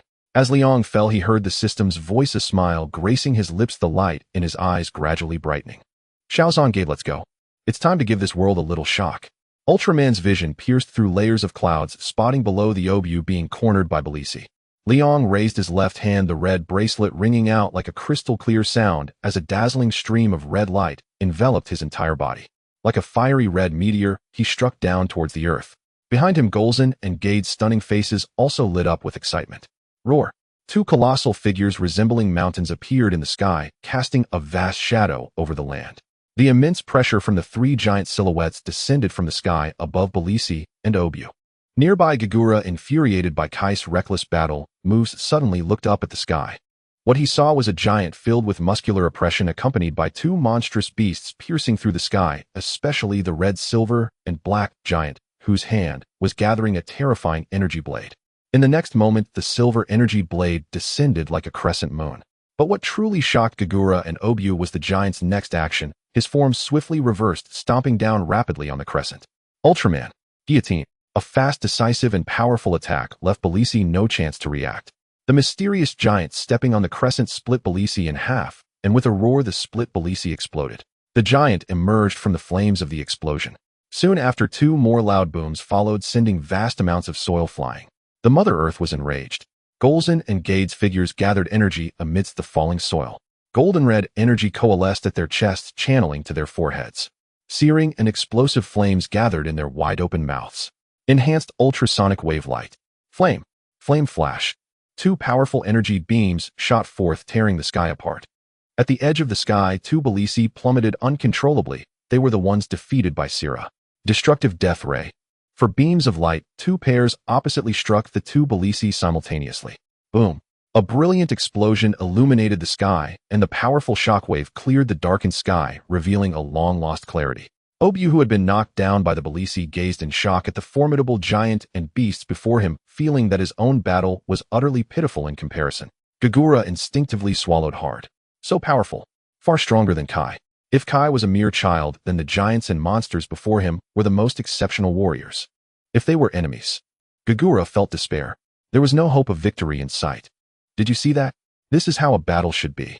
An Ultraman who can't even control his own beam is not a qualified warrior. Suddenly, a familiar voice came from the giant. Obyu and Gagura were taken aback. Golza's voice followed. Hey you bastard, do you know that beam almost hit Sira? A melodious phoenix cry sounded as a golden phoenix descended from the sky.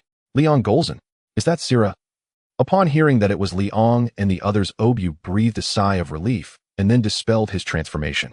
Kai looked pale, kneeling on the ground, gasping for breath. Kai. Gagura rushed over supporting Kai. They saw 4 beams of light descending, which were Leong, Golza, Gade, and Sira standing on Leong's shoulder.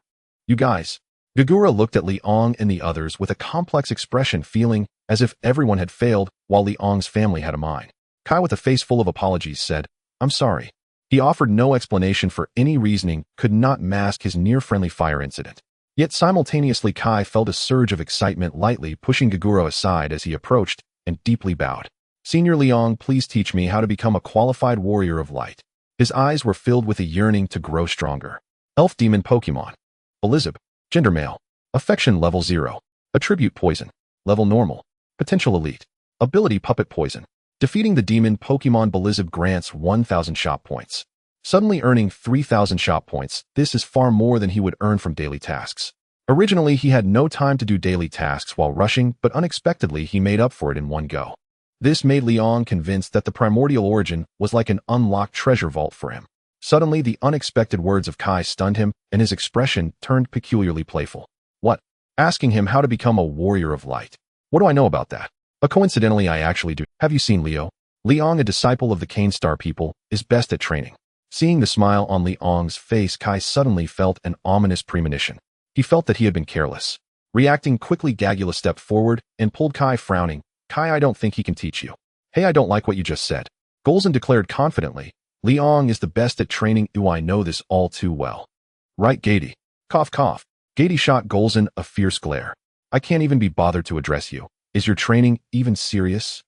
Just say it. Kai recalled Leong's previous words and actions, feeling that they were somewhat unreliable.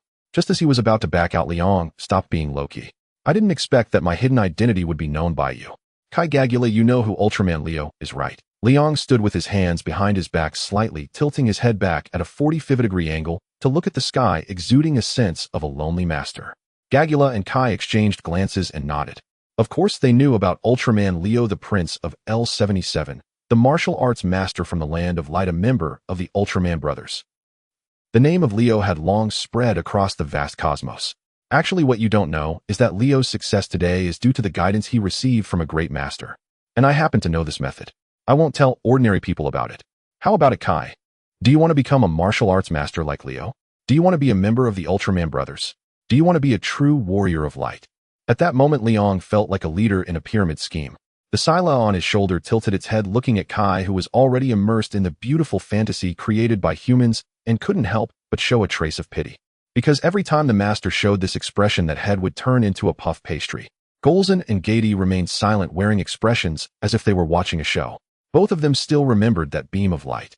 Indeed, whether it was monsters or humans, female beings. Thinking about what was about to happen next, Leong nearly couldn't help but laugh, but he restrained himself. He couldn't let it all go to waste. Gagula increasingly felt that something was amiss, pulling at Kai. Hey Kai, you really don't believe him, do you? Gagula, I think you're overthinking it. Kai's expression grew resolute again, as if he were about to join a party. Leong just saved our lives. Gagula thought for a moment, and also felt it made sense. If Leong wanted to harm them, he wouldn't need to trouble himself like this, and then he fell silent. Leong looked at the cautious Gagula, marveling at how he was indeed the only normal person being so perceptive. Thinking about the so-called fighting style of the Warriors of Light in the Primordial Origin storyline, he really wanted to vomit. If he was going to help, he should have been more decisive from the start. He did not agree with that so-called fighting style of the Warriors of Light. Let's go first take this child to his clan, and also I need to borrow a tool for special training from them. Leong looked at the only survivor of this mining area. Kai and Gagula nodded, agreeing with Liang's method. This action also made Kai more confident that his choice was correct. With Kai's strong intuition, they quickly found another settlement.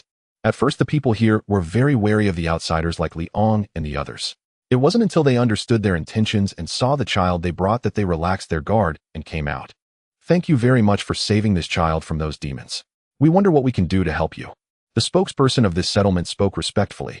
Being able to defeat those demons is not something these miners can handle. Leong was not polite and directly said, Do you have any vehicles here? I would like to borrow one. Yes, we do, but we only have these mining trucks. Is that okay? The spokesperson pointed to a row of mining trucks parked not far away, which looked quite similar to the dump trucks and heavy-duty trucks Leon was familiar with. It should not kill right. After all, Kai's physique was already several times stronger than that of a human before becoming Orb, and after becoming Orb, it even surpassed Gagula. So he looked at Kai, who was eagerly examining those mining trucks, and smiled. How does it feel? Pick one. Kai was taken aback and instinctively pointed to the mining truck that resembled a heavy-duty truck. I think this one is good, but it's powerful. Oh, young man, you have a good eye. Do you want to travel through time too? Then I'll help you. Kai, do you know what the primary condition for becoming a warrior of light is? That is fearless courage and unwavering determination. When you decide to accomplish something, then use your courage and determination to achieve it. Do you understand? Oh no. What the hell? Kai, standing 30 meters away, saw Leon in the driver's seat of the heavy-duty mining truck and couldn't help but turn pale. The Canestar person showed a satisfied smile and gave a thumbs up. Why didn't I think of using a heavy-duty truck? The effect must be even better. Phone Yuan, thanks to the Canestar person for sparing me back then. Gagula, standing far away, couldn't hold back anymore and turned to ask, are you sure Kai won't die from this kind of training? Golza looked disappointed as she thought it was something else and waved her hand. Isn't it just a truck? Just charge in and that's it. Gagula twitched the corner of his mouth. Great. I asked for nothing. I almost forgot this sister is a fierce monster. At this moment, Kai felt his legs getting weak, cold sweat beating on his forehead. He shouted, Leon, how can a person compete with a truck? Joking. Kai, at this point you can't possibly still think I'm joking, right? Leon directly started the vehicle, feeling the heavy sense of responsibility similar to that of the Canestar person. This vehicle is really heavy. Seeing Leon actually start the vehicle and speed towards him, trailing a long line of smoke, Kai couldn't even think about charging forward. He jumped sideways, even with a distance of more than 10 meters. This made Leon very angry. He hadn't even had his fill. He hadn't imparted the experience of becoming a warrior of light yet. Kai, how can you have such awareness and become a qualified warrior of light? Quick, charge at me. The heavy-duty truck let out a battle cry echoing in the open space. This training method left the miners stunned. So this is how aliens train? No wonder they can't defeat. Kai has already been scared into the shadows. If he transforms into Orb, he wouldn't be afraid, even if Leon drove 100 vehicles. However, being hit at full speed by a large transport truck in his human form would definitely lead to death. Seeing that Kai had frightened himself into the shadows, Leon noticed that Baybird hadn't shown up yet and couldn't help but scratch his head. Forget it, I won't play anymore. Look at how scared the child is. Kai is different from Phone Yuan. Phone Yuan has no choice. As for Kai, he just needs to follow the tasks given by the Blackheart factory step by step to become stronger naturally. In that case, I won't force you anymore. Leon shook his head and got out of the car, walking towards Girzin and the others. He already had 3,000 mall points, and he planned to buy a favorability potion for Shala once he gathered 4,000. He would think about completing the evolution first. Of course, he was purely considering the strength of the team and definitely not thinking about what Shala would look like after transforming into a monster girl. Is it the Big Thunder mature woman? Or the cute Big Thunder? Or the youthful Big Thunder? Kai looked at Leon swaying back as he shook his head and suddenly felt Leon's disappointment in him. Leon, don't say that. Suddenly, he recalled the scene of battling Balisi. Faced with Balis's ferocious stance, he actually felt afraid. Courage. Determination. Warrior of light. The more he thought about it, the more he felt this way. It was definitely true. Kai, as the chosen worker of the Blackheart factory, quickly completed his self-strategy. He stood up quickly and shouted loudly, Senior Leon, I understand your good intentions now. I implore you to give me another chance. This time, I won't run away. What is this guy Kai thinking? He barely said. Seeing that Kai actually came forward voluntarily, Jialu realized that his perspective on the issue was completely different from Kai's. He couldn't understand what Kai was thinking at all. Just as he couldn't understand why the ring chose Kai and not himself. This foolish kid, could it be that he still hasn't realized that Leon is just messing with him? Girzin turned to Gade and Sheila. Before Gade could respond, Jialu remarked, Leon is indeed just messing with that fool Kai. What warrior of light? Jialu recalled Leon's ruthless attitude towards monsters. It was simply that of a dark giant. Director of the Light Nation, meat processing plant ASM. Who are you cursing? Hey, race your chance to rephrase your words. Gade complained, I didn't expect your companion to really believe it so naively.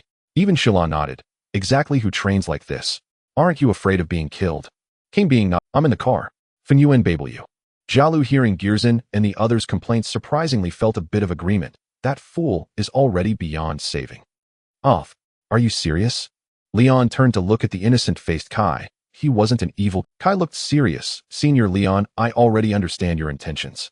So please do not show mercy to me. Bring it on. Who taught you to speak like that? Do you know it's easy to misunderstand? Leon was already too tired to complain. Is this the dullness of a fool? Scene replay. Leon sat back in the large transport vehicle. Kai stood 30 meters away, again his gaze resolute. Bring it on. Senior Leon. No wonder the Blackheart factory chose Kai. Seeing this scene, Leon suddenly felt a sense of emotion. Then he increased the speed to the maximum. Kai, charge towards me. Hurry. Leon's stern roar resounded through the sky. Kai's body tensed, and Leon's roar along with the front of the transport truck turned into the shriek of Belisi in his eyes. This time I want retreat. Let's go. Kai. His stiff body relaxed, and his legs moved forward. Seeing that Kai really initiated the death charge, Gialis' expression became complex. Let's go. Kai. He silently urged himself. Drink. As if sensing Gialis' voice, Kai felt a surge of power flowing continuously into his limbs. Chop. When the transport truck was 3 meters away, Kai jumped powerfully with his feet together, performing a 360-degree flip in midair, as graceful as a startled dragon. He landed precisely behind the transport vehicle. Kai suddenly turned around, shouting loudly, grabbing onto the speeding transport truck and flinging it into the sky. Leon in the driver's seat felt the world turn upside down, his face darkening. This guy Kai is definitely doing it on purpose. He vanished in a flash of light from the driver's seat. Kai revealed a smile. Accept the counterattack from your junior. Senior Leon. Well done, Kai. Jalu was somewhat surprised, not expecting Kai to make such a move. Gearzen's eyes widened. Is that guy looking for a fight? Gade and Sheila exchanged glances, both snickering. Truly a loyal dog. Leon appeared before Kai, showing a hint of helplessness. Hey Kai, this is personal revenge. This is my respect for my senior. Kai blinked and smiled. However, he still bowed deeply again. Thank you for your guidance. It's you who helped me understand a principle. The height of a fountain will not exceed its source. Similarly, the power of a warrior of light will never surpass the beliefs within their hearts. Only with firm belief can this power be fully unleashed. Kai looked earnestly at the orb's sacred sword in his hand. You got it. I'm joking. Hearing Kai utter such philosophical words, Leon finally understood what it meant to be wise yet foolish. But you are an Ultraman. Kai, why are you stealing the lines of the Super Beast Warriors? Just as Leon was internally complaining, the sky suddenly darkened. A monster resembling a penguin with a 5-point star-shaped mouth on its belly appeared in the sky. The cosmic great monster Baymonston, abbreviated as Baybird. However, at this moment, this Baybird had red eyes, and there were strange red patterns on its left shoulder and neck. Gagaga. Gugagaga. Baybird emitted a sharp cry, its irrational eyes fixated on Leon and Kai below. Spirit Cosmic Pokemon. Baymonston Puppet State. Gender female, favorability 0, attribute flying, level elite, potential quasi-king, level characteristic, material transformation. Leon saw the information feedback from the detection technique, and his eyes lit up. It's a female, and it has a very unique cry. So unique, I like it. It's the cosmic great monster Baymonston. Kai was astonished and instinctively pulled out the orb's sacred sword to transform. Suddenly a large hand appeared and pressed down on him. It's mine, don't snatch it. It's decided you will be Silver Dragon Hilbagong. Go. Leon pressed down on Kai with one hand, while throwing out a pokeball with the other. Kai looked bewildered at Leon. Senior, what are you doing? A massive body of Binding Bird came crashing down, creating a gust of wind. It's Baymonston. Quick, hide. The aliens at this settlement showed expressions of terror and hurried to find cover. Seeing Baymonston descending, Jalu couldn't help but anxiously exclaim, what are those two idiots doing? Gorzang, Gadi, and Sheila, who were aware of their master Liang's strength, remained calm. Suddenly, Jalu saw Liang throw a ball upward. In the next moment, the ball emitted a beam of light, and a figure rapidly enlarged from within the glow. Roar! A mountain-like silver muscular beast shielded Liang and Ko beneath it, as the silver dragon Zilbagong let out an excited roar. Kes' eyes widened in surprise as he looked at Liang. You are Leonix. But why didn't he see Liang's monster fighting device? Moreover, was Leonix a muscle giant? I am not a Leonix. Liang looked up at the eagerly battle-ready Zilbagong and smiled lightly. I am a Pokemon trainer. Finally, you admit it. This system is so pleased. Get lost. Liang ignored the foolish system. A Pokemon trainer. What is a Pokemon? Ko felt as if he had wasted years and couldn't keep up with the times. While the two conversed, Zilbagong spotted the rapidly descending Binding Bird and exerted its great muscles. With a fierce uppercut, it struck Binding Bird's chest with a heavy blow, sending a shockwave. Binding Bird was sent spinning 360 degrees in the air before crashing heavily onto a distant piece of construction machinery. Boom. Mud and stones flew everywhere. Yet once the target was stationary, Zilbagong was stunned. This won't do. Without hesitation, Liang used his 2,500 points to purchase a piece of equipment. Precision glasses, a weakened version of glasses. Effect: the Pokemon carrying this item gains a 20 boost in physical attack and gains the effect of clear vision.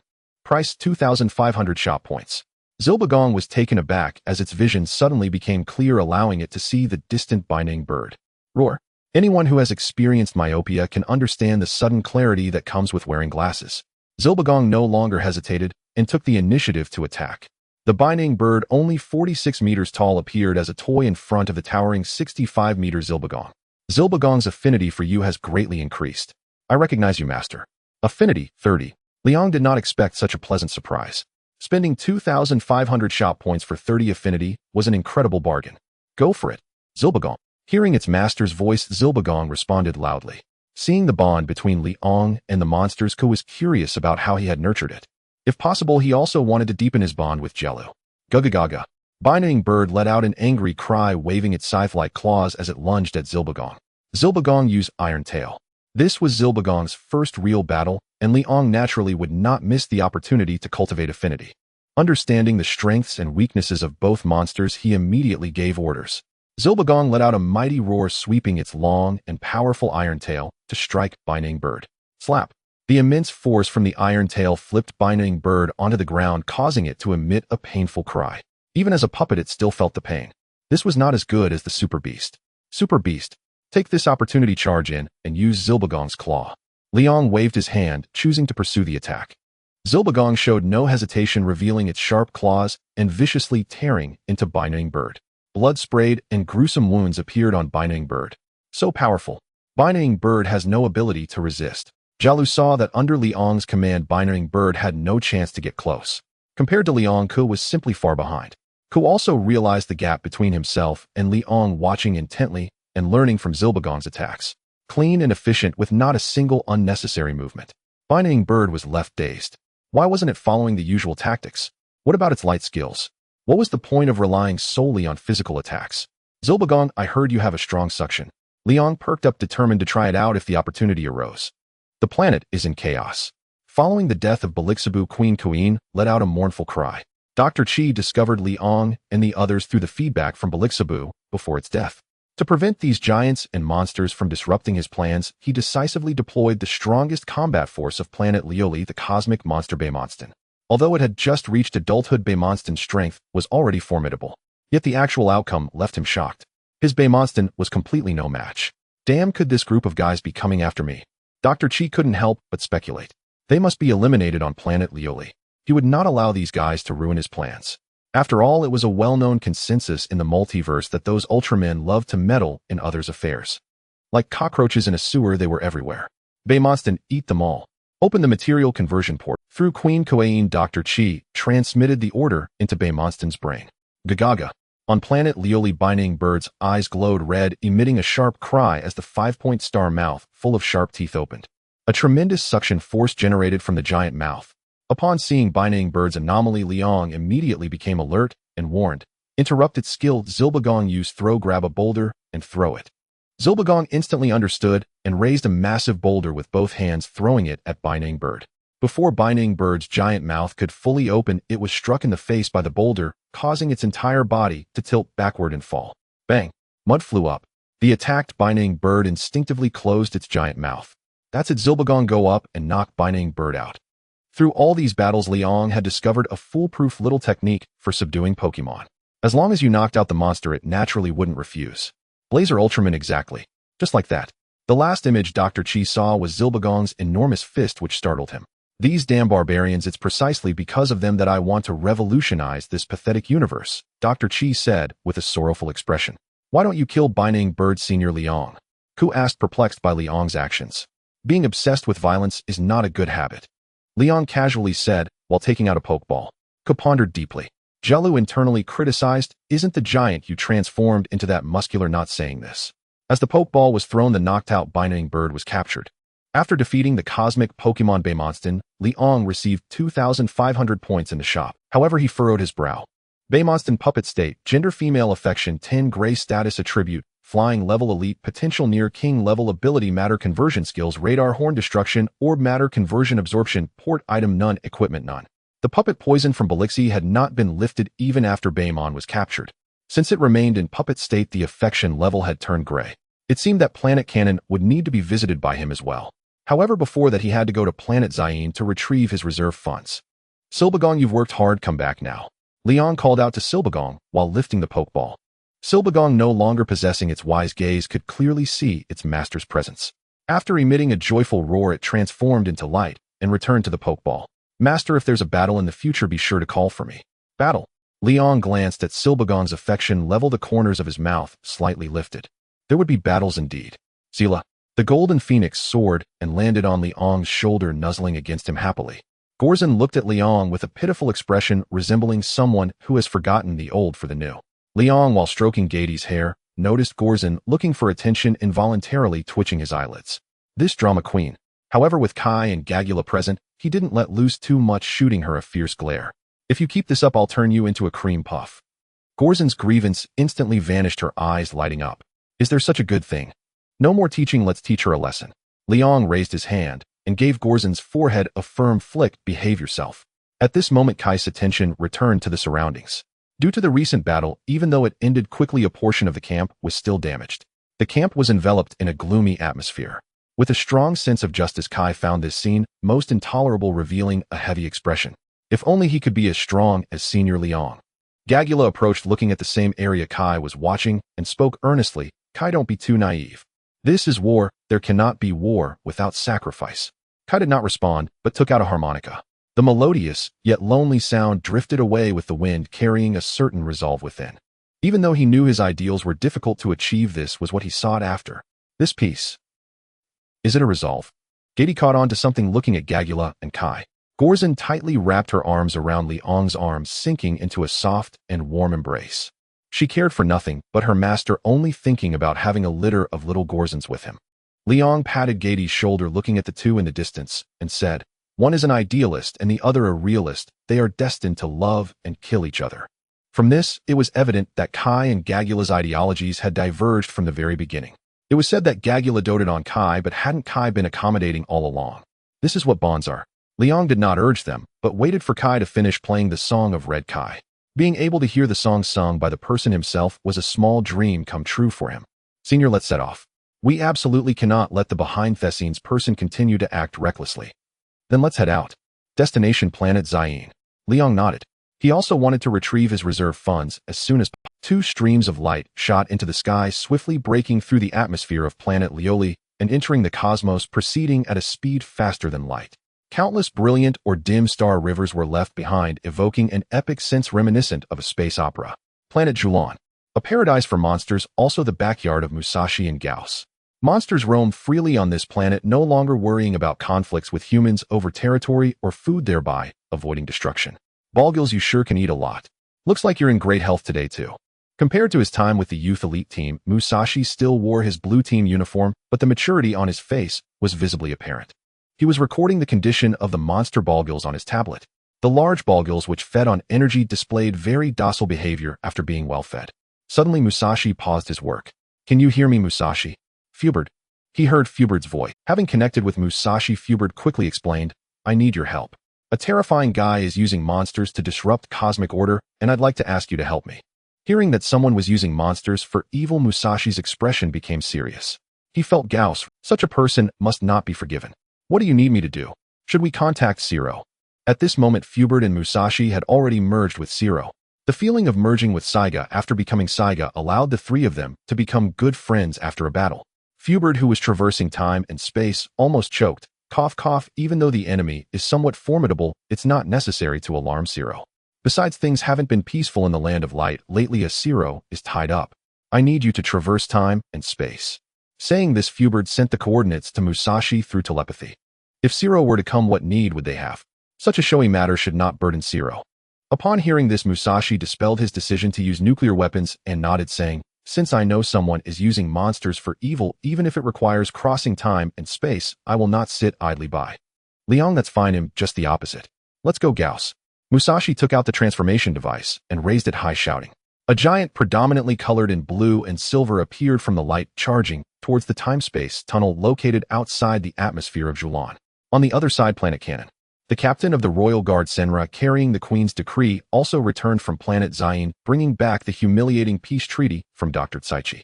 By extracting a drop of blood using the items provided by Dr. Tsaichi, peace could be obtained. But is this really possible?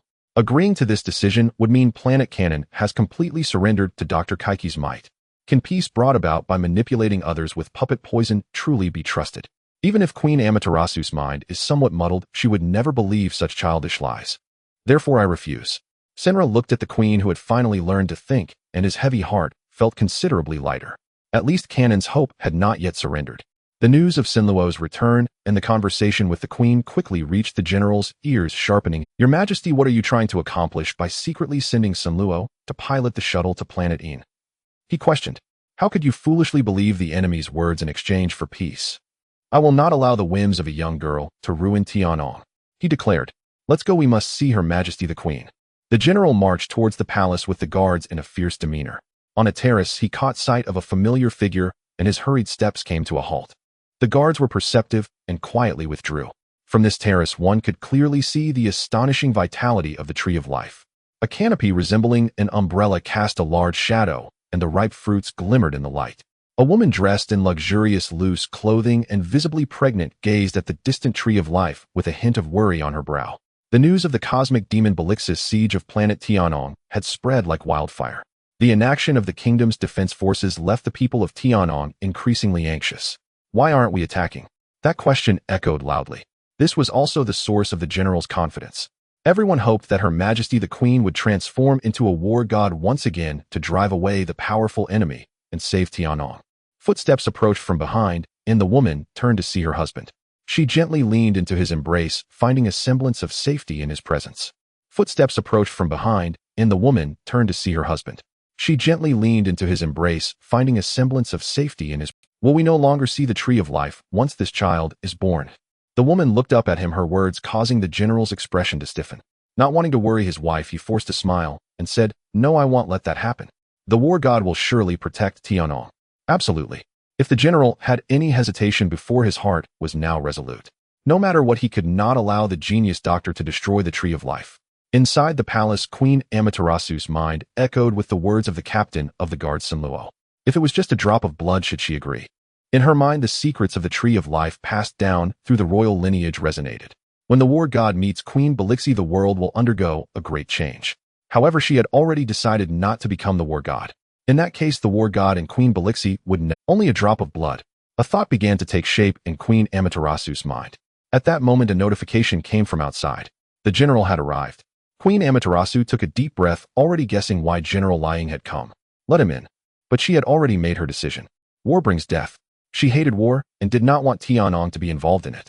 It must be said that this Queen Amaterasu was both foolish and naive. How could she be so foolish as to place her hopes on the enemy's mercy? Once they tasted blood, would the wolves ever become vegetarians? Thud. General Liang walked in, not directly looking at Queen Amaterasu, but slightly bowing, saying, Your Majesty, give the order. The defense forces are ready for battle and can deploy to Planet Een at any time. At the same time, I also hope Her Majesty the Queen is prepared to become the war god. Everything we do is for Tianong. Sitting upright, Queen Amaterasu looked at the general and expressed, I believe we should listen to Sinluo and act according to the genius demands. This is what it means to be a foolish monarch. Orders change from day to night. General Liang could hardly believe his ears, exclaiming in shock, Your Majesty, do you know what you are saying? Are you going to submit to the enemy? Queen Amaterasu was angered by Liang's questioning and stood up abruptly. I am protecting my people. Is surrendering without a fight your way of protecting your people, Your Majesty? General Liang was nearly driven mad with anger. My mind is made up. The other side has already made concessions. If we follow what they say, we can avoid a war. Queen Amaterasu spoke loudly. But speaking loudly does not make it reasonable. General Liang's next words left her utterly speechless. This time the enemy wants a drop of blood. Next time they will want 10 drops, 100 drops, or even the Tree of Life. Your Majesty, are you also prepared to compromise one by one? Queen Amaterasu was struck as if by lightning, speechless for a long time. It was not until long after Liang had left that she slowly regained her senses. Queen Amaterasu's expression showed confusion and pain. So what should she do?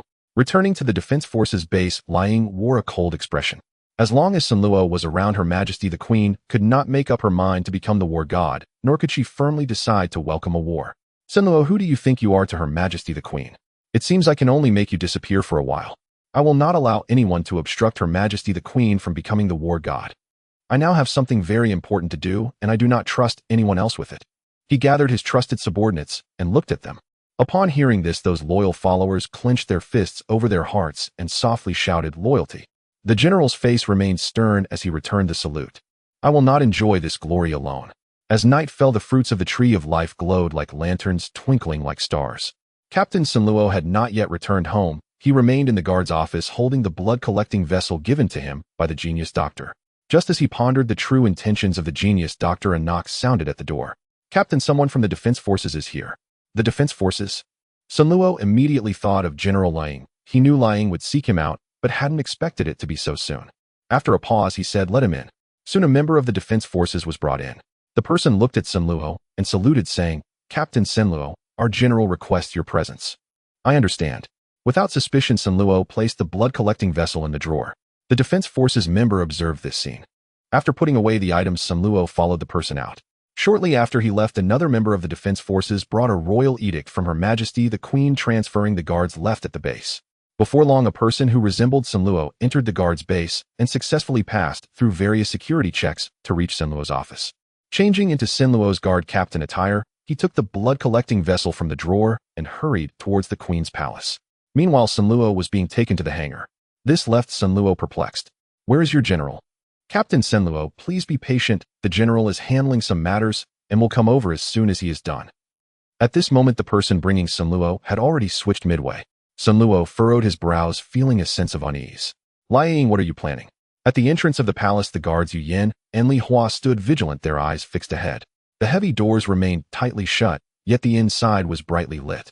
Queen Amaterasu had not yet fallen asleep, still grappling with the dilemma of whether to agree to Dr. Kaiki's request. Indeed, there was merit in General Ying's words. What if Dr. Saichi failed to fulfill his promises? Would they go to war or continue to adhere to Dr. Kaiki's demands? If they chose the former, what meaning would all their current actions hold? If they chose the latter, how were they any different from those monsters poisoned by Balisa's puppet toxin? At the palace entrance, Yu Yin and Li Hua suddenly became alert as a shadow dashed past from outside the palace. Who? They signaled the other guards to be on guard and quickly pursued the figure. The remaining guards were tense, fearing that more intruders might emerge. "Captain, what are you doing here?" At that moment, the captain approached with his head slightly bowed. Seeing this figure, who resembled the captain in uniform and was keeping his head down successfully, made the guards relax their vigilance. With the captain's arrival, there seemed to be no issue. In the next moment, the guard quickly struck using a stun gun to take down the unsuspecting guards and smoothly entered the palace. Yu Yin and Li Hua, who had chased for quite a distance, realized that the sneaky figure had vanished. Li Hua, frustrated, exclaimed, "Damn it, he got away." "Wait, something's not right." Yu Yin suddenly sensed the urgency. Li Hua, still confused, asked, "What's wrong?" "Oh no, we've fallen into the enemy's trap. We must return quickly." Yu Yin thought of Queen Amaterasu still in the palace. Her expression changed as she dashed back without a moment's explanation. Li Hua belatedly caught on. "This is bad. The queen is in danger." When Yu Yin returned to the palace entrance, she found that the guards stationed there had all been taken down. Without time to confirm their safety, Yu Yin rushed into the palace. Inside the council hall, Queen Amaterasu heard carefully muted footsteps and immediately became alert. "Who is it?" She quickly turned off the lights in the council hall and hid in the shadows. The door to the hall swung open and dim light from the corridor illuminated a figure she found somewhat familiar. "It's him." Queen Amaterasu's expression jolted in disbelief. As the guard searched for her location, a sharp cold blade pressed against his neck. "Don't move. Raise your hands." Just as Yu Yin gained control of the situation, footsteps suddenly echoed behind her, and she turned alert. Upon realizing it was Li Hua, she was about to sigh in relief when the assassin suddenly sprang up low and forcefully shoved her. Yu Yin lost her balance and crashed into the incoming Li Hua, both tumbling to the ground. The assassin decisively left the weapon behind and swiftly fled. Li Hua, don't just stand there, chase after him. Yu Yin glared at Li Hua, wanting to scold her for being a useless teammate. However, thinking of her as a good sister, she swallowed her anger and pulled her along to chase after the assassin. The shaken Queen Amaterasu finally dared to step out from the shadows. Could it be that they are truly disappointed in me? She had not expected an assassin would come to attempt to kill her, the queen. One could only say that rebellion had become a tradition. In her moment of disappointment, Queen Amaterasu noticed an item left behind on the ground. "What is this?" She hurriedly approached and picked up the object. It was precisely the blood collection vessel that Captain Sanluo had brought back from planet Een. Impossible. Queen Amaterasu could not believe that the very person who had protected her since childhood would attempt to assassinate her. Meanwhile, on the other side, the fleeing person said, "I'm sorry, General, I failed." With the help of the defense forces, he had escaped the pursuit, looking guilty at the general. "However, I managed to keep that item behind." General Liang did not show any signs of disappointment, but rather said, "You did well, now initiate Plan B. Have the people in the hangar immediately arrest Sun Luo. The rest follow me to protect Her Majesty the Queen." "Yes, General." In the hangar, Sun Luo, knowing that General Liang had not appeared for a long time, understood this old rival well enough to realize he must be plotting something. He could not remain idle any longer. He had to leave for the palace immediately. General Liang's target must be Her Majesty the Queen. Unfortunately, it was too late. The soldiers of the defense force, having received orders, looked at Sun Luo with a changed gaze. It was no longer the look of a captain, but rather that of a criminal. Captain Sun Luo attempted to assassinate Her Majesty the Queen and failed, intending to escape aboard the Sach spacecraft. Arrest him. So this was your aim? Liang, I demand to see Her Majesty the Queen. Sun Luo looked at the armed defense forces and chose not to force his way through, instead shouting. A captain from the defense forces stepped forward with a blank expression. By order of the general, after arresting the assassin Sun Luo, he is to be taken directly to the planet prison. Your Majesty, are you all right? Liang arrived with the defense forces. Upon closer inspection, it was clear that the guards were missing and the palace had been completely taken over by the defense forces. The dazed Queen Amaterasu did not notice, or perhaps with her intelligence, she simply could not see. Seeing General Liang arrive, she anxiously asked, "Did you catch the assassin? Where is Captain Sun Luo?" General Liang glanced at the blood collection vessel that the Queen was tightly holding and did not immediately answer, but instead asked, "Your Majesty, what is that in your hand?" Queen Amaterasu's expression tightened as she slowly replied, "It's something the assassin left behind at the scene." Indeed, the assassin is Sun Luo. Liang directly concluded the matter. Just now, the defense forces captured Captain Sun Luo, who was attempting to escape in the hangar. The stun-affected guards confirmed that the assassin was indeed Captain Sun Luo. Perhaps he had long been under Dr. Kaiki's control. The crime of assassinating the Queen is heinous. Now I have ordered him to be sent to the planet prison. Although there were some unexpected events, the desired effect has been achieved. A subtle smile appeared on Liang's face. Yu Yin and Li Hua did not believe that their captain could commit such acts, but at this moment the guards could no longer. The original duties of the guards were temporarily taken over by the defense forces until it was clarified whether there were still internal accomplices among them. However, it was not long before news of Sun Luo's prison break spread. Active figures Yu Yin and Li Hua were directly dispatched by a command from Liang to Planet Yin to recapture Sun Luo. From then on, Planet Cannon had effectively become a one-man show under Liang. Meanwhile, on Planet Yin, the three factions were simultaneously converging. A great battle was about to erupt. A planet shrouded in dark energy, its atmosphere filled with the small Belitzabu arranged by Dr. Two beams of light hovered in the cosmos belonging to Li Ong and Kai. Is this the planet Zayin? So many Belitzabu. Kai gazed at the massive dark purple planet ahead, his expression grave. Floating in the orbit were numerous small Belitzabu. Whenever an invader appears, these Belitzabu will turn the enemy into puppets. Giala's expression also turned serious. Don't let the tail stingers of these Belitzabu hit you. If you get injected with puppet poison, it's over for you. However, Liang had a completely different expression, overhead akin to a treasure hunter who had spotted gold everywhere. This is it. This is it. Although he didn't know how many shot points a small Belitzabu would yield, the sheer quantity was overwhelming. With these Belitzabu, not only could he purchase superstones and keystones, but he might even have extra shot points to buy favorability potions. Shila Zirbagan Deban and the Stiltobi established Ainmai along with the starving Beimexitan. At this moment, Kai looked over and asked, "Senior Liang, do you have any plans?" "Plans? Of course, it's a stealth operation. This is what I'm most familiar with." Liang smiled at the words. "Isn't that right, Zong?" Gorzan, already taking the form of Liang, immediately understood his master's intent, displaying a strong fighting spirit and stating, "Of course, we are all experts in this regard." Kai and Jialu nodded upon hearing the stealth operation plan. Indeed, it would be unwise to face such a massive Belitzabu army hidden. The plan begins. Let's go, Shila. Leave the small Belitzabu in the atmosphere to you, and the ones inside the atmosphere to me, Zong and Gady. Liang waved his hand, his face filled with fervor. Gorzan was full of fighting spirit. Gady's eyes showed seriousness, and Shila dove down fearlessly. Kai and Jialu were momentarily stunned. Seeing Liang charging boldly forward, they struggled to process it. Weren't they supposed to conduct a stealth operation? What kind of stealth operation is this? Damn it. Jialu pressed his forehead, gritting his teeth, and saying, "I knew this guy had something wrong with him. I got it. So that's how it is." After recovering from the initial shock, Kai had a brainstorming session and found the most suitable answer.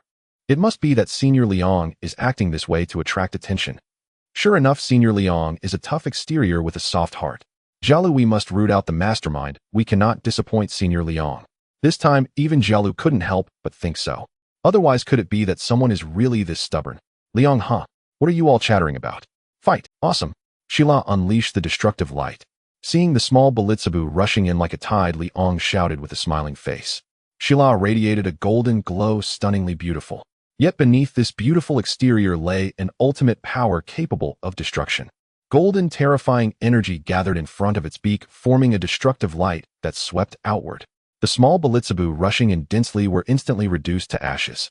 Defeated the evil Pokemon Small Belitzabu, gained 1 shot point. X1091. Indeed, these mass-produced Belitzabu are worth little.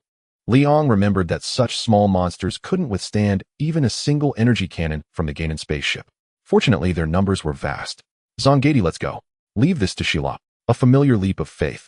Shila let out a crisp cry, releasing a terrifying destructive light, creating a path straight to the planet's surface for Liang and Ohuhu Gadi and the others. Boom. Liang and Gorzin watched as all the small Belitzabu ahead vanished. Another 2369 shot points added. What an impressive monster. The Ganon duo Yuyin and Tachibana, who also arrived at Zain, witnessed Zyla's display of power from their spaceship. They didn't expect this beautiful bird monster to be so terrifying. The small Belitzabu couldn't catch up, and their energy attacks were ineffective, completely a one-sided assault. Don't dawdle. While this monster attracts the attention of those small Belitzabu, let's quickly find the captain. Yuyin understood that this was their best opportunity to infiltrate Zain. Returning to her senses, Tachibana immediately piloted the Zaysk spaceship into the atmosphere. However, their actions did not escape the notice of Dr. Saichi in the obelisk tower. However, compared to Kai and Jialu, Liang and his monsters were the true focus of Dr. Kaiki's defenses. These barbarians actually took the initiative to attack. How terrifying. Dr.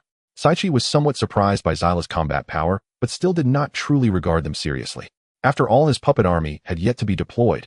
Partner, what do you plan to do? The robot Patter asked. Of course, I want these barbarians to understand the pain of war. Only by making them feel pain can they understand our greatness. Keen, let them attack. Dr. Saichi put on headphones to establish a mental connection with the Belitzabu, Queen Keen instilling his orders into her. Standing atop the nest, Queen Keen immediately emitted a sharp, buzzing sound upon hearing Dr. The true main force, the large Belitzabu and puppet monsters instantly lit up their eyes and roared with thunderous might. Boom, boom, boom. On the orbit, a series of explosions flashed. Zyla's golden figure illuminated the atmosphere of this dark planet. Following the path cleared by Shila, Liang, Gorzin, and Gadi transformed directly. 3 massive fireballs struck the ground like meteors. Saichi, I'm coming. Boom. The hard planetary surface shattered instantly, emitting a mournful cry of being overwhelmed with large amounts of soil thrown up to 100 meters high. Amidst the scattered rain of debris, giants in red, silver, and black accompanied by 2 terrifying beasts slowly emerged. Kai and Jialu, who had already arrived near the Saichi base, felt a strong earthquake and then witnessed this scene. Seeing Liang's flamboyant entrance, Jialu increasingly felt that Liang resembled a villain. Is this guy truly a warrior of light? Jialu, what nonsense are you talking about? Let's quickly find the mastermind and stop this turmoil. Humph. Jialu felt a bit uncomfortable seeing Kai trust Liang so much. Damn it.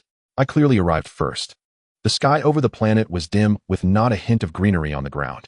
This was once a lifeless dead star until Dr. Talent arrived, transforming it into the stronghold of the cosmic demon Belitzabu. Today, the tranquility of this dead star was shattered. In the dark sky, a golden light flickered with a rumble. A golden giant bird appeared intermittently in the heavy clouds. Liang, along with Golzin and Gedi, landed in a circular basin at the end of which stood a towering obelisk, the base of Dr. Talent.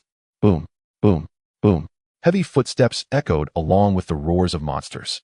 Familiar monsters came forth, including the volcanic monster Barton, the bodyguard monster King Black, the missile super beast Balakan, the unicorn super beast Baxim, and 2 large Belixibus. Roar. In an instant, these monsters roared in unison, advancing forward in a line. One must admit that Dr. Talent had some skills managing to acquire even super beasts. Suddenly, a massive projection appeared not far in front of Liang. It was the projection of Dr. Talent. The threatening posture of the 6 monsters also halted, clearly under the control of Queen Keen. Visitors from afar, is this how you make your entrance? How barbaric. My name is... Before Dr. Talent could finish his sentence, Golzin suddenly unleashed a fiery impact that pierced through the projection and landed in the distant basin. Boom. An explosion lit up. Dr. Talent was momentarily stunned. Liang instinctively glanced at Golzin beside him. Golzin stared with innocent big eyes, scratching his head with his claws. Master, didn't you say that when encountering a loquacious villain, we should strike first? Dr. Talent was immediately furious. You barbarians. Liang recalled that he seemed to have said something like that, and patted Golza's shoulder with satisfaction. Well done. Is this how you self-proclaimed civilized people behave? Seeing Liang's attitude, Dr. Talent finally understood whom that monster had learned from. Why should I, Liang, explain myself to others? Forget it, I can't be bothered to reason with you, you don't deserve to hear it. Prepare to face my monster army. With that, Liang threw out 4 pokeballs. Roar. The roars of the monsters echoed. The Kakuma brothers Hilbagong and Ainingmina appeared on the battlefield. As for why he didn't deploy Daban, that's just the cheerleader. Go for it.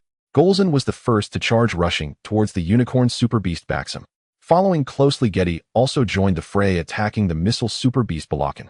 The Kakuma brothers faced the bodyguard monster King Black, while Hilbagong dealt with a large Balixabu. With a 20-point favorability, Ainingmina surveyed the battlefield and chose the remaining Balixabu.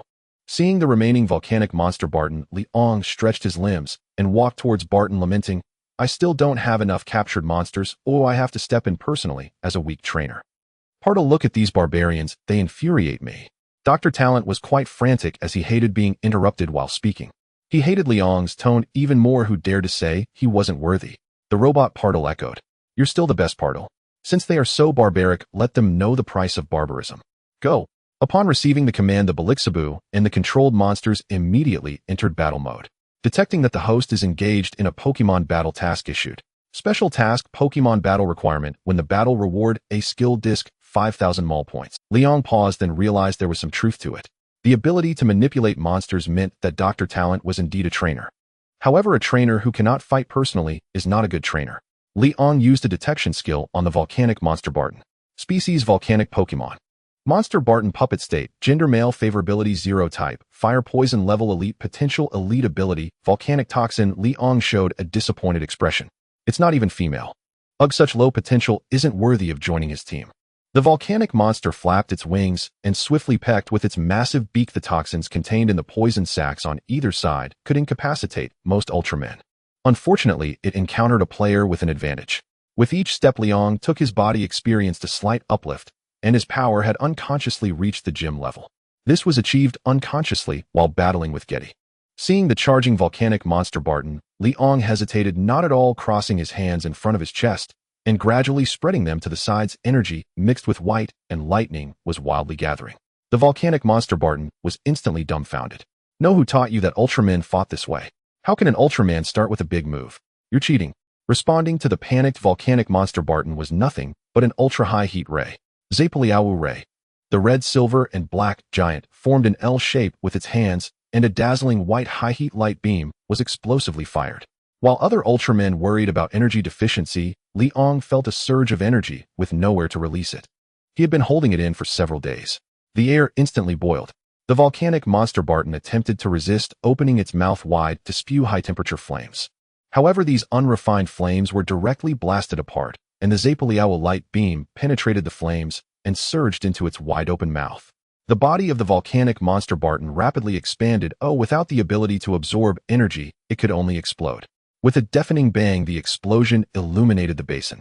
What a powerful giant! Both Yu Yin and Tachibana, who had descended from the spaceship to prepare for infiltration, were stunned by this scene. They couldn't help but imagine that if their queen transformed into a battle god, she would definitely be this formidable.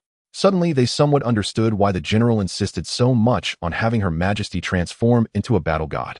With such power, would they still need to fear Dr. Talent? Then why wouldn't Her Majesty want to? This question was destined to remain unanswered. Impossible. Dr. Talent never expected that the volcanic monster Barton, which he had painstakingly subdued, would be eliminated in a single encounter. What about his other monsters? Dr. Talent hurriedly checked the battlefield nearby. The 62-meter-tall Golza, although not as tall as the Unicorn Super Beast Baxim, completely overwhelmed it in momentum. She firmly remembered what her master had once told her. The director of the meat processing plant in the Land of Light had said that all monsters feel pain, but super beasts do not. Therefore, she directly unleashed a fiery bombardment. Golza, engulfed in golden red high-heat flames, charged like a self-destructing truck towards the Unicorn Super Beast Baxim.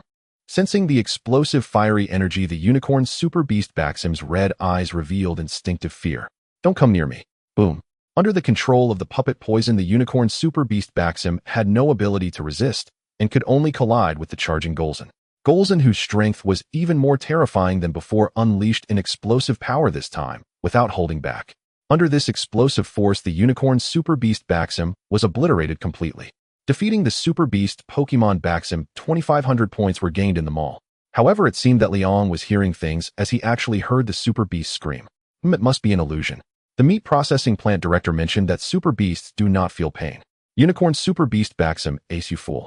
Following Liang, Golza was the second to determine the outcome. After defeating her opponent, she did not rest, although she did not understand why her master was so keen on hunting these cosmic pests. However, as long as it's what her master wants to do, she would definitely help him accomplish it. Thus, Golza transformed into a ground-based artillery, launching fireballs to assist the stinky bird against those small Belisi. This was also the strange bond between Golza and Shilla, where they privately referred to each other by nicknames. Oh ho ho, with the stinky bird ready to take off, this combination was oddly fitting. The strength of the missile Super Beast Balakin was decent, but under Liang's meticulous training, Guide completely suppressed Balakin. A ray of absolute high temperature emitted by Sunshine Burst detonated all the missiles fired by Balakin. As for Hilbegun, the large Balisis tail needle couldn't even penetrate its defenses. Instead, the large Belisi found an opportunity and was caught by Hilbegun, which forcibly severed its poisonous tail, leaving it bleeding profusely. Ainmai's strength was not much stronger than that of the large Belisi, but being an intelligent monster, she knew about the Balisis' poisonous tail and directly used a violent electromagnetic wave, causing the large Belisi to fall into a frenzy, making it endure her high-temperature fireballs. On the contrary, the Gakuma brothers were caught in a tough battle.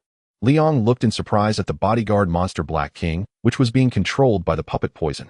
The Gakuma brothers were not skilled in combat, yet they could still manage to fight 2 against 1 under equal strength, indicating that this Black King was extraordinary.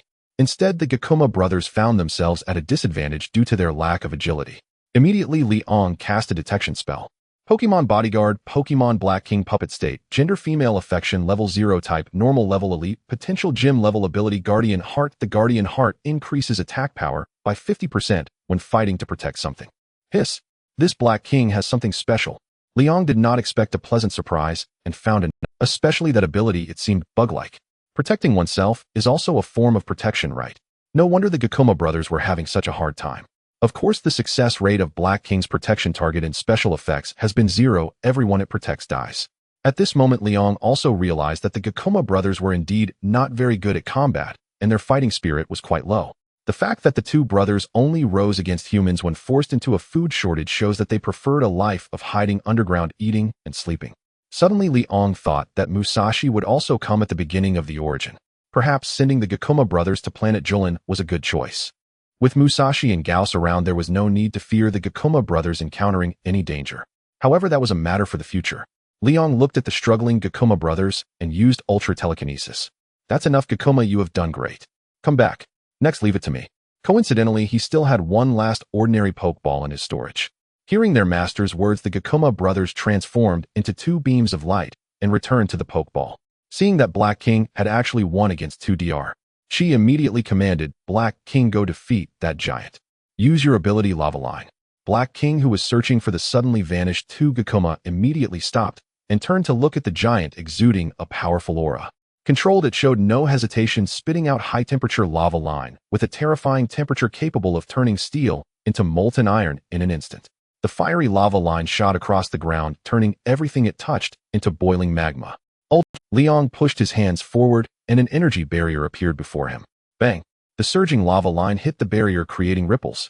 As long as the Ultra Barrier could withstand the attack, the next moment would be Liang's counterattack opportunity. Liang pushed back the lava line, gradually increasing to a run. The barrier forced all the lava line back into Black King's mouth. Boom! Black King's mouth was directly injured by its own lava line, emitting a painful roar. Liang did not hold back, as until he subdued it and captured it in a Pokeball, they were still enemies. Liang would naturally show no mercy to his enemies. Charge Punch! A silver fist glowed red as it landed squarely on Black King's chest, leaving a clearly visible fist mark. With immense force, Black King staggered backward. Is Black King really not a match? Those despicable barbarians. However, bad news continued to pour in. Surveillance showed that the Kanan Guardian squad and that giant's companions had already infiltrated the base, and those small Belisi were no match. Outside the orbit, under the joint efforts of the Golden Bird and Golza, the Belisi army he had deployed was already in disarray, with Queen Keen continually wailing. What filled him with despair was that a light gate appeared in space, and another giant of light appeared on planet Yen. You people don't understand the value of peace at all. I will never allow you to stop me. Keen, deploy all puppet monsters. We are heading to planet Canaan. As long as you meet the god of war, this pathetic world will surely change because of it. The paranoid Dr. She had not yet realized that he himself was just a chess piece of Queen Keen. The so-called spiritual resonance was merely Keen using her ability to duplicate the other's mind, creating an illusion of mutual understanding. Upon hearing this order, Queen Keen showed no hesitation and immediately executed it. Her sole purpose from the beginning was to inject puppet poison into the body of the god of war, killing all intelligence in this universe.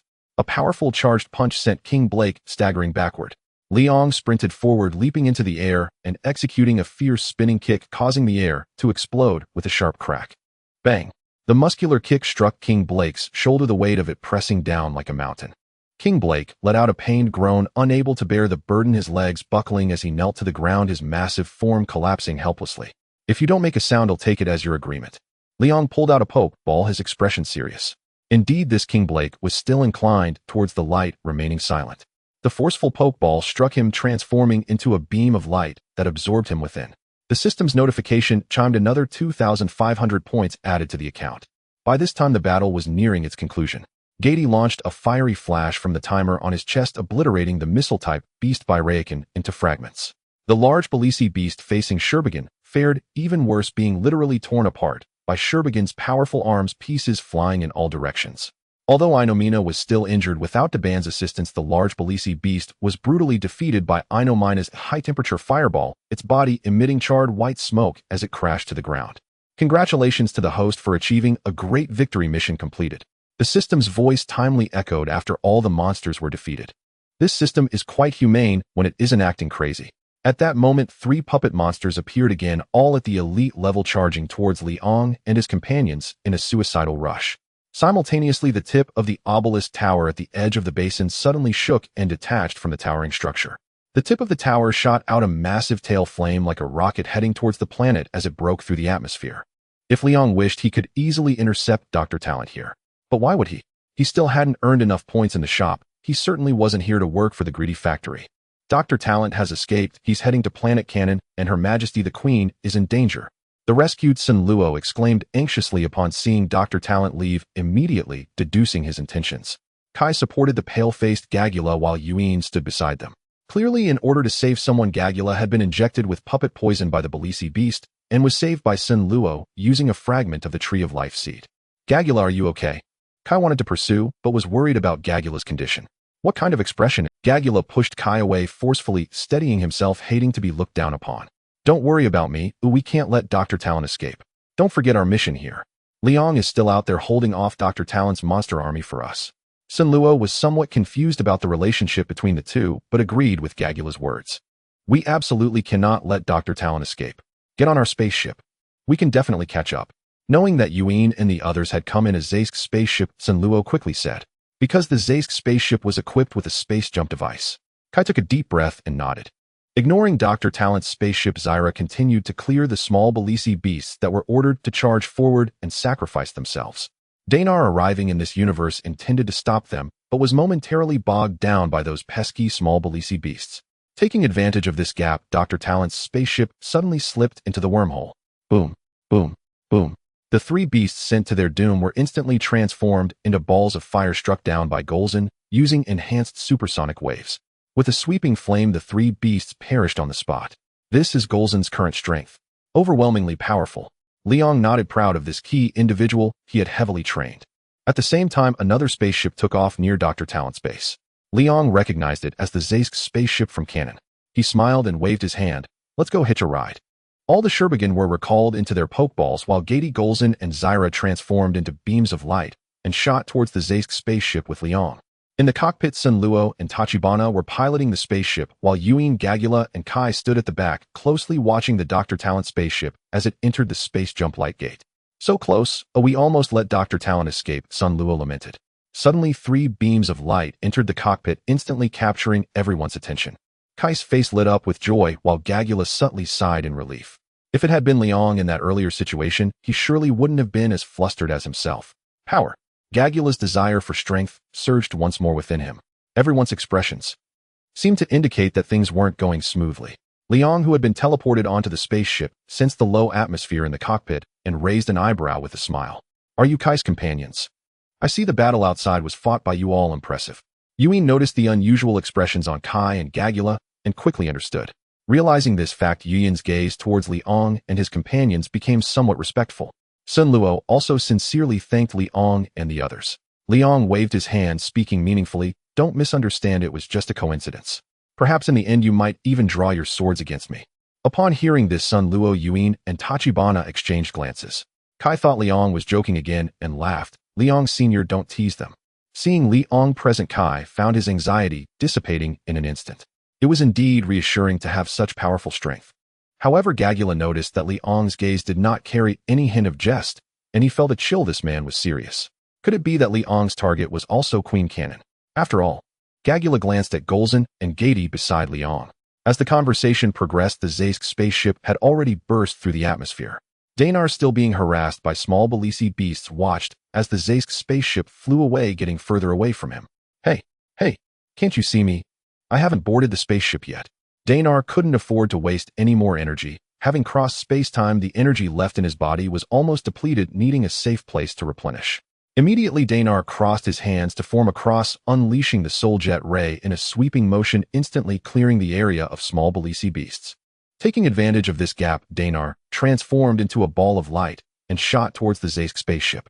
At that moment, Sun Luo, about to initiate the space jump, discovered that the space jump engine of the Zaysk spaceship had already been damaged by the small Belisi beasts. With the Zaysk spaceship unable to use space jumps, even flying at full speed, it would take at least 12 hours to reach the destination. "Hey, I told you all, don't ignore me." Another beam of light fell into the spaceship. A familiar voice echoed for Liang. As the light dissipated, a figure clad in Super Victory Team attire with yellow hair appeared. It was none other than Ultraman Dyna. However, Yu Yin was not so polite towards the unfamiliar figure, drawing his weapon with a wary expression. "You yellow-haired guy, who are you?"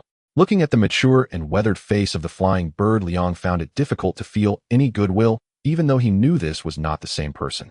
The performance of the flying bird and Musashi in their original state was enough to make one spit blood. The fighting style of the so-called warriors of light was utterly ridiculous. Do they only fight when pushed to the brink? Seeing the hostility from Yu Yin and the vigilant Kai, the flying bird forced a smile and explained, "It's me.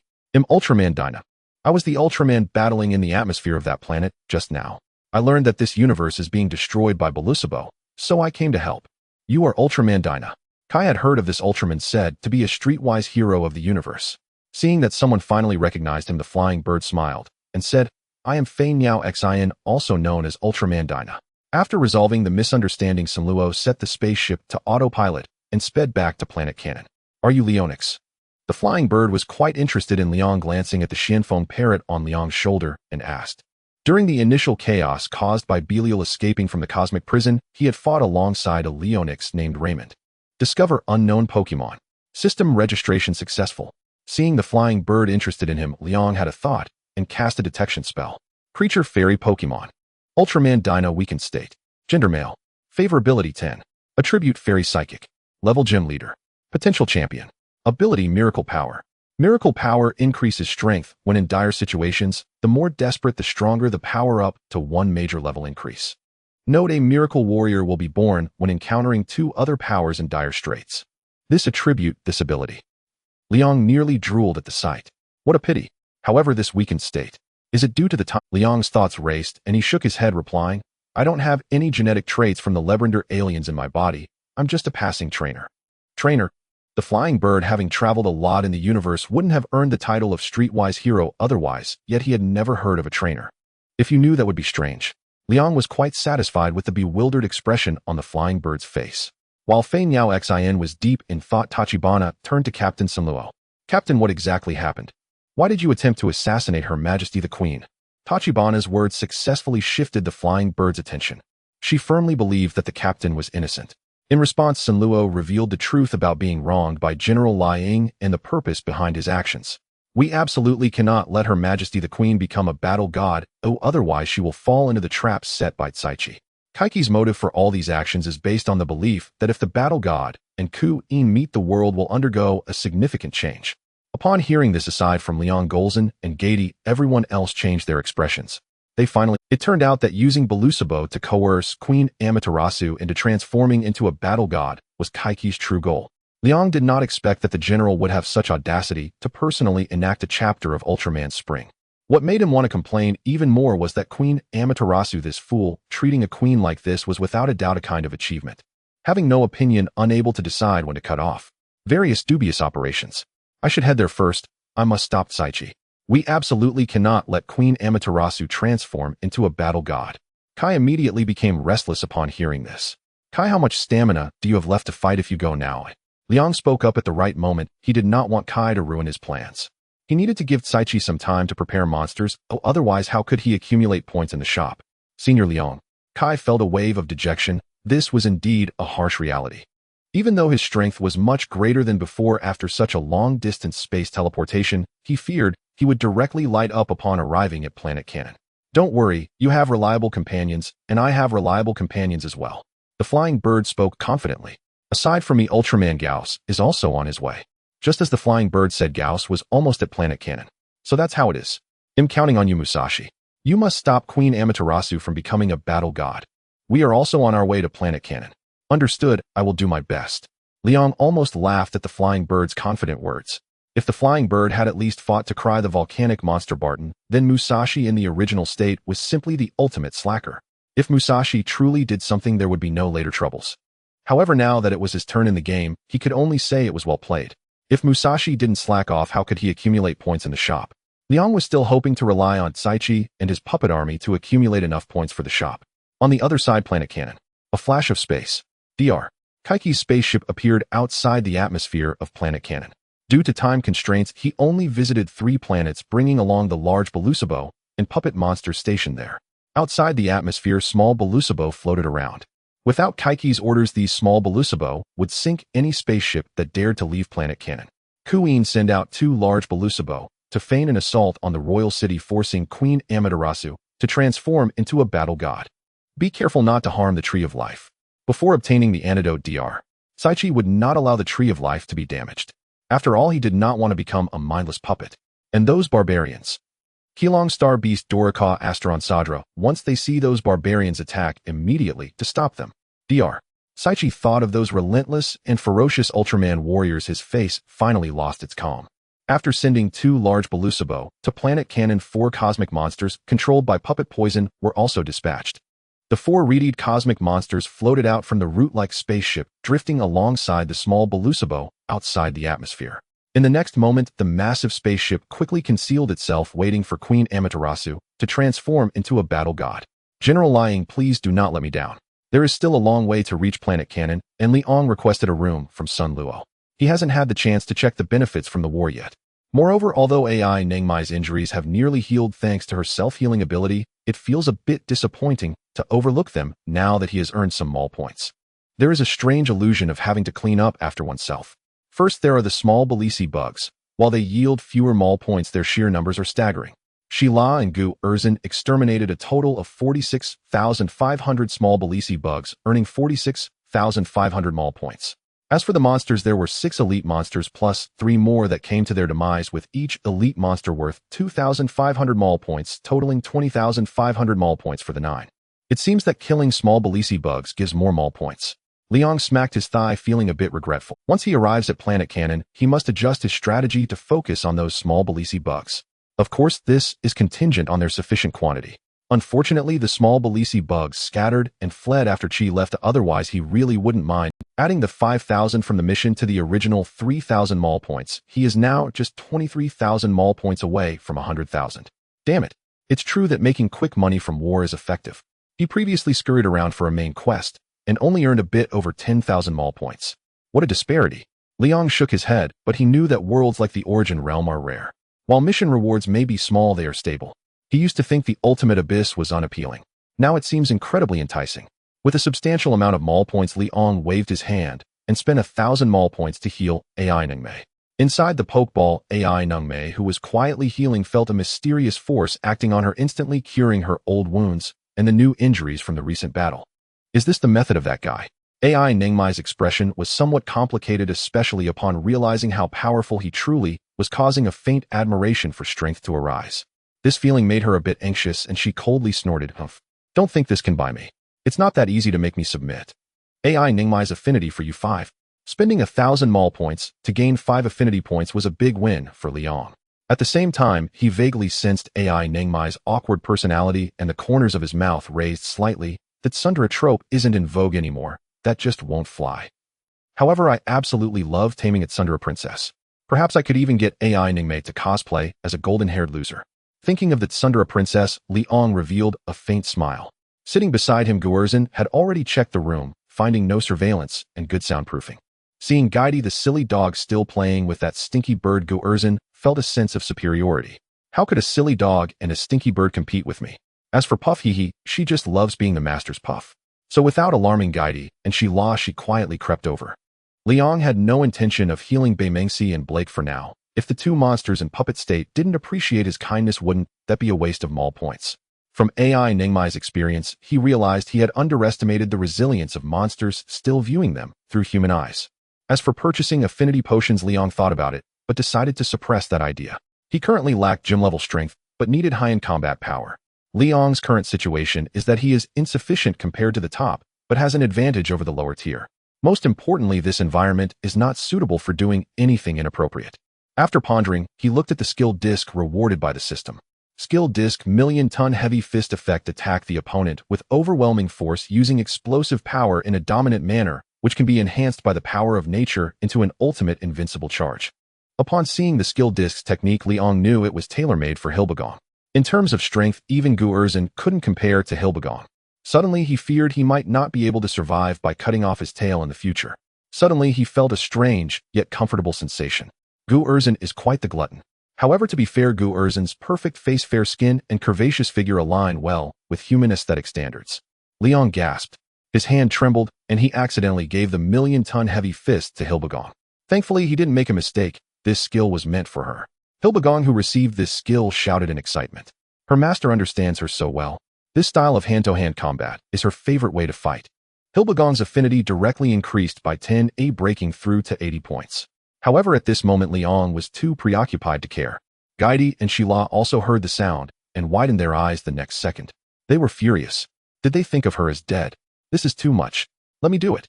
Determined to gain experience, Guidi lunged forward to fight for it. Shila was left in a daze. Wait, sister, didn't we agree to advance and retreat together? Why are you also acting like Guerzin now? Aren't you playing with the bird? Shila felt the deep malice of this world. Clearly she wanted to join as well. Guerzin, I will also strive to become stronger today. Planet Cannon. Queen Amaterasu walked through the forest near the royal capital, her expression filled with confusion. Is she really going to become a war god? At that moment, she saw her subjects in the distance, each looking worried as they prayed at the roots of the Tree of Life, hoping that their queen would become a war god to drive away the invaders. This scene left Queen Amaterasu stunned. Just then a humming sound came from the sky. Under the night sky, 2 large Belisi bugs burst through the atmosphere. The Defense Forces fighter jets quickly launched to confront the enemy, but in the eyes of the kingdom's citizens, one by one the fighter jets were sunk within minutes. In an instant, the kingdom fell into panic and despair. The citizens beneath the massive roots knelt, crying out for Queen Amaterasu to save them. This scene left Queen Amaterasu even more at a loss. Could it be that without transforming, she really can't save Cannon? The image of her mother falling before her to protect Cannon reappeared in her mind. Outside the atmosphere of Planet Cannon, a blue giant appeared through the space portal, transforming into Musashi. Is this Planet Cannon? It is completely surrounded by monsters. At the same time, the small Belisi bugs and puppet monsters positioned in the atmosphere also detected the presence of Musashi, instantly shifting from a drifting state to an attack state. Countless fireballs and energy attacks whistled towards him. Moon God Barrier. Gao Si unleashed energy from the tips of his fingers, forming a barrier that split the incoming fireballs and energy beams in two. The Qilong Star Beast, the fastest among them, charged at Gao Si with its red eyes, using its metal-armored head for a swift impact. This was also the most commonly used attack method of the Qilong Star Beast, with the hardness of its metal armor capable of shattering asteroids and deflecting Sabin's head spear attacks. Unfortunately, it had encountered a mature warrior in Wu Zong. Gao Si formed a Tai Chi pose with his hands as the soft moonlight flowed through them, creating a unique aura. The rapidly charging Qilong Star Beast was enveloped by this aura, immediately finding itself as if sinking into a quagmire. With a subtle shift, Gao Si sidestepped, neutralizing the beast's attack. Is this Qilong Star Beast under control like Astron? Gao Si swiftly slapped Astron across the face, sending him flying. The King Gao Si noticed that the eyes of these monsters were all blood red, adorned with strange red patterns resembling creatures infected by the chaos virus. Seeing Dora Cow and Sadra also launching attacks toward him, Gao Si executed several backflips to distance himself. He was quite restrained, refraining from immediately using his Corona or Eclipse forms. The four beasts pressed forward, intent on completely defeating Gao Si before letting the smaller Belisi inject puppet poison. In that case, full moonlight wave. Gao Si gathered a purifying full moon light in front of his chest, knowing that any monster struck by it would find their hearts calm and peaceful. As Gao Si pushed his right palm forward, the purifying full moon light wave gently shot forth, splitting into four mid-flight and striking the four beasts. Instantly, the once ferocious beasts fell silent, their red eyes becoming clear and bright, giving off an almost silly impression. At this moment, Gao Si resembled Nangong Wenya. What's happening? Can this giant dispel the puppet poison? Dr. Kai Chi, witnessing this scene, nearly broke into a cold sweat. If that's the case, then this giant must be eliminated. Fortunately, the next scene unfolded, allowing him to breathe a sigh of relief. In less than 10 seconds, the monsters purified by the full moonlight wave quickly reverted to their controlled state, their eyes turning red once more. Dr. Kai Chi was unaware that he had just walked through hell. When the moon god form fails, what awaits you will be the Corona or even the Eclipse. Gao Si. The full moonlight wave actually had no effect. Gao Si was taken aback. Seeing the four beasts attacking again, he chose not to engage further, but swiftly leaped over them towards planet Jano. Wuzong did not forget the words that Fei Niao had entrusted to him. At this moment, on the outskirts of the royal capital, two Belisi were rampaging, attempting to force Queen Amaterasu into becoming a war deity. However, the next scene left both Queen Keen and Dr. Kai Chi somewhat at a loss. Stop! Dr. Kai Chi, weren't you after me? As long as you agree to withdraw your troops, I am willing to go with you. Queen Amaterasu stood before the two large Belisi, innocently shouting. The approaching General Lai Ying, upon seeing Queen Amaterasu ready to surrender without a fight, was nearly driven to madness. If it weren't for the fact that she was the spokesperson of the Tree of Life, he might have considered usurping the throne. Huh? No, Queen Amaterasu, what are you doing? I don't want you as a person. At this point, you still refuse to transform. Dr. Kai Chi began to panic, unsure whether to scold Queen Amaterasu for her innocence or her foolishness. Queen Keen watched Queen Amaterasu's display through the two large Belisi, her crimson eyes flashing with cunning. Fortunately, at this moment, Gao Si arrived. Boom. The ground shook as the two large Belisi pretended to flee in fear. Before leaving, Kai Chi issued his final ultimatum. Your Majesty, if you do not transform into a war deity, my monsters will launch an attack at dawn. Destroy the Tree of Life. Gao Si chose not to pursue, but looked down at Queen Amaterasu, realizing she was the person he had been searching for. Thus, Wuzong deactivated his transformation. You are the giant. Queen Amaterasu exclaimed, feeling a surge of excitement as she saw Wuzong descend before her. Wuzong nodded and smiled, saying, My name is Wuzong. My partner asked me to rescue you. I'm so glad you're all right. You can transform into a giant. I really want to know, what does transforming into a giant mean to you? The confused Queen Amaterasu clung to Wuzong like a drowning person grasping a lifeline. On this planet, Wuzong was the second person she had encountered who could transform into a giant. Wuzong glanced at Queen Amaterasu, immediately perceiving her inner confusion, and replied earnestly, When I felt my ideals were succumbing to reality, that brilliance gave me the power to change. When ideals succumb to reality. Queen Amaterasu was taken aback, realizing that this was precisely her situation now. Fei Niao, Wuzong, what are you doing? The keywords. You didn't say a single word. It was clear that Wuzong's words had the opposite effect. Your Majesty. General Lai Ying arrived with his guard troops, eyeing the unknown Wuzong warily. The guards also aimed their weapons at Wuzong. Wuzong furrowed his brows. For the one who had answered his confusion, Queen Amaterasu felt a fondness and immediately spoke to stop the guards from taking excessive action. Hearing Queen Amaterasu's words, General Lai Ying suppressed his anger and said, Your Majesty, you should understand the current situation, right? Do you still intend to evade your responsibilities? Of course I understand. After a moment's hesitation, Queen Amaterasu decided to reveal the royal family's secret to Lai Ying. General Lai Ying, I have something to show you. Follow me. Upon hearing this, Lai Ying's heart stirred. Could it be that Queen Amaterasu had changed her mind? He immediately set aside Wuzong and quickly led his men to follow. Seeing this scene, Wuzong's expression grew serious. He did not want Queen Amaterasu to make a choice against her will. Immediately, he shouted at Queen Amaterasu, Your Majesty, the path you take should be decided by you alone. So please do not fear and make your decision bravely. Decisions made in fear will not yield good results. Wuzong meant stick to your own thoughts. Do not transform into a war deity. Queen Amaterasu, is that so? Liang, well done, Wuzong. Queen Amaterasu turned and slightly bowed, then left with Liang and the others. Wuzong did not know how Queen Amaterasu would choose, but he had said everything he needed to say. Indeed, this is the allure of being true to oneself. It's all about what I know. Hey, it's just playing, it's just not saying anything. If Wuzong had been a bit more decisive here, there wouldn't have been any further nonsense. Huff, huff. I can't go on. If I keep this up, I'll die. Heavy gasping breaths sounded, those of a body utterly spent. Sweat dripped until it nearly pooled on the ship's deck. Liang, however, showed no sign of strain, moving with effortless composure. Kai Jiagula, are you undone by this level of pressure? In the ship's training chamber, Liang faced two opponents. Kai and Jiagula's combined strikes were no match for him. Moreover, Shila perched on Liang's shoulder without so much as shifting position. So powerful, Senlo Yuyin and Li Hua had assumed Kai and Jiagula's duel was the pinnacle, yet there was an even greater prowess before them. Having felled Girzin and Gaidi within the room, Liang sat in a state of absolute composure, his mind razor calm. He who had always prized brute force found himself executing a fight of exquisite technique. It seemed every situation had its silver lining. Liang acknowledged this with quiet satisfaction. From now on, he would exchange more insights with Girzin and Gaidi. Yet a vexation remained at dojo level. He was simply too strong. Girzin and Gaidi could not withstand sparring with him. On their return, he would have to recruit a few helpers for them. Kai and Jiagula helped each other to their feet. In their exchanged glance, there was mutual helplessness. Those whose flesh could resist a samurai blade were already here. How were they expected to contend?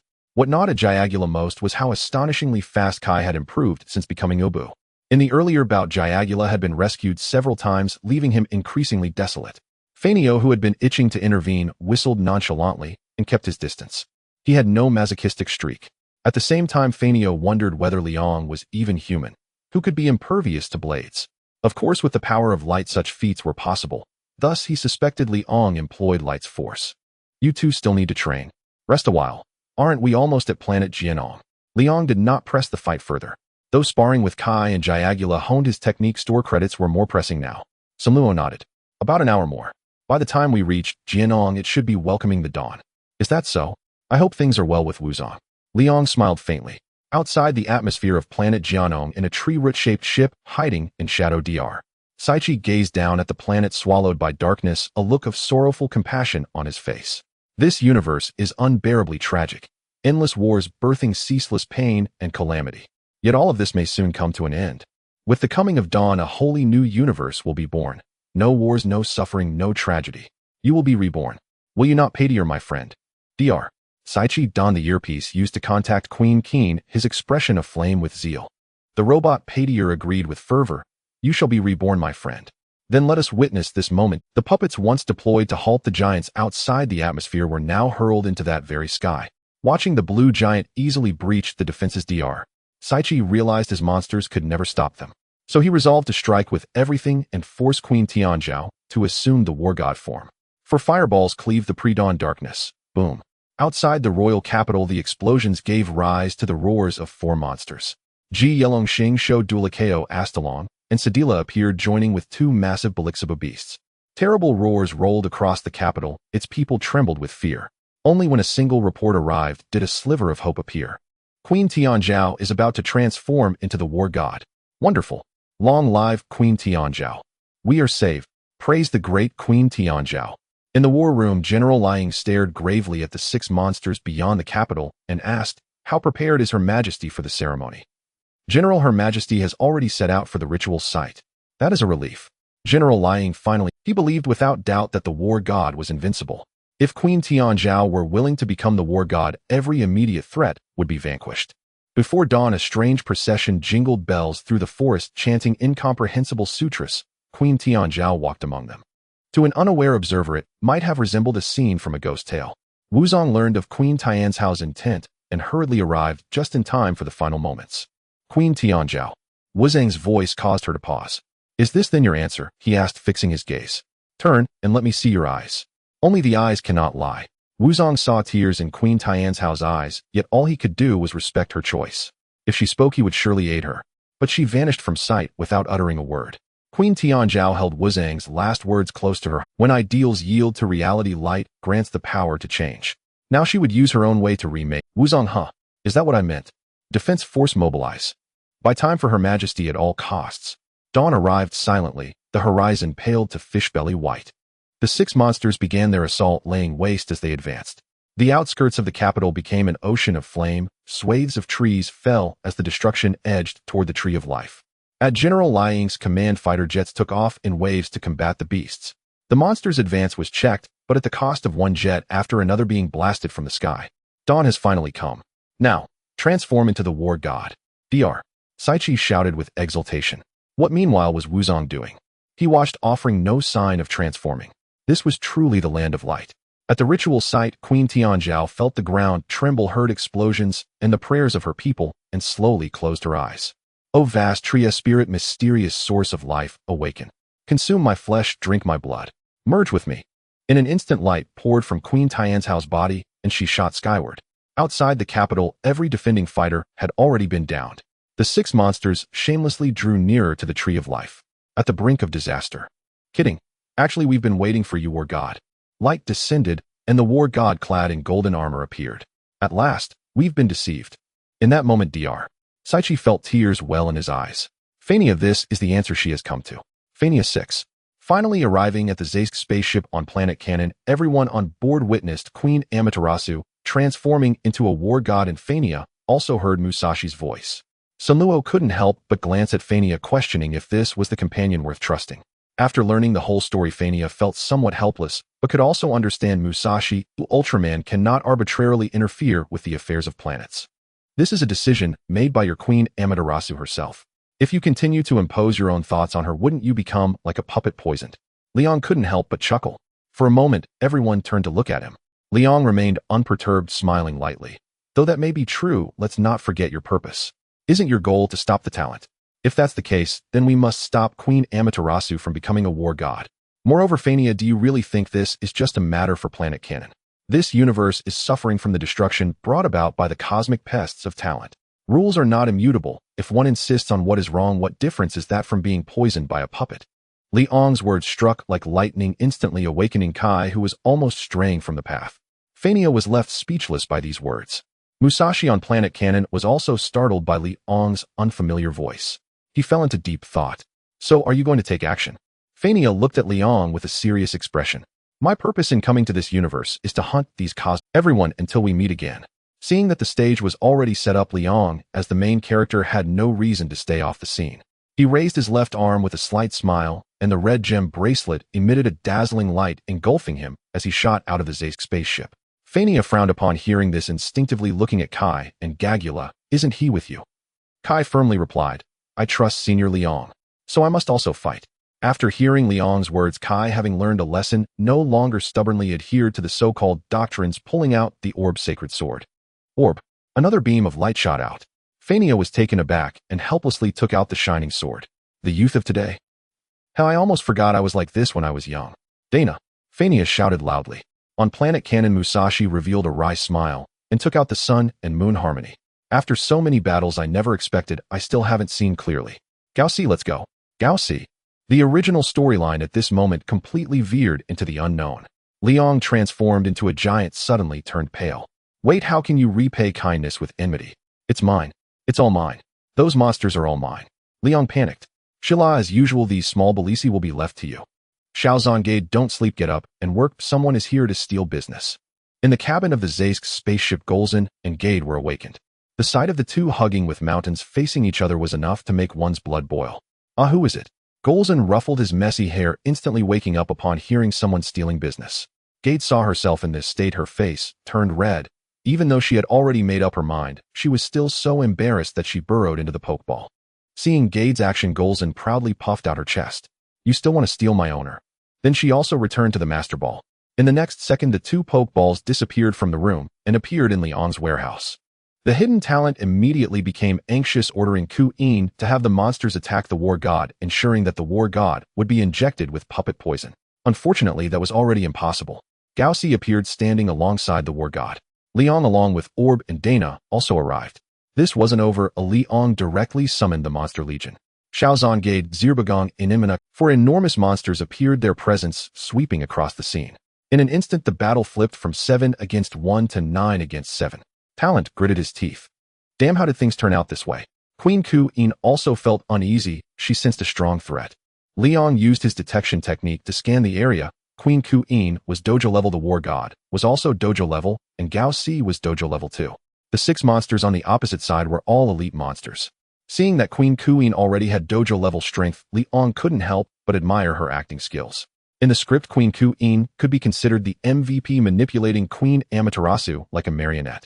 Indeed, it was impossible for Queen Ku-in, who could absorb energy from puppet monsters, to be weak. The strength of the war god was also within his expectations. If it weren't for Queen Amaterasu's foolishness, the war god's strength would not have allowed talent to gain the upper hand so easily. However, the most important issue at present was not this. Just as Liang was about to make the first move, Queen Ku-in suddenly cried out, her voice filled with sorrow. Wait, Queen Ku-in is in mourning. Queen Amaterasu understood what Queen Ku-in meant, exclaiming in shock. She recalled that prophecy, realizing that the situation might not be as she thought. If possible, she truly didn't want to see anyone sacrifice themselves due to war. Can I go and communicate with Queen Ku-in? Queen Amaterasu looked at Liang and the others, pleading perhaps this could prevent a war. Liang truly wanted to knock on Queen Amaterasu's head to see if anything was inside other than grass. How could she still be so foolish at this point? Musashi could sense Queen Amaterasu's determination and felt it wouldn't hurt to try, looking at Liang and saying, I think we can give it a shot. If we can solve the problem through communication, that would be best. Fania was no longer one of those hot-blooded youths and agreed with Musashi's statement. Just as Kai was at a loss, Liang moved his fists and feet. He had thought that Fania and Musashi had awakened, but unexpectedly, they were still infected by Queen Amaterasu's foolishness. I'm sorry, I don't understand your ways of fighting warriors of light. My purpose has always been singular, to eliminate these pesky monsters. Let's go. Liang crossed his arms and directly issued the combat command. The already impatient Zirbegon was the first to charge and excitedly throwing punches. Golza, following her master's words, also hesitated no longer. Gade didn't understand what these Ultramen were thinking. Why communicate when the advantage is already mine? Now that's more like it. Ainimina very much appreciated Liang's way of doing things. What I need to do, why do I need others to point fingers? Just as Queen Amaterasu was at a loss, Liang suddenly looked at her and said, Don't say I didn't give you a chance. Queen Amaterasu was taken aback. Although she didn't understand why this mysterious giant suddenly relented, she was unwilling to miss this opportunity and immediately jumped in front of Queen Ku-in. Sneaking into Cannon's talent, Queen Amaterasu unexpectedly took the initiative to present herself, instantly overjoyed. Fania sensed that Liang's intentions were not pure, looking at him and asking, Liang, what exactly are you trying to do? Am I not helping her? Besides, isn't this what you agreed upon? I'm just casting a light vote. Liang's voice was filled with mockery. He suddenly thought, if Queen Amaterasu wasn't affected by puppet poison, how could he stand on moral high ground and strike hard? As the Tianzhao Queen rushed into the snare, Girzin and her allies also confronted their opponents. A massive Belixabu brandished its barbed hook and charged at Zirbegon. Liang recalled the move he had just taught Zirbegon and shouted. Now Zirbegon used the million-ton heavy. This technique, notorious for its poor accuracy in the Pokemon world, unleashed dreadful power in the Ultra Universe. Zirbegon clenched his right fist, bolstered by colossal muscles. That punch truly carried 1,000,000 tons of force.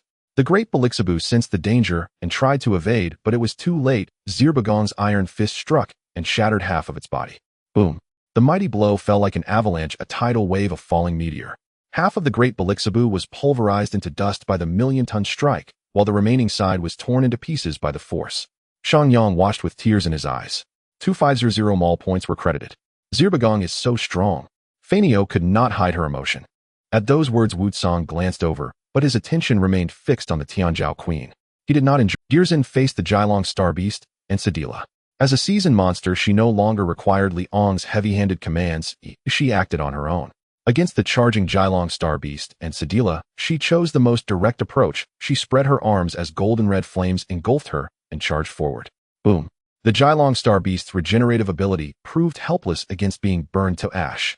Waves of heat rolled outward, leaving a crater, and Girzin issued a victor's roar. 5,000 mall points were obtained. Almost there. Only a short distance from 100,000. Liang watched as the remaining 3 monsters were felled one after another. Zyra's side also contributed over 5,000 mall points. It would be enough soon. Liang fixed his burning gaze on the remaining Tianzhao Queen and Qian Queen. Each of them was worth 10,000 mall points. By then, the Tianzhao Queen had been thoroughly deceived by the Qian Queen. Having merged with Zanshin's mental waves, Qian assumed a new posture and radiated far greater aura. So you think as I do? War is meaningless. Seeing Qian's change only convinced the Tianzhao queen that she was right, and she surged forward with righteous fervor. Saichi wore a strange smile. I see now. Do it, Qian. Just as everyone expected the conflict to end there, Liang revealed a touch of irony. If they truly thought that way, they would not have sent Belixibu legions to ravage the cosmos. Sure enough, from beneath Zhanshan, a large Belixibu that had been concealed suddenly burst forth. The inexperienced Tianzhao queen was seized by the great Belixibu, whose venomous tail drove brutally into her back. Opt! She screamed in agony as the puppet toxin poured into her veins. Saichi cried out urgently. Now Qian, go and inject her with the puppet toxin. Now! Zapiliaguang beam. Liang's eyes brightened. This was the moment he had waited for. He had expected Qian Queen to strike, but it was instead a great Belixibu. Its speed was so swift that no one was prepared. Boom! The large Belixibu struck by the Zapiliaguang beam exploded on the spot, and the blast engulfed the Tianzhao queen as well. Ah, bastard! What are you doing? Aren't you supposed to be a righteous warrior of light? What kind of warrior of light ambushes from behind? Saichi, thrown from elation to despair, panicked, fearing Liang's beam had killed the Tianzhao queen. Qian Queen was left stunned. Liang, what are you doing? Fanio turned angrily and reached to grab Liang, intent on a proper interrogation. Liang shrugged off Fanio's hand with a heavy flick and replied matter-of-factly, I am saving her, otherwise under the puppet toxin's control, she would only become the enemy's accomplice. Wutsong stared at him in anger. Don't look at me like that. Wasn't this your choice, idol? I'm simply making the correct choice for you to prevent any more absurdities. In other circumstances, Fanio and Wutsong might be good teammates. But at the origin, they were unreliable, and Liang had to be on his guard. After the explosion, the large Belixibu was blasted into fragments. Thanks to Zanshan's might, the Tianzhao queen merely fainted and had not reverted from her transformation. One could imagine the breadth of Zanshan's energy. Such power was rare even among gym-level threats. Defeating the life Pokemon, Zanshan awarded 500 Mall points. With the Mall points from the Great Belixibu added, Liang's total suddenly exceeded 100,000. Without hesitation, he purchased Gearson's Megastone and the Trainer's Keystone. Indeed, the system contained Gearson's exclusive Megastone. Liang could not help but suspect the damn system was playing possum. It knew this was not the Pokemon world, yet it persisted in lying. Host, recognize reality. This is the Pokemon world, the system insisted. Right. Liang placated the system as he called Gearson use Flame Impact and Enhanced Supersonic Beam. Unlike Beam's Flame Impact requires no charge and can be unleashed instantly. Qian Queen leapt at Zanshan, first intent on injecting her with the puppet toxin. Fanio and Wutsong and Kai, who had been influenced by the two, were all looking at Liang and failed to notice the unfolding scene. If not for Liang, they would likely have been driven to the brink before reacting. Boom! Qian Queen was blasted away and slammed heavily into the ground. Zirbagong, wearing spectacles, saw everything clearly. With a powerful sweep of his tail, he rolled the Tianzhao queen back. With that, Saichi and Qian Queen's plot failed because Liang would not give them an opening. Fanio and Wutsong viewed the scene with complicated expressions. Kai, seeing Senior Liang turn the tide, felt a faint understanding dawn. The fight of a warrior of light could be flexible. After all, he was not, however, an Ultraman of the Land of Light. At that moment, Kaiki's ship appeared above the Shengming tree. General Liang and Senluo's faces changed drastically. This is bad. You barbarians, why do you stop me? I only wish to make this universe better. Kaiki's frantic voice rang out. Enough, the child's play ends now. Hand Zanshan over to us, or we will destroy the Shengming tree. Damn it. How despicable. Fanio and Wutsong shouted, aching to punch the ship apart. But they dared not. The Shengming tree lay directly below.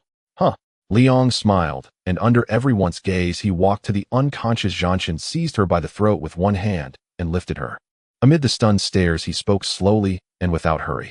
You threatened to destroy the Shengming tree. On what grounds do you demand I release her? Now, you will leave the Shengming tree at once, or I will kill Zanshan and ruin your plan. Saichi was instantly dumbfounded. Damn it, who truly is the villain here? A dramatic scene caught everyone off guard. Your Majesty. On the Zask spaceship, Senluo Yiyan and Tachibana were astonished, completely not expecting that Liang would take such an action. Threatening the villain with the queen was simply too radical. Gagura's eyes nearly popped out, shocked yet relieved, thinking, I knew this guy was no light warrior at all.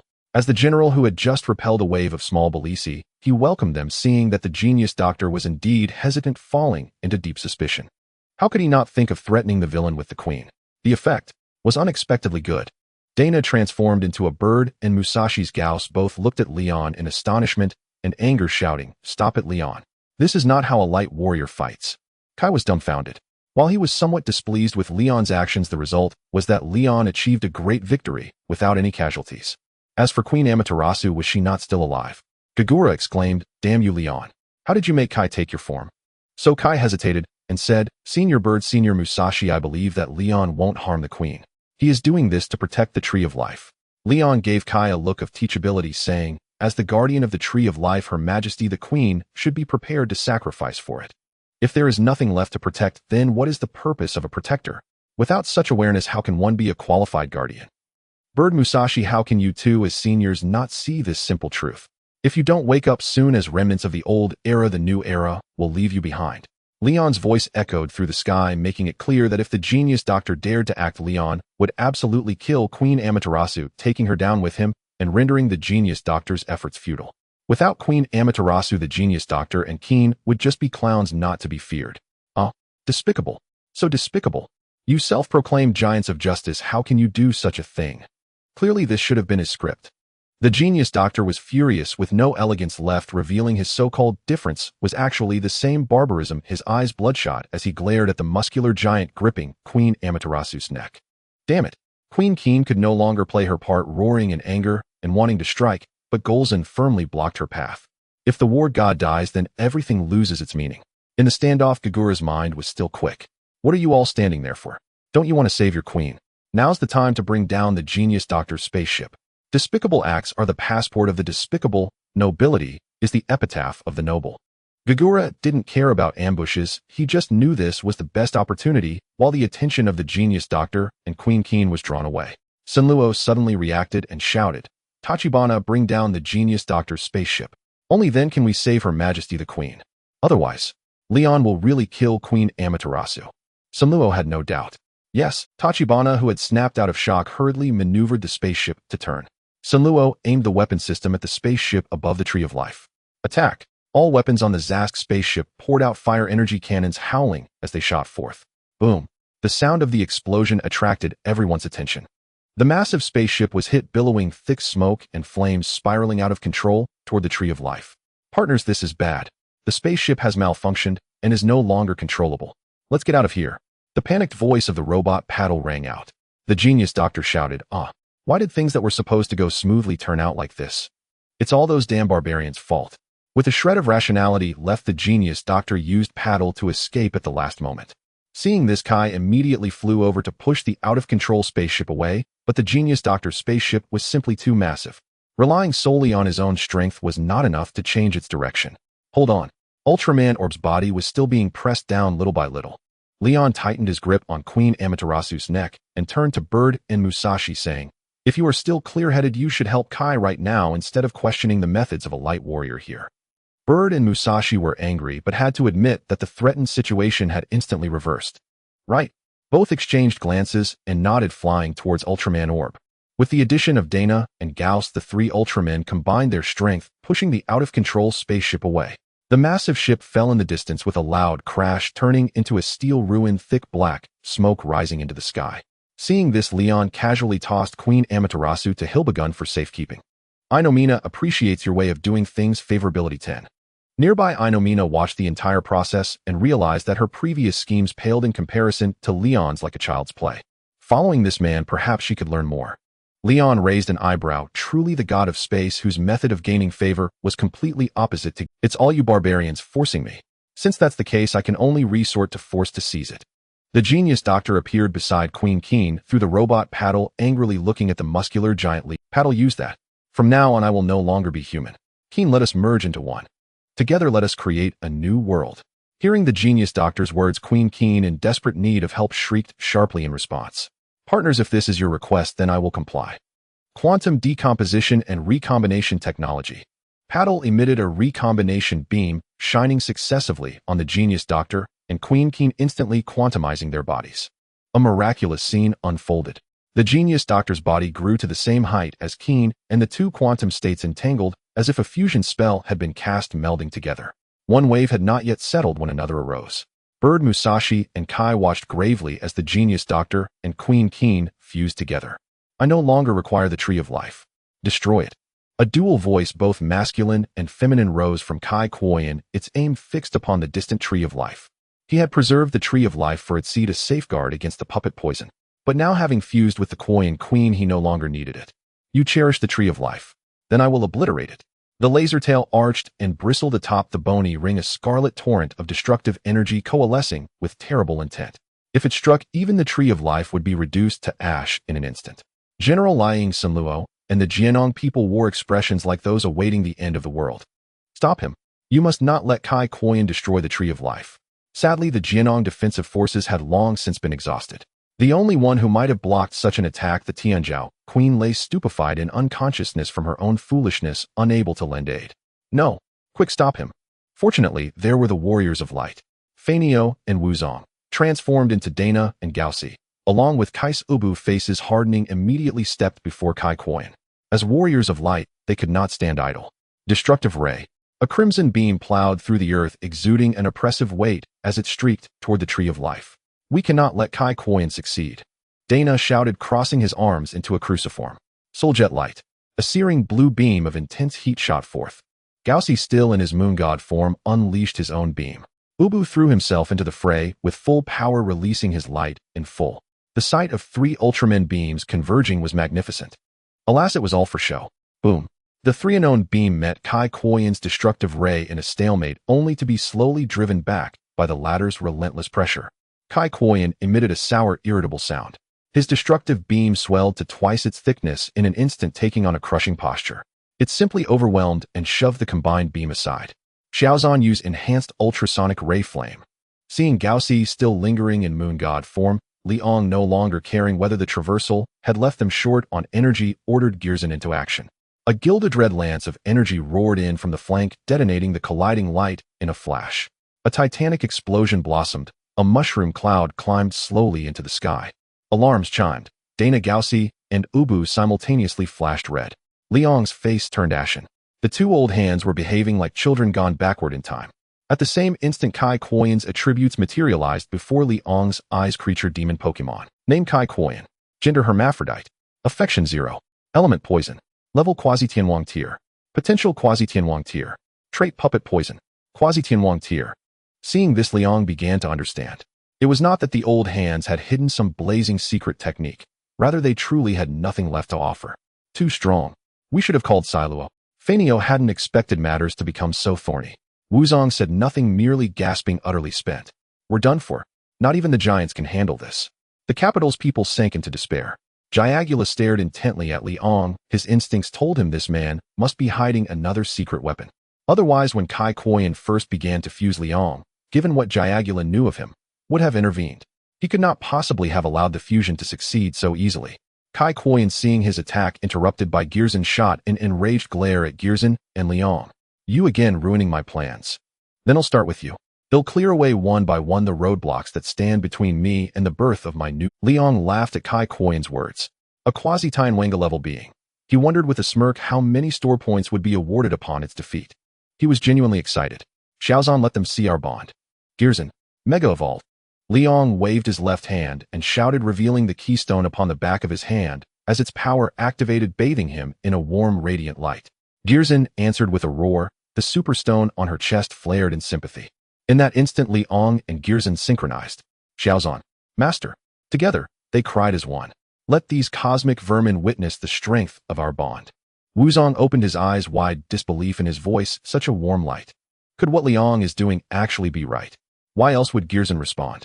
The evolution light flared, her size remained unchanged, but golden red flames danced along her hands and the tip of her tail, and a sigil of a burning sun appeared upon her chest. The nascent sun in the sky grew suddenly scorching, as if morning had leapt to the height of midday heat. Creature super ancient Pokemon. Name Super Flame Girzin. Gender female. Affection 100. Types Fireground. Level Quasi-Tianwang tier. Potential Champion tier. Trait Sunshine Blessing. Skills Super Enhanced Ultrasonic Ray Flame, Super Flame, Shield Super Flame, Barrage, Super, Binding Beam, Super Burrow. Held Item Super Stone. Equipment Life Orb. Upon Mega Evolution, Girzin's trait shifted. Sunshine Blessing. While present, the weather is forcibly changed to brilliant sunlight. Stamina and energy receive continuous positive augmentation. Attack is increased by 100, and at true midday attack receives an additional 100 amplification. Liang felt a chill at the sight of Girzin's new stats. This was not merely stronger by a notch, it was astronomically potent. especially her trait Sunshine Blessing and Ultraman version of Isakanuo. Liang sensed that Girzin could now contest even Tianwanga-level beings at arm wrestle. Who would prevail at noon was anyone's guess. In that moment the sun itself seemed to bow before Girzin. She was godlike. Such a formidable presence. This heat makes me feel as if I'm upon the sun's surface. Fanio and Wuzong exclaimed together. Was Girzin's species truly so full of latent potential? Or was it the depth of Liang's bond that had awakened this power? Kai looked on with reverence. As expected of senior brother Liang, a monster that had stumped all three of them Liang could now handle alone. Truly overwhelming. Kai Koyan snarled in denial. It is but a mere Girzin, mere posture. He could not accept that anyone could surpass him. His tail rose once more and anchored on the central ring. Crimson destructive energy pooled and howled outward. This destructive ray was even mightier than before. Space itself groaned under the strain and fissures formed. This was no innate quirk. It was the tangible consequence of enormous power. Begone, you bothersome pests. Kai Koyan's blended voice thundered, clearly driven to fury by this indestructible adversary. A thick scarlet beam of destruction tore through the earth and swept toward Girzin. The crimson rays tore through the land, leaving deep chasms in their wake. Witnessing this terrifying strike, Liang's gaze remained steady as he waved his hand, fully embodying the demeanor of a master. Xiaozan, go ahead, use the super-enhanced ultrasonic ray. Flame counterattack. Activate the life orb effect. For the current super flame, Golza exchanging blood for injury was simpler than drinking water. Under the sunlight, the lost blood volume began to recover at an astonishing rate. The blazing sun symbol on Golza's chest gathered golden sunlight, transmitted to its forehead, creating a terrifying force that distorted the sunlight from a distance. The golden ultrasonic ray, infused with solar energy, shot out, not merely confronting, but overwhelming in its power. The destructive ray fired by Kai Keen was unable to withstand it, being pushed back instead. Am I really unable to even defend against it? How is this possible? Kai Keen exclaimed in disbelief, yet its evasion speed was not slow, rolling awkwardly to the side. In the next second, the golden energy ray shot through, disappearing into the horizon, leaving behind a fiery red magma channel that reached into the sky. By following this human, can I also become this powerful? AI Nung Mice body trembled slightly, and even the proudest of her could not hide her desire. In the subspace, she was far from the strongest, otherwise a mere Daban would not have had the chance to escape to the human world. The power of this strike left the general silent. Should there be accountability after the battle? Don't joke. You barbarians, why do you stop me? Is living in such a world something beautiful? Kai Keen roared in frustration, raising its claws and charging at Golza. Combining the cunning of Queen Keen, Kai Keen attempted to confuse Liang with words, seizing the chance to inject the puppet poison into the super flame Golza before it. However, it miscalculated its target. The only time Liang was confused was when he couldn't find monsters to grind from all points. Golza counterattack with Flame Iron Fist and follow up with Flame Sweep. Golza showed no hesitation. The attack was already launched before the command finished. With a fist ignited by eternal flames, it struck, forcing Kai Quinn's claws apart, the flames scorching Kai Quinn's hand. At the same time, Kai Quinn's tail struck, attempting to inject puppet poison into Golza. Yet what awaited Kai Keen was Golza's own tail engulfed in eternal flames. Bang! The tails collided and Kai Quinn's tail was violently sent flying, leaving charred marks where they met. Kai Keen retreated in pain. Liang looked at Kai Keen, who was howling helplessly like a defeated dog, and said solemnly, "This world may not be beautiful, but there are indeed beautiful things worth pursuing. I believe that the people of this universe desire something far more than a dull gray world devoid of color. Losing the ability to think, what difference is there between living and dying? No, that's not living at all. It's merely existing as a soulless being. You call us barbarians for using violence, but what about you? Kaichi, using the puppet poison of Belisi to impose your thoughts upon this universe, are you not also a barbarian using violence? Kaichi, you are merely a coward. A coward who dares not face reality, who flees from the truth." Liang's words pierced through Kai Chi's most painful truths like a sharp knife. Kai Keen, angered and humiliated, disregarded the risk of being attacked by Golza from close range as it raised its tail like a cannon aimed at Liang. "Shut up. How could someone like you possibly understand my pain? Die." Without needing Liang's command, Golza was already furious. Anyone or monster that harms its master must die. Super Flame Shield. At the moment the destructive ray was fired, Golza opened the super flame shield to block the ray's direction. Boom! The burning flame shield was struck, creating powerful ripples, and Golza's body shook slightly. Liang remained unmoved. Because he believed in Golza just as Golza believed in him. Do not underestimate the bond they had nurtured. Xiaozan used the super flame bomb. Let this pitiful creature witness our bond. The truly beautiful new world worth creating cannot be obtained merely through puppet poison. Liang shouted. Feeling the surge of emotions within his master, Golza responded with a resounding roar. How could I let my master down? The sun emblem on Golza's chest truly ignited, and terrifying golden flames engulfed its body, while the ground below turned red and melted into scorching magma. From a distance it was utterly shocking. The burning Golza charged forward, pushing the destructive ray towards Kai Keen. With no way to evade, Kai Keen could only brace itself, pouring all its energy into this destructive ray. What bond, what true guardianship, these are all illusions. My heart has long since died. Under Kai Quinn's voice, Golza, with overwhelming force, pushed the destructive ray back, while its fiery body crashed into it. A world-shattering explosion occurred. Dana Gauss and Obu acted simultaneously, working together to form an energy barrier in front of the royal capital. The intense shockwave swept through even the Tree of Life, shook violently at that moment, and the ordinary trees, dozens of meters high, fell like grass being cut. Captain, the ship is out of control. Amidst Tachibana's screams, the Zaysk ship was blown away. The nearby Gaidy and Hilbegon swayed while Ai Neng Mei had to hide behind Hilbegon. Liang stood firm like a mountain facing the storm Hedon. Compared to Golza at the center of the explosion, what was this little storm? Who won? After the storm subsided, Dana Gauss and Obu all stared intently at the explosion center shrouded in smoke. The morning breeze swept through, dispersing the smoke. The terrain had undergone a tremendous change, forcibly creating a basin outside the royal capital. Golza emerged, dragging its burning tail, head held high, with almost no visible injuries. Its wounds had been healed by the sunlight in a short time, achieving victory with overwhelming presence. As for Kai Keen, it had vanished in the explosion along with Kai Chi's most loyal robot Patter. Kai Chi's past encounters might evoke sympathy, but he certainly did not deserve pity now. The system's voice echoed timely. Defeated the demon Pokemon Kai Keen, gaining 10,000 Mall points. Only 10,000 Mall points. Liang felt that the system was too stingy. Was a Quasiking worth only this many points? Where should he put the face of a Quasiking? At this moment, the fruits of the Tree of Life, having undergone the storm's baptism, finally ripened, each glowing point dotting the towering umbrella-like tree. The ripening of the fruits shifted Liang's attention. The timing of the Tree of Life's fruit ripening was just right. Only the victor could taste the sweetest fruit. As everyone marveled at the beauty of the Tree of Life, Liang's actions suddenly drew attention. At that moment, both Fei Niao and Liang grew serious. Seeing the wary expressions on everyone's faces as if he were a villain, Liang remarked, Hey, I'm a luminary giant. How can you look at me like that? I must tell you, if you make me unhappy, I might just lose my temper. Fei Niao was left speechless, wearing an expression that said, Are you kidding me? Have you ever seen a luminary giant threatening his own teammate against a villain?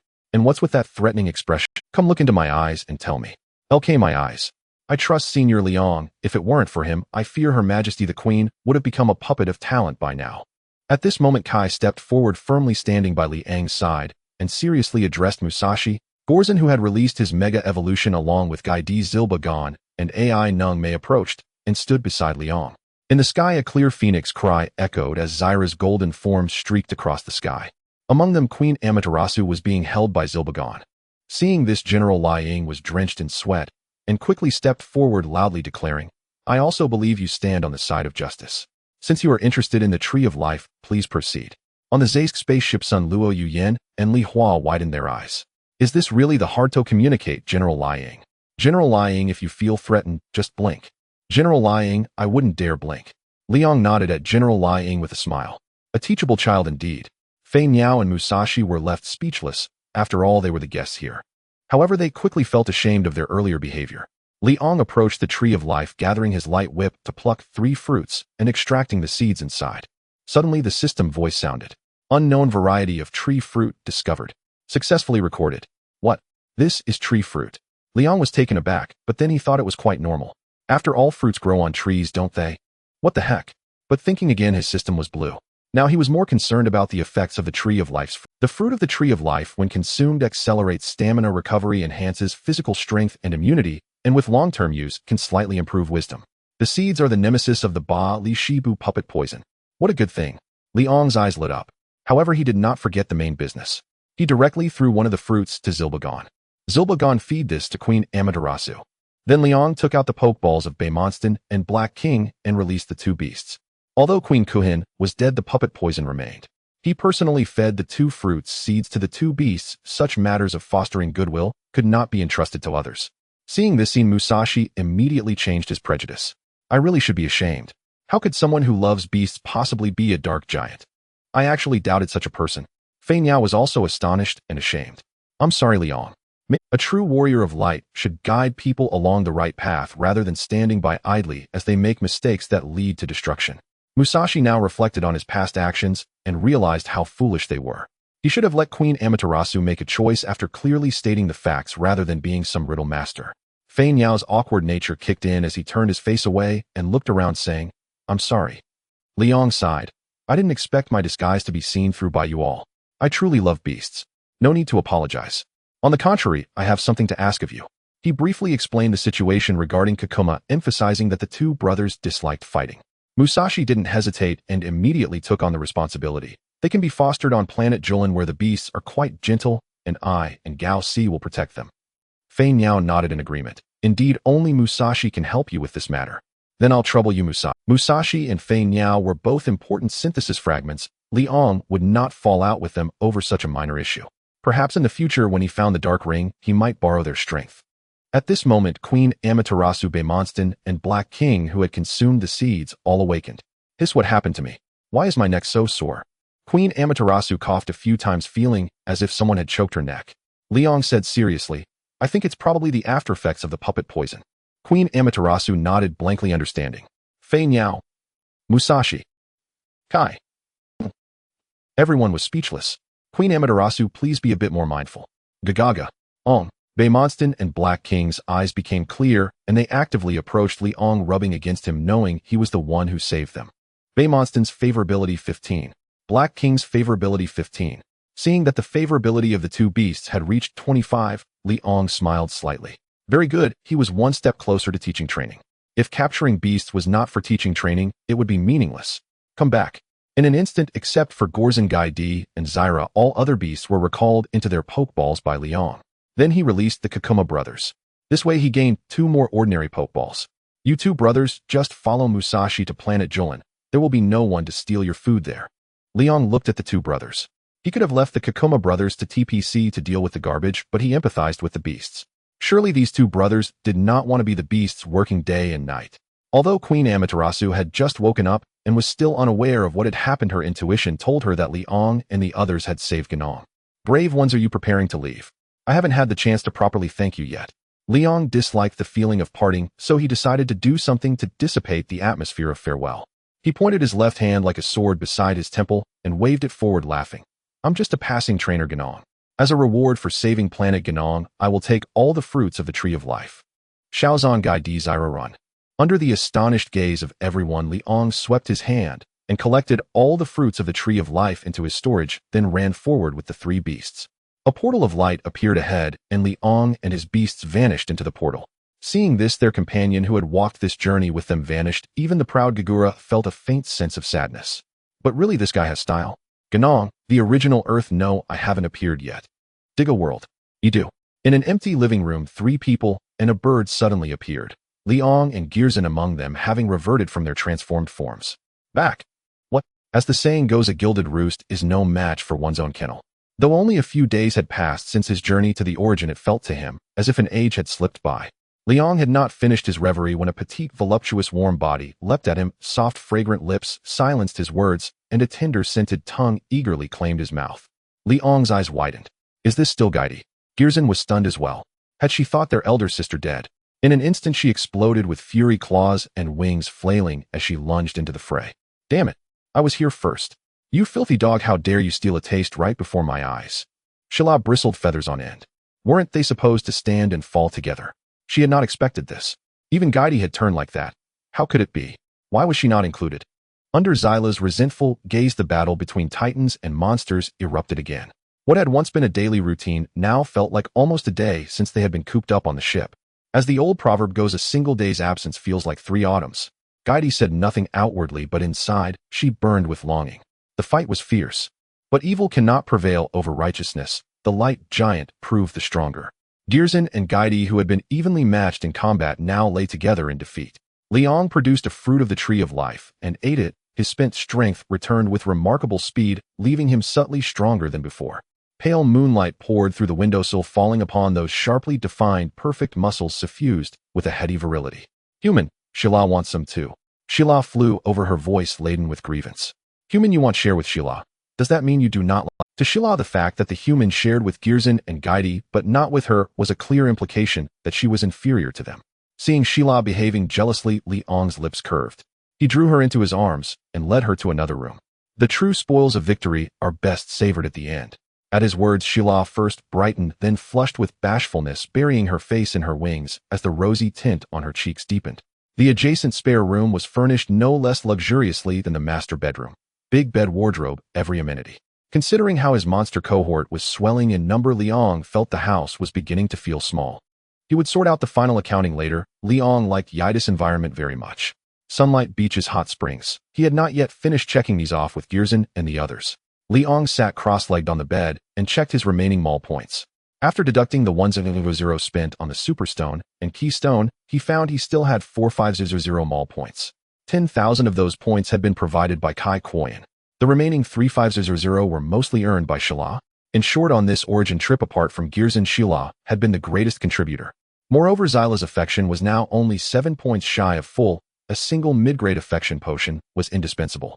Among the remaining monsters, aside from Shi Erbagong, others, such as Ai Nung, Mei Na de Ban Bei Meng Si Tan, and Bulai Ku Wang, still lagged far behind in affection. Shi Erbagong's affection stood at 80, which meant she needed one large affection potion and one small one to reach the threshold. Just enough. Affection becomes increasingly difficult to cultivate later on, and with Ai Nang Mei Na de Ban and the others awaiting training, the wisest course was to purchase affection potions. In any case, he was not short on mall points. Large cost 500, medium 400, small 300, restoring 15, 10, and 5 affection respectively. He had to admit the affection potions were reasonably priced in the mall. After purchase, his mall points fell to 33000. Li Ong inspected Shi Erbagong's strength and potential, frowning. She was already at gym level. This would not do. Such an evolution opportunity must not be wasted. System search how many mall points are required to raise a gym level monster's strength and potential respectively, Li Ong murmured. The system did not respond. As realization dawned upon him, Li Ong smacked his forehead. He had almost forgotten the system was feigning death. Ah, Bakmeng, he added. Searching them all. Results follow. Raising a gym-level Bakmeng's strength requires 100 mall points. Raising its potential requires 300 mall points. Seeing the disparity, Li Ong did not hesitate and spent 300 to increase a gym-level Bakmeng's potential by 1. With 100 mall points, would it not have been more tempting to buy another Superstone and Keystone? After purchase, Li Ong applied it directly to Shi Erbagong. Her potential rose gym-level quasi-champion rank. All preparations were complete. With eager anticipation, Li Ong used affection potions on Sheila and Shi Erbagong. Their affection meters instantly filled. Zyla's affection has reached maximum and meets evolution conditions. Proceed with evolution. Shi Erbagong's affection has reached maximum and meets evolution conditions. Proceed with evolution. Evolved. Li Ong thought to hesitate even a second would be to disrespect their training. The familiar holy light appeared. Sheila and Shi Erbagong materialized from their spirit balls into the room, no longer in their monstrous forms. Sheila shone in dazzling gold-gilded feathers, feet, still talon-like wings transformed into arms linked with golden plumage. Shi Erbagong took on a bespectacled maiden's guise, adorably naive, generously endowed, trailing a long tail. Most astonishingly of all, her coloring was pale white. Li Ong had not expected such surprises. Was this the thrill of opening a box? Have I also taken on a form similar to a human? Then does that mean I? Zyla's eyes lit. Long intrigued by such visions, she spread her arms and flung herself toward him. Unlike Girzin and Gaidi, Zyla's body was softer and lighter, carrying the scent of sunlight. This would surely make for a lofty toss. Sheila wrapped both arms firmly around the human's neck and sat in his lap, leaning down to imitate Gaidi as she covered his mouth with hers. Silly Sheila. It seemed she still needed her master's patient guidance. Li Ong smiled ruefully, feeling a quiet swell of accomplishment. Beside them, Shi Erbagong, the bespectacled maiden, nibbled her finger and cocked her head, staring vacantly at her master. She seemed curious about what the master and Sheila were doing. Li Ong reached out and pulled Shi Erbagong into his embrace. She exuded a faint, herbaceous fragrance. He knew tonight would be a night of battle. Monsters had grown too rampant. Once Li Ong had harbored a dream to be a teacher. However, only after tasting what it meant to be a teacher did he understand its hardship. Without discipline, one does not become capable the sound of blows rang out. The strength of Hilbagong, the silver dragon Pokémon, has leaped to become the strongest beneath Mega Gozan and is also the strongest in its normal state. Sila's strength has also caught up with the main troops, much to Gozan's displeasure, prompting her to seek comfort from her master. After taking a trip back to the primordial beginning, Leon decided it was time to rest. Thus, he spent over half a month having fun in Izu with Gozan, Gady, Sila, and Hilbagong. They left their marks on various wild beaches and hot springs, capturing the tail end of summer. During this time, he also met with Daegu several times. Recently, everything has been quite peaceful, with the Windmill Star people causing no disturbances, even aiding Lena and her daughter in reconciling. Unbeknownst to him, Halloween was fast approaching. Although he was engrossed in fun and enjoying a kingly life, Leon did not forget his daily tasks. The victory team discovered that the trainer had unexpectedly gained a few more monsters, two of which were the demon gods Inomina and Daban. Fortunately, the trainer remained as pure-hearted as ever. Daegu not necessarily. He knew very well what kind of person Leon truly was. A man with a penchant for mischief and lewdness. Unlike him, who only had eyes for Lena. Leon, oh really, are you slandering me? I won't hold back with that chimera. Leon glanced at his mall points, realizing that after 2 months, and with his original points, he had accumulated another 4,500 mall points. It shouldn't have been this little, but now there are 8 mouths to feed. He couldn't imagine what it would be like if he had more money. Cough cough, the income from his daily tasks was about to fall short. Indeed, maintaining a harem was not something just anyone could afford. Now, Hilbagong also refused to return to its Pokeball, having found something more enjoyable than battling that could keep her comfortable all day long. It is said that women who wear glasses are the most ruthless, and Hilbagong has proven this to be true. She feasted. The home in Izu was no longer the quiet place it used to be. Moreover, as long as they were at home, Daban would also come out to join the fun. She preferred the excitement outside over being in a Pokeball. Through the daily tasks during this period, Daban's favorability had risen to 80. Inomina was at 50. Baymonston and Black King had both reached 40 points. Leon watched Daban, who was watching Gady and Hilbagong play King of Fighters, stroking his chin and wondering if he should max out Daban's favorability tonight. After all, he had no leads on the second main quest. After working so hard, shouldn't he get to enjoy himself? Otherwise, what would he do when the system sends him to participate in the Quartz Cup after completing the second main quest? Speaking of which, the Quartz Cup in the Ultraman world wouldn't teleport him to the Leonix world, would it?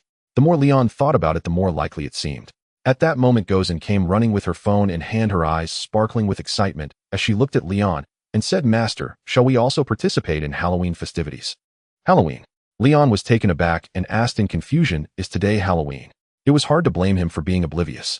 If you were surrounded all day by 4 stunning voluptuous monster girls, you would be the same.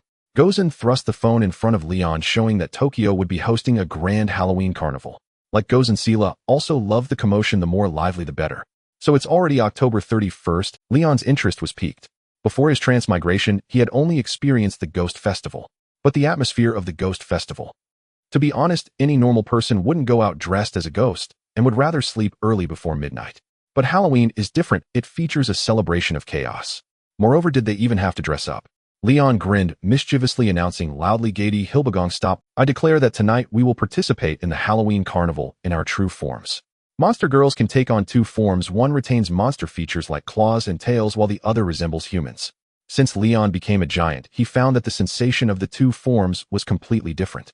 But now they could take this opportunity during Halloween to shamelessly reveal their other monster girl forms. As for Leon, he would naturally be dressing up as Ultraman. Gozan and Sila grew even more excited at this, and even Gady, Hilbagong, and Daban became interested. After preparing, Leon instructed Gady to teleport them all to Tokyo. At the same time, at the TPC Far East base, the victory team noticed an abnormal situation. The large screen displayed the magnetic field map of the Tokyo area, which was being affected by an unknown magnetic field. This is not a normal weather phenomenon. It could be a monster causing trouble. Yuri, sensing the abnormality, voiced his speculation. Hikaru immediately called the members of the victory team, saying there is a strong magnetic field detected in the KM209 area. Deputy Captain Munakata, you lead the team to check it out.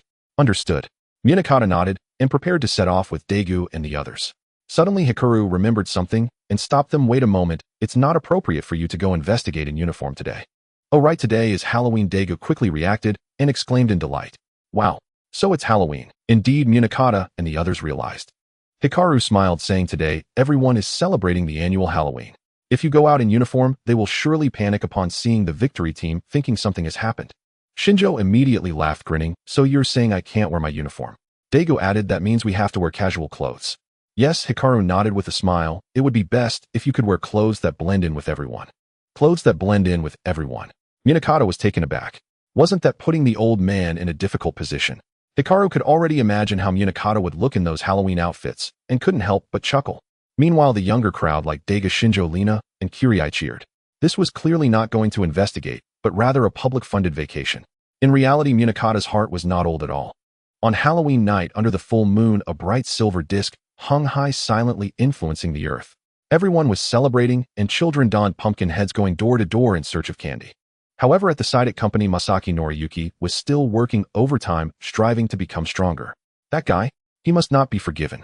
With a fist filled with anger, he struck the sandbag, causing it to swing high, as if that sandbag were the scoundrel. Masaki Noriyuki could never forget Leon's grinning face, who not only stole his statue, but also dared to flaunt it right in front of him.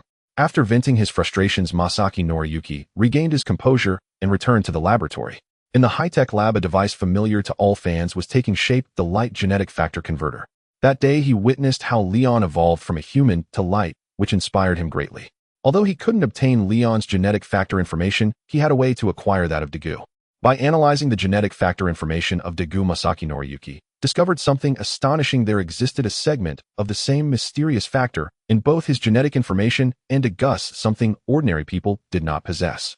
Perhaps this was the reason why Daegu could transform into light.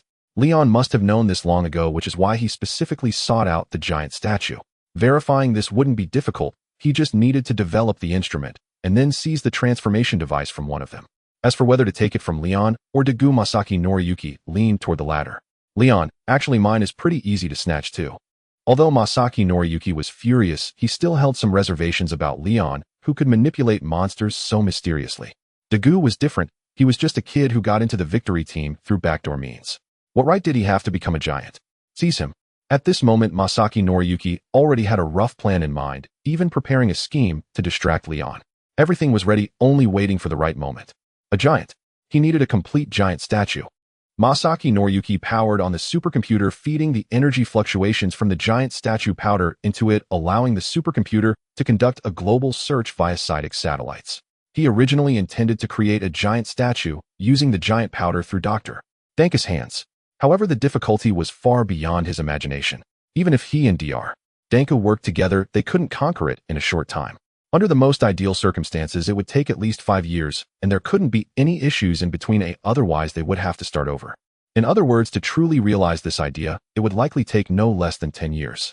He couldn't wait 10 years. The supercomputer's large screen quickly searched for the locations radiating this energy fluctuation. Just when Masaki Noriyuki thought he would return empty-handed again, a positioning marker suddenly appeared on the big screen, pinpointing a location in the South Pacific. Looking at the positioning on the big screen, Masaki Noriyuki's mouth gradually curled into a smile, eventually breaking into laughter. He covered his face and laughed maniacally. Finally found it. A new giant. Just wait, Leon, I will come back to settle the score with you sooner or later.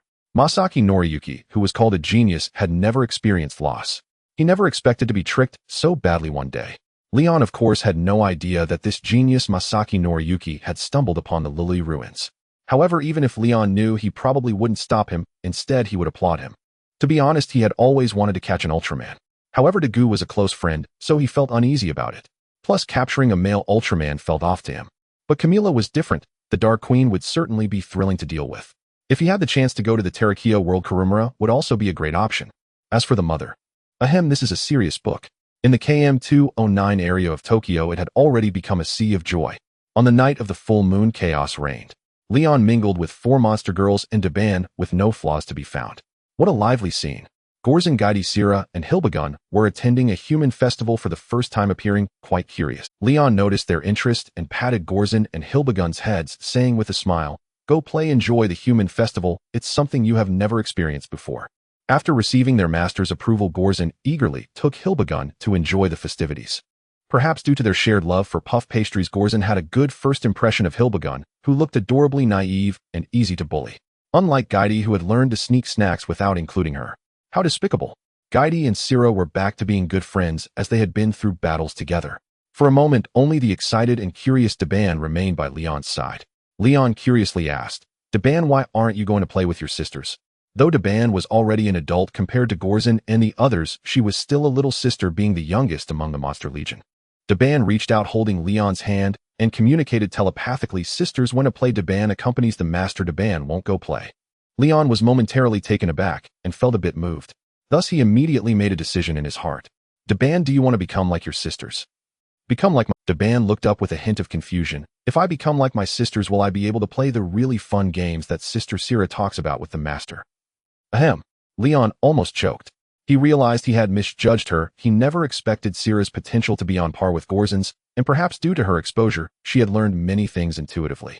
For instance, wrestling and biting, she had transformed into the very image she once despised. Oh ho ho, however, Leon was an honest man and never lied. "Yes, you can play games like your sisters." "Then Daban wants to." Daban was very excited. Although she couldn't help her master in battle, she could still play games with him. After Leon teleported home with Daban, he spent 8,000 points from the shop to purchase 2 doses of affection potion, one large and one small. In an instant, the light of evolution shone brightly. A legitimate lowly, just over 1.50 m tall, appeared in human form. Then, feeling a bit chilly, Daban transformed into her monster girl form, with ears retaining their monster state and silver skin turning into silver, clothing looking cute like a fresh apple. Daban's strength also broke through to the elite level, but unfortunately, there was still no change in her size. It seemed to be a trait of her race. After all, from her appearance alone, it was hard to believe that Daban was already an adult, but that was indeed the Spirit Subspace Pokemon Daban, gender female, affection 100, attribute psychic level elite, potential elite, trait happy mind, skills biological detection, radar, electromagnetic wave, elimination, beam, subspace movement, held item none, equipment none, note adult, as per race. Haha, Lena, the way the vice captain acted just now was truly hilarious. Thinking back to the usually stern and serious vice captain, who surprisingly played the part of a ghost and joined them in their fun, left Daegu feeling quite incredulous. Lena put her hands on her hips and said with amusement, "Daegu, if the vice captain hears you saying this, he will definitely give you extra training." Daegu took off his pumpkin headgear and, looking at Lena, who was particularly different from usual, smiled and said, "Perhaps if you make me angry, Lena." Before Lena could finish her sentence, she noticed that Dagu's attention had already wandered away, captivated by the lollipops in the hands of 2 small children. "What a huge lollipop. I want one too." Daegu looked at the super lollipops in the hands of the 2 kids, his eyes sparkling with excitement. Daegu still retained a childlike heart. Seeing this scene, Lena felt both exasperated and amused at this thick-head boy. "Lena, let's go over there too." Excited Daegu was oblivious to the fact that what awaited him ahead was the binding play of an old witch. After helping Daban evolve, Leon returned to Tokyo with Daban dragging her through the bustling streets. It must be said that no one compares to the little Japanese in terms of the underworld. Various underworld attractions appeared on the streets. Even Daban, this monster girl, was scared, but everyone on the street remained unfazed and even more excited. At that moment, he heard a familiar voice. "Look, someone is dressed as Tiga. I never expected that." Shinjo spotted Leon, and it was hard not to notice. Among a bunch of underworld attractions, Leon stood out as the most righteous. Juejing also spotted Leon, and seeing the color that was obviously different from Tiga, said with annoyance, "How many times do I have to tell you, that's not Tiga? It's a different color." The different colored Ultraman, this was the name Victory Team publicly announced for Leon when he transformed into a giant. Because it was very similar to Tiga, just with a different color. This name quickly spread. Different colored Tiga. Leon found this name much more pleasant than Giant Mountain Soup. Moreover, the name different color had quite a Pokemon charm, didn't it? "And what about the little girl beside you? What monster is she dressed as, eh?" Shinjo scratched his head and then noticed that this different colored Tiga was holding a very cute little girl. Daban heard their conversation and looked at them seriously, saying, "Daban is not a little girl. A Daban is already an adult." Shinjo, New City, and Juejing were somewhat surprised, not expecting that despite being several meters away in the noisy and bustling street, this little girl could still hear their conversation. This hearing ability is quite impressive. Leon also saw the trio of Zhongfang, New City, and Juejing transformed into monsters, and after a nod of acknowledgement turned and left with Daban. Because he had spotted something interesting. Xiaojing, where did you get your super lollipops? We want them too. Over there's a really nice old witch. As long as you tell her you have many dreams, she will give you super lollipop." "Really? Then let's hurry." The 2 children happily ran in one direction. Hearing the conversation of these children, Leon suddenly remembered something and revealed a playful smile. He remembered that Dagu's first time seemed to have been taken away by an old witch monster. From then on, Daegu and Binding became inseparable.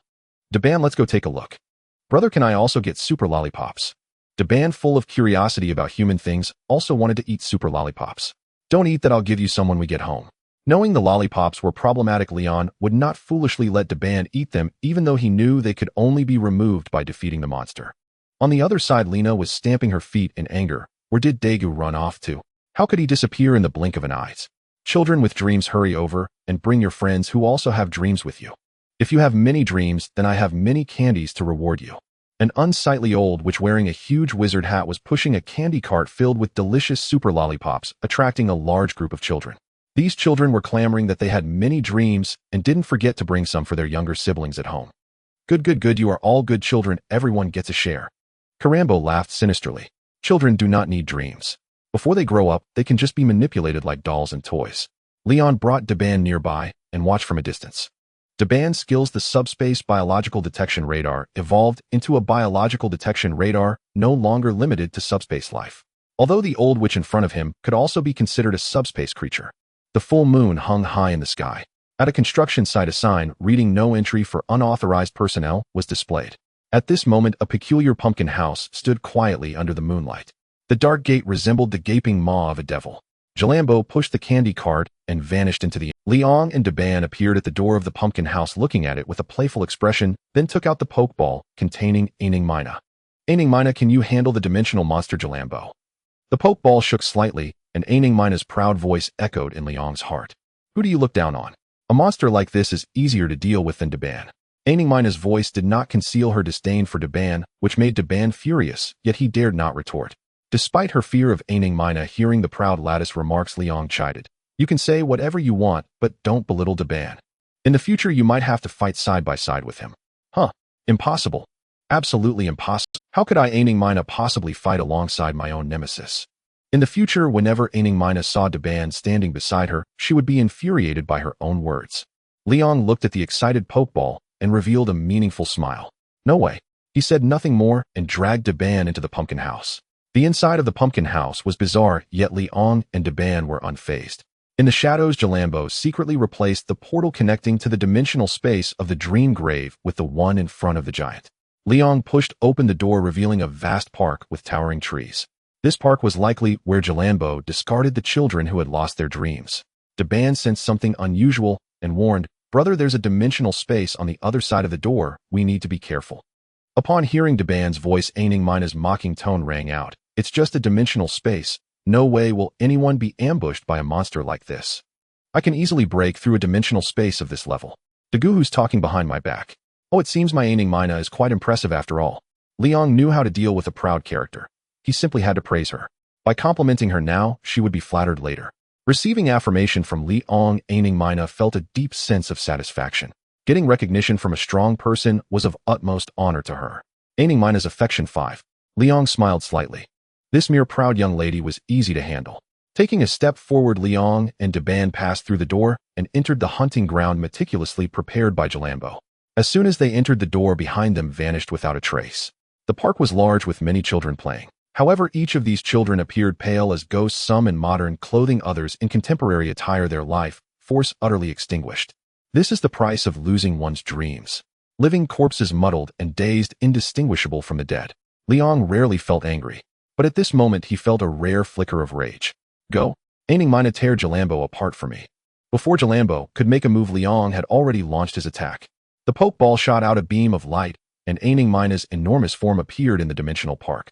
In the face of the monster's emergence, the normal children had already fled in fear, but these children stared vacantly, neither running nor crying.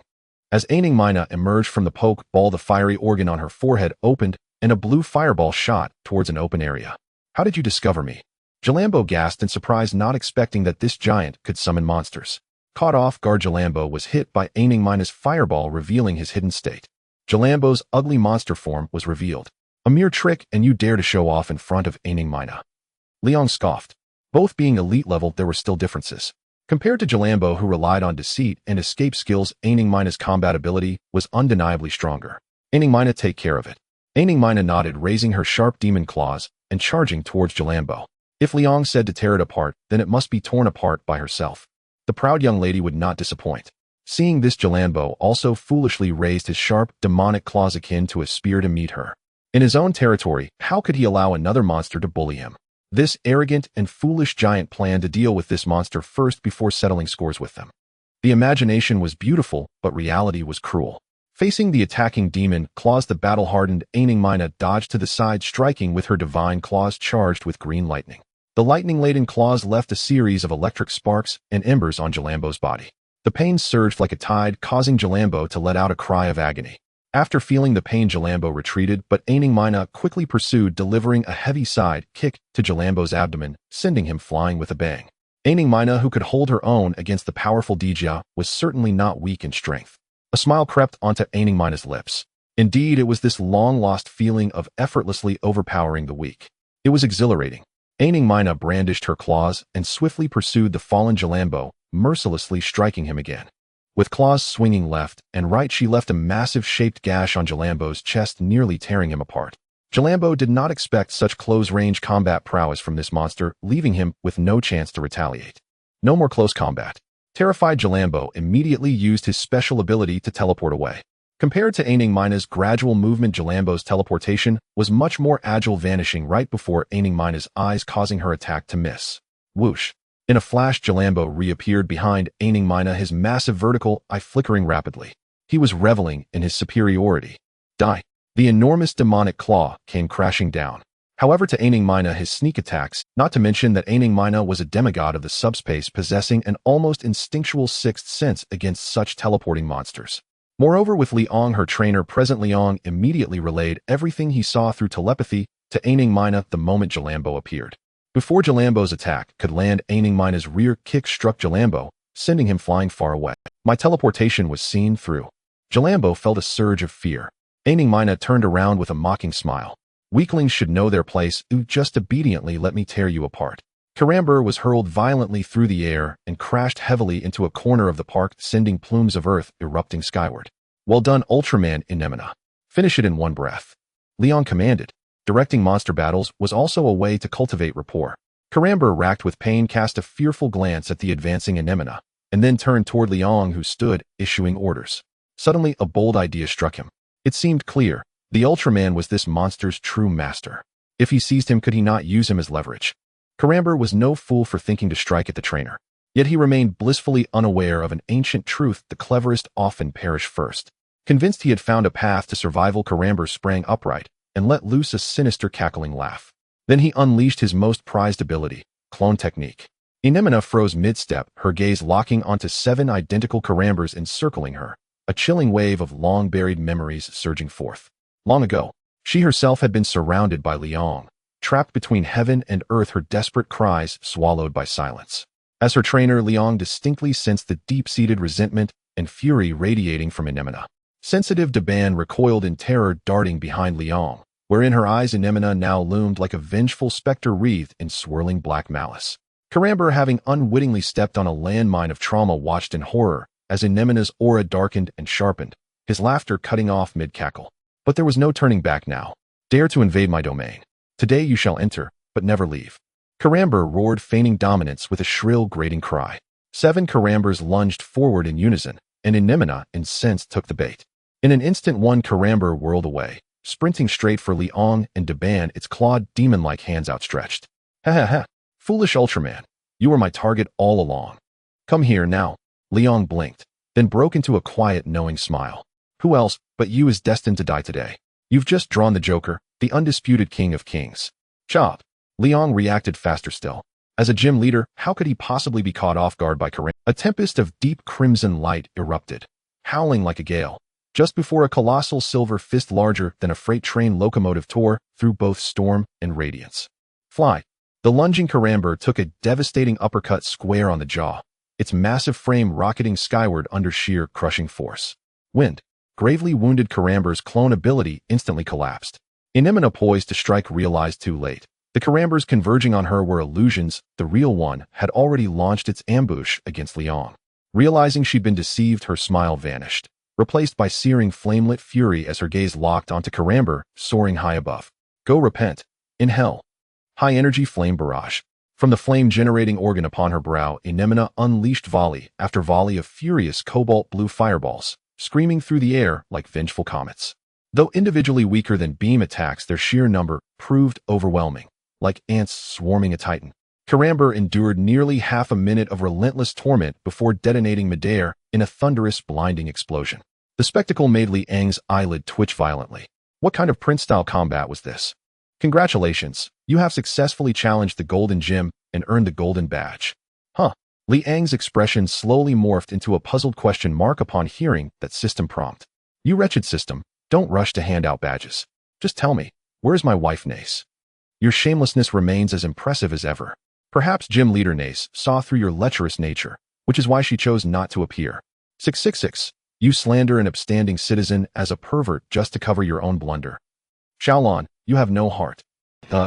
Seeing the system momentarily stunned, its very core rattled, Liang strode toward Anemona, his face alight with the quiet confidence of victory. The proud Sundara young lady appeared withdrawn. Anemona, you did exceptionally well. There's no need for self-reproach. It was Karamber who flouted the rules. In his giant form, Liang towered over Anemona, his hands gently resting on her shoulders, his gaze soft and tender upon the haughty young woman before him. He needed to boost her affection hard. He was the ultimate warm-hearted man. And Sundara girls, they lived for exactly this. Anemona tilted her chin upwards, slightly meeting Liang's gentle gaze, and felt her heartbeat quicken unexpectedly and inexplicably. She had never felt anything like this before, yet she found herself not resisting it, but craving more. More? Startled by the absurdity of her own longing, she blurted out a hasty farewell, and fled, vanishing in a flash back into her pokeball. She was changing, fundamentally. Next time I will protect you, absolutely. Anemona yearns for greater attention from you. Affection 10. Anemona's affection 65. A faint satisfied smile curved Liang's lips. What an extraordinarily fruitful night. When Liang re-emerged from the extra-dimensional space into the pumpkin house, he found himself standing in a vast central chamber. The pumpkin house spacecraft shrieked with piercing alarms, its self-destruct sequence fully engaged. Liang, is it really you? Save the children, quickly. Trapped inside a transparent cylindrical chamber, Daigo stared in desperate hope as Liang materialized before him, surrounded by the innocent children lured there by the witch. Relief flooded him instantly. Utterly disregarding his own peril, he urged Liang to rescue the children first. The ship would detonate imminently. No wonder Ultraman Tiga had chosen Daigo. Daban, you save the children, Liang instructed, not rushing in himself. He knew Daban longed to contribute meaningfully. A radiant, eager smile bloomed across Daban's small face as she declared brightly, "Don't worry, brother. I'll complete the mission." Daigo watched, utterly astounded. That seemingly human girl extended her hands, and with telekinetic precision, lifted each child one by one, guiding them smoothly toward the main entrance. Meanwhile, Liang strode to the glass cylinder, and with a single shattering punch obliterated the barrier imprisoning Daigo. This left Daigo questioning reality itself. He had struck that same cylinder countless times, yet failed even to scratch its surface. Now freed, clutching his spark lance once more, he couldn't help blurting, "Liang, are you even human?" Huh, what's that supposed to mean, Daigo? Want to spar? Daigo realized his phrasing had been ambiguous, and innocently replied, "I only meant, why are you so extraordinary when we're both human hosts?" Liang was certain of it now. Daigo, this kid, was definitely his personal troll. Was he still holding a grudge over that one time Liang had played the third wheel and ruined Daigo's date with Officer Rina? So Liang offered a smile, warm, serene, and utterly nuclear. "Want to become as strong as me? Once we're out, I'll arrange special training for you." They spoke while sprinting side by side. Truth be told, Daigo was the shrewdest of them all. He'd delivered a perfect light spark skull crusher, yet when Yehue retrieved it later, claimed it as his own. So he wasn't fooled, not for a second. He knew full well such training would surely hide treacherous pitfalls. With mere seconds remaining, Liang and Daigo burst clear of the pumpkin house. The pumpkin house warped violently, then exiled itself into the depths of the extra-dimensional void. This was Karamber's final gambit. Thanks to Leon's intervention, Halloween turned out to be a thrilling yet safe night. After returning to Isa, Golza and the others feeling unsatisfied with their fun dragged Leon into a 5-player game. Later on, feeling that ranked matches were unexciting, they directly pulled Leon to play a free-for-all. Besides being a good mentor, Leon had little else to offer. In terms of food, he really enjoyed seafood and fruits. When it comes to seafood, he particularly liked abalone, and as for fruits, there were many kinds. He enjoyed juicy fruits like papaya and watermelon, and he also didn't reject the sweet and crunchy green apples, each with their unique flavor. Eating some fruit before bed is good for the body and improves sleep quality. Golza and the others were quite different. They were still like little children. Surprisingly, like Daban, they enjoyed eating lollipops. Indeed, girls tend to prefer sweets. The next day, in the morning, sunlight streamed into the living room with solid wood red floors on the second floor. Leon opened his eyes full of energy. He pushed aside Golzan and Hilbegon, gently nudging Sira, Getty, and Deban before heading to the bathroom. The warm water rinsed away the sense of the night. It felt comfortable. It was time to move to a bigger villa. Next, there was the second main quest. The villa search could be entrusted to an agent. He wasn't short on money now. This was because Golzan had inadvertently unearthed a large amount of gold in Tokyo and accidentally melted it with Sira, only to be smashed into pieces by Hilbegon. This gold could probably allow him to spend lavishly for centuries. However, the second main quest was different, or it could only be completed by him. Main Quest 2 requirement: collect 8 gym badges from the Guangzhou region, reward 3 skill discs, Pokemon Potential 1, Mall Points Progress Green Badge, and Gold Badge. Collected 2 out of 8 gym badges have now been gathered. If it were in the past, Leon would have had an indifferent attitude towards completing this main quest. However, after experiencing the benefits of the original starter pack, he changed his mind. Relying solely on the monsters from the Digimon world was simply insufficient for his ambitions. Moreover, the affection potions and superstones required points. Even with the future edition of Sphia, it might not be enough. After all, his journey is toward the stars and seas, toward a legion of monsters. Right now, he didn't even have 10 monsters. How could he be called a monster legion? Moreover, he was a bit greedy. Starting with 10-20 was not too many, 30 was barely acceptable, 40 was about right, and 50 was still not excessive. These small goals were still far from Belial's 100 monsters. Well, let's simply aim for Belial's 100 monsters and strive to become a man who surpasses Belial. Leon suddenly felt invigorated. Based on his experience from obtaining the gym badges twice, he discovered the following commonalities. First, he defeated them on their own turf, such as Hilbegon's Rainbow Magic Realm and Karambo's Pumpkin House. Second, it was the types of monsters they battled. For example, the Evergreen Gym Sakaki used the Psychic type Mutuo, which was just right for Hilbegon. Similarly, Karambo's Psychic type also matched the Gold Gym. Previously, when there was only Hilbegon's case, he was still uncertain. Now, with the example of Karambo added, Leon could basically confirm it. Following this line of thought, 3 suitable targets suddenly popped into his mind. The landbound Gotti in the amusement park, the polluted monster in the ocean, and Kazarut. However, if his deduction was correct, why didn't he receive the orange badge from the Leaf Gym when he defeated Kazarut last time? Wait, Leon suddenly realized a third commonality. Hilbegon and Karambo were both defeated entirely by him, while Kazarut seemed to have been taken down by him after stealing a kill from Daiku. Case solved. This system really has issues. It nitpicks on such minor details, yet plays dumb when asked if it's Ultraman or Pokemon. Leon looked speechless. By the way, which amusement park was Gotti in? In the haunted house, Shinjo was scared out of his wits by a suddenly appearing ghost tumbling until his back hit the wall. Truly, Mayumi was a worthy little sister. Seeing her brother scared half to death, her first reaction was to laugh heartily. Brother, you're really pathetic. You're even worse than Deban. Mayumi held Deban's hand as they walked ahead, turning back to her hapless brother with a helpless expression. Meanwhile, Leon stood with his hands in his pockets, watching the ghostly mask that had just popped out with great interest, not caring about Shinjo's embarrassing state. After all, he had no idea how many times he had laughed at the funny expressions of Shinjo and Daiku after their plane crash. He was already immune to it. This level of scare was far too underestimated. Instead, it was his first time in a haunted house. However, he wasn't afraid of such supernatural entities. Rather, he was a bit curious. What would a female ghost feel like? Cold and chilling. Wouldn't that be a contrast of ice and fire? Curious. Shinjo looked dejected. I told you not to come to the haunted house, and now look, your brother is left without any face. If this spreads, wouldn't the esteemed Victory Team member be laughed at by Karaki and Daiku? As for why Leon and Deban were here, it all started with a phone call. During this time, Leon had been searching for news about Gotti the Ocean Monster and the Lightning Man, but had yielded no results. It wasn't until yesterday, when Daiku came to him to learn how to woo girls, that he discovered Shinjo was taking a day off to go to the amusement park with his sister. The amusement park where Gotti was located was exactly the same park where Shinjo and his sister Mayumi were going. Uncertain if it was this time, he let Golzan and the others continue with their original plan to search, while he made arrangements to meet Shinjo under the pretext of taking his sister to the amusement park.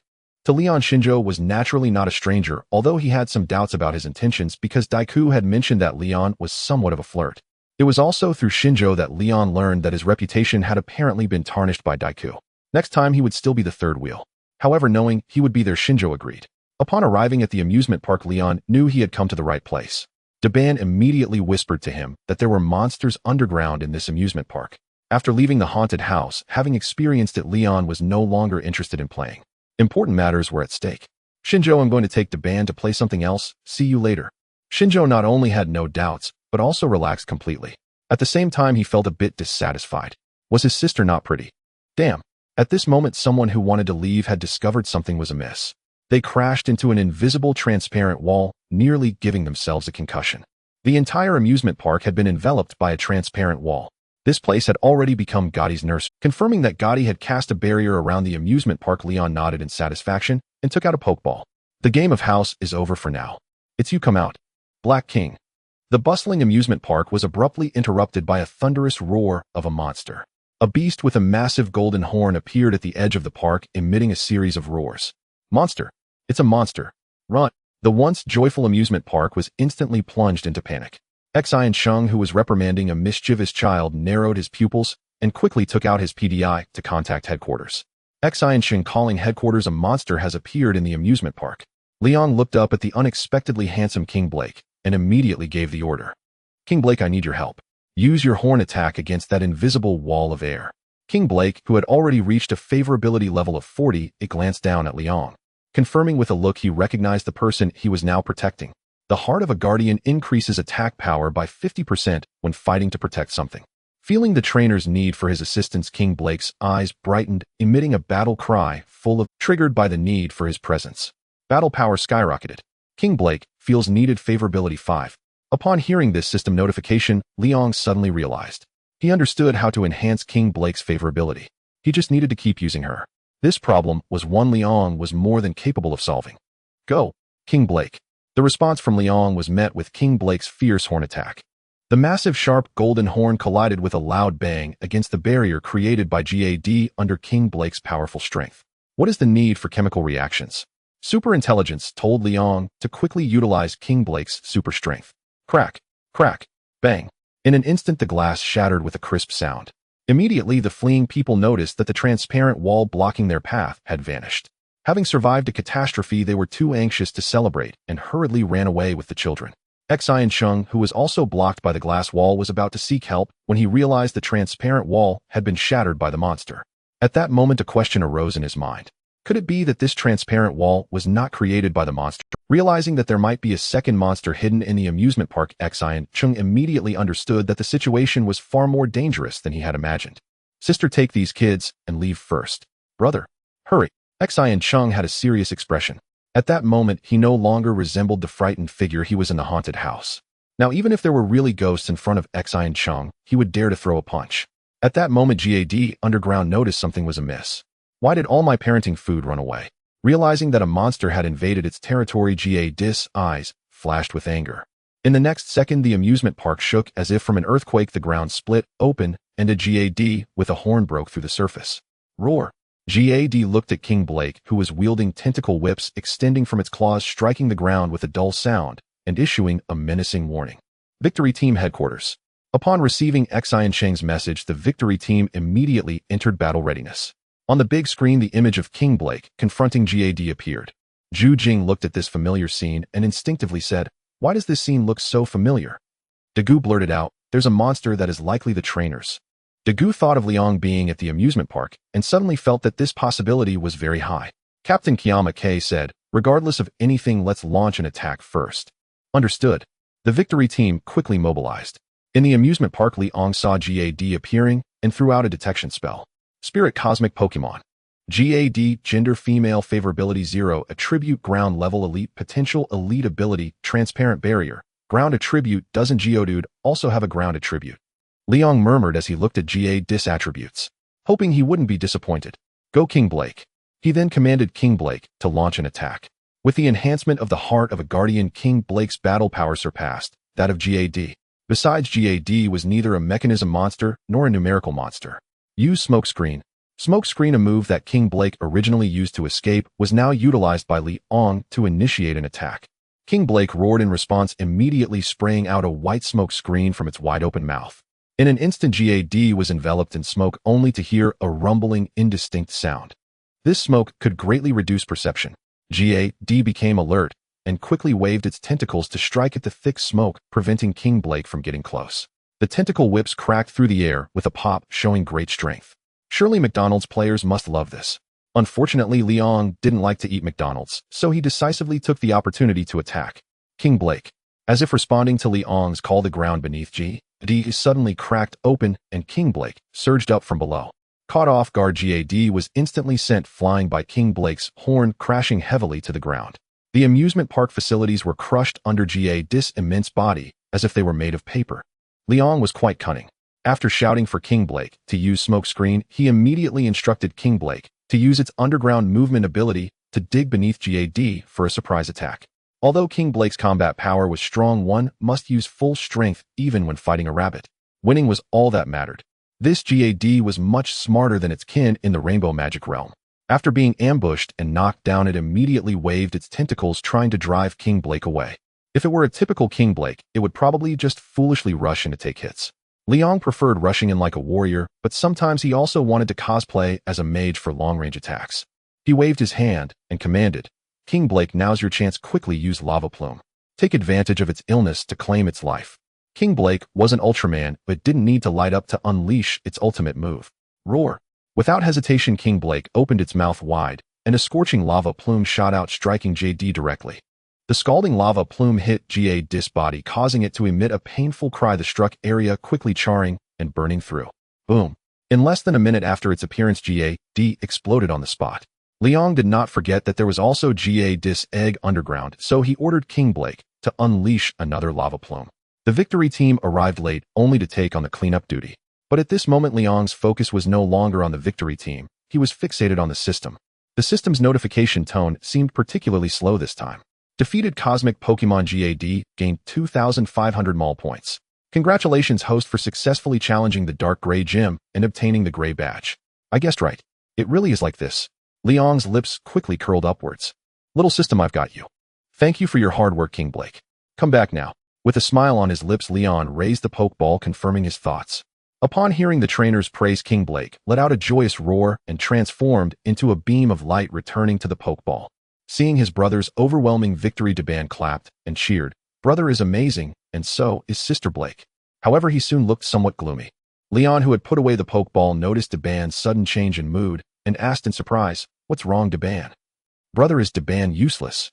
Daban tugged at Leon's hand, looking pitiful as he raised his head. In the daytime battle, Daban couldn't help the master at all. In the nighttime battle, Daban couldn't help Sister at all. Upon hearing this, Leon was suddenly enlightened and immediately rebutted without thinking, "Who said that? I think you're great, Daban. I really like you." As he spoke, he smiled and gently stroked her hair, bending down to whisper a few words in Daban's ear. Instantly, Daban's cheeks flushed with joy, and she smiled brightly as she softly replied, "Actually, I also really like it when brother walks." Perhaps it was due to Leon's exceptional talent as a true newcomer, making him stronger just by walking. Therefore, he was always thinking about becoming extraordinarily strong and dared not slack off for a moment. Unlike Golza and the others, Daban gave him an unprecedented feeling. Perhaps this is what having a younger sister feels like. Leon had promised Daban to help her take flight again tonight, which cheered her up.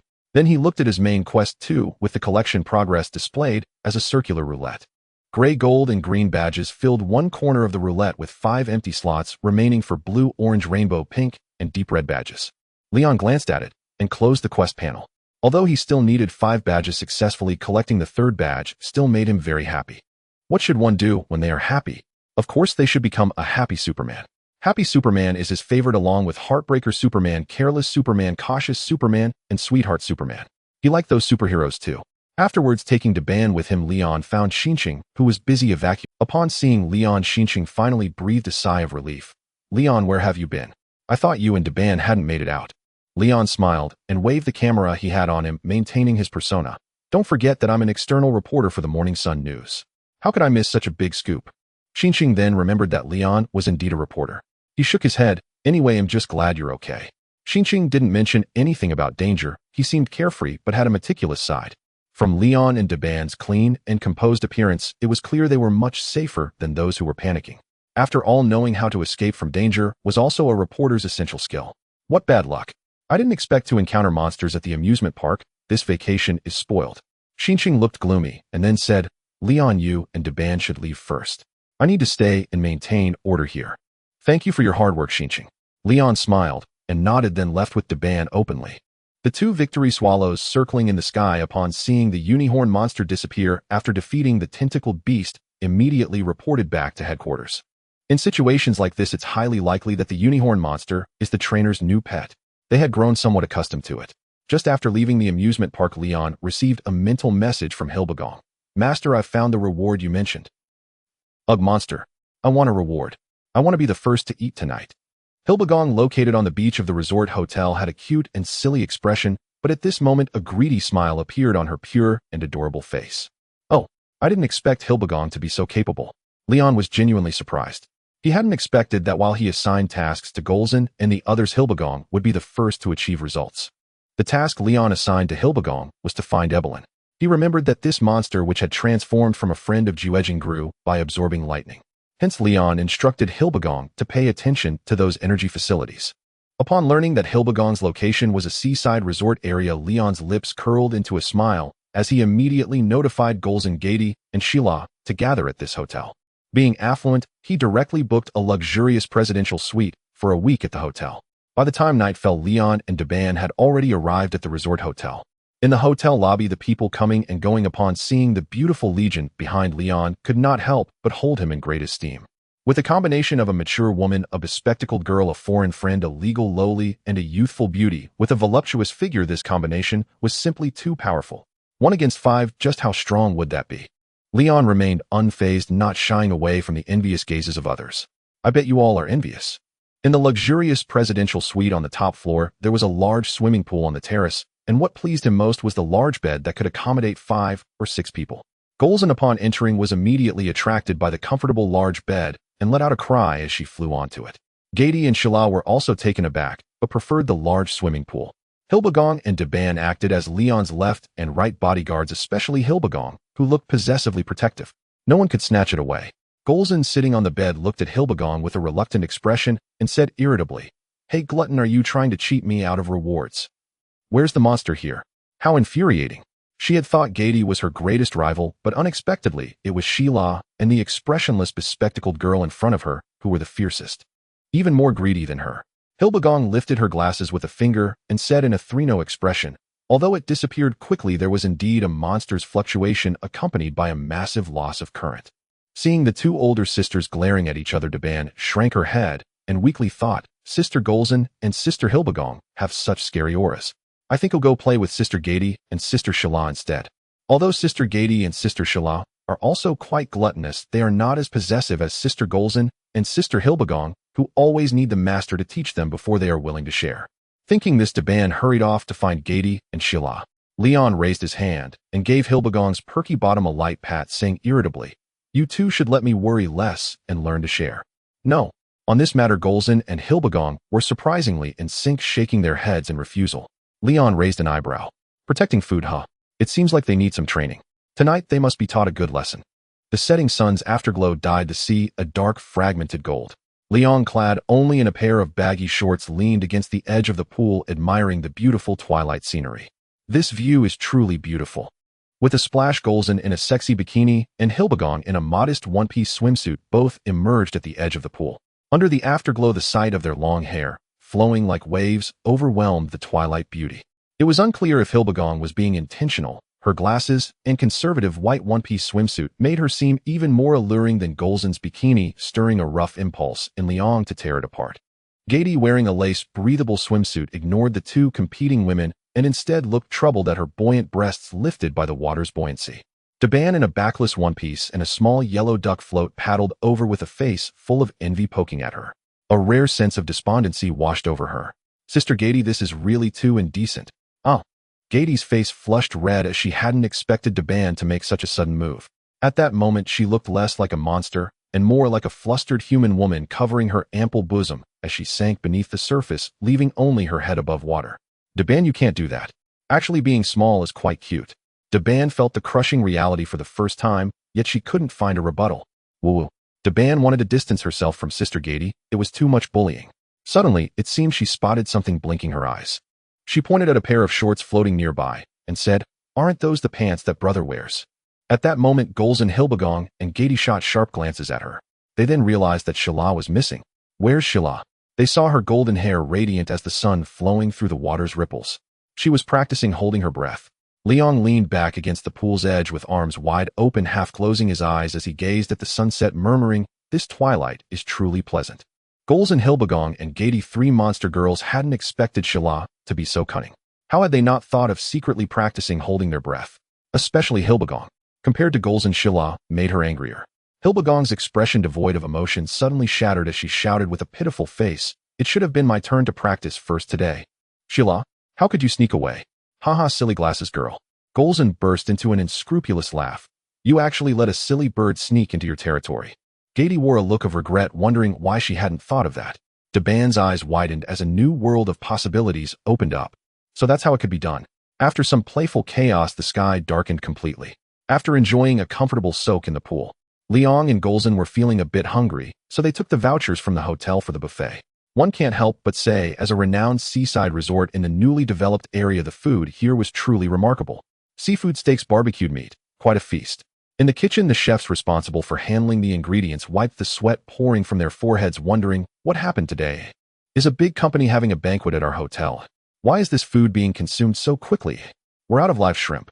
Hurry, bring more. Is the barbecue not ready yet? We're out of steak again. The entire kitchen was bustling as if hundreds were done. Is there none left? I haven't even had enough to fill my stomach yet. Golza complained, rubbing her still flat belly, when she heard the manager say they were out of ingredients. Hilbagong opened her mouth and devoured an entire steak in one bite. While it was pleasing to the eye to see a beauty, it was quite shocking. The manager in charge of the buffet was drenched in sweat, repeatedly bowing in apology. Liang found it amusing. If the hotel's buffet could satisfy Golza and the others, that would be strange. Don't listen to her nonsense, she's already full. All right, little Jean, let's go.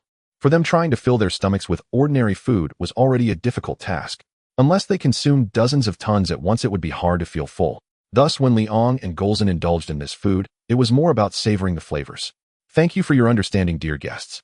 The manager breathed a sigh of relief, wiping the sweat from his forehead, and solemnly said, "Please come back tomorrow. We will ensure there are ample supplies and will not let our guests down again." Liang wanted to refuse, but seeing the manager's serious and determined expression, he nodded. "Since that's the case, let's give you a lesson tomorrow." After dinner, Liang enjoyed the night sea breeze with the 5 monster girls. This was life. Although completing tasks and earning points at the mall was important, one must not forget the beautiful life and family waiting for us to enjoy and accompany. The lighthouse extending from the shore flickered intermittently, guiding nearby vessels with its flashing light. Not far from the lighthouse, a couple was fishing by the sea. "Hubby, I got a bite. I got a bite." The woman, seeing her husband's fishing rod bent, excitedly rushed. The man was equally excited, feeling the strong tug, and laughed. "Wife, it's a big fish." Quickly grabbed. Though the man's income wasn't high, having a like-minded wife who enjoyed fishing made life flavorful. Just as the man was thinking about how to brag at work the next day, he heard his wife scream, "Hubby, look!" The woman, forgetting about the net, was eagerly tapping her husband's shoulder. The man looked over in confusion, instantly reacting just like her, yanking the rod tightly in a panic. With a snap, the line broke. But they paid no attention, instead seeing a power supply facility near the lighthouse flickering with eerie green lightning.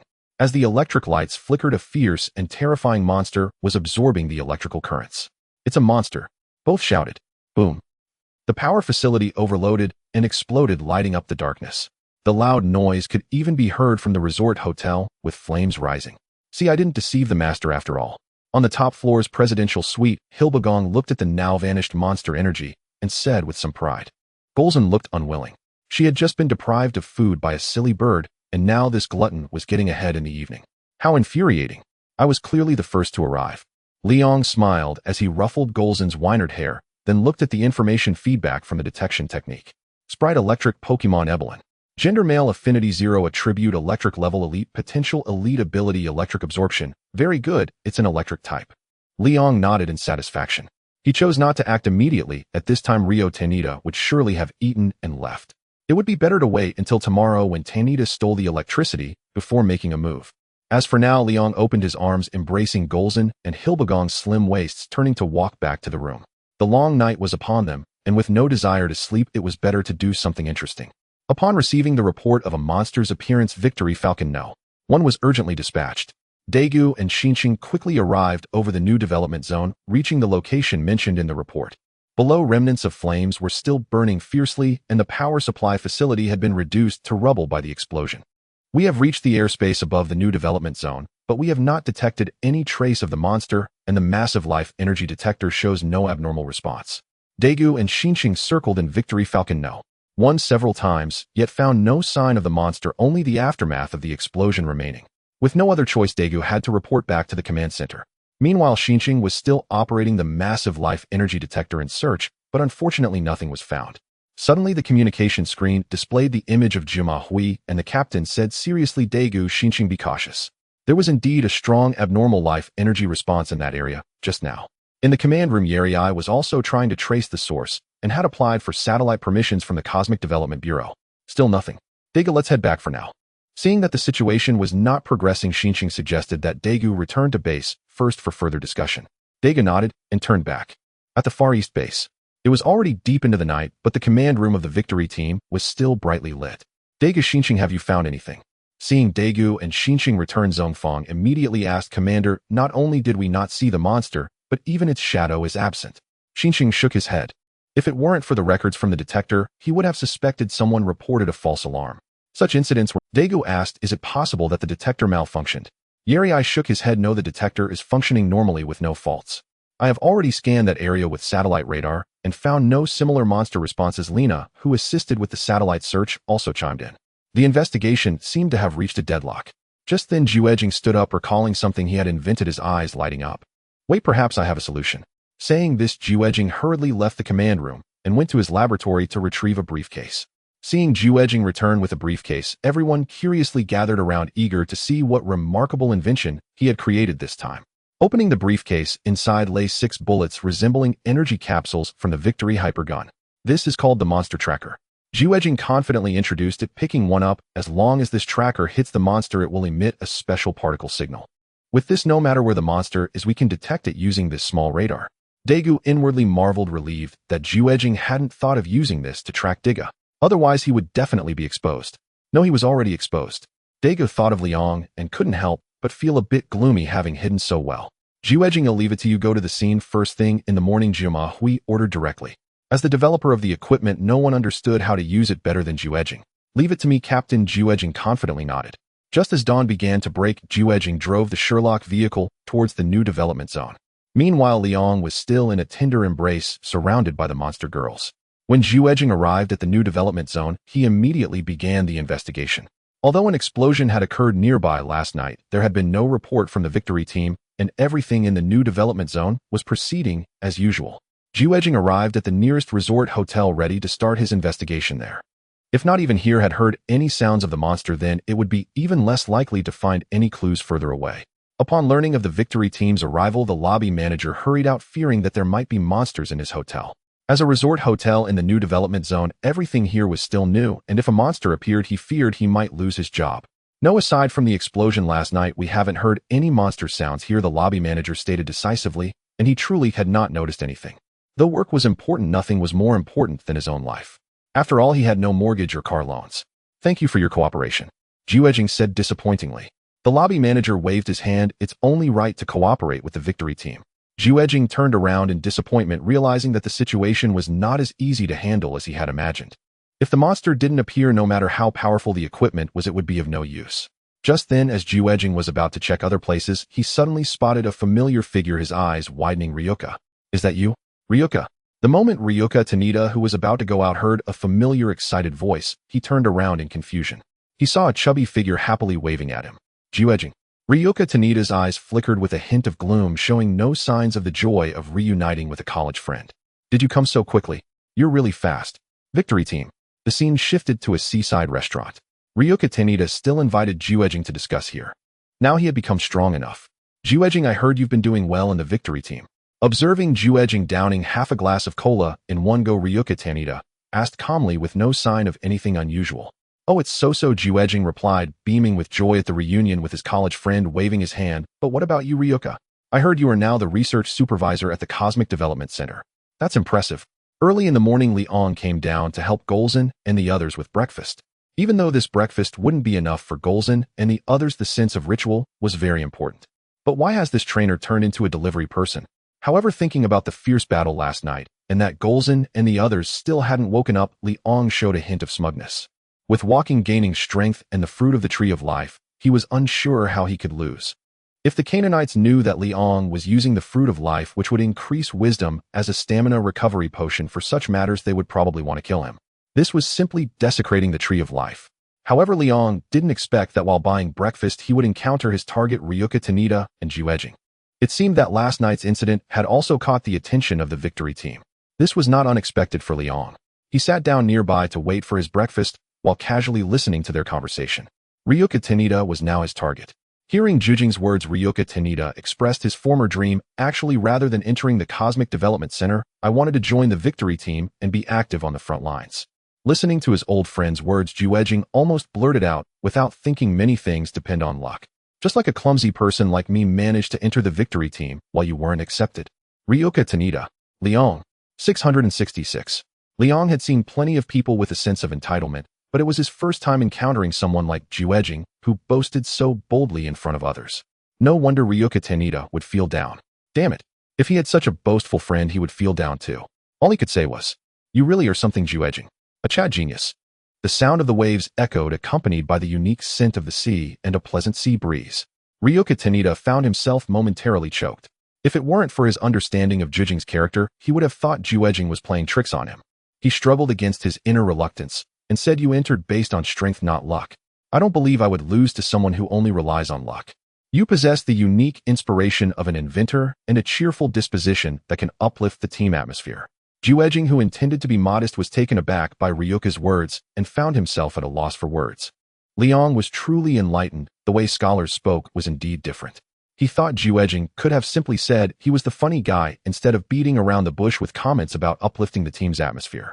Suddenly, Ryuka Tanida clutched his heart and displayed a painful expression. Liang narrowed his eyes. In that instant, Ryuka Tanida's aura underwent a dramatic shift. A violent, greedy aura threatened to burst forth, but was fiercely suppressed by Ryuka Tanida. Liang had no doubt that if it were not restrained, Ryuka Tanida would immediately transform into the ferocious monster Ebelong. "Ryuka, what's wrong with you?" Jujing exclaimed in shock, rushing over to support him. Ryuka Tanida, enduring the pain, waved his hand. "I'm fine. I just need to go back to my room and take some medicine. It's an old ailment." He hadn't anticipated that the Ebelong cells would have such a significant demand for energy. If he was discovered here, everything would be over. After Ryuka Tanida insisted multiple times, Jujing had no choice but to help him back to the hotel room. "It seems like it's about to erupt." Just then a waiter approached with the packed breakfast. Liang hurried back to the room with the breakfast. In the room, Girzin and the others were still asleep, so Liang placed the breakfast aside, left a note, and exited. Hunting begins. Ryuka Tanida, in dire need of electrical energy, would certainly head to the nearest power facility to absorb electricity. "Liang, it's really you. I thought I was seeing things." Jujing widened his eyes in disbelief. What was going on today? First he ran into Ryuka, then Sayaka, and now Liang. Wait. He recalled Dagu mentioning that Liang was now a monster tracker. Monster trackers were a new profession that emerged after monsters appeared, involving making a living by selling monster information. With Liang appearing here, could it be that he discovered something? Liang never expected to run into Jujing right after leaving the hotel, and next to Jujing stood an elegantly dressed woman. "Jujing, are you here to investigate monsters too?" Sensing that Ryuka Tanida's aura had already drifted far away, Liang did not want to drag this into the next day, fearing that Ryuka Tanida would ruin his seaside vacation. He was still thinking about resolving the issue with Ryuka, and then taking Girzin and the others to buy some black stockings, white stockings, and professional outfits like JK uniforms and nurse costumes. So he spoke directly. Jujing nodded instinctively. "Then hurry up and follow me. There's no time to explain. I found a man named Ryuka Tanida who is quite suspicious." Ryuka Tanida. Jujing and Sayaka were both stunned. Especially Sayaka, who recalled Ryuka's strange behavior over the past 3 months. "Get in my car. Ryuka is my friend," Sayaka excitedly said before Jujing could respond. No time to waste. Liang wanted to witness the iconic moment as well. To be honest, he thought Sayaka and Jujing were quite a match. "I'm going too." Jujing hurriedly followed.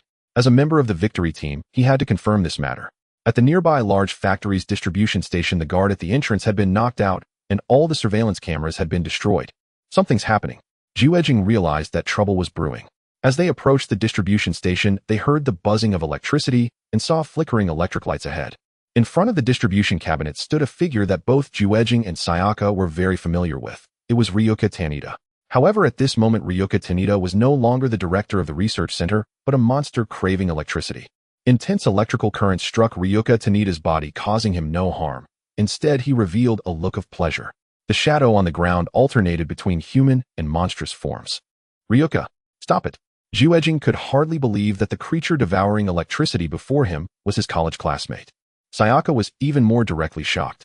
"It seems that the information I received was correct. He has implanted Ebelong cells in his body." Liang excitedly took photos with his camera.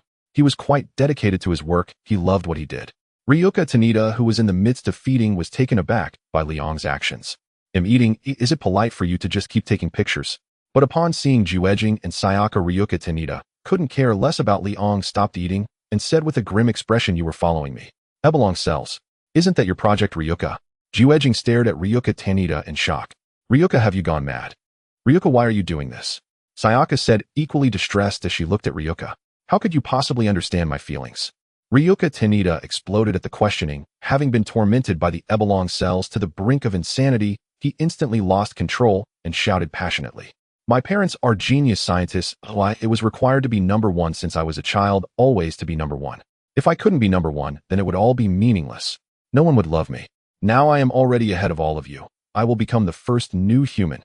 Ryuka Tanita clutched his chest, venting the immense pressure he had endured over the years as a strong green current manifested around his body. "That's not true." Sayaka shook her head looking at this once brilliant man and said, "Ryuka, you're wrong. Take Juejing for example. Although he has short legs, is overweight, and often tells boring jokes, he can be said to have many flaws. Yet despite all his shortcomings, everyone still loves him." Juejing, standing nearby, was completely dumbfounded, his eyes wide. "No, Sayaka, what are you doing? Are you even awake? If you want to insult me, just say it directly. There's no need to beat around the bush." Just as this tense, yet somewhat comical atmosphere built up, a harsh sound caught the attention of all three. Leon couldn't help but burst into laughter, nearly bringing tears to his eyes. Seeing all three of them looking at him, he instantly put on a serious face. "Trust me, I've been professionally trained to. I usually wouldn't laugh. Unless it's a special situation." "Ha ha ha." Leon still couldn't hold it in. He suggested that Juejing and Sayaka lock each other down to see who could chat better. Juejing had a face full of black lines. Sayaka hadn't quite figured it out yet. Why was Liang laughing when she was so serious about convincing Ryuka? Today, Ryuka Tanita finally broke down, feeling the duality of fate. "If Juejing is a fool, then what am I? You all don't understand me at all." Ryuka Tanita threw his head back and roared, his form rapidly enlarging, revealing his true appearance. Ebelong had gone berserk. "You fill the road with oil." Upon seeing Ryuka Tanita transform, Leon immediately turned and ran. Seeing Leon's decisive escape, Juejing and Sayaka were involuntarily compelled to follow. Boom. As Juejing and Sayaka fled the power distribution station, the station was crushed by the massive body of Ebelong. Amidst the deafening roar, debris flew everywhere. Juejing and Sayaka dodged and weaved, nearly getting hit. When they finally reached a safe spot, Juejing noticed that Leon had long since vanished. No wonder he dares to be a monster tracker. He runs too fast to be seen in an instant. He then no longer paid attention to Leon, instead focusing on the rampaging Ryuka, and contacted headquarters before leaving the area with Sayaka. He could no longer be called Ryuka Tanita, but rather a monster Ebelong defeated by Ebelong cells. The out-of-control Ryuka Tanita had been completely devoured by Ebelong cells, transforming into a monster that wreaked havoc. With lightning coursing through his body, he resembled a walking thunderous demon. His massive claws swung about and electric currents bombarded nearby buildings, instantly reducing them to rubble. Leon, who had left the power distribution station, first watched Ebelong with currents dancing all over its body and immediately took out a Pokeball. For elite monsters like this, there was no need for Gorzin and the others to intervene. "This is it. Go. Leon threw the Pokeball containing Baymonston, and a beam of light shot out, revealing the adorably massive form of Baymonston. Because of the unique call of Baymonston, Leon simply called it Guga. Guga. Baymonston emitted an excited cry. It did not like being confined within the Pokeball, but its large size left it no choice. The loud noise immediately attracted Ebelong's attention. To deal with a monster that favored using energy, Baymonston was the best choice. From a distance, Juejing, seeing the penguin-like monster suddenly appear, exclaimed in surprise, "This can't be another trainer, right?" Since capturing Zilbagong, most of Leon's daily tasks have been conducted in the Rainbow Magic Realm, so the victory team is unaware of what new monsters the trainer possesses. However, based on past cases, Juejing was still able to deduce that this was likely a monster summoned by a trainer. With only the rampaging instincts of Ebelong left, it sensed a threat and instinctively unleashed an electric beam. Green electricity gathered on its massive claws, and with a thrust forward, the current coalesced into a thick beam that shot forth. Guga opened the absorption port and feast. Upon hearing it could feast, Baymonston's eyes lit up instantly, and it called out excitedly, "Guga." Its 5-point star-shaped belly opened wide, revealing a greedy mouth. The green electrical beam was completely absorbed. Ebelong, momentarily caught off guard, furiously increased the electrical output. In an instant, Ebelong's body was crackling with electricity, releasing massive energy. This wave truly delighted Baymonston, making it joyfully flail its arms and shout, "My goodness! How can there be such a monster? It's actually feeding on energy. Juejing, witnessing Beimonstan's excited antics, was left in disbelief. Fortunately, this monster was not an enemy, otherwise things would have been dire. The primary offensive method of the Victory Falcon is various powerful lasers. Victory Falcon 1 has arrived on site and is ready to attack. Daiku. Understood. Daiku and Shinjo piloted the first machine and arrived first. Victory Falcon 2 was currently heading to investigate due to a suspicious underwater earthquake in the Western Pacific. The laser from Victory Falcon 1 struck the large pointed bone on Ebelong's head, erupting in a shower of sparks. While it caused no real damage, it successfully grabbed Ebelong's attention. Immediately, it ceased the electrical output and raised its claws to fire electricity into the sky. Not good. Daiku quickly dodged. Shinjo's eyes widened as he shouted. Daiku had exhausted all his training, desperately trying to evade. Too late. With Daiku's shout, the right wing of Victory Falcon 1 was struck. In an instant, Victory Falcon 1 lost control and crashed to the ground. Jump! Shinjo skillfully pressed the ejection device, and he was propelled away from Victory Falcon 1 with Daiku following closely behind. Victory Falcon 1, goodbye mom, no need to leave me food. Just as Daiku intended to transform, he suddenly heard Leon's ultra transmission. Don't intervene, Daiku. This is my battle. Daiku paused his motion to retrieve the divine light stick, choosing instead to land safely with Shinjo and then join Juejing. It's up to you, Leon. As expected of the deadly combination, even those rushing to deliver themselves have arrived. After reminding Daiku, Leon shook his head, not expecting to witness two iconic scenes in one day. Beimonstan, seeing that Ebelong had stopped emitting electricity, curiously scratched its head with its yellow-green claws. Gugagaga, why did you stop? I'm still not full. The damage was minimal, but the insult was severe.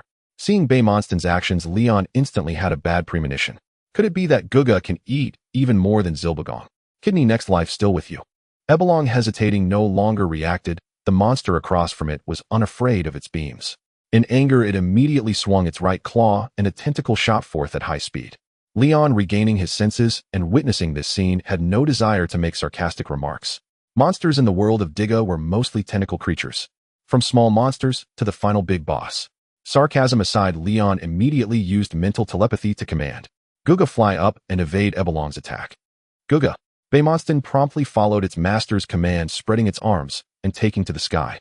Despite its penguin-like appearance, Beimonstan flew quite swiftly, with the tentacle passing underneath without incident. Only Ebelong, driven by its combat instincts, instinctively released electricity in an attempt to bring Beimonstan down. Beimonstan did not dodge or evade, absorbing the electricity once more. Seeing this, Ebelong, having expended a lot of electricity, decided to flee. However, Leon would never allow it that chance. Guga used the destruction beam. Leon waved his hand and shouted. Now fully charged, Beimonstan called out in response. Beimonstan converted the absorbed electricity into its own energy, gathering it at its horn, and a yellow energy beam was launched. Ebelong, desperate to struggle, unleashed all the electricity within its body. However, that weak current was instantly dispersed, and the yellow destruction beam struck Ebelong directly. Under the gazes of Juejing and Sayaka, Ebelong's body froze momentarily, and its brutally fierce eyes regained a fleeting clarity. It was a deep sense of regret. Ryuka Tanita's essence was not evil, it was just unfortunate that the immense pressure from his original family led him further down the irreversible path. Boom. Ebelong exploded on the spot. Defeating the electric Pokemon Ebelong, he earned 2,500 Mall points. Instantly, Leon was only 600 points away from reaching 5,000. 50,000 points were enough for him to purchase another Superstone. But the main issue wasn't here. Xiaolan, where is my orange badge? Leon noticed the absence of a prompt and immediately inquired. Please proceed to the Withered Leaf Gym for a gym battle. Outdoor battles do not count towards the task. Just as Leon was about to curse, he suddenly recalled something. Indeed, Ryoichi Tanita appeared in the newly developed area, but strictly speaking, the Cosmic Development Center was his domain. In the newly developed area, it could at most be considered a hunting ground. Alright, he almost misjudged the system. Although the system had many flaws, such as being stubborn and dishonest, its capabilities were still commendable. System, keep cursing. Come back, Beimonstan. Just now he hadn't paid attention, and Leon noticed that Beimonstan's affinity had increased. Full and satisfied, Beimonstan's affinity 10. Alright, truly showcasing his gluttonous nature. Leon's lips twitched. Perhaps he had found a method to quickly raise Beimonstan's affinity. After putting away the Pokeball, Leon left directly. Once the matter was settled, he moved on. The resort hotel was unaffected. However, within a kilometer's radius, most hotel guests chose to leave. Of course, this did not include Golza and the others. When Leon returned to the hotel room, he found the 5 monster girls still asleep. To be honest, their hearts are truly bold. Liang's lips twitched. However, he then awkwardly touched. It was all his fault. He had let Daban and the others coss as walking grass. Afterward, Liang and Golza did not fully enjoy their week at the resort hotel and left after 3 days. Of course, there were no regrets. They had experienced all the entertainment the resort hotel had to offer. Golza's mature black stockings businesswoman Gady and Daban's white stockings JK, and Silabagon's clumsy nurse girl, as well as Sira's foot-stomping sock foreign language teacher, all fulfilled one of Liang's desires for COS. After enjoying themselves, it was time to get back to business. 3 days prior, a suspicious earthquake occurred in the South Pacific. The Victory Swift Falcon No. 2 was sent to investigate, and the external announcement stated that the investigation was ongoing. However, through Daegu, Liang learned that the Victory Swift Falcon No. 2 did not return empty-handed, but instead brought back a fish carcass that had undergone terrifying mutations. This made Liang realize that the underwater earthquake was most likely caused by the deep-sea monster Lalos. Speaking of which, Lalos was quite similar to Godzilla from the monster movies. Both were products of nuclear radiation and could absorb radioactive energy from the atmosphere to convert it into active energy. If conditions were right, Liang wouldn't mind capturing a Godzilla. As for the search for Lalos, Liang could only look for tall people among the short ones, sending Golza and Gady. Daban was merely a mascot aside from posing as walking grass. Her combat power was negligible. Silabagon was also not suitable. She would likely be toyed with by Lalos. As for Sira, he would be foolish to send a bird into the sea. Currently, the monsters in his hands capable of performing in naval battles were only Golza and Gady. Of course, Silabagon and Sira were not idle. Liang instructed them to find someone. A superpower user, Tomoya Makafu. His abilities were very useful to Liang, allowing him to find suitable monsters more quickly. Liang was not worried about whether Sira and Silabagon could find him. Even if Tomoya Makafu could foresee the future, as long as he lived in the human world, he would inevitably need to use a phone or the internet, risking being monitored. Liang relied on Daga's connections, asking him to help use the metropolitan system to find someone, which was as easy as pie. Foreseeing the future. I could just open a box. Foreseeing the future is indeed impressive, but unfortunately, he himself lacked the power to protect himself. As for Liang, he headed to Rahukan City with Daban. The acid monster Lytermerus was likely the key to collecting the pink badges. Because Lytermerus was a monster formed from the exhaust accumulated from vehicles in the area over decades, feeding on car emissions and releasing toxic strong acid liquid. Speaking of which, he almost forgot about this monster. It was information he unexpectedly obtained when he handed over the Ebelong cells and photos to the editor-in-chief of Asahi News 3 days ago. Liang, you are a capable person. I happen to have a long-standing issue that may be related to monsters. Are you in? Liang's capability and efficiency had spread throughout Asahi News, making it the forefront of monster reporting and boosting its stock price considerably. To ensure Liang could continuously submit articles to Asahi News, they spared no effort. Don't want to be regular? Then let's pay you a salary of tens of millions with separate rewards for each scoop. Although Liang didn't lack money, Asahi News' sincerity successfully moved him. He didn't expect an unexpected joy. However, at that time, Liang wasn't thinking much. He was focused on collecting gym badges and initially didn't want to pay attention. Unfortunately, at that moment, Silabagon, the greedy glasses girl, was indulging in a feast, causing him to be momentarily distracted. By the time he regained focus, the editor on the other end was already speaking. He unexpectedly obtained the information about Lytermerus. Liang still rented a car in the city and drove with Daban to the village the editor mentioned. Rahukan City is a typical mountainous city. Once you leave the urban area, hills come into view, with the roads winding around these hills. It's truly shocking. Liang didn't expect to see such severe pollution in the world of Diga. He saw that the trees on those small hills had sparse leaves, and the air was filled with a faint smell of exhaust. However, Liang merely sighed and didn't think much of it. He was here to find monsters, not to be an environmental ambassador.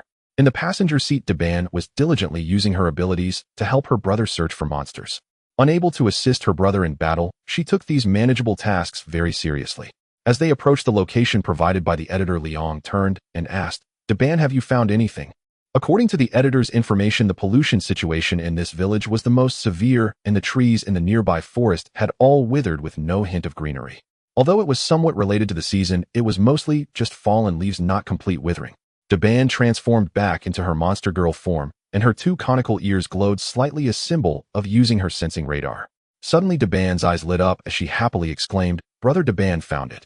It's on the other side of the mountain." Upon hearing this, Liang quickly pulled the car over, touched Daban's soft hair, and smiled. "Great job, Daban. Tonight I'll reward you well." Daban showed a satisfied smile. So happy. She would receive her brother's reward. Tonight she wanted her brother to pet her more. The phone said petting more would help her grow. Daban recalled the information she had found on her phone, thinking to herself. Liang didn't expect that Daban also had a desire to grow. After getting out of the car, Liang locked it and took Daban into the mountains. Terminus, don't let me down. A corner of a university campus. Tonya Makofu, who just finished class and was about to return to the teacher's dormitory, smiled and nodded at the students who greeted him like an ordinary person. But when he reached a deserted area, the facade of a smile gradually faded away. What is wrong with me today? I keep feeling an ominous premonition. Tonya Makofu's expression darkened. From early this morning, he felt restless, as if he was being watched by something indescribable.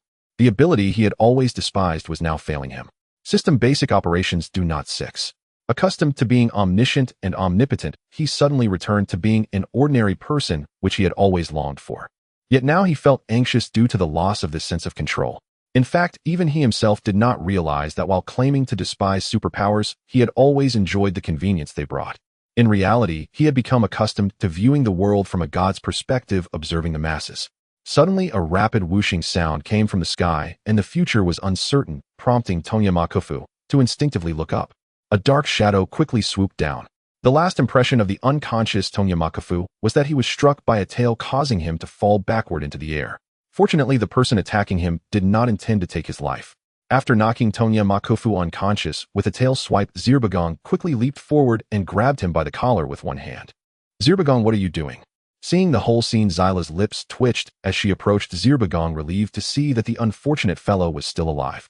Am I doing something wrong? The bespectacled girl Zirbagong tilted her head slightly, revealing a hint of confusion. But my sister told me to knock out anyone who can talk well first. Naturally, the sister referred to as Girzan. Although they often bicker, they had a clear understanding of their respective role. For example, since Daban came first, Ainingmina had to call her sister. However, Ainingmina's reaction seemed quite significant, resembling a tsundere girl with ruffled hair. Upon hearing this, Shala showed an expression of I knew it, and helplessly placed her fair hand on her forehead. Don't listen to that head with the oh-ho-ho sound, she is just a puff pastry. When dealing with eloquent enemies, one must first attack the mouth before targeting the legs. However, Mr. Tonya is a guest invited by us, which is different. Is that so? Zirbagong adjusted her glasses, looking bewildered, then confidently stated, but Zirbagong also wants to become oh-ho-ho, a puff pastry, wanting more from the master. There's no saving her. Shala looked speechless. They really learn the bad rather than the good. With all of you like this, how can I sneak a bite? Shala, the scheming girl. The current Shala was no longer the innocent little bird she once was. She had learned to spread her wings and could fight against abyssal dragons. While Shala and Zirbagong successfully invited Tonya Makofu, Liang and Daban also found a valley filled with car wrecks and a pungent smell. Looking down from the edge of the valley, a creature resembling a two-tailed monster was exhaling clouds and mist. Its head was down, while the upper part resembled an upside-down backside. A good opportunity. Liang instinctively cast a detection spell. Pokemon Strong, Acid Pokemon Lidamaris. Gender Female, Affection Level 0, Attribute Poison Level Elite, Potential Elite Ability, Waste Gas Transformation, only Elite Level Potential. Liang waved his hand in front of his nose, looking regretful. He disliked foul smells. Guga, come out. Confirmed by eye contact it was not his type. Liang decisively threw out a Pokeball. Baymangsitan appeared above the valley, its displeasure evident as the pungent smell irritated it. Lidamaris at the bottom of the valley immediately sensed danger and let out a threatening roar. This sound resembled the tiger flute sound produced when strong winds blew against electric wires. Then Lidamaris swung its whip-like arms, preparing to climb out of the valley. Seeing this, Liang quickly picked up Daban in a princess carry. Daban instinctively wrapped her delicate white arms around her brother's neck, shyly saying, "Brother, can we wait until tonight?" Liang, who instantly understood Daban's meaning, was both amused and exasperated, leaping onto Baymangsitan's head while holding her securely. What is this greedy girl thinking? Even if I want, I need to find a beautiful place, right? Liang teased as he looked at Daban in his arms, while simultaneously directing Baymangsitan to take off. Guga, take off and use Destruction Beam. Guga. Baymangsitan could no longer stand the pungent odor and took off with its arms wide open. Liang stood on Baymangsitan's back, a faint energy shield blocking the airflow. Lidamaris, climbing up the valley, stared blankly at Baymangsitan, soaring hundreds of meters into the sky, looking at its own short arms in disbelief. Meanwhile, Baymangsitan's Destruction Beam had already condensed and began its assault from the sky. The bright yellow Destruction Beam fell like meteors one after another.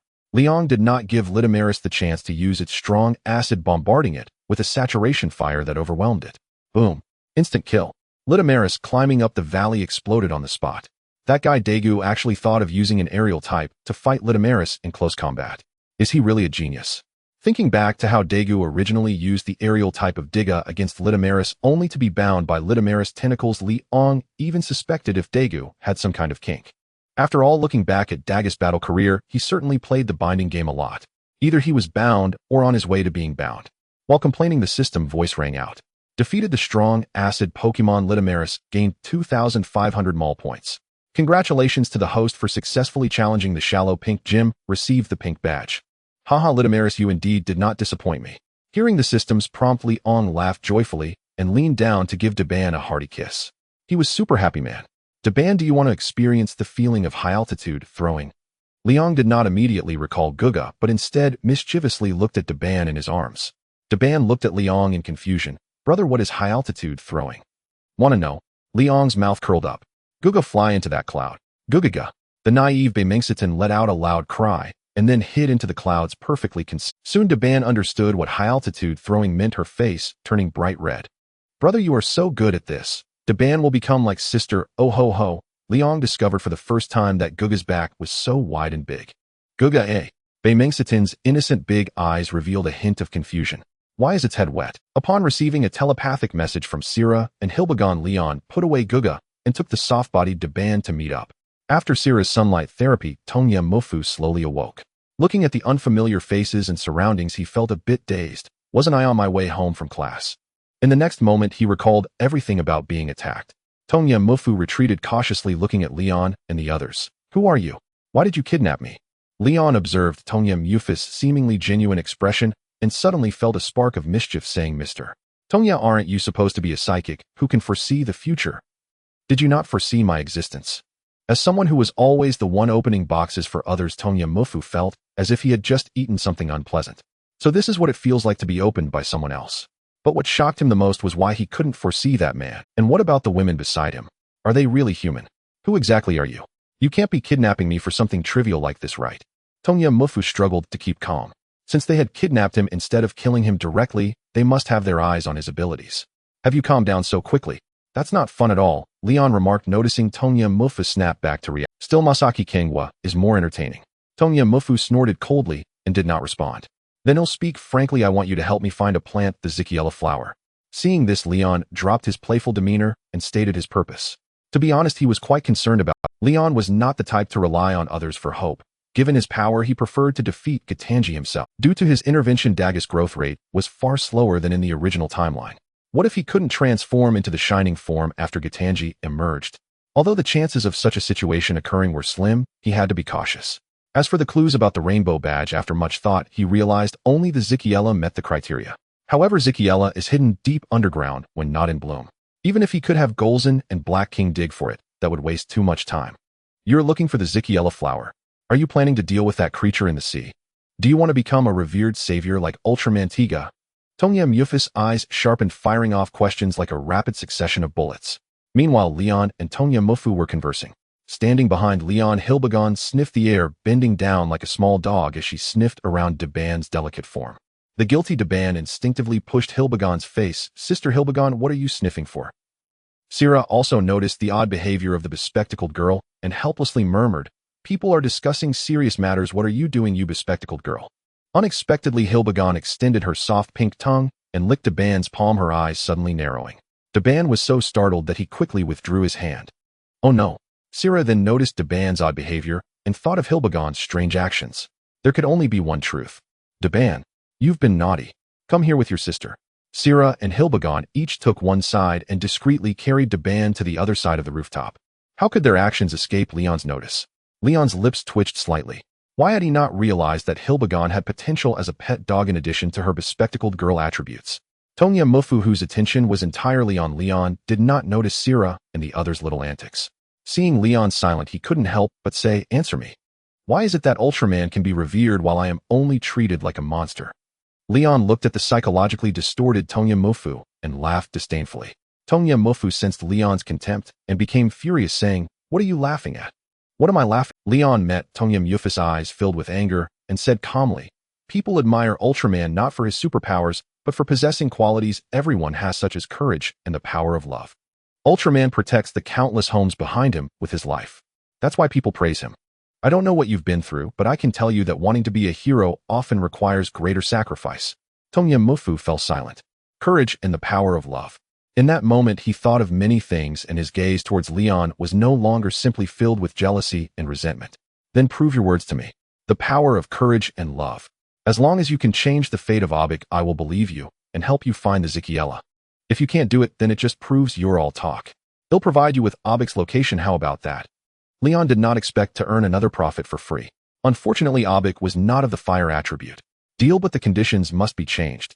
If I can change Abik's fate, you must never refuse when I ask you about the whereabouts of monsters in the future. Besides the Zikiela, there are also 3 gym badges. Now, although there are clues about the sea monster Raylos, the exact location has not been confirmed. Also, there are the Lightning Man and Flame Demon Warrior Kiri Iloa, the 2nd generation. With Tongya Mufu's help, he could strike at the heart of the matter. Tongya Mufu thought for a moment. Helping once wasn't too burdensome for him, so he agreed decisively. Tell me Abik's location, Leon said directly. Soon Tongya Mufu revealed the address of Yenyi. If you go there at night and see a late-night buckwheat noodle stand with a bald owner, that's Abik. Leon nodded. Then see you tonight. After saying that, he walked towards the corner where Sira and the others were and smacked Sira and Hilbegon on the head in annoyance. Don't bully Daban, it's time to go home. Master is biased. I wanted to, Hilbegon said with grievance. Sira nodded beside her, indicating she wanted to too. Leon chuckled in amusement. Did they really think he didn't know how much these two had pressured Daban to agree to those unequal terms? What was it about needing to bring them both when sneaking around and not telling Puff? And oh ho ho no, too. And when alone with the master, he must tell them. Leon patted Daban's hair. Don't mind those two.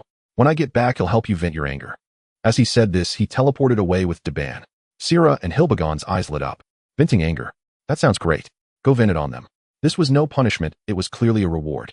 For a moment, only Tongya Mufu remained on the rooftop, gazing at the locked iron door, feeling disheveled in the wind. You jerk. Don't forget about me. Yenyi Street. Once home to lotus ponds, croaking frogs, and chirping insects. By night, the street remains bathed in artificial light. Darkness has been driven back to the sole remaining hill. Yet even that last hill now faces demolition for development. Leon can barely recall the star-strewn sky of his childhood hometown. The Milky Way ablaze, so breathtakingly radiant it felt unreal. Now nothing can ever return to how it once was. Hey, what are we doing here? I don't think my remorse runs deep enough yet. Please vent your anger on us without mercy. Shila's voice no longer carries a child's innocence.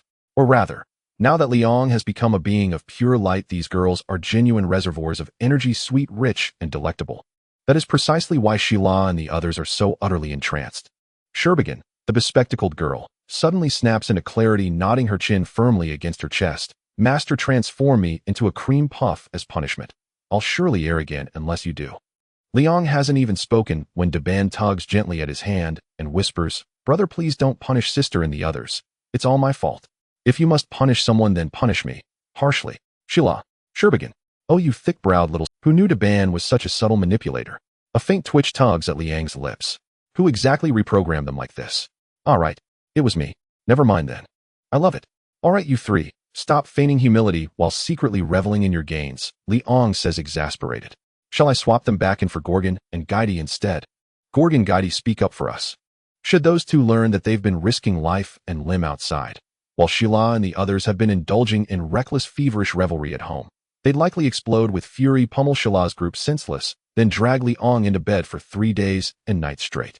Sure enough, at the mere mention of the cream puff sovereigns, elder sister and second sister, Sheila and the others instinctively stick out their rosy pink tongues and fall utterly silent. Absolutely not. Meanwhile, Kirino Makoto, finally descending, arrives just in time. For the first time, he beholds a man of such astonishing pettiness. Humph. Let me see whether you truly possess the power to save this obsolete relic abandoned by time. Yenyi Street is no grand thoroughfare. After 10 o'clock, its sidewalks lie nearly deserted. Only dim street lamps cast lonely pools of light. Each lamp's luminous halo follows closely upon the next, spaced just far enough apart to leave narrow corridors of shadow between them. And they're nestled precisely within one such corridor of darkness, where most vendors would clamor for more light, stands a miraculously unassuming soba noodle stall, illuminated only by its own faint flickering glow. Inside, Abik's pot churns a pitch-black mass, the shadow sorcerer bound to him in symbiosis. The village of old is gone forever. Abik gazes sorrowfully upon the brightly lit Yenyi Street beneath the night sky. The shadow sorcerer murmurs quiet reassurances. Suddenly, a footfall. Instantly, Abik banishes his melancholy, snatching up the lid to seal the steaming broth pot tight. He looks up and sees 4 guests approaching, 1 man and 3 women. Since Sheila and the others now were human form, Abik cannot discern their true natures. As for Liang, his divine system power renders him impenetrable. Unless he chooses otherwise, few can pierce his veil. Guests, would you care for noodles? From a distance, Kirino Makoto watches them enter and murmurs softly, "Let me witness for myself the courage and love you speak of." Liang assures him this is utterly dependable. Courage, he has in abundance. And love, his bears both profound strength and tender warmth. The moment Liang lays eyes upon that familiar bald figure, a chime echoes in his mind. System confirmation data successfully archived. Though he'd braced himself, a wry inner quip still surfaces. Dr. Horikuchi, aren't you meant to be commanding Grandsazers in Earth's defense? His childhood was steeped in Grandsazers. Guest, Abik senses something strange about this visitor, nostalgic perhaps, but he's certain he's never met him before. Snapping back to the present, Liang offers a faint, knowing smile, eyes lingering on the bubbling broth pot, as his lips curl upward. "Boss, does your noodle come with a guarantee of deliciousness?" Sheila and the others remain silent. Already they perceive the truth. This noodle seller is no ordinary man. Hearing Liang's words, Kirino Makoto blinks, utterly bewildered. Wait, is this rescue mission or provocation? Abik freezes, then instinctively retorts, "If these noodles disappoint, I'll charge you nothing. Then serve us each a bowl of your finest." What began as an attempt to unsettle Liang and his companions ignites Abik's competitive pride instead. At last, the stagnant stillness of his existence ripples, just slightly. With swift, practiced motion, Abik scoops 4 portions of noodles into wire strainers and lowers them into the roaring broth. Instantly, the rich aroma of tonkatsu broth fuses with the earthy fragrance of buckwheat noodles, unfolding a scent so vivid it makes the taste buds leap with anticipation. The fragrance floods the cramped stall, barely large enough for a handful of patrons. Sheila and the others exchange startled glances. How intoxicatingly fragrant. "Guests, your noodles are ready. Please enjoy." Confident and poised, Abik sets down 4 steaming bowls of tonkatsu soba before Liang and his companions, awaiting their awestruck praise. He imagines their astonishment, even as Liang lifts his chopsticks. Truth be told, the tonkatsu soba is genuinely superb. But Liang shakes his head with gentle regret. He isn't here to savor. "Boss, you'll need to waive the fee. This dish falls short." Though Sheila and the others don't grasp his intent, they nod along in perfect unison.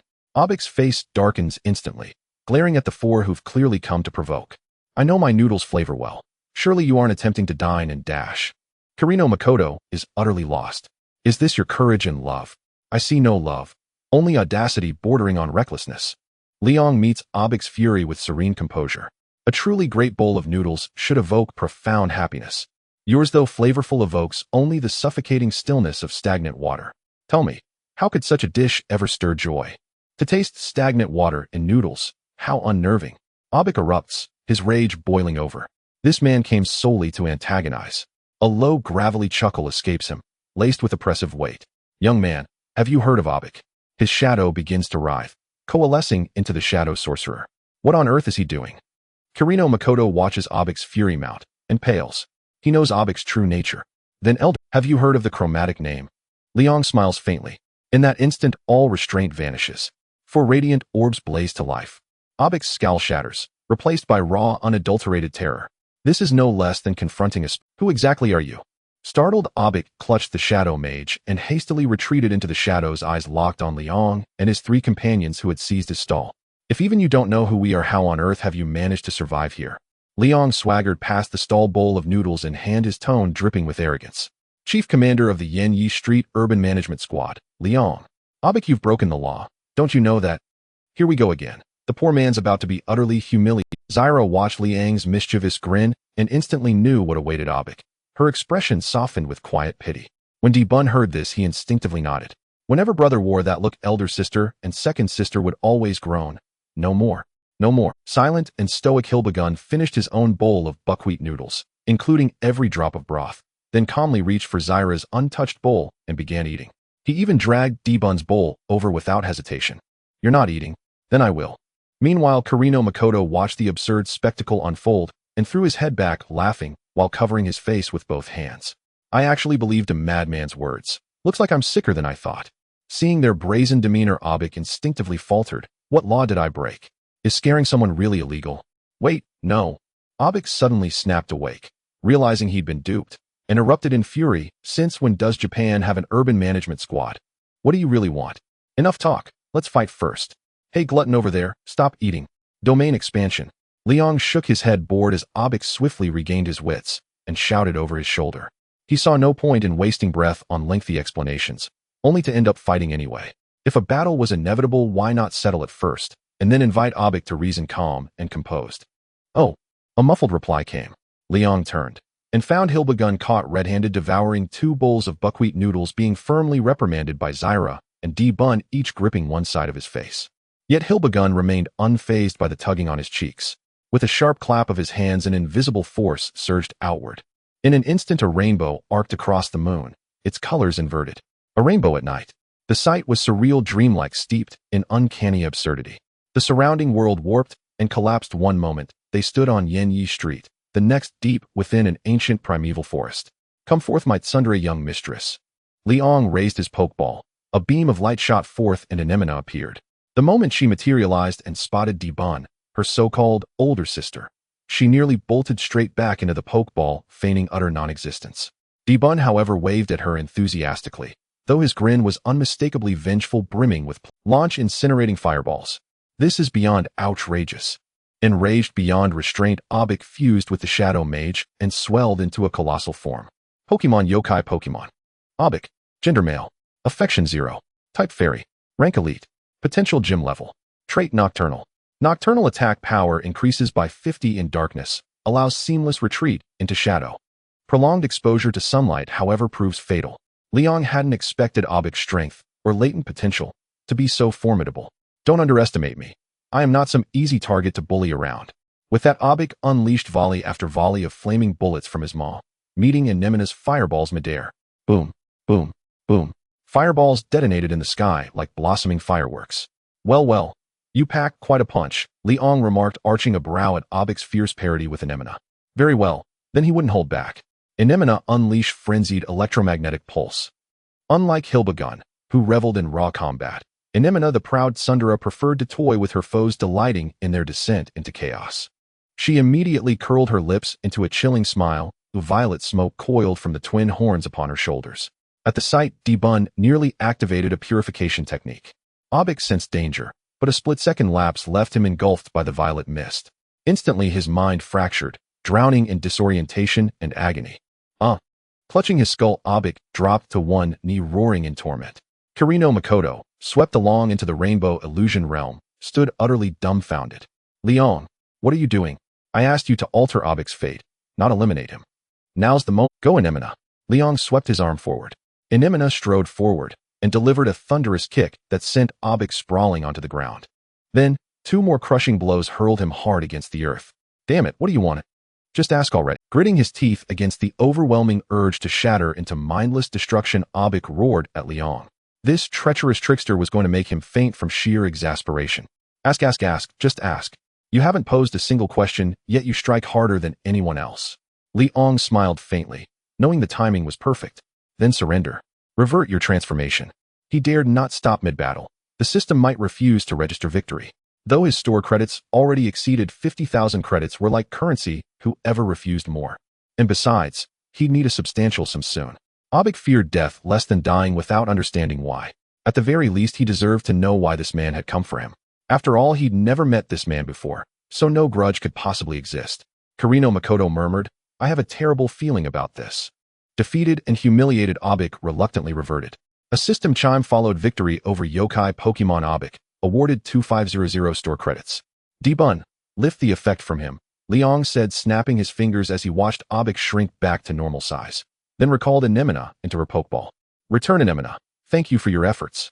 Feeling genuinely needed at last, Anemona's heart warmed. Yet her voice remained defiant, merely a trivial yokai beast. This level of challenge means nothing. Anemona, affection 5. Liang glanced at her current affection score, 70, and smiled softly. It wouldn't be long before even this proud tsundere bowed her head.